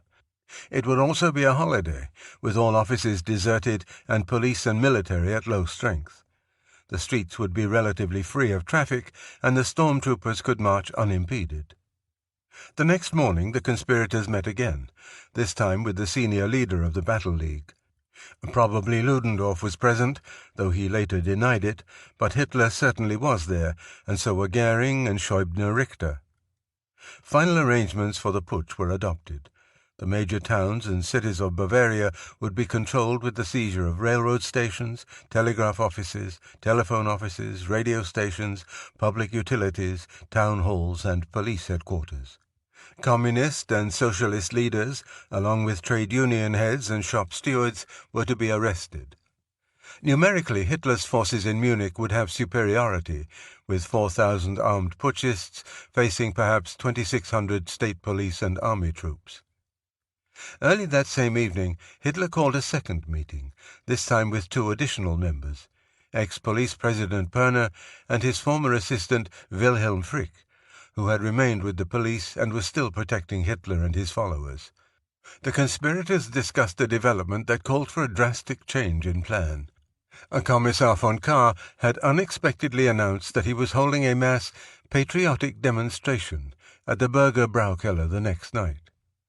The outward purpose was to outline the aims of his regime, but it was probably an attempt to forestall any display of unified action by the National Socialists among the leading government officials, military leaders, and prestigious civilians. Hitler was asked to attend, but it seemed obvious that the invitation was a trap. Perhaps the triumvirate was going to announce Bavaria's break with Berlin and the restoration of the Wittelsbach monarchy. Hitler argued that it was a heaven-sent opportunity. The triumvirate, as well as Minister-President von Knilling and other government officials, would be on the same platform. Why not simply escort them to a private room and either convince them to go along with a coup d'etat or, if they were adamant, imprison them? Hitler was undoubtedly talking for effect. He knew very well that he could not mount a successful putsch without the full cooperation of the triumvirate. He had no real intention of seizing the government of Bavaria, only of attempting to arouse the Bavarians by dramatics and thus successfully defy Berlin. He actually had no long-range program and was willing to trust to luck and fate. His co-conspirators were not, and the argument went on for hours. But Hitler refused to budge, and finally at 3 a.m. on November 8th, everyone accepted, if reluctantly, his proposal. The putsch would be launched that night at the Burger Braukeller. As soon as the guests filed out into the cold early morning air, Schäubner Richter handed his servant a packet of letters addressed to influential publishers, to be delivered as soon as their offices opened. It dawned bitter and windy. The cold had come early to Bavaria that year, and snow was already falling in the hills south of the city. On the most important day of Hitler's life, he had a headache and a throbbing toothache. His colleagues had urged him to see a dentist, but he said he didn't have time, and that there was going to be a revolution which would change everything. He must follow his star. When Hanfstaengl asked what would happen to their project if he fell seriously ill, Hitler replied, "If that should be the case, or if I should die, it would only be a sign that my star has run its course and my mission is fulfilled." Late that morning, orders were issued to SA leaders by phone, letter, or in person to alert their men for action. There were no details, no explanations. Moreover, many of those closest to Hitler still had no idea there was a change in plans. Just before noon, in his little whitewashed office, Rosenberg, sporting a violet shirt and scarlet tie, was discussing the morning's Völkische Beobachter with Hanfstaengl. On the front page was a picture of the general who had brought the Prussian army to the Russian side against Napoleon at Traurogen. The caption was, "Shall we find a second General Yorck in our hour of need?" While these two, who detested each other, were weighing the possible effects of the picture, they heard a stamping outside and a hoarse voice. "Where is Captain Goering?" The door was flung open, and Hitler, wearing his tightly belted trench coat and gripping his whip, burst in, pallid with excitement. "Swear you will not mention this to a living soul," he said, with suppressed urgency. "The hour has come. Tonight we act." He asked them both to be part of his personal escort. They were to bring pistols and rendezvous outside the beer hall at 7 o'clock. Hanfstaengl hurried home to tell his wife to take their son Egon to the villa they had just built in the country, then informed a number of international journalists, including H.R. Knickerbocker, that they must under no circumstances miss the meeting that evening. By afternoon, Hitler had controlled his excitement, and was gossiping at the Café Heck with Heinrich Hoffmann, his photographer crony, as though this was just another ordinary day. Suddenly, Hitler suggested they visit Esser, who was laid up with jaundice. While Hoffmann waited outside, Hitler revealed to Esser that he was going to announce the National Revolution that evening. He needed help. At exactly 9:30 p.m., Esser, carrying a flag, was to rush up to the podium of the Löwenbraukeller, where a nationalist meeting was to be held, and announce the National Socialist Revolution. Hitler emerged to tell Hoffmann that Esser felt much better, and the two strolled aimlessly along the Schellingstrasse. Moments later, Goering approached, and Hitler took him off for a private talk, only to return with the announcement that he had a terrible headache and must leave. By now, Hoffmann was completely bewildered. What on earth, he asked, was Hitler doing that evening? He answered mysteriously that he would be very busy on a very important job, then set off for party headquarters. By now, the SA men were getting out of their work clothes and putting on uniforms, which consisted of field-grey windbreakers with swastika armbands, field-grey ski cap and revolver belt. They were bound for various rendezvous. Karl Kessler, of the 2nd Company, was instructed to report to the Arzberger Keller, while shoemaker Josef Richter was sent to the Hofbrauhaus. Members of the Bund Oberland were also on the move. Instead of a swastika, they wore a sprig of Edelweiss, and were equipped with steel helmets. One of the key units, the Führer's special 100-man bodyguard, gathered at the Torbräu. Their leader, a tobacconist, was haranguing them. "Any one of you who isn't going into this heart and soul had better get out right now." It was dark when a car stopped in front of Schäubner Richter's apartment house, and General Ludendorff got out. He talked a few minutes with Schäubner Richter, then left. Moments later, Schäubner Richter and his servant also drove off at top speed.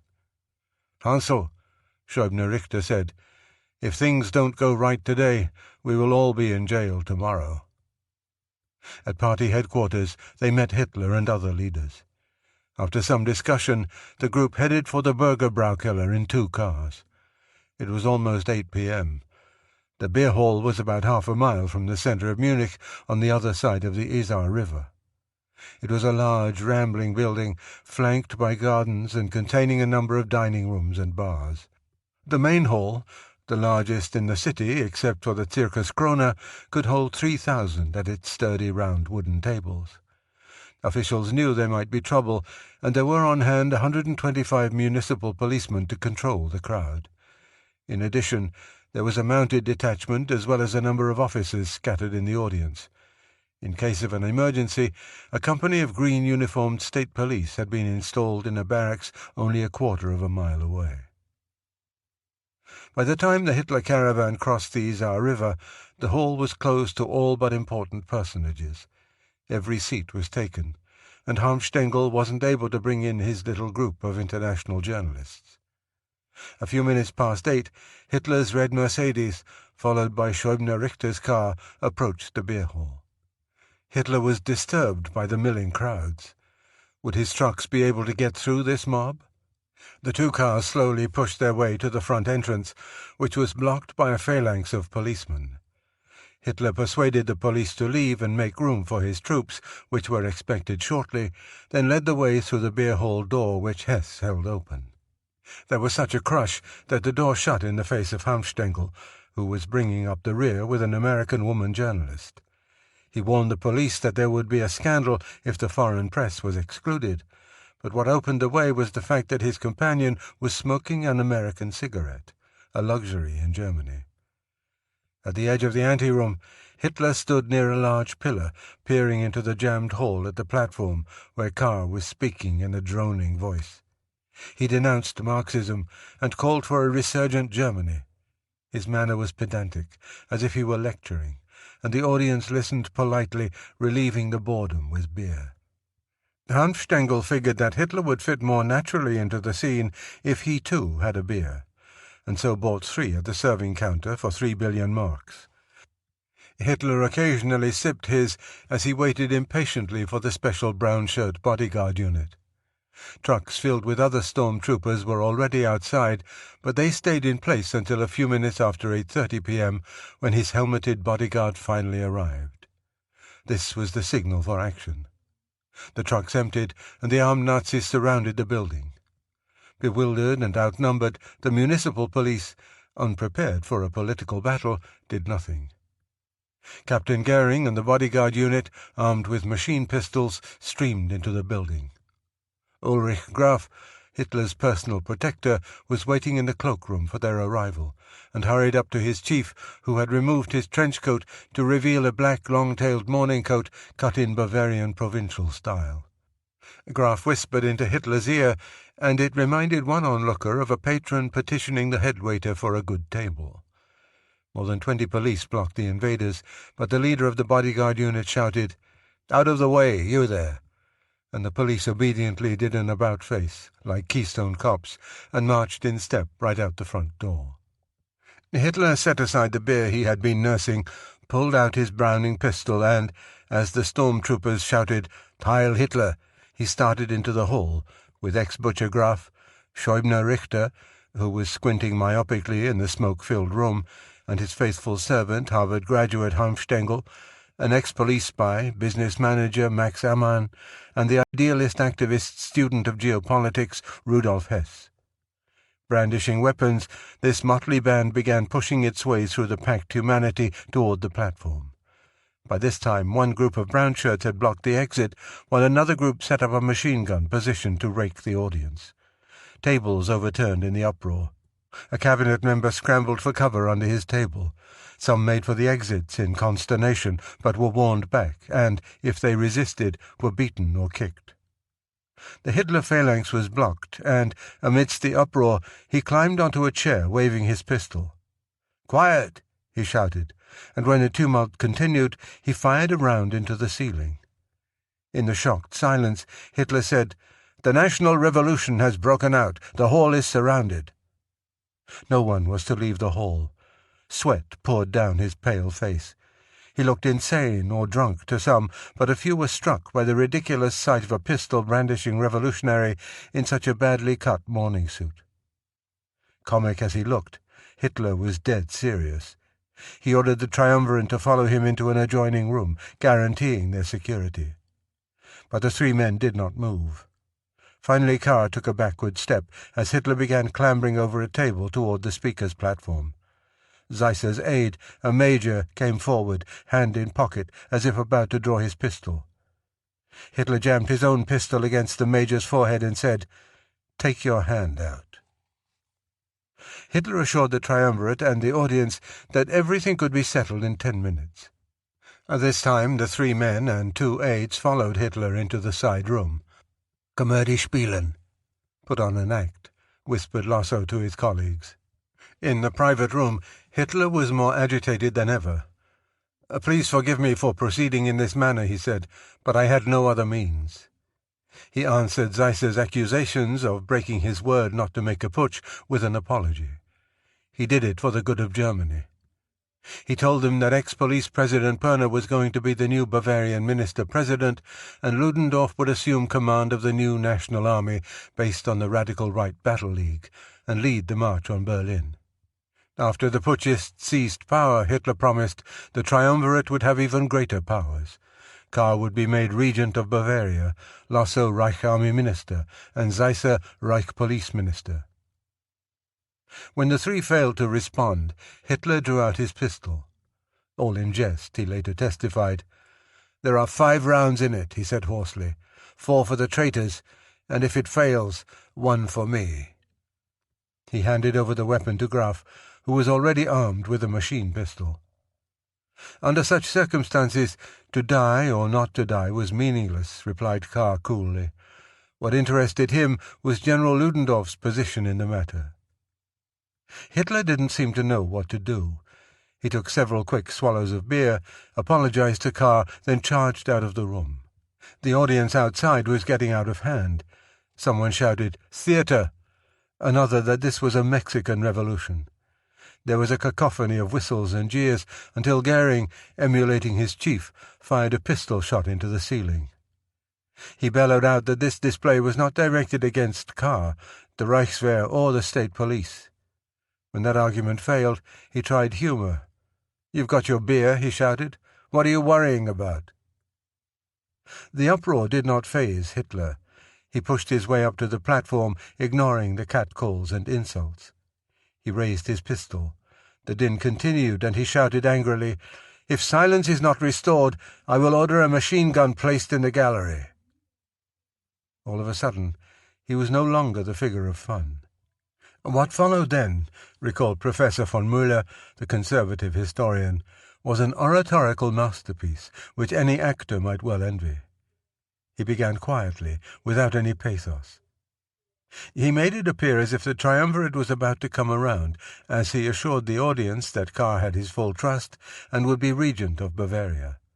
He promised that Ludendorff would assume leadership of the army, that Lasso would be army minister and Zeisser police minister. The task of the provisional German national government is to organize the march on that sinful Babel, Berlin, and save the German people.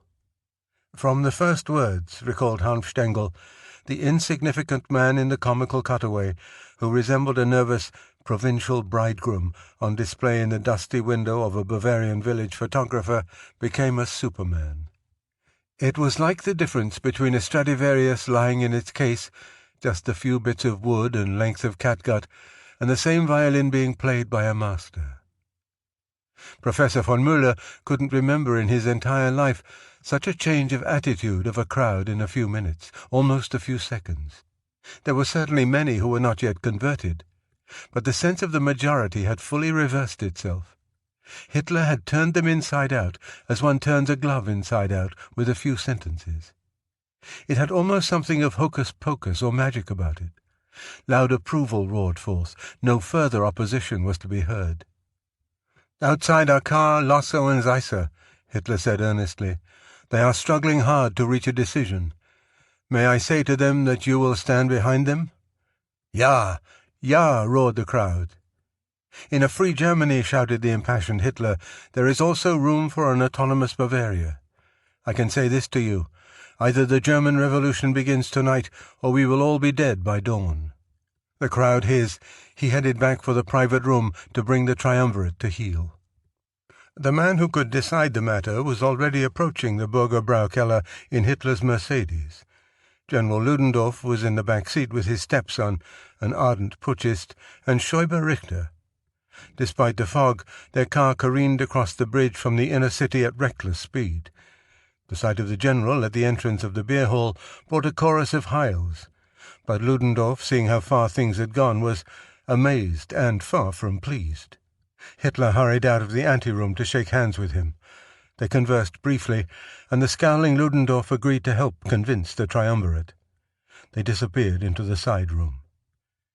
Irritated as he was by Hitler's unilateral action, Ludendorff applied the force of his rank and personality on his two fellow officers. "All right, gentlemen," he told them.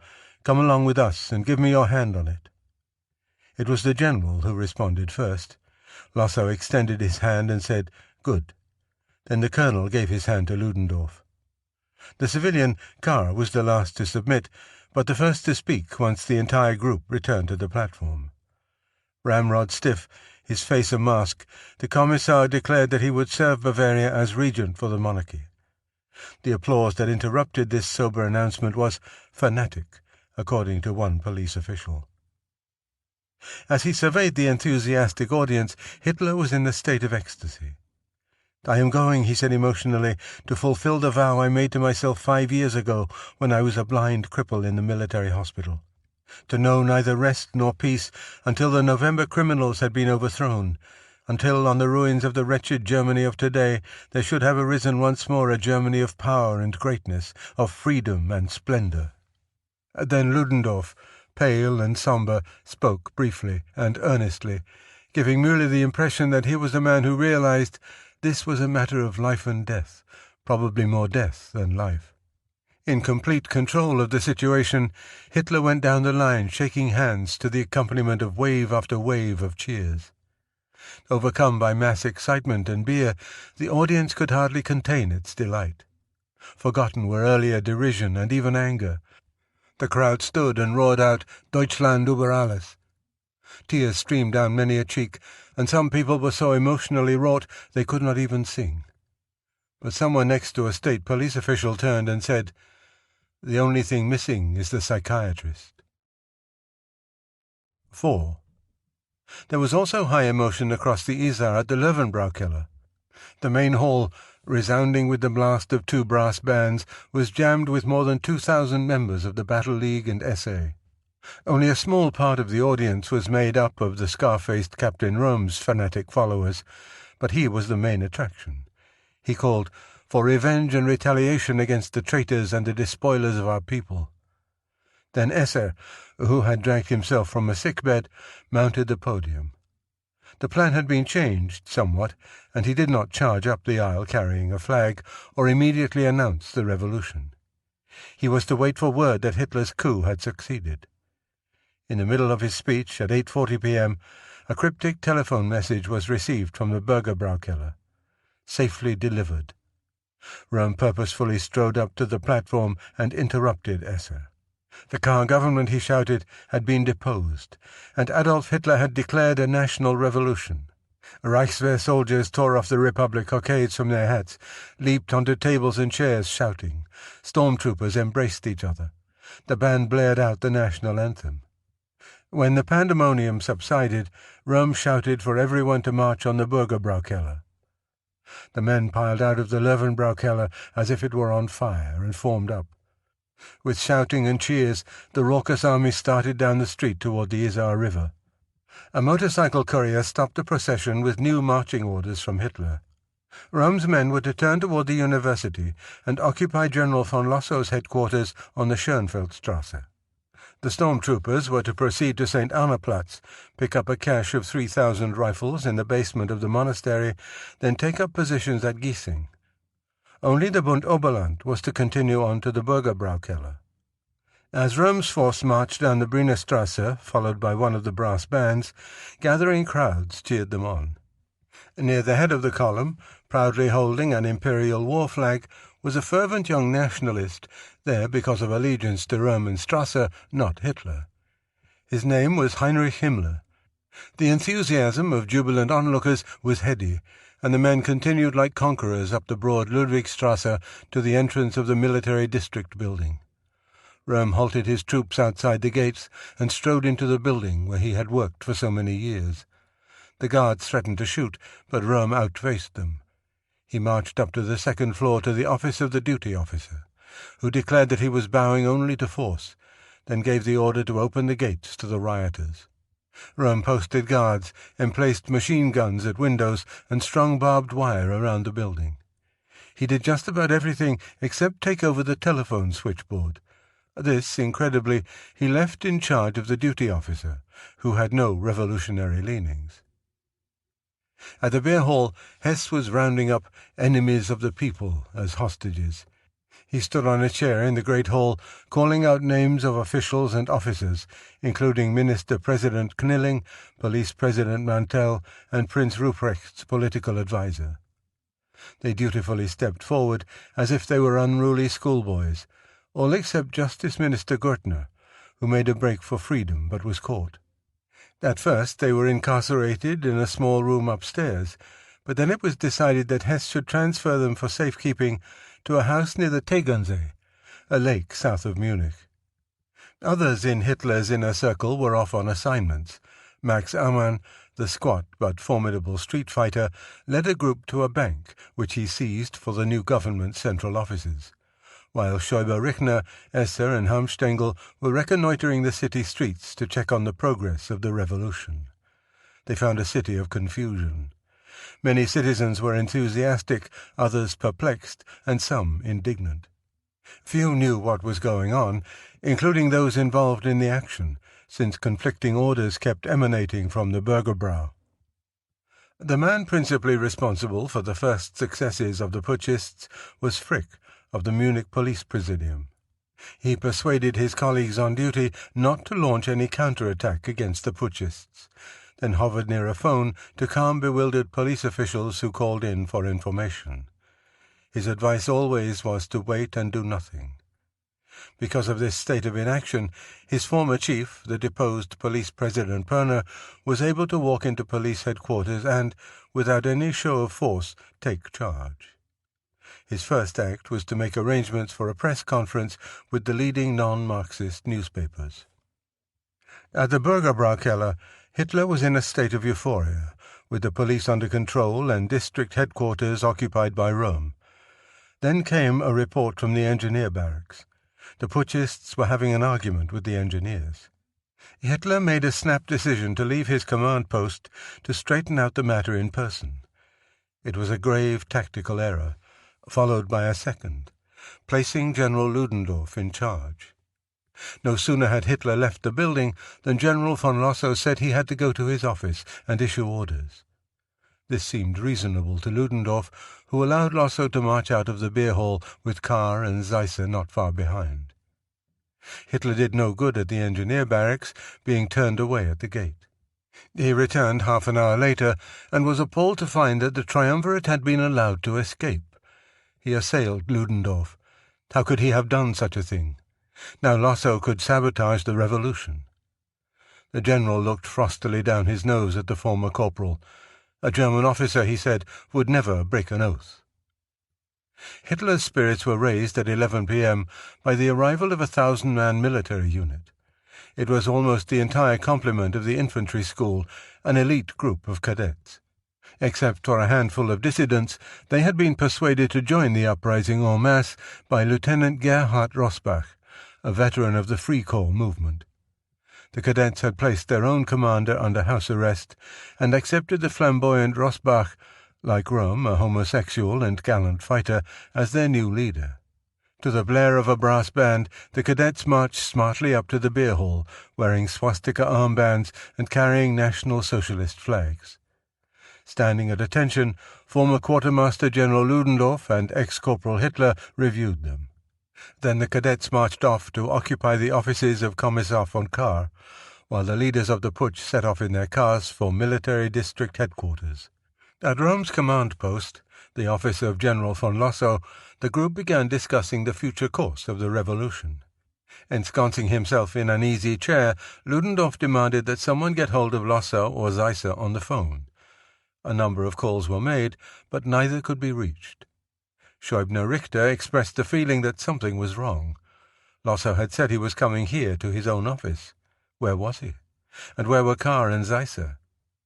Ludendorff again protested that these three gentlemen had given their oath in full view and sound of thousands. They could not possibly have changed their minds. Major Max Schwandner, an officer on the staff of the commander of army units in Bavaria, was just entering the building. He had heard rumors of a putsch and sought out the duty officer, who could only say that the affair was extremely unclean and fishy. While we spoke, recalled Schwandner, Captain Röhm stormed into the room in full uniform of the old army, with all his medals, and asked for General von Lossow. I immediately told Röhm that this putsch was in clear violation of yesterday's understanding with von Lossow. Röhm replied in a voice vibrant with sincerity that everything was all right. Von Lossow, Kahr, and von Seisser had all declared themselves in accord with everything and would soon come to Hitler in the military district headquarters. I said only that that was something different. After Röhm left, the duty officer motioned to Schwander and whispered, "The affair is crooked." Lossow, he said, was with Seisser and the commandant of the Bavarian army at the 19th Infantry Barracks, and would definitely not come here.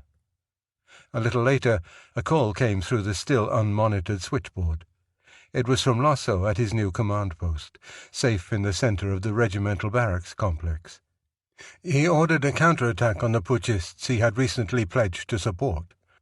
Loyal Army battalions in Augsburg, Ingolstadt, Regensburg, Landshut, and other surrounding localities were to be transported to Munich by rail. Schwandner promptly called the transport officer, passed on Lossow's orders, and agreed to phone instructions to half of the battalions himself. The putsch was being planned in one room and sabotaged in the one next to it. Finally, just before midnight, it occurred to the plotters to limit the switchboard to putschist traffic, but by then all of Lossow's counter-orders had been transmitted. Despite the marching troops, the bands, and the excitement, most Müncheners had no idea revolution once more had come to their city. One of the Führer's closest friends, Heinrich Hoffmann, spent the evening in the Fledermaus bar without learning that anything out of the ordinary had taken place, and only at midnight did he discover that the revolution was on. By that time, jubilant gangs of young people were keeping guests in downtown hotels awake with their songs and cries of triumph. At the American consulate, Robert Murphy, the acting consul, was composing a telegram to the Secretary of State.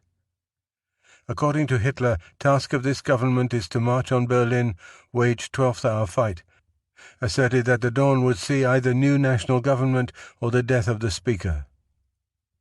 It was a night of terror for those opponents of the coup who were dragged from their homes and held hostage. For some picked out of the phone book if their names sounded Jewish, who were corralled by the brown-shirts. One unit descended on the Socialist Munich post. But while it was smashing the presses, orders came from an irate Hitler to desist, since he wanted the plant for his own purposes. At military district headquarters, it was becoming increasingly evident that the triumvirate had broken their word. No one seemed to recall that it had been made under duress, and that events were getting out of hand. Scheubner-Richter and his servant Aigner left to bring back Seisser, but could not locate him. On their return, they found a somewhat depressed Hitler. Aigner was ordered to take Rosenberg to a printing shop to make copies of the announcement of the new government signed by the principal partners. This done, Rosenberg proceeded to the offices of the Völkischer Beobachter to write an editorial for the morning edition. Entitled, call to the German people, it exhorted the public to hand over President Ebert and other Social Democrats, dead or alive, to the People's National Government. Aigner was already back at military district headquarters, where he was instructed by his employer to go home for champagne and food, and to tell Frau Scheibner-Richter that everything was in order and she should not worry. The situation was deteriorating. Röhm had finally become suspicious of what was going on in the next room and arrested the duty officer. He also issued orders to seize all other army officers in the building, but not in time to catch the enterprising Major Schwandner, who had accomplished his mission of summoning troops to Munich. Warned by a civilian employee, he slipped out just before the cordon was drawn. Things were also not going well for the putschists at the headquarters of Commissar von Kahr. He had gone there after his escape from the beer hall to find that machinery had already been set in motion to crush the putsch. Understandably, he did nothing to stop these measures. He had just received an indignant message from Prince Ruprecht: crush this movement at any cost, use troops if necessary, and was helping direct the defense of his building against the lively threat of Lieutenant Rosbach and his 1,000 cadets from the infantry school. It should have been easy for the revolutionists to carry out Ludendorff's order to take the building, whatever the cost, and it would have been an important victory. But it turned into a standoff, with cadets and police facing each other at bayonet point, each group waiting for the other to fire the first shot. No one wanted bloodshed. The cadets had no wish to fire at men in uniform, and many of the police shared the young men's faith in Hitler. Negotiations went on interminably until the man of action, Rosbach, became impatient and shouted to his cadets, "What? Still negotiating here? You know General Ludendorff's orders? Why the hesitation? Order your men to fire." At last the cadets moved into position, with skirmishers advancing in a semicircle, followed by machine-gun crews. The police countered by inviting 3 rebels inside to discuss the matter.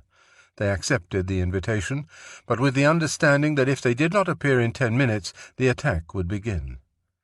The minutes passed, and just as the cadets prepared themselves for action, a command rang out: "Companies, withdraw." The cadets pulled back. The siege was over. The battle that might have swung the decision was lost by default, primarily because the Hitler forces were reluctant to fire upon men they wanted as allies. All the cadets had done was keep Commissar von Kahr bottled up for several crucial hours. Now he left the building and joined Lossow and Zeisser at 19th Infantry Barracks. The faint hope held at military district headquarters that the triumvirate would not act overtly against the putsch faded when it was learned that General von Lossow had sent out this message to all German wireless stations at 2:55 a.m. State Commissar General von Kahr, Colonel von Zeisser, and General von Lossow repudiate the Hitler putsch. Expressions of support extracted by gunpoint invalid. Caution is urged against misuse of the above names. Von Lossow. At the 19th Infantry Regiment, Kahr, hunched and brooding on a settee, was being called upon to write a proclamation to be posted throughout the city. He finally composed one that satisfied everyone. Deception, he said, had turned a demonstration for Germany's awakening into sickening violence. Had the senseless and purposeless attempt at revolt succeeded, Germany would have been plunged into the abyss, and Bavaria with it. He dissolved the NSDAP and other right-wing organizations, declaring that those responsible for the putsch would ruthlessly be made to suffer the punishment they deserve. It had been a long and bitter evening for the Commissar. It was not until 5 a.m. that confirmation of the repudiation of the putsch by the triumvirate reached military district headquarters. The informant was the deposed commandant of the infantry school. He regretfully informed Hitler that the triumvirate did not feel honor-bound to their oaths since they were made at pistol point. General von Lossow was going to put down the putsch with force. If Hitler was stunned, he did not show it. He made a long speech to his fellow conspirators, ending with the declaration that, if need be, he was determined to fight and die for his cause. With Ludendorff's concurrence, he ordered Scheibner-Richter and his servant, who had returned with the champagne and refreshments, to find their own newly designated minister-president and order him to seize the police headquarters with an Oberland unit. Perner set off on his mission with gusto, and was so confident that he walked into the police directory with a single companion. He was escorted to the office of the major in charge, and, to his consternation, it came like a blow from a club, was arrested.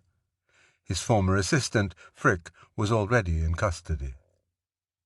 By this time, Hitler, Ludendorff, and the staff were on their way back to the beer hall, leaving Röhm and his followers to hold the military district building. Dismayed as he was, Hitler had not yet given up. "If we get through, very well," he remarked grimly. "If not, we'll have to hang ourselves." It was still dark as word went out to those putschists not manning strongholds to assemble at the beer hall. A wet, chilling snow was falling as the units converged on the Bürgerbrau. The men had the impression that something had gone wrong, but knew no details. Even so, they proceeded through the empty streets, flags flying, with at least one group of SA men lustily singing Eckart's Sturmlied. "Germany, awake, break your chains in two." 5. It was a dull, overcast dawn with a biting, damp chill. The cold, wet snow continued to fall spasmodically. The rank and file of putschists were gathered glumly in the smoke-filled, dank main hall of the Bürgerbraukeller. Unshaven and unwashed, they were eating a breakfast of coffee, cheese, and bread. The excitement and exultation of last night had evaporated. Then someone announced that the triumvirate had publicly denounced the revolution, and the army would not participate. Someone else mounted the speaker's platform, recent scene of such high drama, and began raging against all the traitors, the bourgeois and the generals. "March to Berlin," he shouted. There was some applause, but the suggestion struck Hitler's lawyer, Hans Frank, as highly romantic and very unpolitical. The leaders were in a private room upstairs, where Ludendorff sat, stony-faced and frightening in his unperturbed calm, as he sipped red wine for breakfast. In his old tweed shooting jacket, he was still an impressive figure. But his show of confidence cracked upon getting the information that Lossow had publicly denounced the new government. "I will never again trust the word of a German officer," he exclaimed, and retreated into glum silence. The coup, which had seemed so successful at midnight, was unravelling in the cold light of day, and Hitler's next step revealed his desperation. He ordered a Battle League unit to seize the police station and rescue the incarcerated Perner.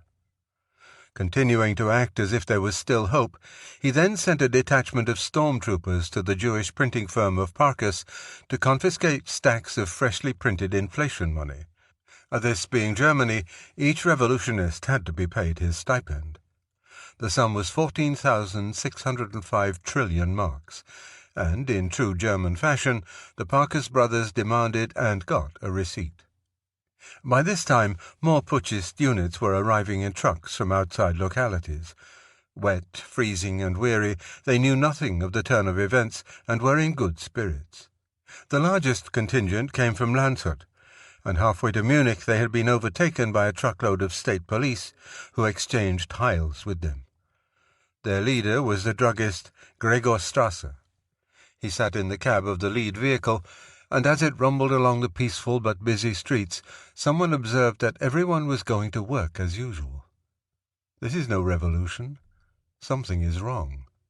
"We'll see," said Strasser.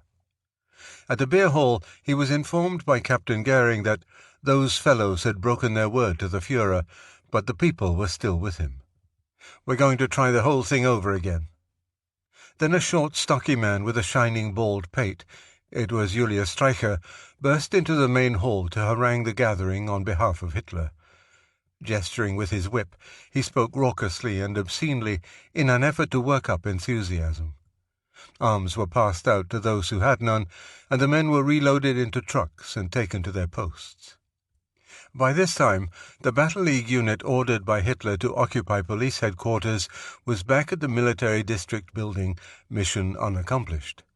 They had argued with the police for a few minutes before leaving to avoid a fight. Hitler turned the task of rescuing Pirna over to his faithful bodyguard unit. This hardy group reached the police directory at 9:30 a.m., set up machine guns to cover the building, and made as if to attack. But again, the rebels had no stomach for shedding blood. They returned to the beer hall, mission still unaccomplished, only to be dispatched minutes later on an easier task: arrest of the Marxist city councillors who had refused to fly the swastika flag over the city hall.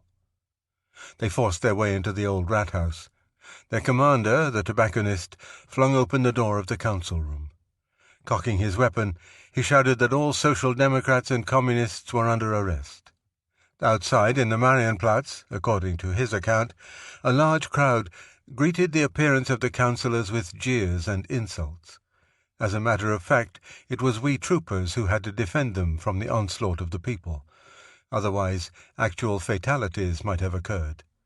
It was quite a job getting them safely loaded into the lorries. As these trucks started for the beer hall, putschist speakers began haranguing a crowd which grew so dense that the number 6 trolley cars bound for Sendling were unable to move. The main speaker was Streicher, who proved to be a greater attraction than the famous revolving figures of the Rathaus clock. By now, the Platz was festooned with swastika banners, and the party flag waved from the top of the city hall. The putsch was marked by confusion and hesitation on both sides. In some parts of the city, the municipal police were pulling down putschist posters and arresting rebels, while in the inner city, rebels were arresting police for attempting to put up government posters repudiating the putsch and dissolving the NSDAP. Hitler's men held most of the major downtown bridges over the Isar River, including the most important, the Ludwigsbrücke, connecting the beer hall with the center of the city. At the museum bridge, citizens were chiding the youthful putschists. "Do you have your mother's permission to play with such dangerous things in the street?" called out one worker. The little 10-man detachment returned sheepishly to the beer hall. At another Isar bridge, rumors were spreading among the men from Landshut that something had gone wrong and that betrayal was in the cards. Their fears were justified. At 10 a.m., trucks loaded with men in green uniforms arrived. These were the state troopers, who hurriedly set up 2 heavy machine guns. The putschists did nothing, since their orders were to hold fire. The state police also had orders to stand in place, and the two sides simply stared at each other. At the beer hall, the rebel leaders were in dispute. Colonel Hermann Kriebel, who had served in the war on Ludendorff's staff, wanted to withdraw to Rosenheim on the Austrian border, where they might win over the local right radicals.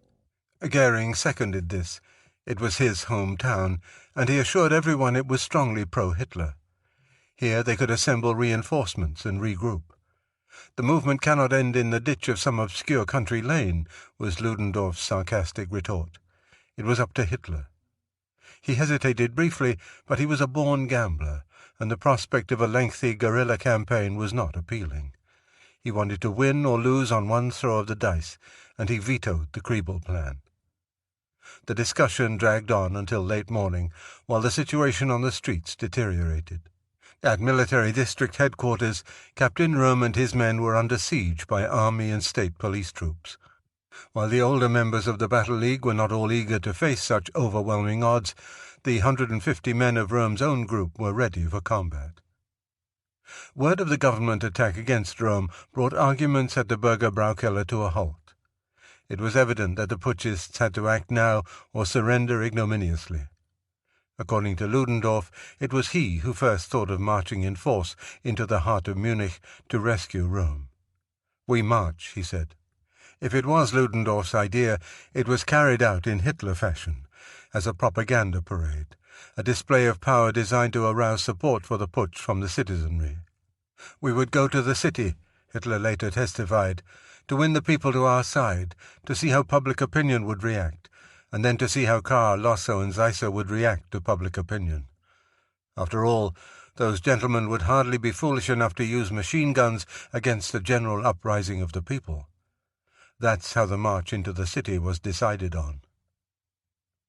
Ludendorff was convinced that army troops would not impede the march, and recently had assured a friend, The heavens will fall before the Bavarian Reichswehr turns against me. Hitler was just as confident that neither army nor state police would fire on a war hero like Ludendorff, who would be in the front row. Hitler's decision, the most desperately daring decision of my life, was made, and orders were hurriedly dispatched to units manning the bridges. Outside the beer hall, Colonel Kriebel, the professional soldier, began setting up the line of march. Hitler was just leaving the conference room about 11:30 a.m. as Eckart sauntered in. Once they had been the closest friends. Now Hitler looked very dark and said, "Good day," in a hard voice. Outside, the affronted author received another rebuff when he greeted Ludendorff respectfully. The general gave him an indifferent tip of the hat. The parade formed quickly. There was no band to lead off, since the musicians who had reported to the beer hall that morning got neither breakfast nor pay, and marched off after playing a dutiful chorus of the Badenweiler, the march of Hitler's regiment in the war. In the van were picked skirmishers and 8 men carrying the swastika and the black-white-red flags. Next came the leaders, Hitler with Scheubner-Richter on his right and Ludendorff on his left. Alongside were Colonel Kriebel, personal bodyguard Graf, the commander of the Munich stormtroopers, and Captain Hermann Goering, romantically militant with steel helmet decorated with a large white swastika, and wearing a smart black leather coat, open enough so that his pour le mérite could be seen. He was somewhat ruffled because his idea to bring along the captured councillors as hostages had been vetoed. But the Führer had curtly rejected the scheme. He wanted no martyrs. Behind the leaders were 3 units marching abreast in columns of 4. On the left was Hitler's 100-man bodyguard, steel-helmeted and armed with carbines and potato-masher grenades. On the right, the Bund Oberland, and in the middle, the battle-seasoned Munich SA regiment. There followed a motley collection of men, some in uniform or parts of tattered World War uniforms, some wearing work clothes or business suits. The cadets from infantry school, smart and ultra-military, were sandwiched between students, shopkeepers, middle-aged businessmen, and hard-faced freebooters. The only common mark was a swastika brassard on the left arm. Most of them had rifles, and many had fixed bayonets. Others, particularly the SA, held pistols in chilled hands. Scheubner-Richter, wearing a pince-nez, grasped Rosenberg's hand and said, "Things look ugly," then gloomily prophesied to Hitler that this would be their last walk together. The Führer himself was pale and grave. Against the bitter cold he wore his familiar trench coat and carried his slouch hat. Ludendorff, overcoat over hunting jacket, was impassive, but he turned and ordered his servant to go home so he wouldn't get hurt. It was almost noon when the straggling column moved off. In 15 minutes, the 2,000 men reached the Ludwig Bridge and a small force of state police. The police commander stepped forward as the putschist skirmishers slowly advanced, called out to halt or be fired upon, then turned to his men and told them to load with live ammunition. As he spoke, a bugle blasted, and selected putschists suddenly converged on the police with bayonets levelled, shouting, "Don't shoot at your comrades." The police hesitated, and before a shot could be fired were overrun. The column continued across the bridge and marched straight ahead. The Zweibrückenstrasse was lined with people, many cheering enthusiastically and waving swastika flags. Bystanders began joining the parade. This enthusiasm inspired the marchers to song, and, without band accompaniment, they broke into their favourite storm song. As they approached the Isartor, where its author Eckart, who had gone on ahead, stood in the crowd near the ancient gate, he located a grim-faced Hitler in the first row. Their eyes met, and he stared at me as if to imply, "So where are you?" The chilled men, their exhalations visible in the cold, continued unimpeded, and in another 15 minutes flowed into the Marienplatz, still festooned with swastika banners from the rallies. The Nazi flag still waved atop the city hall, and a large crowd was singing patriotic songs. At this point there was confusion among the marchers. Some were under the impression they were to turn around and return to the beer hall, while others assumed they would continue into the city and rescue Rome.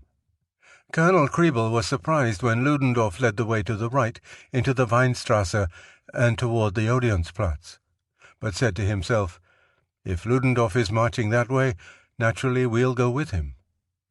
The general himself had not planned this move. At certain moments in life one acts instinctively and doesn't know why.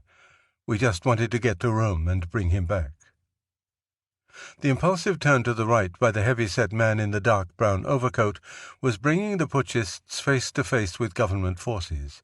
In moments, the column approached one of Munich's most revered landmarks, the Feldherrnhalle. Here a line of city police blocked the way. But the putschists surged forward, singing, "O Deutschland, hoch in Ehren," "O Germany, high in honor." Looking down from her hotel room, Frau Winifred Wagner was amazed to see her idol, Hitler, marching down the narrow Residenzstrasse next to Ludendorff. Just ahead, in the Odeonsplatz, small groups of green-uniformed men were scrambling into a blocking position. There was only room enough in the street for 8 abreast. Hitler locked arms with Scheubner-Richter in preparation for trouble, but Ludendorff touched no one, still supremely confident that no one would fire on him. Directly ahead was a cordon of state police under First Lieutenant Michael Freiherr von Godin.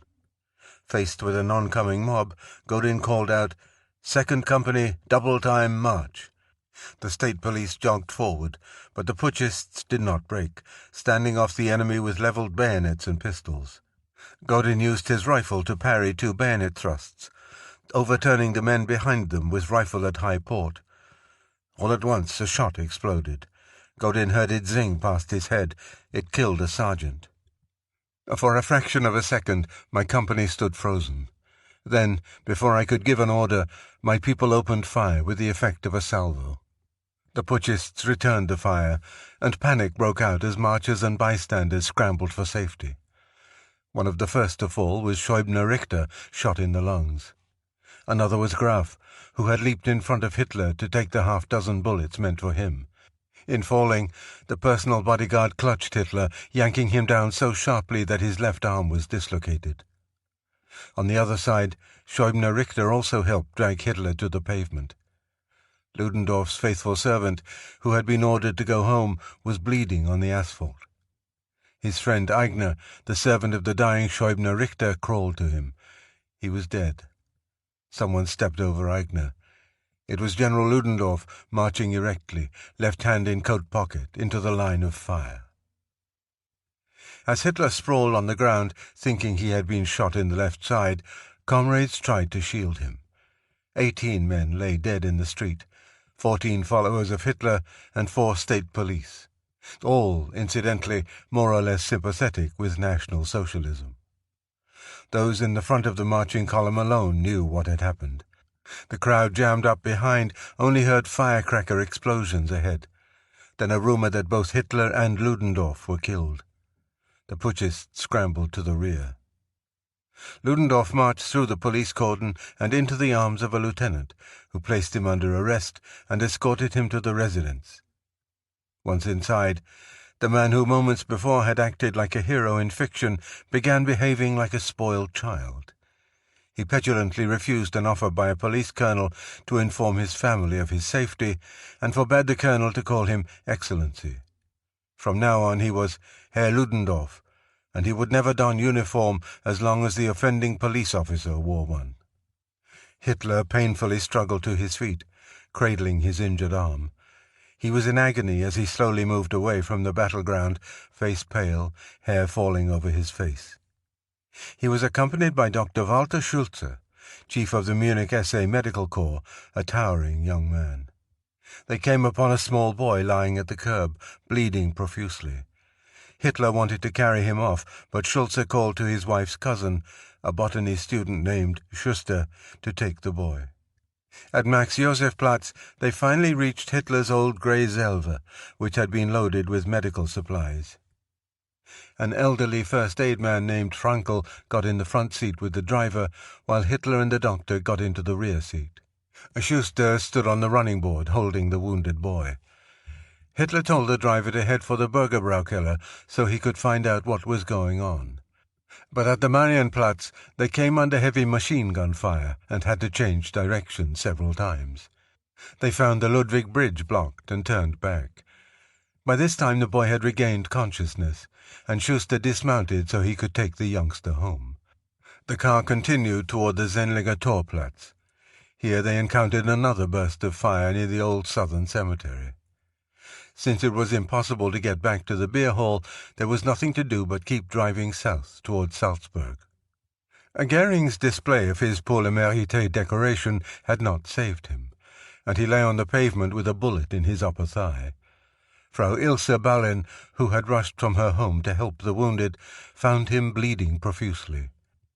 With the help of her sister, she dragged the heavy burden indoors. The sisters dressed Goering's wound and were about to summon an ambulance when he weakly asked them to help him get to a private clinic. He could not bear the indignity of arrest. Frau Ballin, the wife of a Jewish merchant, had pity on him, and thus he escaped prison. 6. What had started as a battle ended in a frenzied scramble for refuge, as if some natural disaster had struck the Marienplatz. One group of putschists got inside a young ladies' academy and were allowed to hide under beds and in closets. Others burst into a konditorei and hid their arms under ovens, in flour sacks and coffee machines. The state police rounded up hundreds, disarming them on the street. Those left behind at the beer hall to hold the command post were so unstrung by the catastrophe they surrendered without resistance to green and blue police. They stacked arms and went home to brood. At military district headquarters, Captain Röhm also surrendered, realizing there was nothing to be gained by further resistance. The putsch was over, but victorious state police marching away from the beer hall were abused by indignant citizens with cries of "Pfui, Jew defenders, betrayers of the fatherland, bloodhounds, Heil Hitler, down with Kahr." The SA troops from Landshut were still at their post when word came of the debacle at the Feldherrnhalle. Rumors spread that Ludendorff was dead and Hitler seriously wounded. Gregor Strasser assembled his men, and they marched off, filled with bitterness and disappointment at Kahr's betrayal. At a forest, they found an SA troop from Munich smashing rifles against trees. Strasser ordered them to stop such nonsense. The rifles could come in handy in the future. In closed ranks, the Landshut unit paraded defiantly to the Hauptbahnhof, singing new words to swastika and steel helmet. They had been betrayed, they sang, but remained true to the fatherland. Another group of SA men was on the highway in cars and a truck loaded with the captured Munich councillors. At a woods on the road to Rosenheim, the convoy halted, and their commander led the pale prisoners into the woods. They thought that their last hour had struck, but were only subjected to the indignity of changing clothes with the SA so the latter could return to Munich as civilians. Minister-President von Knilling and the other principal hostages were also free. Hess had successfully transported them out of the city to a villa on the Tegernsee, but while he was out telephoning Munich to find out what was happening, the young man he had placed in charge of the prisoners was persuaded to drive them home. Hess had lost not only his hostages, but his transportation. After hiding his weapons, Scheubner-Richter's servant returned to the scene of carnage in a borrowed civilian coat to find out what had happened to his master. The Feldherrnhalle was barred, and Aigner told a police official who he was. After much pleading, he accompanied me inside, where, near the entrance, all the dead were lying side by side.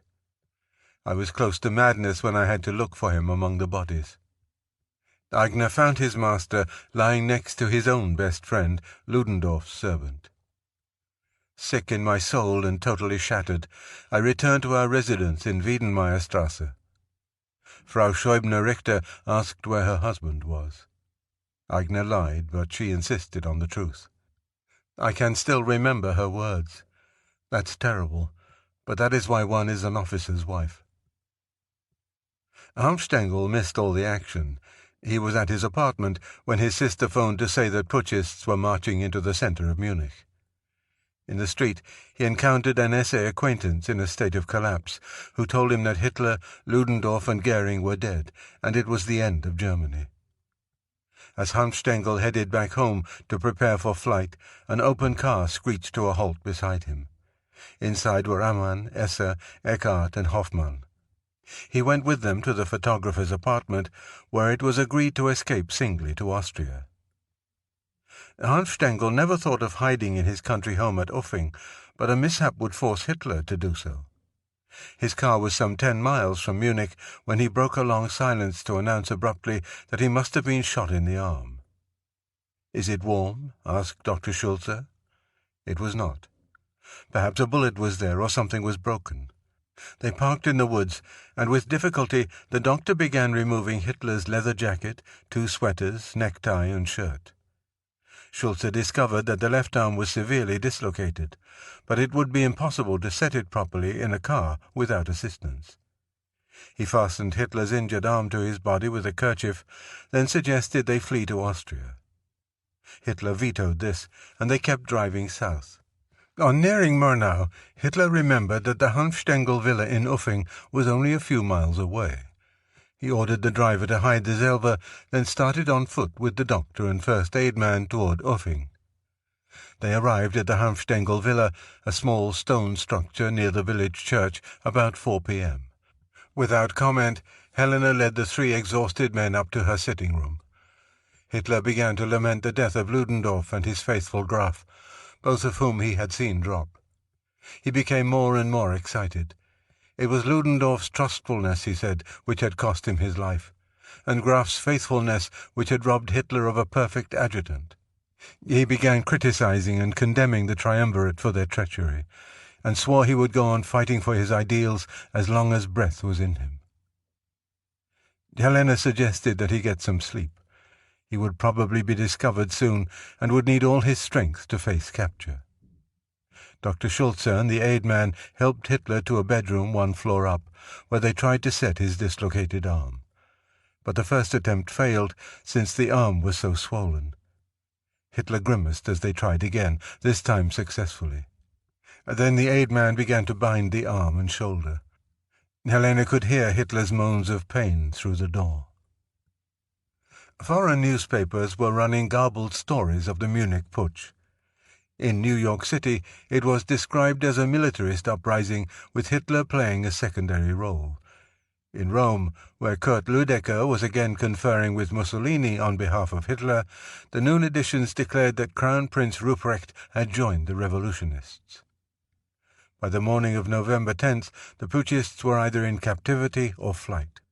Hess, stranded in Tegernsee without a car, was finally able to reach his fiancée Ilse Prohl by phone and tell of the fiasco with the hostages. Could she find some transportation and take him to Professor Haushofer's apartment? Ilse set off from Munich on her bicycle. It was a trip of more than 30 miles, and the return with Hess was arduous. One would ride the bicycle for some distance, then rest it against a tree and continue on foot. The other would pick up the bike and repeat the process. It was his idea. At last they reached Haushofer's home in the Bavarian capital. He agreed to hide the fugitive, even though he thought the putsch was a ridiculous matter, for he was fond of Hess despite his limitations. His strong side was not intelligence, but heart and character. Hess was despondent. The putsch might not have failed if he had not lost the hostages. He talked of suicide. But Haushofer argued him out of this, advising him to surrender instead. This was counsel Hess could not take, and, after several days, he left the Haushofer home to hide with friends outside the city. Before long, he was risking arrest by bicycling back to Munich every so often to look after Ilse, who had fallen sick. 7. It had been a restless, anxious night at Uffing. Hanfstengel had not come home, and Hitler, rolled up tightly in his host's English travelling rug to ease the pain, had been unable to sleep. Hitler sent for Helena Hanfstengel and told her the aide-man was being dispatched to Munich in hopes of persuading the Bechsteins to send out their closed car to take him to Austria. Dr. Schulze was also going to the city. To make sure everything possible had been done for Hitler's arm, he was bringing back a discreet colleague, an assistant to the eminent Dr. Sauerbruch. The morning seemed interminable. Even the maids were too excited to eat. Only Egon, not quite 3 years old, was normal and had to be kept under strict supervision, lest he call over the wall that Uncle Dolf was there. Just before noon, Dr. Schulze returned with Sauerbruch's assistant. Together they explored the shoulder. It was all right, and they changed the bandage. Then Dr. Schulze was instructed to tell Drexler that he should represent Hitler in his absence. This information was also to be passed on to Hess, several other party leaders, and Ludendorff, if he was alive.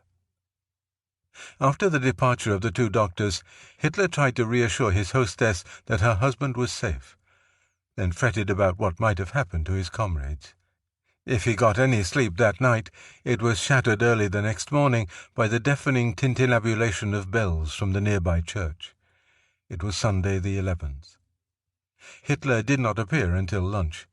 Because of the sling, he could not wear his coat, and had draped Hans Stengel's huge dark blue terrycloth bathrobe around him. It brought a smile to his gaunt face. He felt like a pseudo-Roman senator, he said, and he told Helena the story of how his father had ridiculed him as the Togo boy. As the afternoon wore on, Hitler grew restless and began pacing up and down the sitting room. He became increasingly impatient concerning the Bechstein car. Why the delay? It was only a matter of hours, perhaps minutes, he fretted, before he would be traced to Uffing. At dusk, he asked Helena to close the shutters and draw the curtains, then resumed his moody pacing. Just after 5 p.m., the phone rang. It was Helena's mother-in-law, who had a villa nearby, and as the elder Frau Hans Stengel began to relate that her house was being searched by police, she was abruptly interrupted by some official who firmly but courteously forbade her to speak. Then he spoke directly to Helena. He and his men would soon be at her villa. She walked slowly upstairs. Hitler, still in his host's outside bathrobe, was standing expectantly in the doorway.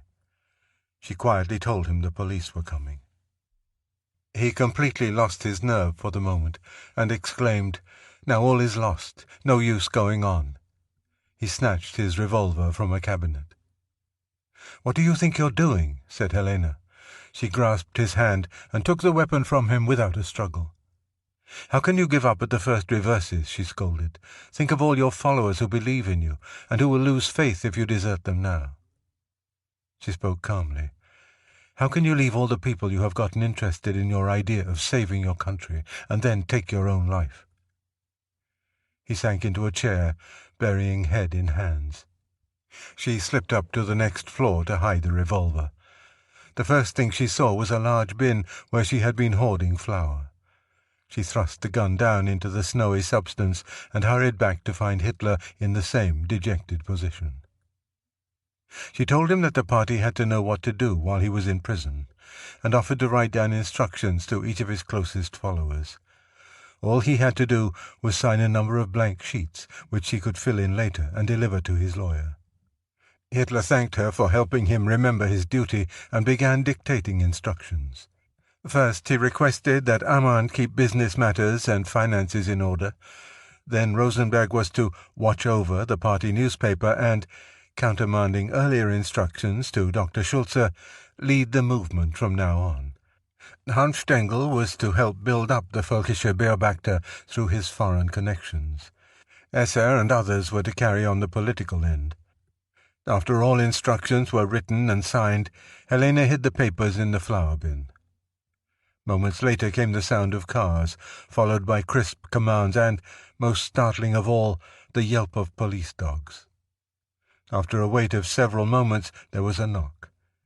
It was a diffident young state police lieutenant, accompanied by 2 other officers.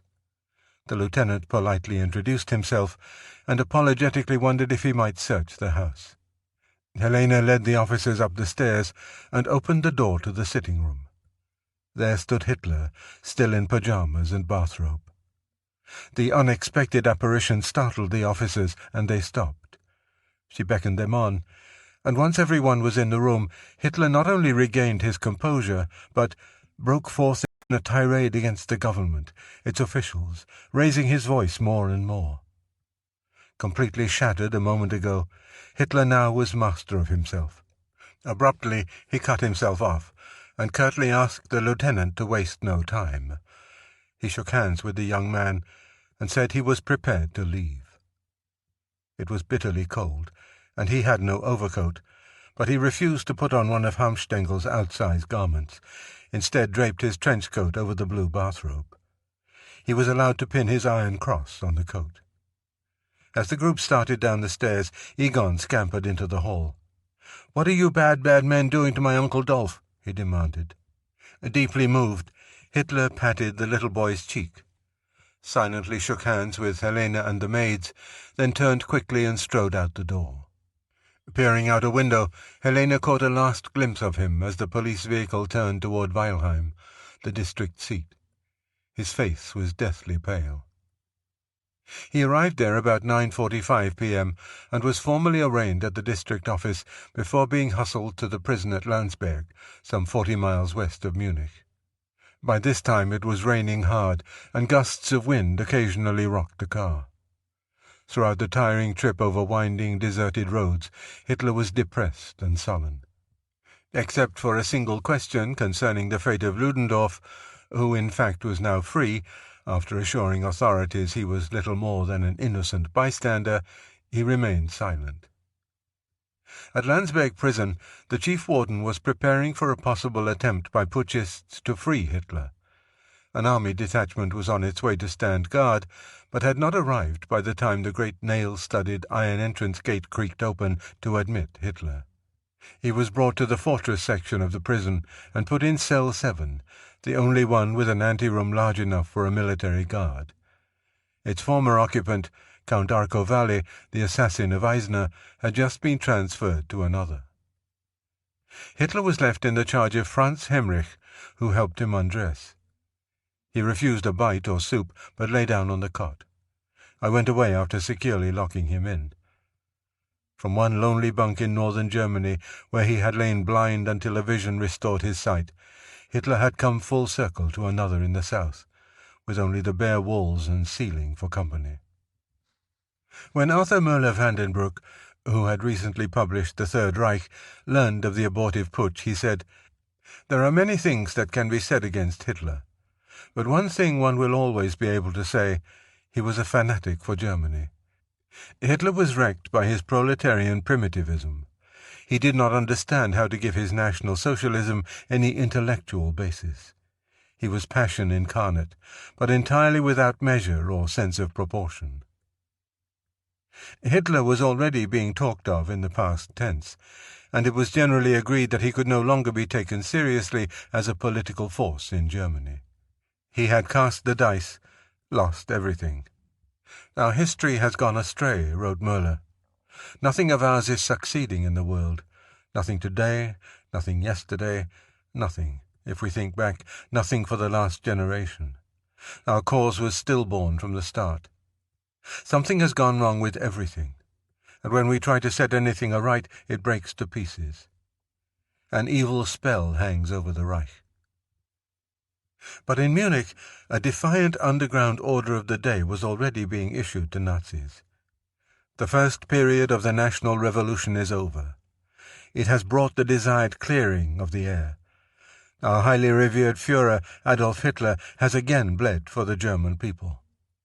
The most shameful treachery that the world has ever seen has victimized him and the German people. Through Hitler's blood and the steel directed against our comrades in Munich by the hands of traitors, the patriotic battle leagues are welded together for better or worse. The second phase of the National Revolution begins. In his youth, Hitler suffered 2 major depressions: rejection by the Vienna Academy of Art and the death of his mother. Later, he underwent 2 more crises: the surrender of Germany while he lay gassed, and the catastrophe at the Feldherrnhalle. It would take a man of extraordinary will to rise above this last shock and, profiting by his own mistakes, resume his ordained path.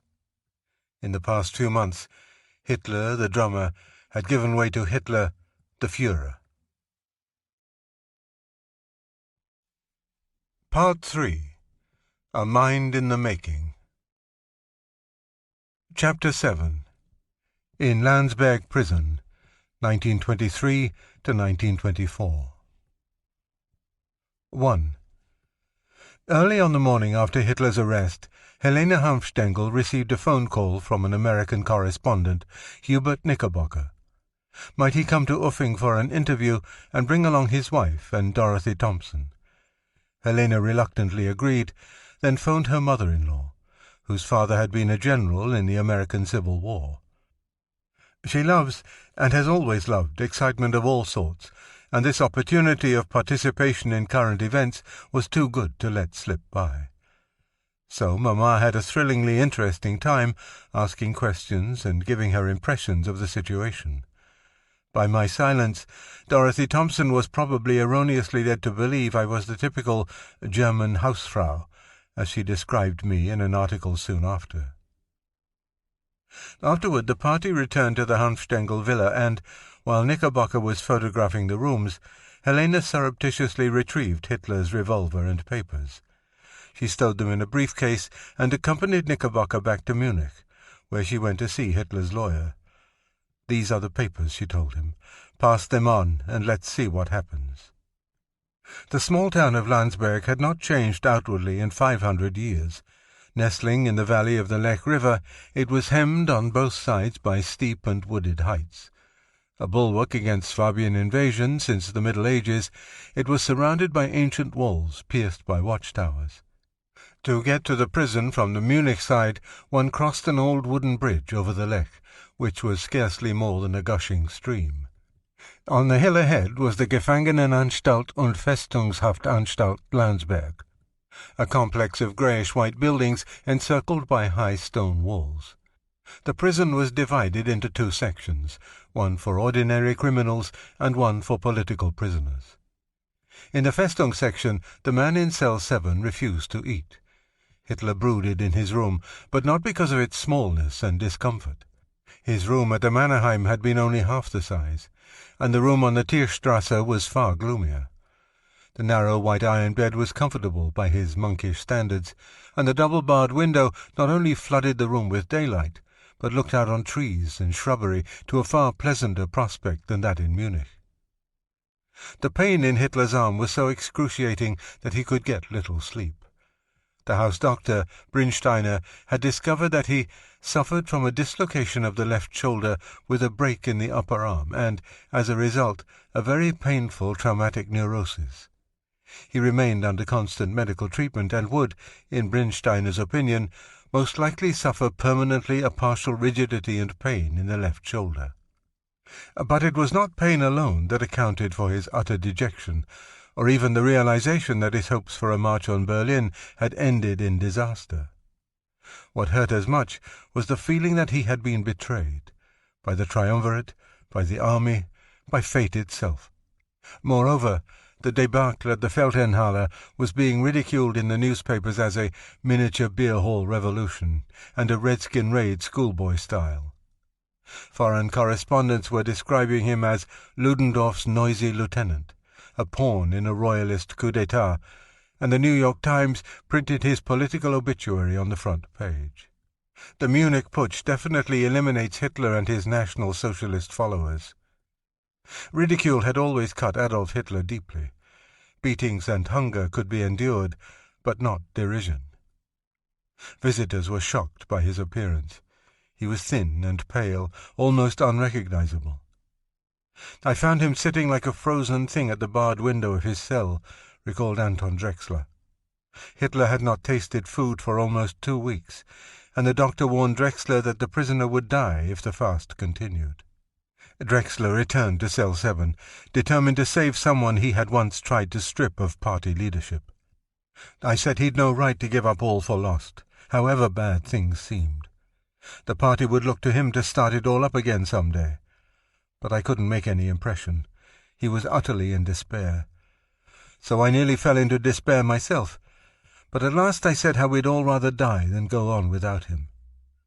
Drexler talked for an hour and 45 minutes, until finally convinced he had won him around. And perhaps Hitler had a relapse, since several others also claimed credit for saving him from starvation. One, Hans Knirsch, the founder of the National Socialist Workers' Party in Czechoslovakia, was greeted by an emaciated and despondent Hitler. Knirsch, too, accused him of deserting the cause to which he had won many adherents. Without him, the cause was lost, and the party would disband. At first, Hitler kept shaking his head, but finally he timidly asked who would continue to follow a man with such a fiasco behind him. Knirsch replied that the putsch had, in fact, raised everyone's enthusiasm. Hitler must not lose faith in himself. Most great leaders reached success over their failures. This, said Knirsch, convinced Hitler, and on advice from the prison doctor he was served a bowl of rice. He ate it greedily, then promised that he would remember Knirsch's admonitions. It could have been Knirsch who saved Hitler, or Drexler, or, so said Lüdecker, Frau Bechstein. There is even the possibility it was Helene Hanfstengel, who wrote Hitler that she had not prevented him from committing suicide in Uffing only to let him starve himself to death in Landsberg, that this was exactly what his worst enemies prayed he was going to do. Her advice turned the scale, according to her husband, who was hiding out in Austria. Hitler had a great admiration for her, and his whole appearance at Uffing after the putsch must have been part of some subconscious urge to turn for succor to this woman, who corresponded so closely to his repressed yearnings. Also, amidst the annihilation of all that he had organized, the Uffing house must have acquired the aura of an extraterritorial asylum. There can be no doubt that Helene's words had a telling effect on Hitler, as did the visit of Frau Bechstein, who had done so much for him. Thus he was in a mood to be moved by the words uttered by the simple Drexler, and finally convinced by the arguments of Knirsch. In any event, before Hitler agreed to take the first bite of food, he was prepared to be saved, if not ready to do so on his own initiative. Even after Hitler broke his fast, he would not give evidence for his trial. At first, he insisted on being questioned, but as soon as interrogators arrived, he refused to say a word. In desperation, the chief prosecutor dispatched his assistant, Hans Ehart, to Landsberg to see if he would get anything out of Hitler. Ehart's efforts were as fruitless as his predecessors, but he patiently continued speaking across a table in a friendly voice, as if to a sick horse. Hitler sat in sullen silence, staring blankly like a sheep, then abruptly indicated a pile of reports on the table, and sarcastically said that all those official records would certainly not hinder my future political work. "Oh well, Herr Hitler," replied Ehart after some thought, "you're probably annoyed by the presence of a stenographer." He ordered the secretary, a prison employee, to leave and take with him the offending papers. Once they were alone, Ehart tried a new tack, pointing out that he was only doing his job. Wouldn't Hitler please discuss the matter? Taken off guard by Ehart's unofficial approach, Hitler suddenly poured out words in a torrent. He not only gave details of how the putsch was planned and executed, but why he had been forced to take such drastic action. His voice rose, and his face turned bluish. It was, thought Ehart, as if he were addressing a vast audience. Occasionally, the assistant prosecutor would insert a question. If it was an embarrassing one, Hitler would subside into sullen silence, almost immediately broken by another eruption of words. Ehart returned to Munich and turned over his report to his superior and to Georg Neidhardt, who would be the presiding judge at the trial. The former was impressed by what he read, but the latter said, "Hitler hasn't told you everything, and he'll probably want to do it just at the trial." But Ehart didn't believe Hitler was saving his best arguments. He doubted that the man in cell 7 could possibly reveal anything more than he had, and then, recalling Hitler's volubility, warned the judge that such a man could not be stifled. The resurrection of Adolf Hitler was confirmed early the following month by his half-sister Angela. She came to the prison on a cloudy, foggy December evening, expecting to find him despondent. "Never in my life will I forget this hour," she wrote their brother, Alois Hitler Jr. I spoke with him for half an hour. His spirit and soul were again at a high level. Physically he is quite well. His arm still gives him trouble, but they think it is almost healed. How moving is the loyalty he is accorded these days. Just before me, for example, a count visited him, and brought a Christmas package from the Villa Wandfried, from B. That which he has accomplished is as solid as a rock. The goal and the victory is only a question of time. God grant it be soon. The package had come from the Wagner home in Bayreuth, and several days later Winifred Wagner sent another, containing a book of poetry. Frau Wagner had lost none of her faith in Hitler. "Believe me," she reportedly told one audience, "Hitler is the coming man in spite of everything, and for all that he will pull the sword out of the German oak." His racist allies remained confident of eventual triumph, and were reforming their ranks under such innocuous titles as Völkischer Singing Club, Völkischer Pathfinder Detachment, League of True German Women, and German Rifle and Hiking League. The old Battle League was also resuscitated under a new name, Frontring, by Captain Röhm, who was in Stadelheim prison with another group of putschists. It was designed as an umbrella organization for all paramilitary groups recognizing the leadership of both Hitler and Ludendorff in the racist movement. Hitler disliked the idea, but Röhm, still regarding himself as Corporal Hitler's superior officer, ignored his protests. Hitler's party, although disbanded by law, began covert political operations. The underground centre was Munich, where Rosenberg set up a committee to continue the NSDAP. But progress was impeded by personal squabbles and ideological feuds. While Rosenberg considered himself Hitler's temporary political heir, an exiled group in Salzburg, Esser, Streicher, Ammern and Hanfstengel, regarded him as an impostor. They neither liked nor respected Rosenberg. But perhaps that was exactly why he was chosen. He was not the type to attempt to take permanent control of the party, nor did he have followers. Moreover, no one else was available. Goering was also hiding in Austria, slowly recuperating from his painful wound. Scheubner-Richter was dead. Eckart, released from Landsberg, was dying in Berchtesgaden. And Drexler disapproved of the direction in which Hitler was taking the party. Of one thing Hitler could be sure. Rosenberg was loyal. He managed to steal into Austria one night, through a forest deep with snow, to confer with the Salzburg group. I talked to one after the other of our comrades, trying to give renewed courage and to dispel all senseless rumours. He left a few days later, skiing across the border, under the impression that he had reassured the dissidents. They were only reinforced in the conviction that he was an incompetent, and continued to make separate plans, which ranged from building up the party treasury by counterfeiting or armed hold-ups, to crossing the border with machine guns for a raid on Landsberg prison. Nothing worked, including the dispatch of Lüdecker to the United States to get money for Hitler. I was howled down in derision, he reported, every time I spoke of him as a coming power. In Munich, Hitler was still taken seriously. That Christmas, a group of Schwabing artists in the movement celebrated the holiday season in the Bluter Café with a living tableau, Adolf Hitler in prison. The curtain rose on a cell. Snowflakes were falling outside a small barred window.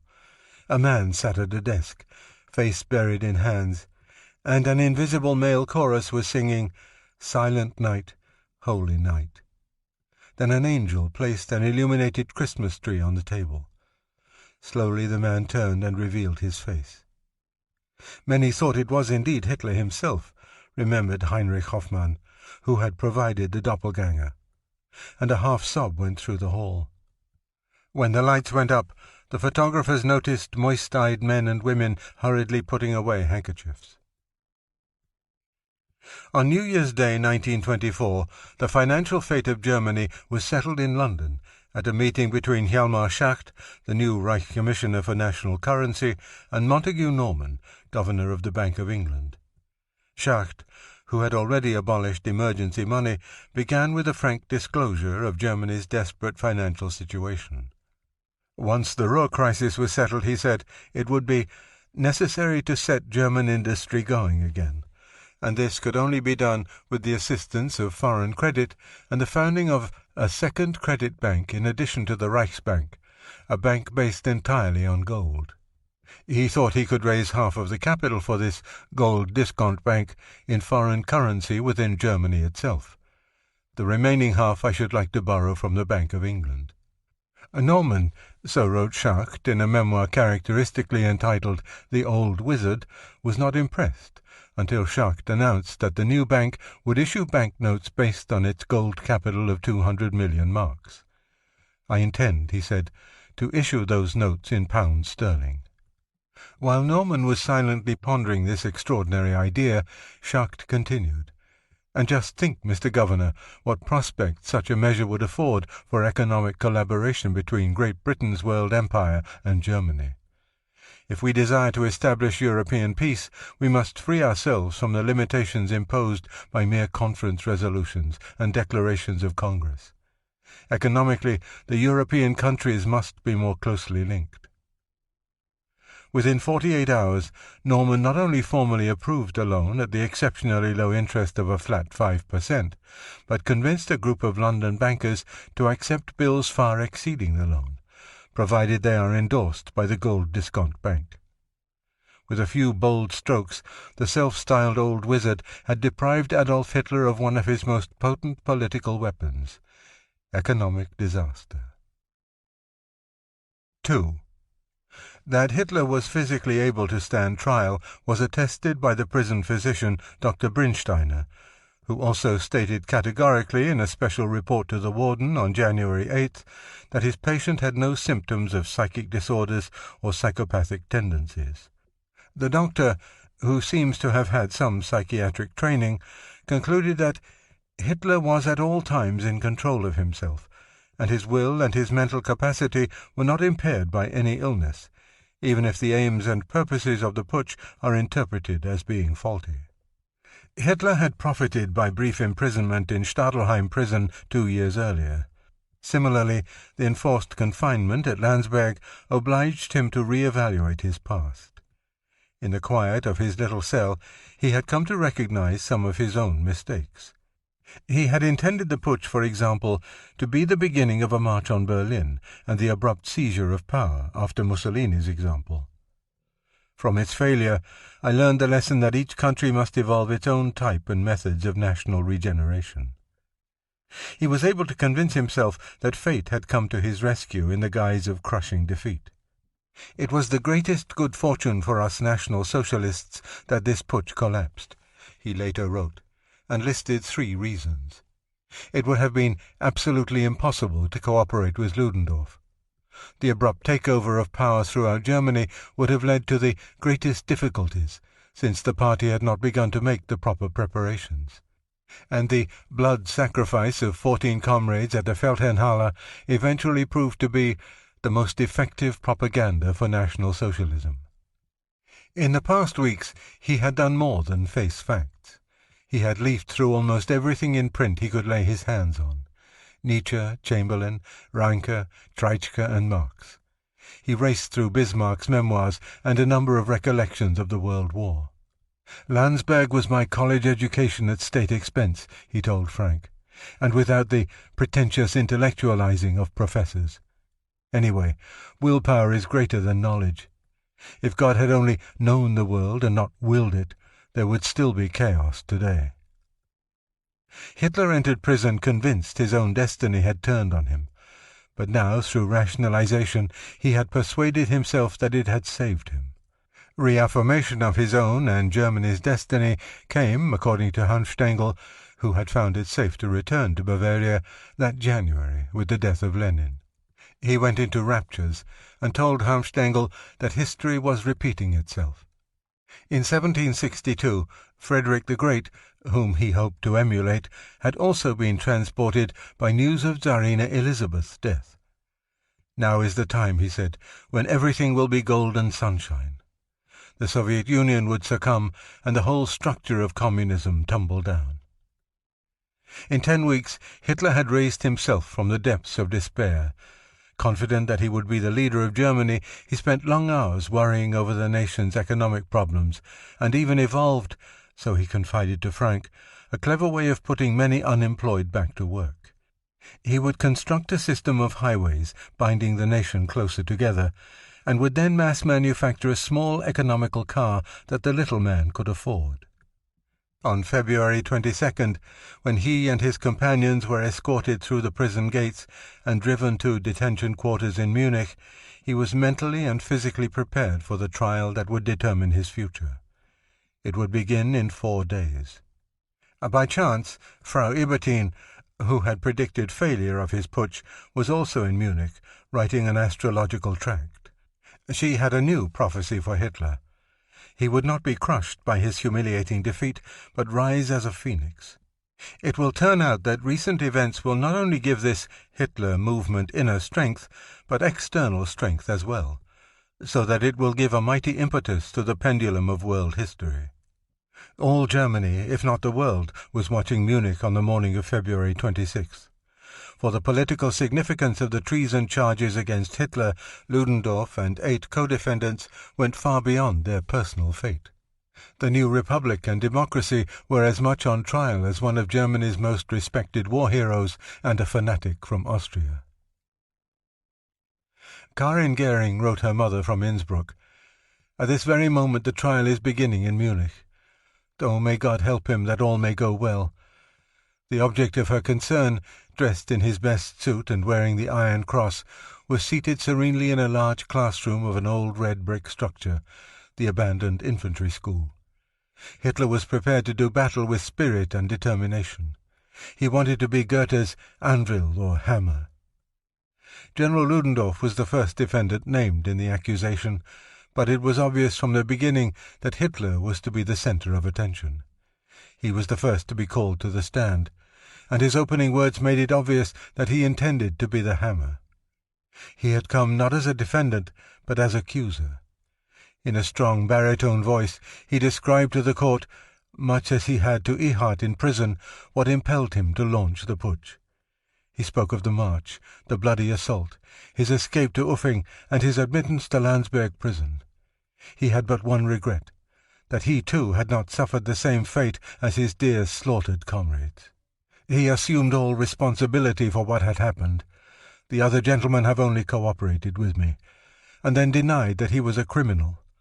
How could he be treated as one when his mission in life was to lead Germany back to honor, to its proper position in the world? The effect of his words, delivered with the conviction of the true believer, could be seen on the faces of the little presiding judge and the chief prosecutor. Neither protested Hitler's accusatory manner, or attempted in any way to control his rhetoric.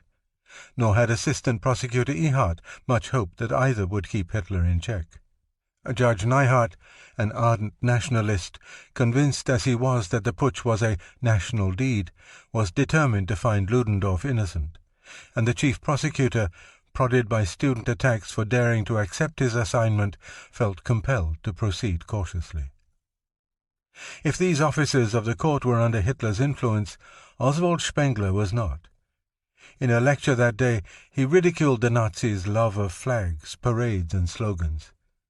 "These things undoubtedly satisfy feelings, but politics are something else," he said, and described the trial as that wretched Hitler case. It only confirmed his view that Hitler was a potential Caesar. Much of the second day was spent in tedious examinations of other defendants, but Hitler once more dominated the proceedings on February 28th. In a closed session, he described in extravagant terms how both Munich and Berlin had been corrupted by the Red regime. "You have one classic example here in Munich. We should never have freed ourselves from the Red era if recovery had not emanated from the healthy section of the people."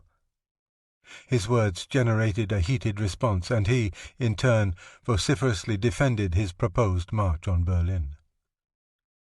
As the trial proceeded, Hitler continued to dominate the judges and the courtroom with his oratory and shrewd tactics. At the same time, Ludendorff had become a minor character in the drama. Moreover, his resentment against the principal co-defendant was becoming obvious. Hitler misled me, he complained to Hans Frank after the trial. He lied to me. He told me on the evening of his mad putsch that the army was behind it to a man. He is only a speech-maker and an adventurer. Perhaps he resented that the speech-maker and adventurer, the despised corporal, was acting more like the traditional officer of honor than the general. While Hitler accepted responsibility, Ludendorff consistently avoided it. He conducted himself with arrogance, snapping at the attorneys and judges as if it were a court-martial and he the presiding officer. He would bark at the court in Kommandostimme, the tone of the parade ground, recalled an English correspondent, G. Ward Price. Every syllable clipped harsh, and when his imperious voice rose, the little Chief Justice in the middle of the bench would quiver until his white goatee flickered so badly he had to seize it to keep it quiet.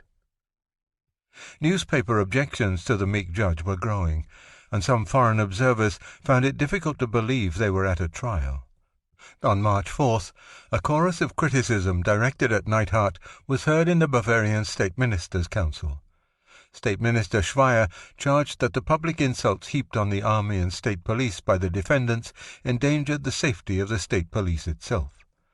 Another minister expressed doubts of Neidhardt's ability to conduct the trial. At this point, a third minister declared that the manner in which the trial was being conducted was viewed with concern in responsible circles, especially in Berlin, while a fourth revealed that he had personally censured the presiding judge for allowing Hitler to orate 4 hours at a stretch, and Neidhardt's only reply was, "It is impossible to keep Hitler from talking." After each day's session, he would be escorted back to a cell in the same building. Here it was that two antagonists, Rosenberg and Hanfstaengl, visited him. The first brought Hitler unwelcome news. A strong segment of the party's underground movement was bent on participating in the spring elections as part of a united bloc of folkish organizations. It was an attractive idea to those like Gregor Strasser, the druggist from Landshut, since it appeared to offer the party the chance to extend activities into North Germany. Strasser had convinced Rosenberg that the party should participate in national politics, but Hitler derided the idea. Unification struck him as particularly dangerous at a time when the NSDAP was illegal and at the point of dissolution. Moreover, Hitler would have to delegate authority from prison, and he was shrewd enough to realize that what one delegated could easily be lost. His safest course was to keep the party in a state of suspended animation until his release. Hitler's opposition took the form of sarcasm. What a come-down for the party to enter the election under the name of Der Völkische Block. I told him, recalled Rosenberg, that under the name of NSDAP preparations could not have been made in time. We simply had to wait until we could reorganize our party on a legal basis. Rosenberg left, assuming he had Hitler's reluctant approval, and began paving the way for a dangerous split in the party. Hanfstaengl's visit was social, and he brought along his 3-year-old son. "Now pay close attention, boy," he lectured Egon on their way to the former infantry school building. They were going to visit Uncle Adolf in prison, but someday he would be the leader of the nation and free it from its present misery. The boy envisioned Hitler sleeping on a bare earthen floor with only rats for company. But the reality was disappointing. Overlooking a garden-like backyard, Hitler's cell was very ordinary. The boy was placed on a chair in front of a table while the two men talked.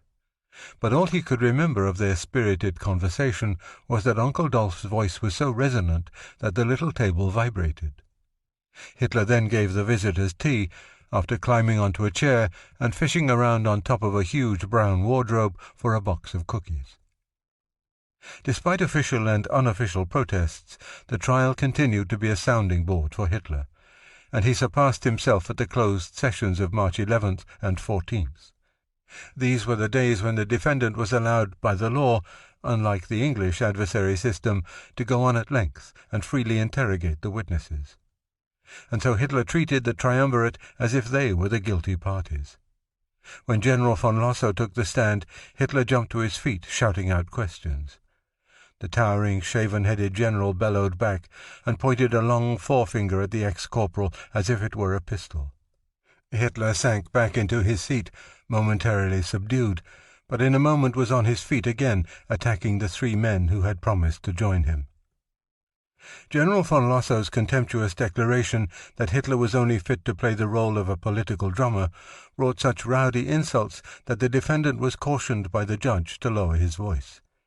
He did so, but only until Lossow described him as part sentimental, part brutal. This time Hitler sprang out of his chair like a jack-in-the-box. "And where is your word of honor? Was this the sentimental and brutal Hitler?" "No," replied Lossow coolly, staring down his nose at the defendant. "It was Hitler with the bad conscience." This brought a fresh barrage of insults, and Lossow turned to the presiding judge. When no rebuke to Hitler was forthcoming, the general bowed and left the courtroom. Only then did Judge Neihart tardily announce that Hitler's behavior was a personal insult not to be tolerated. "I accept the reprimand," was Hitler's ironic retort. "I never can think without melancholy and bitterness about this monstrous trial," recalled one German journalist.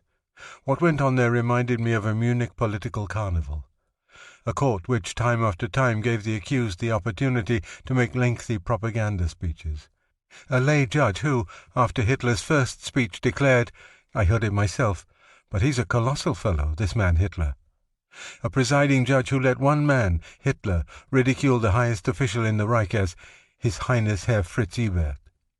An officer who shouted to an American journalist who was chatting in English with a colleague, 'Speak German in my presence.'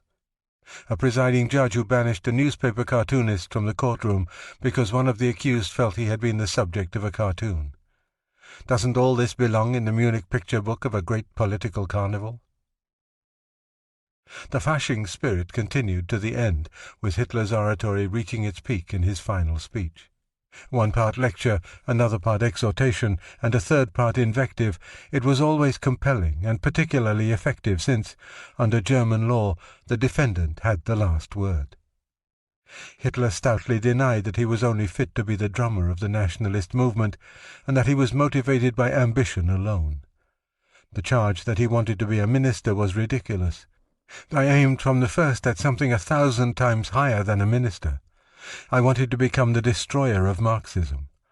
I am going to achieve this task, and if I do, the title of minister will be an absurdity." Moments later, Hitler revealed his innermost intention. The man who is born to be a dictator is not compelled. He wills. He is not driven forward, he drives himself forward. There is nothing immodest about this. The man who feels called upon to govern a people has no right to say, "If you want me or summon me, I will cooperate." No, it is his duty to step forward. He told the members of the court that, despite the failure of the November putsch, they must honor him as the future power in Germany. For it was destined that the army and those who supported the ideals of the putschists would be reconciled. I believe that the hour will have come when the masses who today stand on the street with our swastika banner will unite with those who fired upon them. I believe that this blood will not always separate us. When I learned that it was the municipal police which fired, I had the happy feeling that at least it was not the Reichswehr. The army stands as untarnished as before. One day the hour will come when the army will stand at our side, officers and men." "Herr Hitler," protested Judge Neidhart, "you say that the municipal police was stained? I cannot permit that." Hitler ignored the gentle rebuke, and without breaking his rhythm, boomed out his final words. "The army which we have formed grows from day to day. From hour to hour it grows more rapidly. Even now I have the proud hope that one day the hour is coming when these raw recruits will become battalions, when the battalions will become regiments, and the regiments divisions, when the old cockade will be raised from the mire, when the old banners will once again wave before us, and then reconciliation will come in that eternal last court of judgment, the court of God, before which we are ready to take our stand. Then from our bones, from our graves will sound the voice of that tribunal which alone has the right to sit in judgment upon us. For, gentlemen, it is not you who pronounce judgment upon us. It is the eternal court of history which will make its pronouncement upon the charge which is brought against us." Hitler won the battle of words, and when the court retired to consider the verdict, a number of observers were convinced he would be found not guilty. Judge Neidhart was bent on acquitting Ludendorff regardless of the testimony, and the three lay judges, including one who had peered grimly at Hitler throughout the trial, were also unanimously for freeing the chief defendant. On the evidence of my defense, Hitler commented long after the trial, they were convinced that Kahr, Lossow and Seisser must have been equally guilty. They were informed of the objection that an acquittal might entail the risk of having the affair referred to the court at Leipzig. This made the jury reflect. They decided it was more prudent to have me found guilty, the more so as they had been promised a remission of the sentence after 6 months. When Assistant Prosecutor Ehart arrived on April 1st for the sentence announcement, he found the room crowded with women bearing flowers for their idol. He ordered the flowers removed. Other female adherents asked permission to take a bath in Hitler's tub. He denied the request. Just after 10 a.m., the defendants posed for a picture in front of the building. Ludendorff, in full military dress, complete with pointed helmet, scowled. To his left stood Hitler in unbelted trenchcoat, so neatly cleaned and pressed it looked new, clutching a velour hat in his right hand. His moustache was neatly clipped, his hair slicked down, and he looked as calm, assured, and well-fed as a successful businessman. For the first time in his life he was on the paunchy side, 170 pounds. By the time the accused were escorted to the courtroom, a large crowd clustered outside the building. It took almost an hour to read out the sentence, and there was no outburst when Hitler, along with Perner, Kriebel, and Weber, were sentenced to 5 years in Landsberg prison. 6 months were deducted because of the pre-trial detention.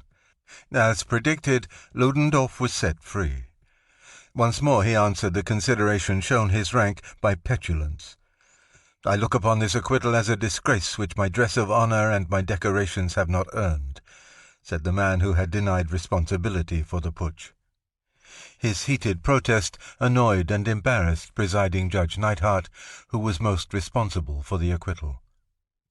Even in guilt, Hitler was honoured by the court. It refused to deport him to Austria as an undesirable alien. Hitler is German-Austrian. In the opinion of the court, a man who thinks and feels as German as Hitler, a man who voluntarily served 4.5 years in the German army during the war, who earned high war decorations for bravery in the face of the enemy, who was wounded and whose health was impaired, should not be subjected to the Republic Protection Law. The court saved its scorn for Hitler's 3 enemies, declaring that the tragedy could have been prevented if Kahr, Lossow and Seisser had clearly said no to Hitler's demands for participation in the putsch, or if the repeated attempts by the accused on the night of November 8th to clarify the situation had met with a measure of cooperation. Hitler's sentence was the first announced. While the others were being read out, he was hurried outside to a waiting car to prevent any demonstration. By late afternoon, Hitler was back in cell 7. It had been refurnished in his absence and looked much more inviting. But his earlier confidence was gone, and jailer Franz Hemrich noticed that he looked more wretched than ever. The depression soon passed. Before long, he opened his leather briefcase and brought out an empty diary.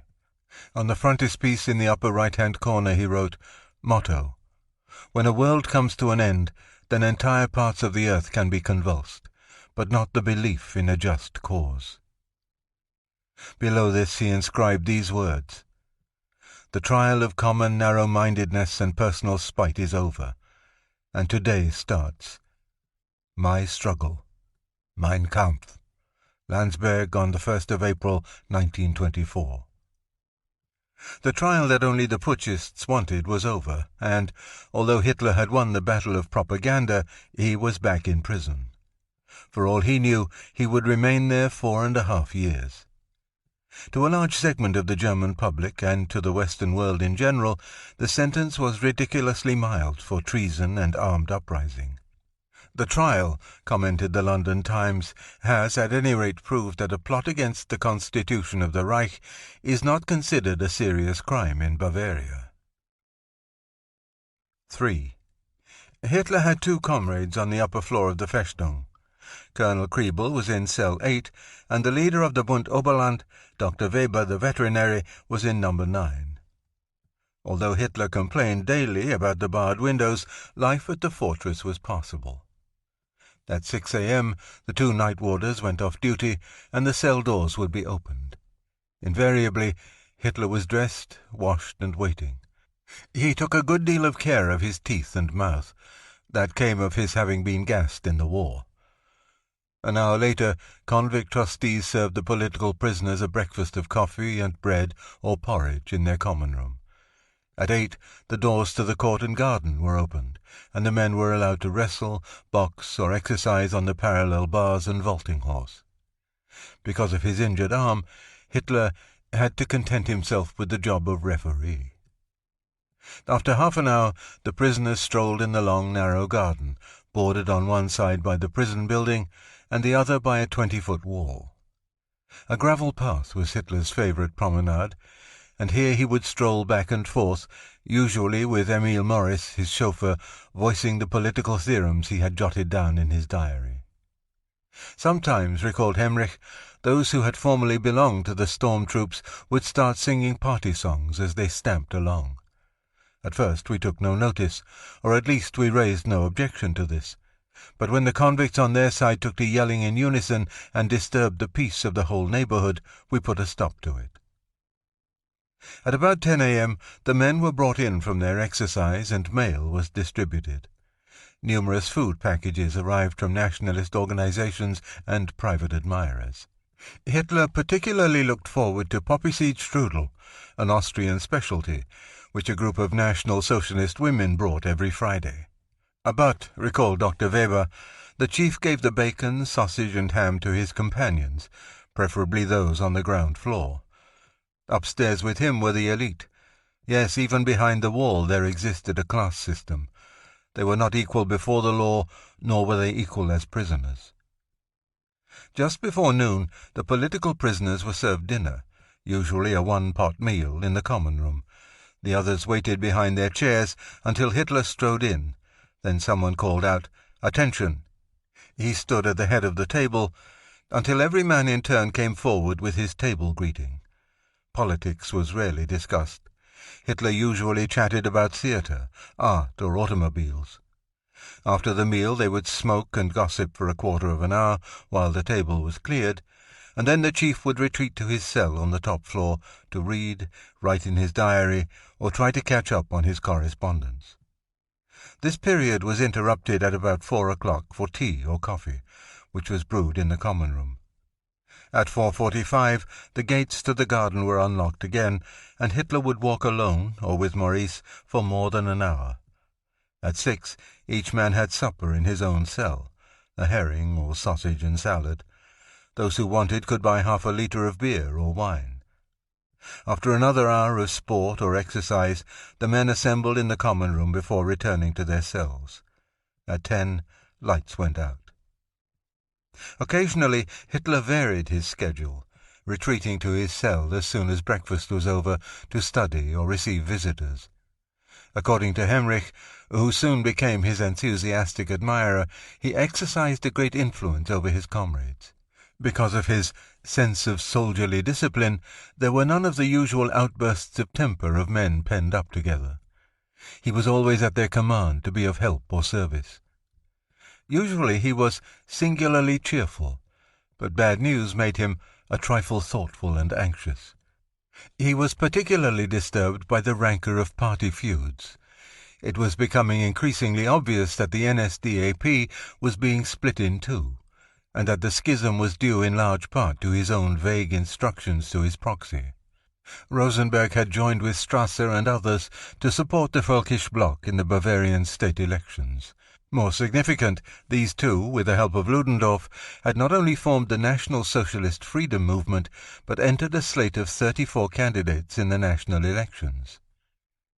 The Bavarian election came first, in April, and the ill-assorted Völkisch Bloc scored an unexpected triumph, winning 191,862 votes, and finished second to the Bavarian People's Party.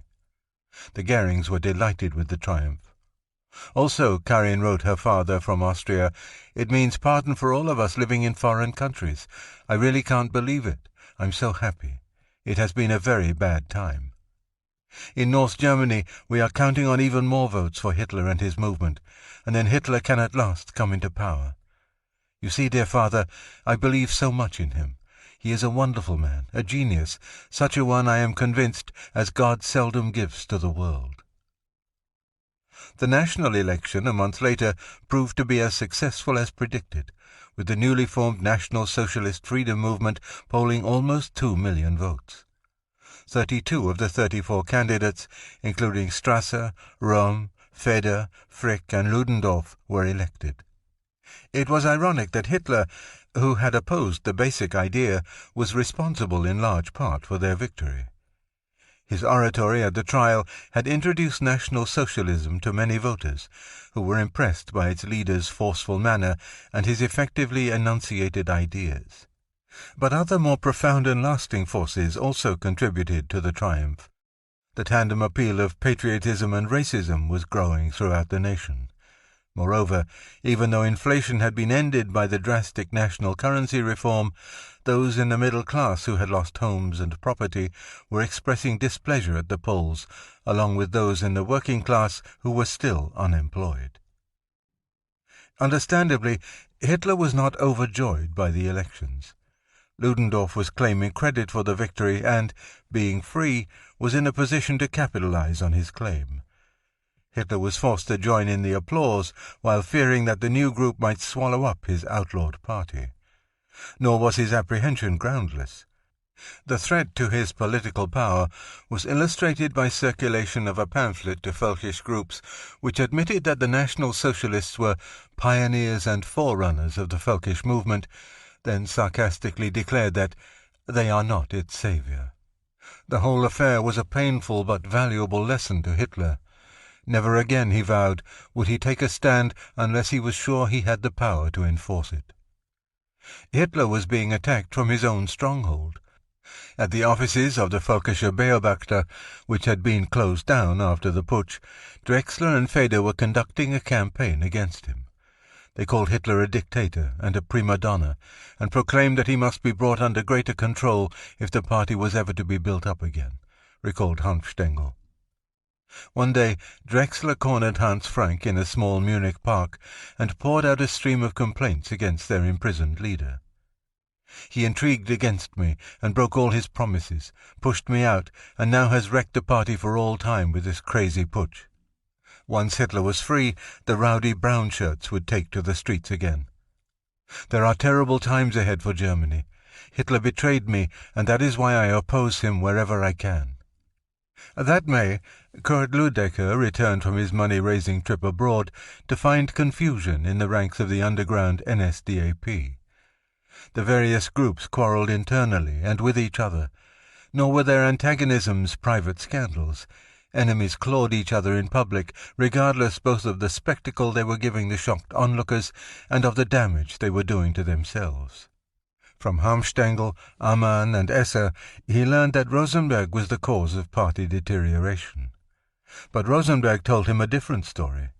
"They attack me," he said, "because I represent Hitler, whom they dare not attack, helpless though he is. If they eliminate me, they move one step nearer the top." Ludecker decided to travel to Landsberg to find out from Hitler how the danger could best be dispelled. According to Ludecker's account, Hitler declared that the party must pursue a new line of action. Its future lay not in armed coups, but the ballot box. "I am convinced this is our best line of action, now that conditions in the country have changed so radically." Hitler appeared to be not at all downcast by the party squabbles. Indeed, he was so confident of final victory that my own misgivings were dispelled, for his mood was contagious. But the party split continued to widen. A few weeks later, Strasser joined with Ludendorff in proposing the foundation of the National Socialist Freedom Party, thus creating a single Völkisch party of which the NSDAP would be but a part. This raised the intensity of inter-party rancor, which, in turn, forced Hitler into making a radical decision. On July 7th, Der Völkische Kurier announced that he had laid down the leadership of the National Socialist movement and that he will refrain from all political activity during his term of detention. He requested his adherents not to visit him in prison, since he had so much work and was also engaged in writing a book. In some circles, it was deduced that Hitler was pretending to write as an excuse to avoid the internecine political battle. But even before his arrest, he had been seriously thinking of composing a history of the Jews. Now he had a better idea, which obsessed him to such a degree that he welcomed a vacation from politics so he could get it down on paper. In addition to jotting down ideas in his diary, he dictated to Maurice. Then, in the privacy of his cell, he would laboriously type out the manuscript with 2 fingers on the typewriter loaned to him by the warden. Guard Hemrich recalled, as he finished one section of the book after another, he would read it aloud to the others in their evening assemblies. The book was not always written under favorable conditions. The window, for instance, leaked during a heavy rain. One day, while mopping the floor, Hitler burst into laughter. There was the prison cat, perched on top of a stool in the middle of the mess and puddle and licking at it after her own finicky fashion. His most helpful assistant was a newcomer to the top floor. After Hitler's sentence, Rudolf Hess had taken Professor Haushofer's advice to surrender. Hess helped Hitler formulate ideas, took dictation, and relieved him of typing chores. Frau Wagner also helped by providing quantities of bond paper, carbon paper, pencils, ink, and erasers. At first, the book was to have been a general history, but the first volume, under the ponderous working title 4.5 Years of Struggle Against Lies, Stupidity, and Cowardice, now included an autobiographical account of Hitler's childhood, his years in Vienna, the war, the Red Revolution, and the beginnings of the party in Munich.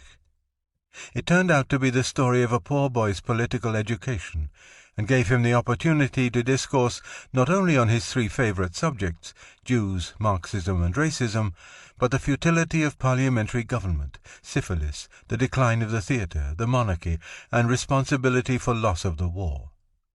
Writing down his political theories was in itself a process of self-education. During my imprisonment, I had time to provide my philosophy with a natural historical foundation. The authorities had made a mistake by imprisoning him. They would have been far wiser to let me make speeches all the time, without giving me respite. It was remarkable how Hitler had gained ascendancy over his jailers. He had already converted a majority of the staff to National Socialism, and even the warden became so impressed that he permitted Hitler's lights to stay on until midnight. Surveillance was so lax that the prisoners established their own underground newspaper, which was typed and then hectographed. One section was comic, the other serious. Hitler usually wrote the leading article and would often contribute caricatures. The existence of the paper was not discovered until one man thoughtlessly wrote home about it, but by the time Hemrich raided the editorial office in Cell 1, nothing could be found. It was also Hemrich's duty to spy on the evening get-togethers in the common room to make sure no revolution was being plotted. But the eavesdropper became propagandized by Hitler's words and soon fell almost completely under his spell. He and his assistants would gather outside the door, all ears, alert for what he was saying about things that concerned our own interests. We were immensely struck by his speaking. Hitler would close these meetings with a Sieg Heil, and the group would burst out into a revised version of the song composed by Gregor Strasser's group on the day of the putsch. Even if they betrayed us or herded us like mistreated animals, we knew what we were doing, and remained true to the fatherland. Hitler's spirit in our hearts cannot sink, cannot sink. Stormtroop Hitler will someday rise again. As Hitler became more involved in his book, he left his men to their own devices. Out of boredom, one evening, a dozen of them subjected him to an old-fashioned peasant hazing. They smeared their faces with oven rust and black, wrapped themselves in sheets, and marched to Cell 7, armed with pokers and brooms. Brandishing their weapons, they demanded that he subject himself to their tribunal. What followed was a parody of the Munich trial, Bavarian comedy style. Hitler, so wrote Hemrich, joined in the fun and solemnly accepted his sentence, an auto tour of Germany. Then, laughing still but shaking his head, went back to work. Hanfstaengl, one of the less reverent visitors, noticed that Hitler was gaining weight and advised him to take part in prison sports and cut down on sweets. Hitler had an answer for each admonition. A leader cannot afford to be beaten at games, and I shall always be able to get the extra pounds off by speaking. Hanfstaengl brought him several art books, but it was a recent copy of the satirical weekly Simplicissimus that did most to cheer him up. On the front page was a cartoon showing Hitler in armour entering Berlin on a white horse, as if he were Sir Galahad. "There you are," he said. "They can laugh, but I shall get there yet." He received many ladies, including a monthly visit from 83-year-old Frau Carola Hoffmann, no relation to the photographer, whom he called "my beloved and devoted Mutterchen." Still pretty and petite, she was a retired schoolteacher who had taken it upon herself the past few years to do his laundry and see that he was properly dressed. She fed him on cakes and cream and, like a good mother, made him pay for the sweets with lectures on how to behave in polite society. Once Karin Goering came for financial assistance, but had to be satisfied with a picture of the Führer inscribed, "To the honoured wife of my essay commander." Ilse Pröll, the fiancée of Hess, was a regular visitor. Every Saturday she bicycled to Landsberg from Munich, and one time managed to smuggle in a camera. Hitler and Hess would be waiting for her on top of the Festung staircase, and the former invariably kissed her hand in his gallant Viennese manner before leading her to the common room for lunch. Once she came by train with her mother, who was not too fond of Hess, particularly now that he was a prisoner. But a kiss from Hitler changed all that. My mother was totally unpolitical, but as soon as she got back to Munich she joined the party. All because of that hand-kiss. Professor Haushofer also visited Hess to bring him books and articles on political science and geopolitics, including works by Sir Halford Mackinder. He sometimes saw Hitler, but never alone. "I avoided it," he later testified. "I always had the feeling that he felt the distrust of a semi-educated person towards a scientifically educated person." Perhaps it sprang from Haushofer's expressed hope that Hess would continue his academic career and not enter political life, or the fact that the professor openly described the putsch as a tragic mistake. He was aware that Hitler was writing his political autobiography and that he had discussed Lebensraum and geopolitics with Hess. But I received the impression, and I am utterly convinced, that Hitler never understood these things and did not have the right outlook for understanding them. Realizing that neither Hess nor Hitler understood political geography, Haushofer tried to explain the basis, for example, of the second edition of Ratzel's work. But it was useless. Hitler took from geopolitics only what he wanted. While Hess still revered the professor, he had already decided to become Hitler's personal secretary and devote his life to National Socialism. By now he was the chief's closest confidant, and from this position of trust he confirmed not only Hitler's genuine disgust with the wrangles disrupting the party, but his preoccupation with the book. On July 16th, Hess wrote a university friend that Herr Hitler wanted to know nothing of present-day politics. For the time being, he has withdrawn himself publicly from the leadership of the party. The reason is that he does not want to assume the responsibility for what happens outside without his knowledge and possibly against his better judgment. Nor is he able to smooth out the constant quarrels, at least not from here. He considers it unnecessary to bother with such petty disagreements. On the other hand, he is convinced that once he obtains his freedom, he can steer everything back on the right track. Determined opposition to the Völkisch merger came from left-wing Nazis in North Germany, who denounced the racists as enemies of the working class. Collaboration with them, warned one student leader, would force the true National Socialists, especially the workers, to leave the NSDAP. While these northern leftists agreed with Esser on the impossibility of merger, they wanted no part of him, and 2 days after the Weimar meeting, one of them wrote a letter obviously intended for the Führer's eyes. It expressed a desire for Hitler to come to the north once he left prison, but to leave Hermann Hesse behind. Such men would not be tolerated in the north.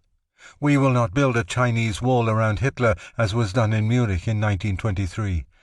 Here live men of northern blood who refute spiritual servitude, who are not cowardly. We are not speakers and mercenaries, but only men who ask for contact with the Führer, men who want to serve the cause.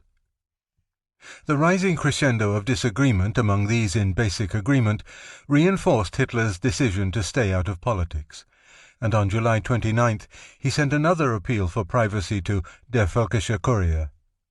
Since I am presently engaged in a work which must not be disturbed, he would from now on refuse all interviews not confirmed in writing. Wearied as he was of politics and visitors, he did take time that day to see a German Bohemian Party member, N.S. Kugler, who asked a crucial question. "Has your position on the Jewish question been somewhat changed?" This was one subject near his heart. Yes, he told Kugler, it is quite correct that I have changed my opinion concerning the methods of fighting Jewry. I have come to the realization that I have been far too soft up to now. While working on my book, I have finally come to realize that the harshest methods of fighting must be employed in the future if we are to win. I am convinced that this is not only a matter of life and death for our people, but for all peoples. The Jew is a world pest. 4. Throughout the summer, Hitler luxuriated in his pleasant quarters, preparing himself for the battle to come. He confined most of his efforts to the book, secure in the expectation of an early parole. It seemed to be assured on September 18th, when Warden Leibold dispatched an extremely favorable report to the Bavarian Ministry of Justice. It declared that during his months of imprisonment, Hitler had proved himself to be a man of strict discipline and order, who was at all times cooperative, modest, and courteous to everyone, particularly to the officials of the institution. Leibold concluded with a prediction that Hitler, upon release, would not resort to any violence or illegality. There is no doubt that he has become a much more quiet, more mature and thoughtful individual during his imprisonment than he was before, and does not contemplate acting against existing authority. At first it seemed certain that Leibold's strong recommendation would bring about Hitler's release in early fall, but on September 22nd the Bavarian State Police sent a confidential report to the Ministry of the Interior recommending that Hitler not be released on October 1st. And if this came about unexpectedly, he should be deported as a security measure. The moment he was set free, Hitler would generate riots because of his energy. Penal Chamber 1 ignored this recommendation and declared Hitler eligible for parole, but an appeal from the Ministry of Justice on the grounds that the prisoner had frequently violated visiting privileges was upheld. Parole was denied. Hitler's frustration was complete, but, as he had done before, he lifted himself out of this depression and returned to work on his book. All day long, recalled Hemrich, and late into the night, one could hear the typewriter going in his room, and his voice dictating to Hess. Nor did he neglect his duty as Führer.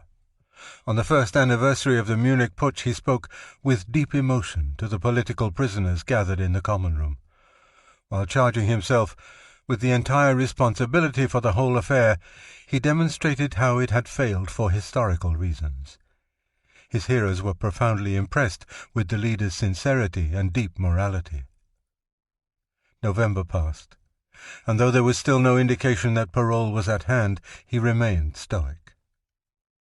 In the meantime, one of his most prestigious followers, Goering, was in a Venice hotel attempting to negotiate a badly needed loan from Benito Mussolini. Although still recuperating from his painful wound, which required heavy drug dosage, the former war ace was exerting himself in the Führer's service. He was involved in a frustrating correspondence with Leo Negrelli, an agent of Mussolini, in hopes of getting 2 million lire from the fascists, as well as a promise from Il Duce to see Hitler once he was out of prison. In return, the National Socialists would publicly support Italy's claim to the South Tyrol, an action that would lose numerous supporters, particularly in Bavaria. But apparently the fascists doubted they would get their money's worth from a party whose attempt to emulate the March on Rome had ended so disastrously, and Goering's pleading became shrill. The fascists were at one time small and laughed at, he argued. One should not believe that National Socialists have no future. In a few years they would be in power. He enlarged upon the embarrassment the NSDAP would face because of its support of such an unpopular cause as the South Tyrol, and pointed out what a bargain Mussolini was getting for a mere 2 million lire. For this you would have in our press an important speaking trumpet. Besides, you will get your 2 million back at the latest in 5 years. A few days later, Goering became more insistent. It would really be good if the greatest national movements would have more understanding of each other. Anti-Semitism must in a certain sense be international. The Jew must be fought in all countries.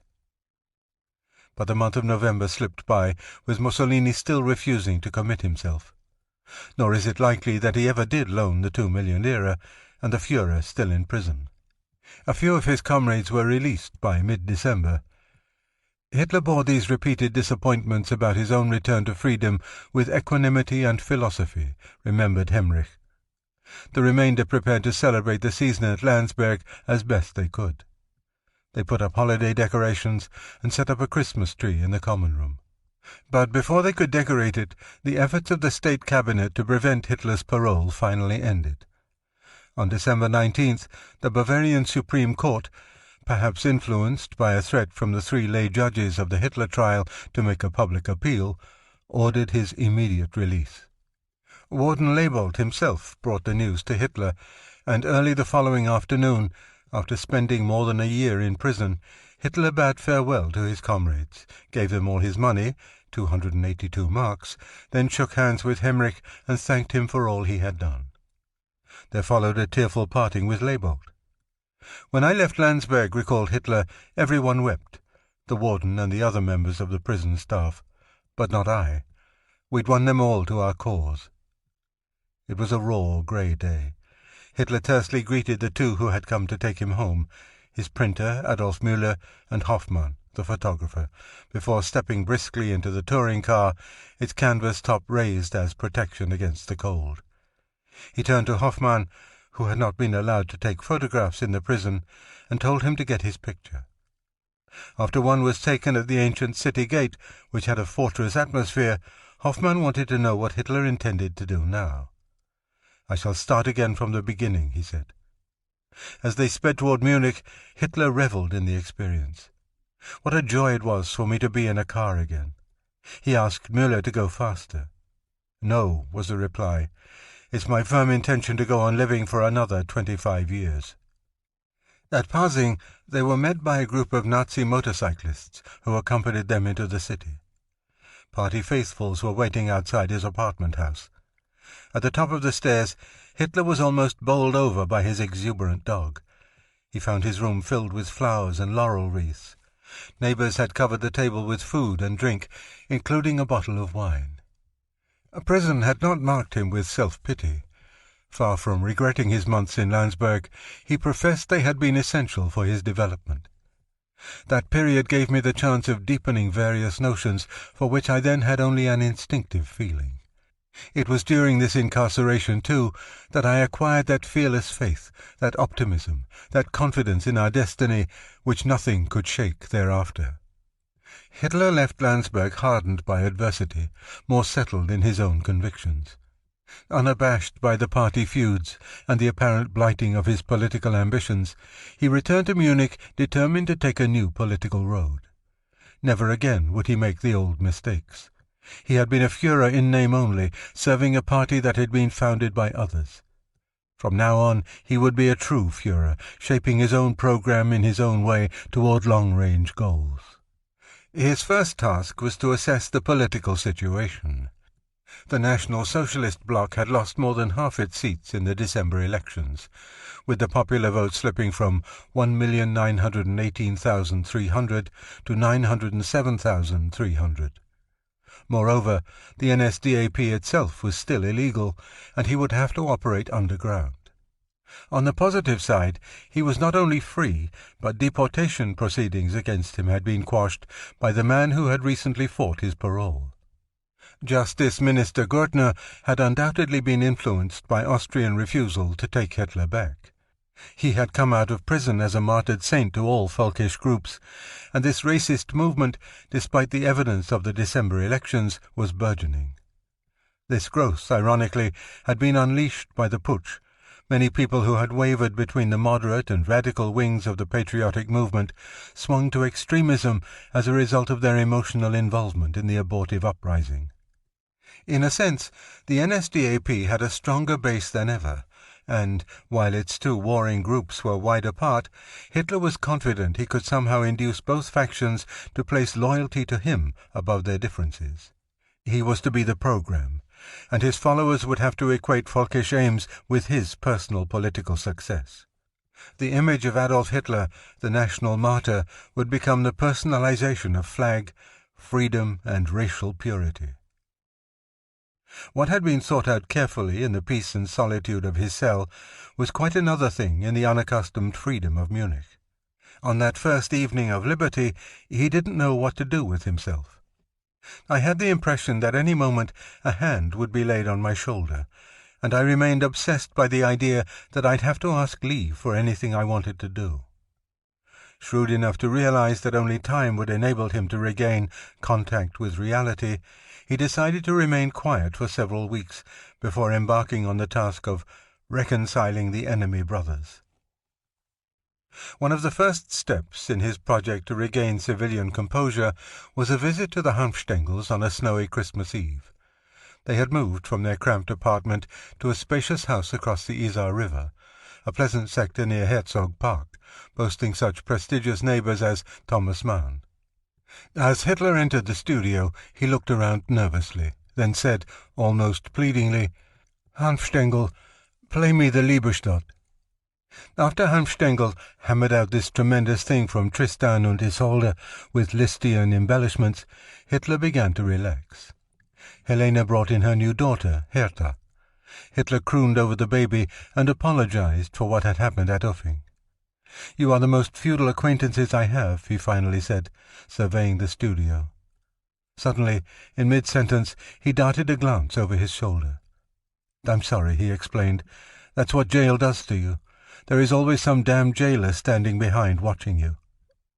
In Landsberg, he explained, someone was constantly observing him through the observation hole in the door.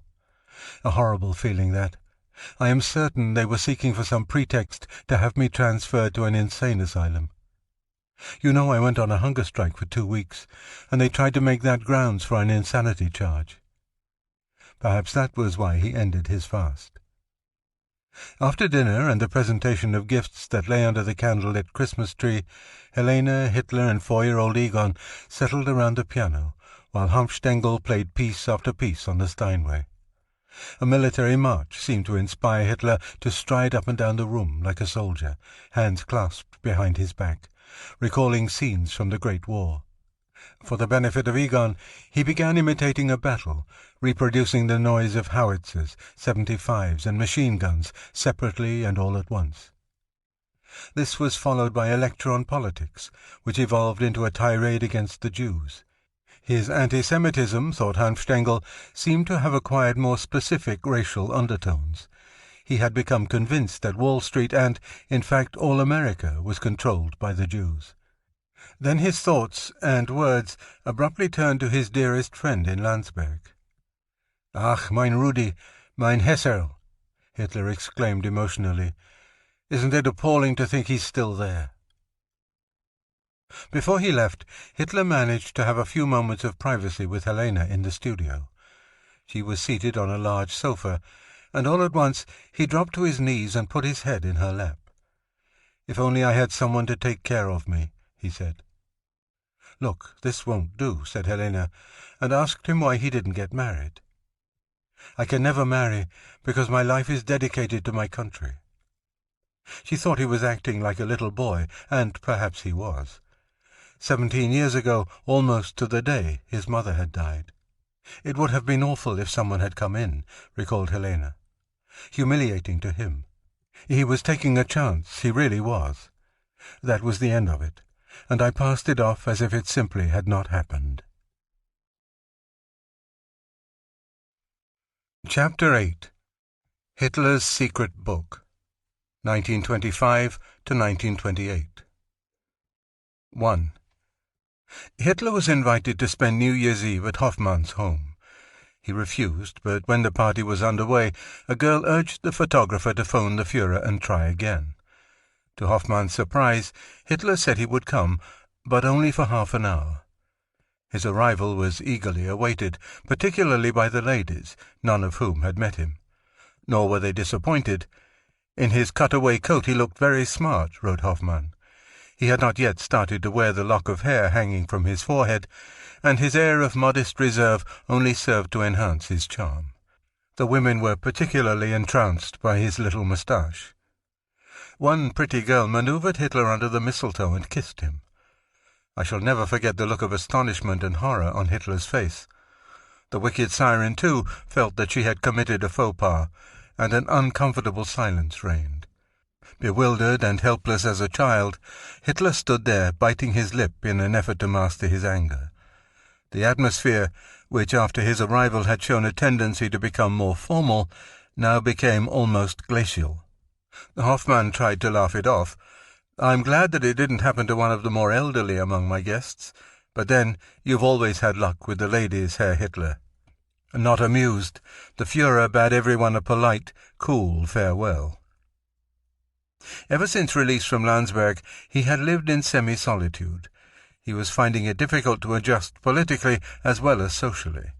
Determined to confine his activities to behind-the-scenes discussions with Esser and Perner, he refused to reveal his new plans and put off worshipful delegations who sought his advice and blessing.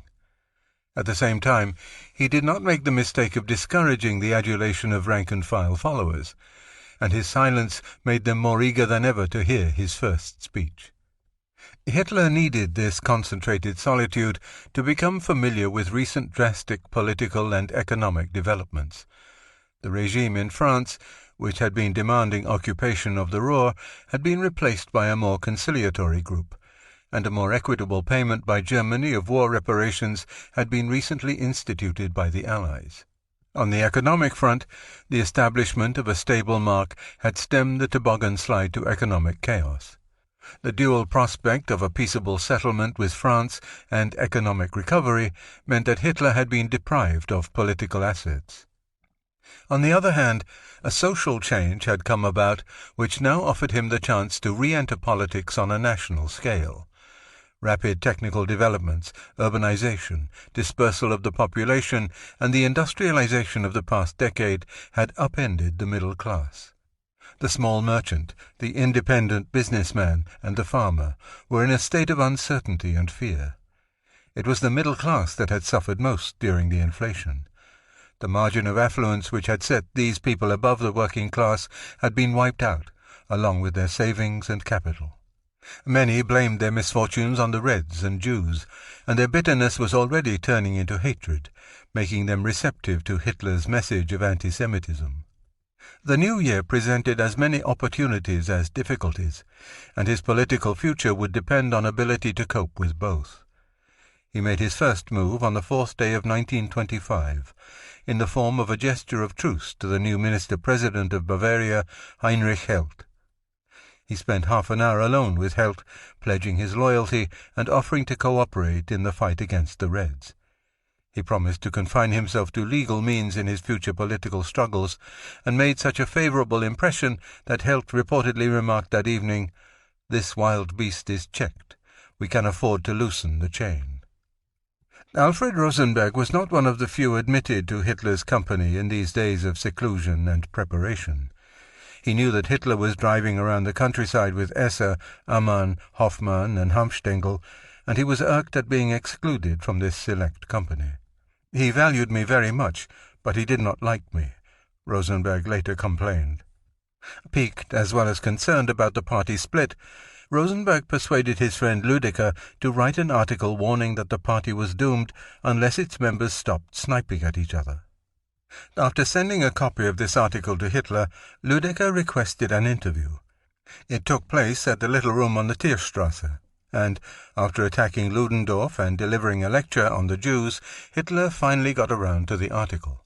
Lüdecker, he said, could not possibly know the real facts of the putsch or the trial, since he'd been out of the country.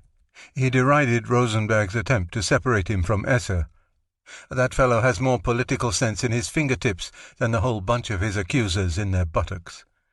Then sarcastically advised Lüdecker to see that Rosenberg comes to his senses and stops playing the offended innocent. Although Hitler seemed to be rejecting Lüdecker's counsel to end party squabbles, he took it, intending to effect it in his own way. This decision to heal party wounds, combined with his promises to Minister-President Helt, soon bore fruit. On February 16th, the Bavarian government cancelled the state of emergency and removed its restrictions on the NSDAP. 10 days later, the Völkischer Beobachter was back on the stands, with a lengthy editorial by Hitler entitled "A New Beginning."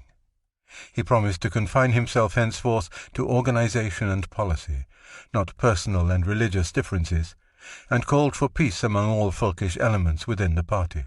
They must unite, he said, to defeat the common enemy, Jewish Marxism.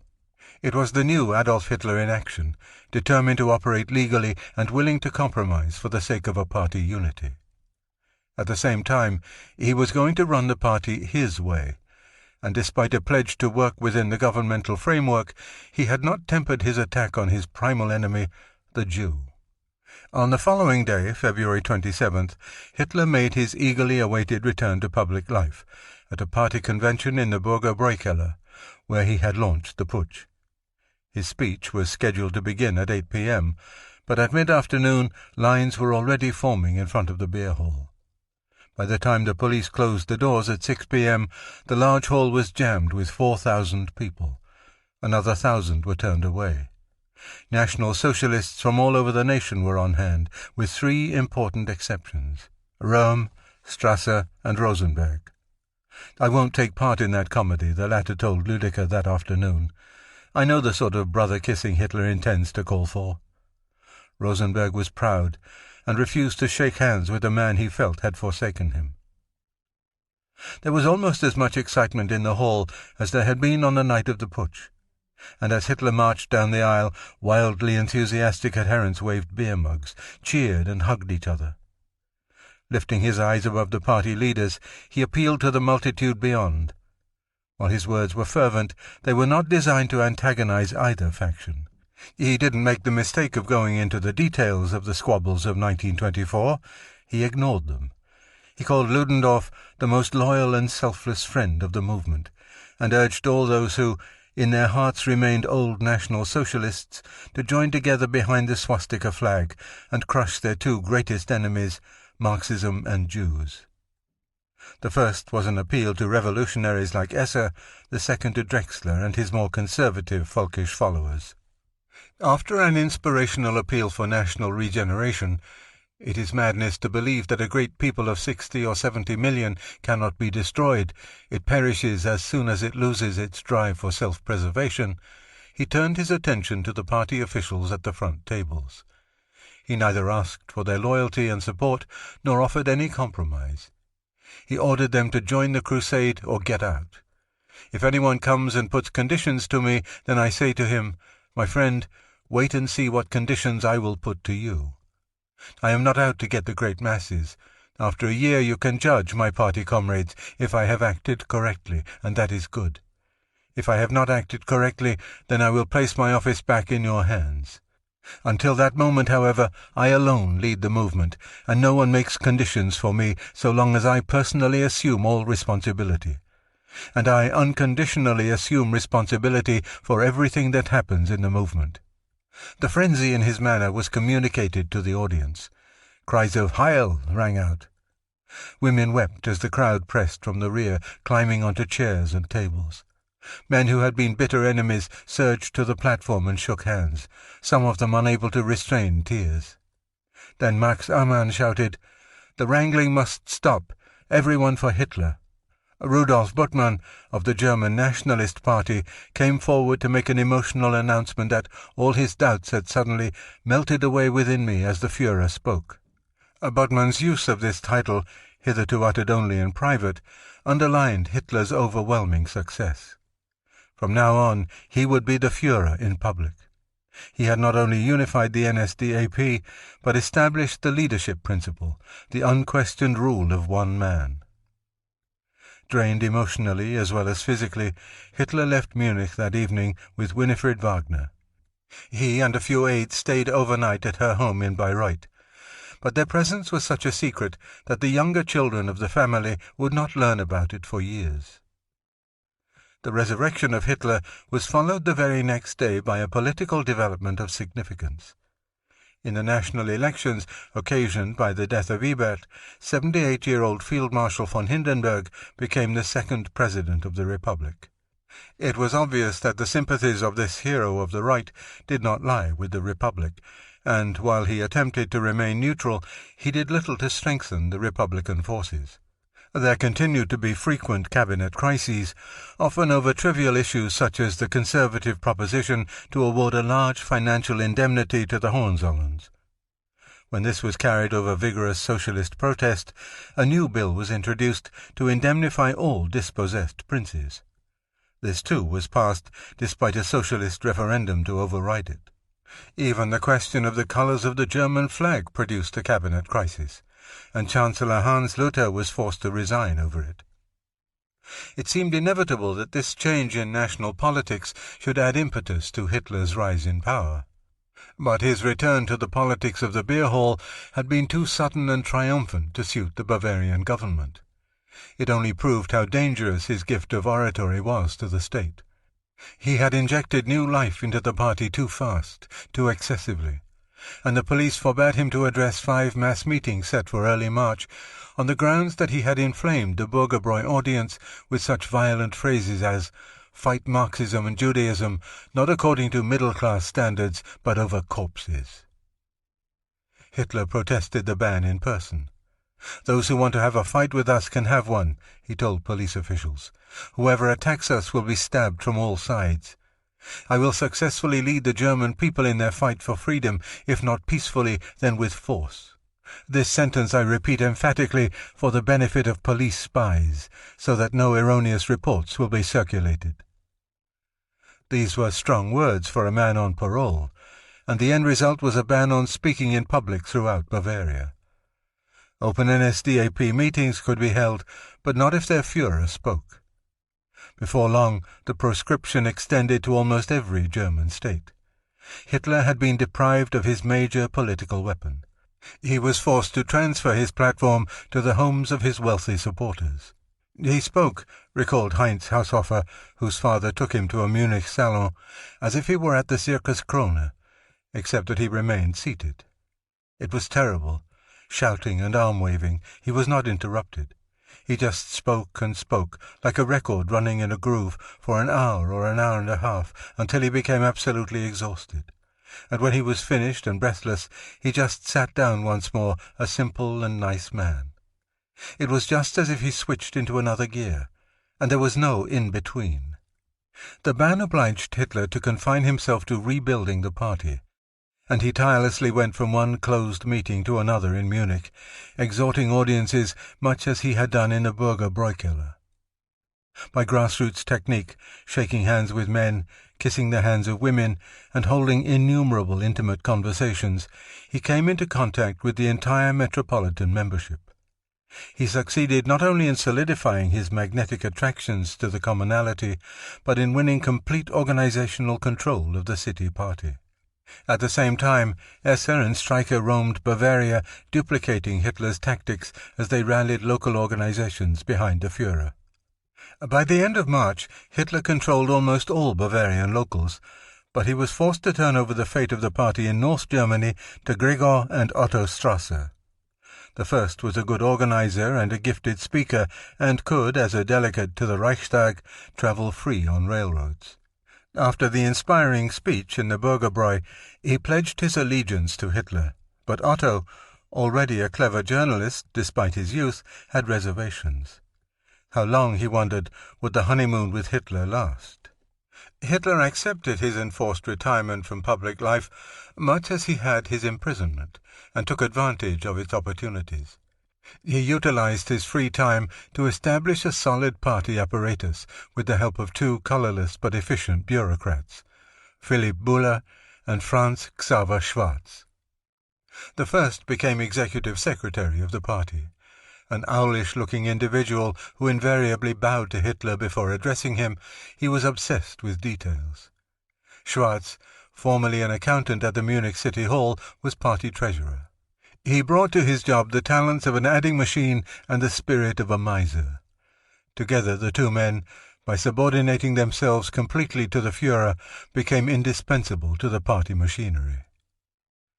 The efficient depersonalization of the party's internal organization by Buller and Schwarz enabled Hitler to concentrate on long-range political strategy, write articles, and travel extensively in the north to make personal appearances at closed party meetings. He also had the leisure to repair broken friendships, chastise recalcitrants, bring opponents together, and attend to personal problems. He reinstated Rosenberg as editor of the refounded Völkischer Beobachter, then wrote him a letter praising his integrity and calling him a most valuable collaborator. A few days later, Hitler wrote another letter and solved a nagging personal problem, deportation to Austria, by facing it directly. He requested the city officials in Linz to cancel his Austrian citizenship, since he intended to become a citizen of Germany. 3 days later, the provincial government of Upper Austria issued an emigration permit absolving him from allegiance to the Austrian state. For a fee of 7.5 shillings, Hitler was freed of the threat of deportation. And though he was not yet a German citizen, and consequently unable to vote or hold elective office, he was confident that this matter could be resolved when it became necessary. Of more immediate concern were the rebellious actions of the contumacious and egocentric Captain Röhm. From the beginning he had attempted to make the essay his private army rather than Hitler's political instrument, and while the Führer was in prison he had formed a new organization from storm-troop remnants under the name of Frontbahn. Convinced that everything he had been working for since the putsch would be lost if he subordinated the Frontbahn to the party, Röhm presented Hitler with a memorandum on April 16th that the 30,000 men of the Frontbahn could be the foundation of a national political organization, but it must be under Röhm's absolute authority. His request was accompanied by appeals to their past friendship and a vow of personal loyalty. Hitler had learned how disastrous it was to be dependent on an organization he did not control. Determined to make the new essay solely his instrument, he demanded that the Frontbahn accept his personal authority at once. In an apparent effort to apply pressure, Röhm tendered his resignation from the Frontbahn and requested a written acknowledgment of this action from the Führer. After waiting for an answer in vain, he again wrote Hitler on the last day of April. "I take this opportunity," he concluded, "in memory of the fine and difficult days we have lived through together, to thank you," he used the familiar "dear," "for your comradeship, and to beg you not to exclude me from your personal friendship." There was still no reply, and the following day Röhm announced formal resignation of his offices and withdrawal from politics. By maintaining silence, Hitler had forced Röhm to become a man without a party or a Frontbahn, and was himself free to set up a revitalized essay tailored for his own purposes. Röhm was shocked and hurt. He complained bitterly, according to Ludecker. "Though he often does what we advise, he laughs in our faces at the moment, and later does the very thing as if it were all his own idea and creation. I've never seen a man so magnificently unaware that he is adorning himself with borrowed plumage. Usually he solves suddenly, at the very last minute, a situation that has become intolerable and dangerous only because he vacillates and procrastinates. And that's because he can't act as clearly and logically as he can think and talk. Hitler once thinks his own way, and gets mad when he strikes firm opposition on solid ground. And he doesn't realize how he can wear on one's nerves, doesn't know that he fools only himself and those worms around him with his fits and heroics. But nobody is perfect, and he has his great qualities. Apparently there's nobody else who would do better than he." Röhm, who had so freely bestowed upon the humble corporal the gift of his Du, was caught between admiration and contempt. 2. That spring, at least 2 of Hitler's personal dreams were realized. First, he managed somehow to acquire a new red Mercedes, in which he spent many pleasant hours touring the Bavarian countryside with his bosom companions. He also established an auxiliary headquarters in the mountain village of Berchtesgaden. In this breathtaking scenic area he always found refreshment and mental stimulation. He revelled in the simple life, and would wander the hills wearing lederhosen. Having to change into long trousers was always a misery to me. Even with a temperature of 10 below zero, I used to go about in leather shorts. The feeling of freedom they give is wonderful. At first he stayed at the Pension Moritz on the Obersalzberg, in a small cottage above the main building. Here, in privacy, he finished writing the first volume of his book.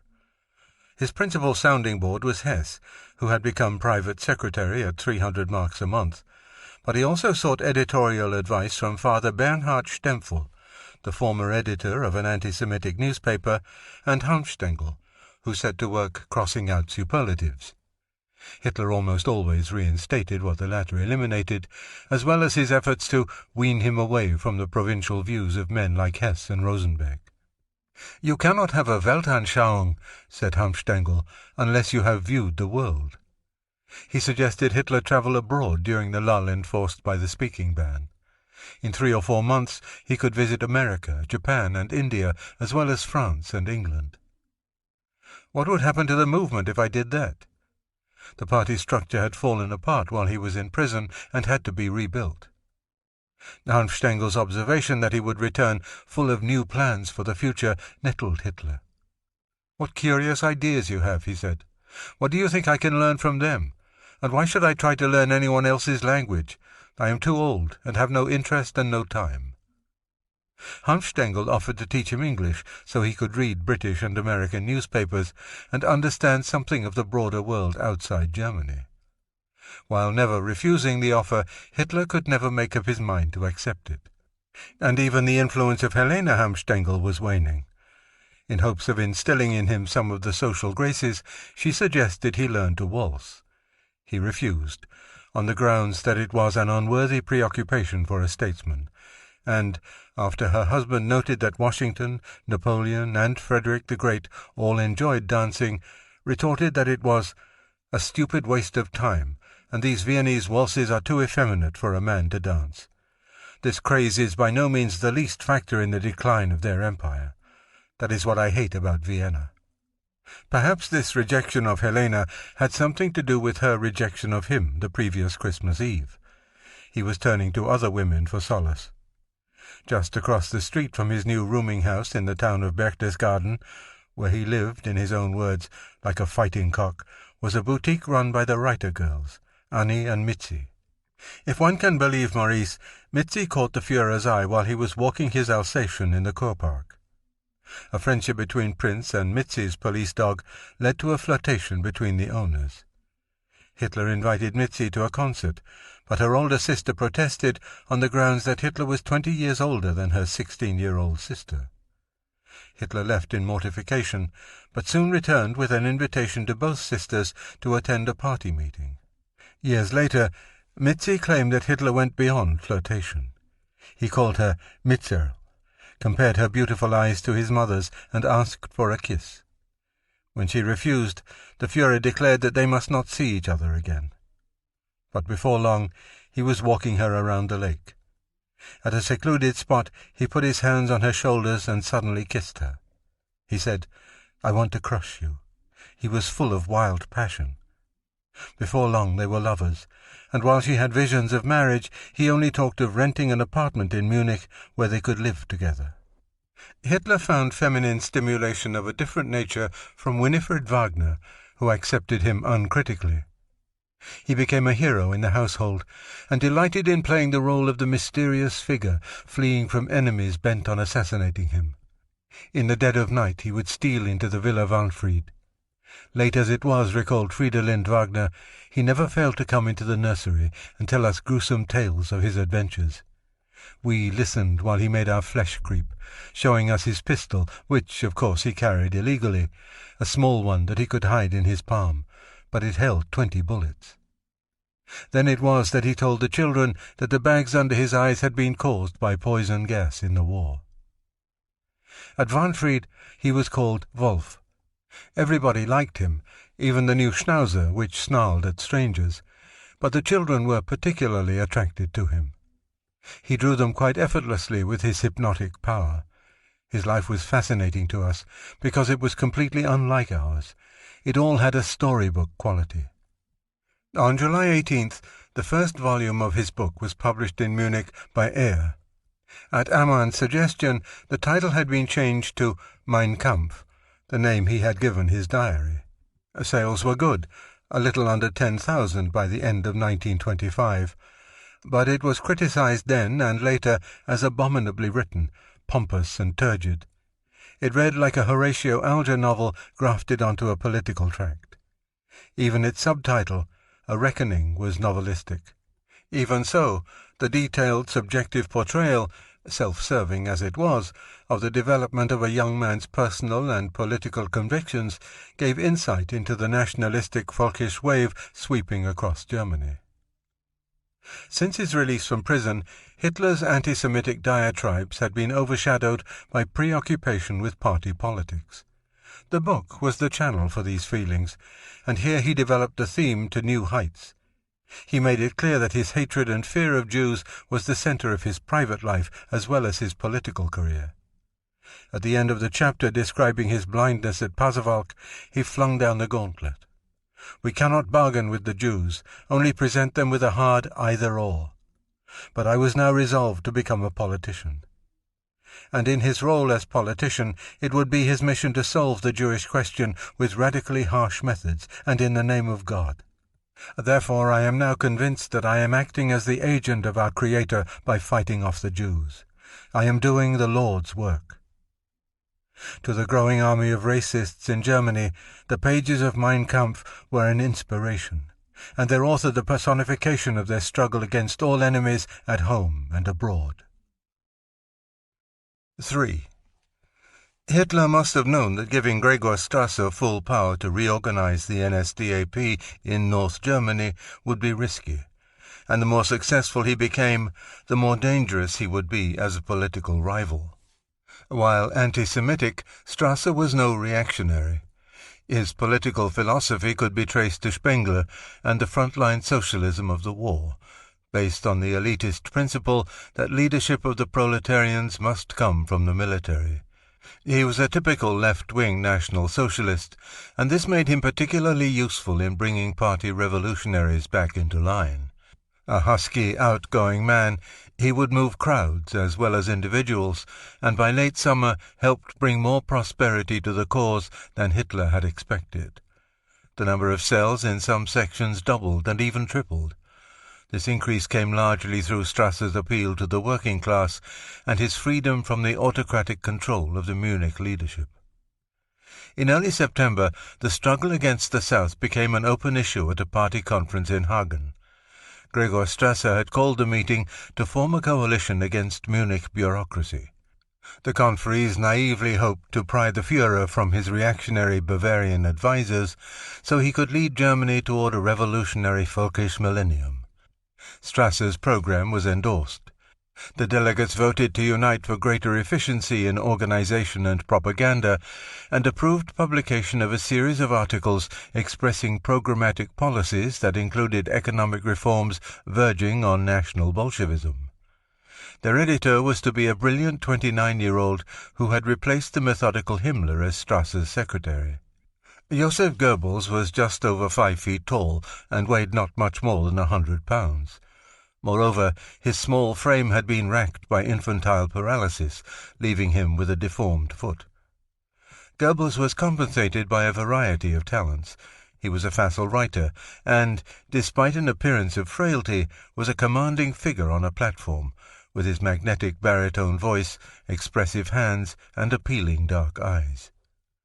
Son of a Rhenish petty bourgeois Catholic family, he was moulded by academia rather than home or church. His character was most significantly shaped by the University of Munich, to which hundreds of disillusioned soldiers had flocked after the armistice. He had been exempted from service because of his club foot, but his hero was a tall, strikingly handsome veteran named Richard Fliskes, pacifist and anarchist, who instilled in him ideals that would color the rest of his life. Fliskes also introduced him to Dostoevsky, whose emotional mysticism inspired young Goebbels. He transferred to Heidelberg and left in 1921 with a Ph.D. in literature.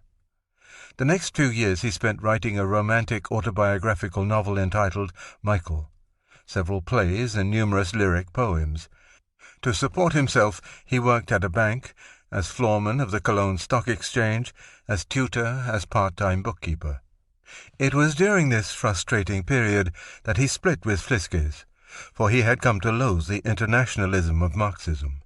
He moved to a folkish socialism, and in Hitler, the incarnation of our faith and idea, he found a second Fliskes to worship. At the same time, he was bound to Gregor Strasser. It was this split fealty and its inevitable denouement that helped determine the course of the NSDAP. Their struggle was complicated by an ideological dilemma. In many respects, Goebbels was still a Marxist, and he persistently attempted to convert communists to National Socialism. He was determined to evolve a theory which would erect the bridge from left to right over which those willing to sacrifice came together. He, along with Gregor Strasser, believed that the party should champion the cause of workers in general and trade unionism in particular. This was one of the main points of difference between Hitler and Goebbels. He hoped to influence Hitler on his next trip north. Then he could prove that the only thing separating the communists and Nazis was the Reds' dedication to internationalism. At last, on November 4th, the two met in Braunschweig, and when Hitler shook his hand, Goebbels was in ecstasy. Like an old friend, he wrote in his diary, and those big blue eyes, like stars. He is glad to see me. I am in heaven.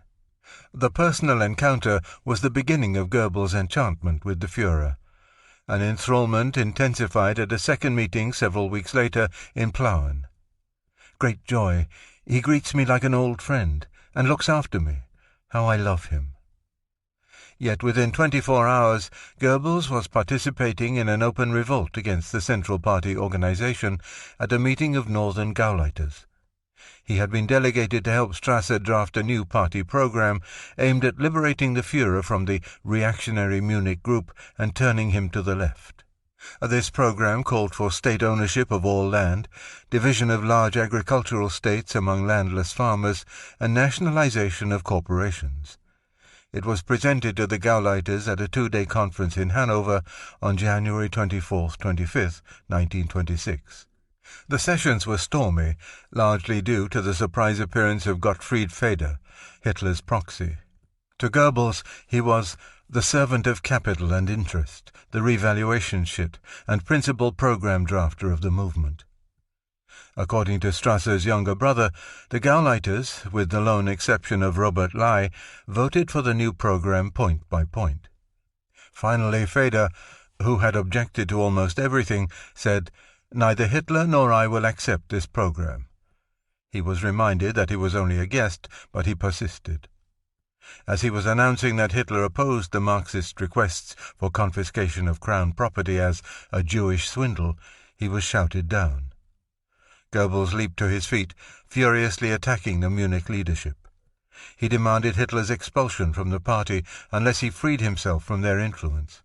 This ultimatum seemed strange, coming from someone who had recently written How I Love Him. But it could have been a product of that adoration, since he was convinced that the Munich bureaucrats were leading Hitler to ruin. Whatever the case, Feder's report of the fractious meeting finally roused Hitler to action. He summoned all party leaders to Bamberg on Sunday, February 14th. There was an uneasiness among the Northerners as they took their seats for the secret meeting. They were far outnumbered by the Southerners, and from the moment Hitler stepped to the rostrum, he dominated the proceedings. He had come to Bamberg aware of the problem that faced the party and the threat to his leadership. But his first ringing words made it clear that he was the Führer and the nucleus of the movement.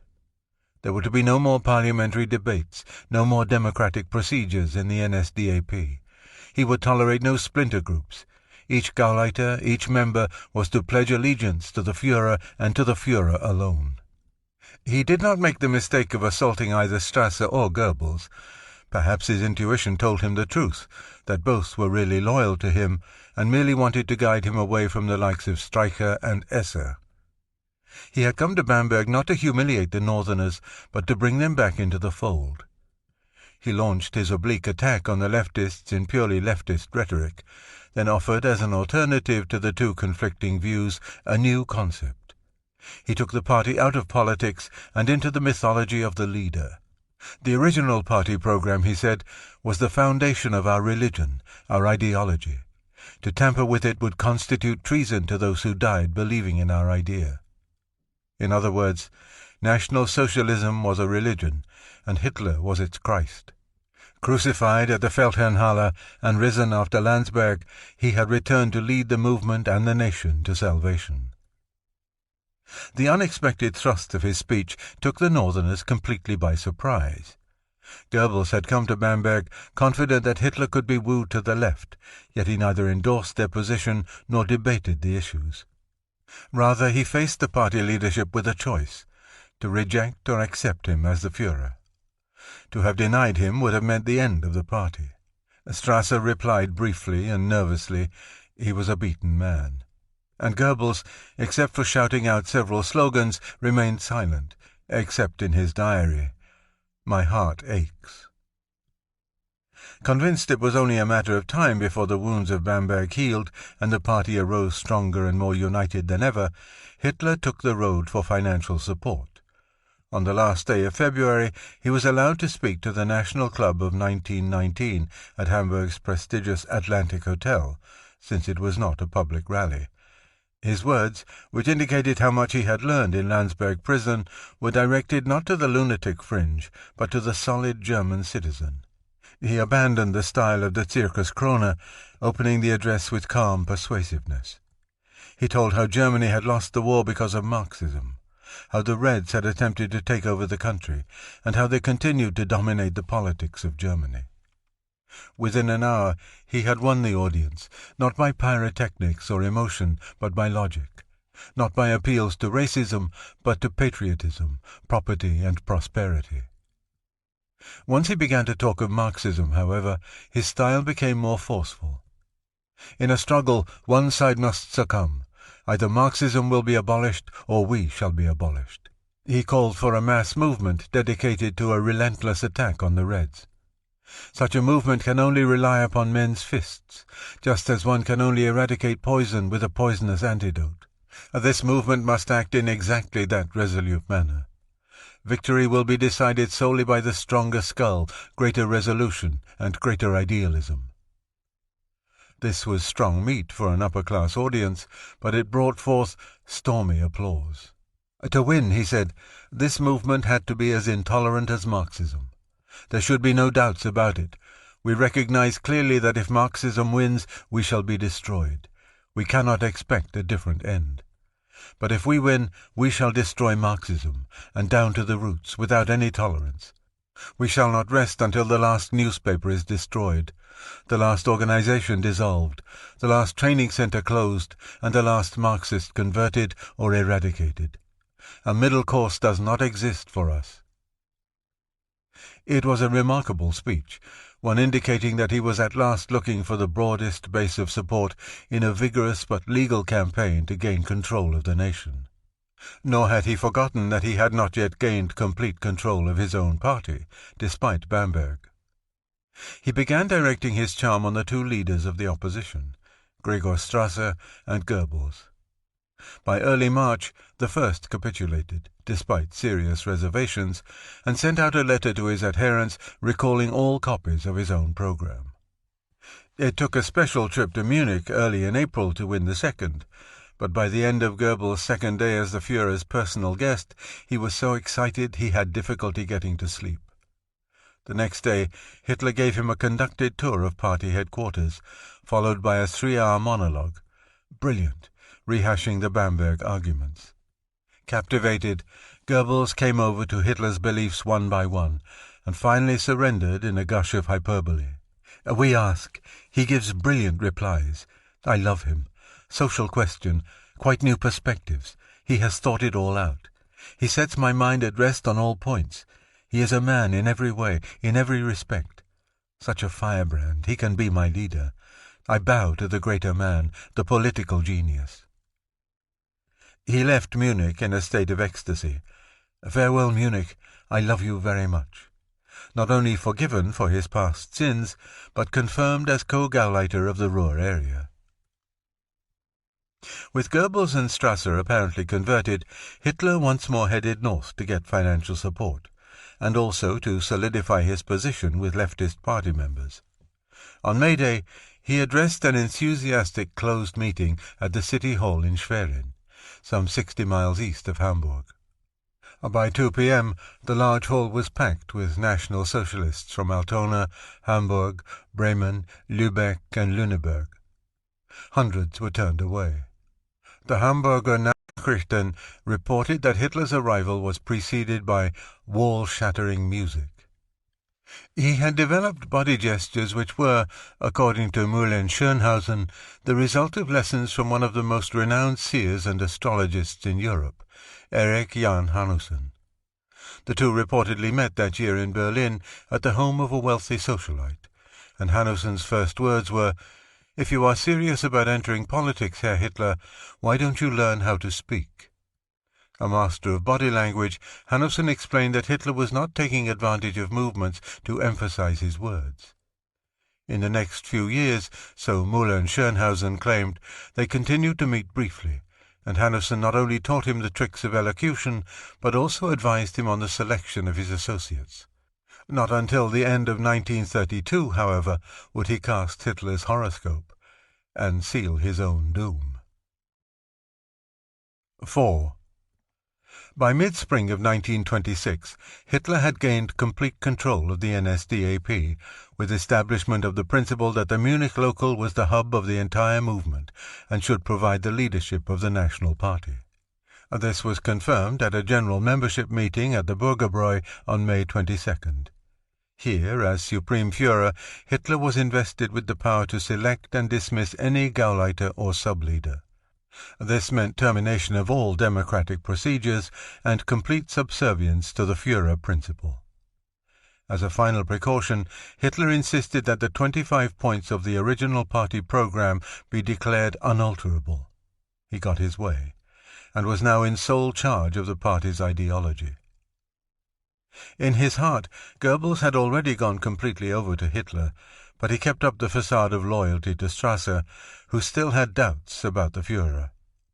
On June 10th, Goebbels assured his diary that he would only go to Berlin as Hitler's representative if he could remain absolutely independent, but 2 days later was eager to accept any invitation. Then I would be away from all the muck. Now all depends on his decision. Does he want me? By the time they met again, Goebbels had worked himself into a state of exultant hero worship. Hitler is the same dear comrade. You cannot help liking him as a man. And on top of it, that overriding mind. You always discover something new in that self-willed head. As a speaker, he has developed a wonderful harmony of gesture, histrionics, and spoken word. The born whipper-up. Together with him you can conquer the world. Give him his head, and he will shake the corrupt republic to its foundations. His best epigram yesterday, "For our struggle God gave us his abundant blessing. His most beautiful gift was the hate of our enemies, whom we too hate with all our heart." Early the next month, Hitler all but conciliated the warring factions at the party congress in Weimar. The site had been chosen because Thuringia was one of the few states where Hitler was allowed to speak in public. His major address on the last day of the Congress, July 4th, was more emotional than political. "Deep and mystical," wrote Goebbels, "almost like the Gospels. Shuddering, we pass together with him along the edge of life's abyss. Everything is being said. I thank Providence for having given us this man." As Hitler walked off the stage, the audience exploded into applause, and the cheers continued for several minutes. Later, Hitler, wearing an ill-fitting field jacket and puttees, stood in the back seat of an open car to review 3,500, the enthusiastic Goebbels put the number at 15,000, stormtroopers, who marched past, a bit out of step, with right arms raised in salute. It was an impressive end to a memorable Congress, despite complaints that there were still fewer than 40,000 members in the NSDAP. Numbers did not concern Hitler at the moment. The party was one of the smallest in Germany, but it was an iron fist, his iron fist. He returned to Berchtesgaden to complete the second volume of Mein Kampf, and to recharge himself for the final task in the reconstruction of the party. Conversion of the spell he had cast at Weimar into bureaucratic control of all party locals. One man he intended to use in this endeavor was Joseph Goebbels, who came to visit Hitler's mountain retreat and fell deeper under his spell.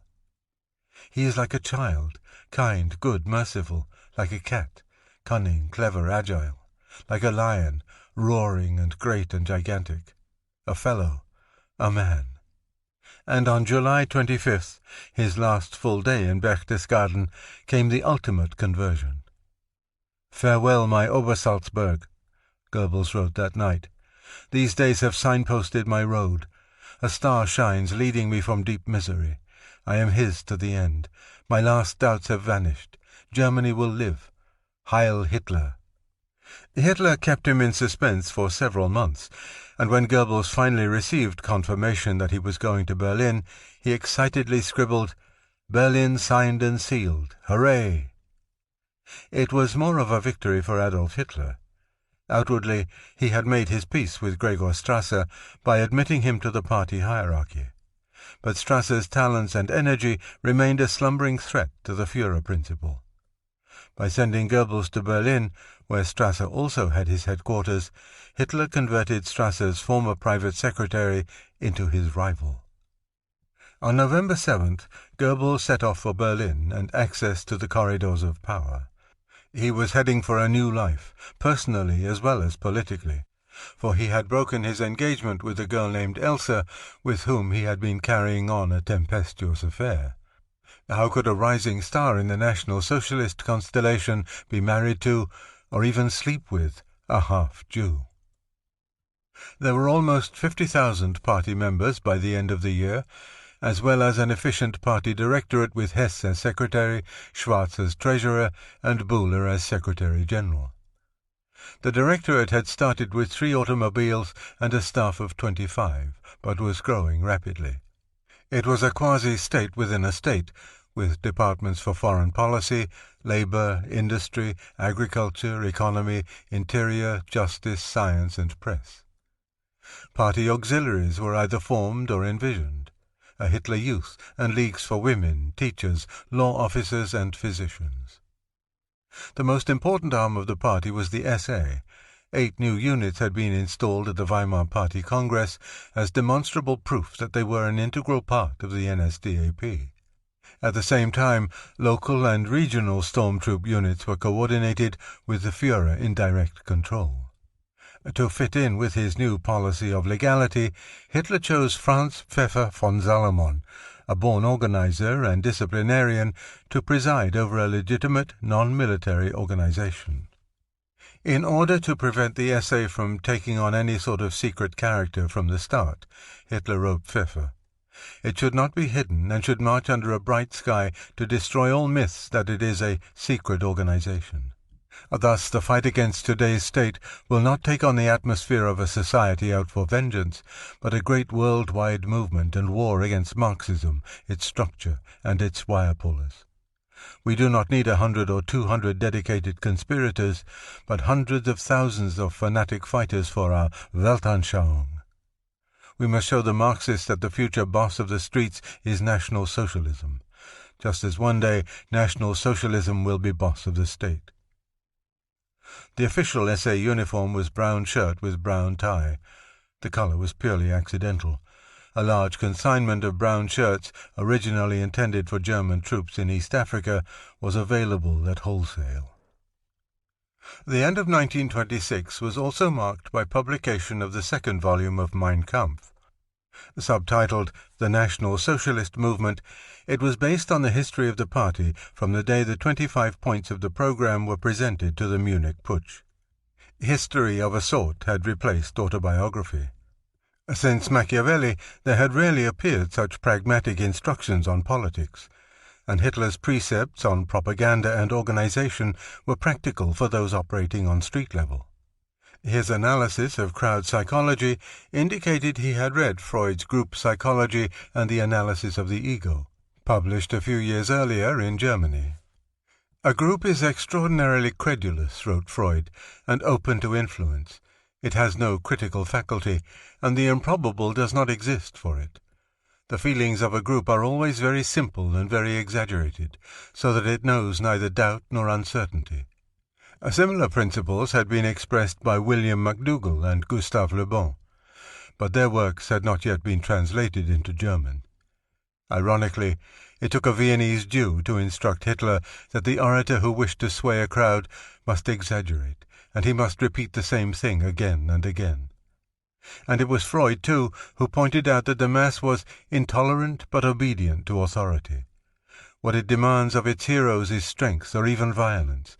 It wants to be ruled and oppressed and to fear its masters. Typically, Hitler took what he wanted from his compatriot, combining Freudian theory with his own ideas to forge a formidable weapon. The book also indicated that Hitler had drastically altered his foreign policy. He had come out of the war convinced that France was Germany's chief foe, and in a speech in July 1920 even considered the possibility of an alliance with the Soviet Union once their Jews were expelled. And now, 6 years later, in the next to the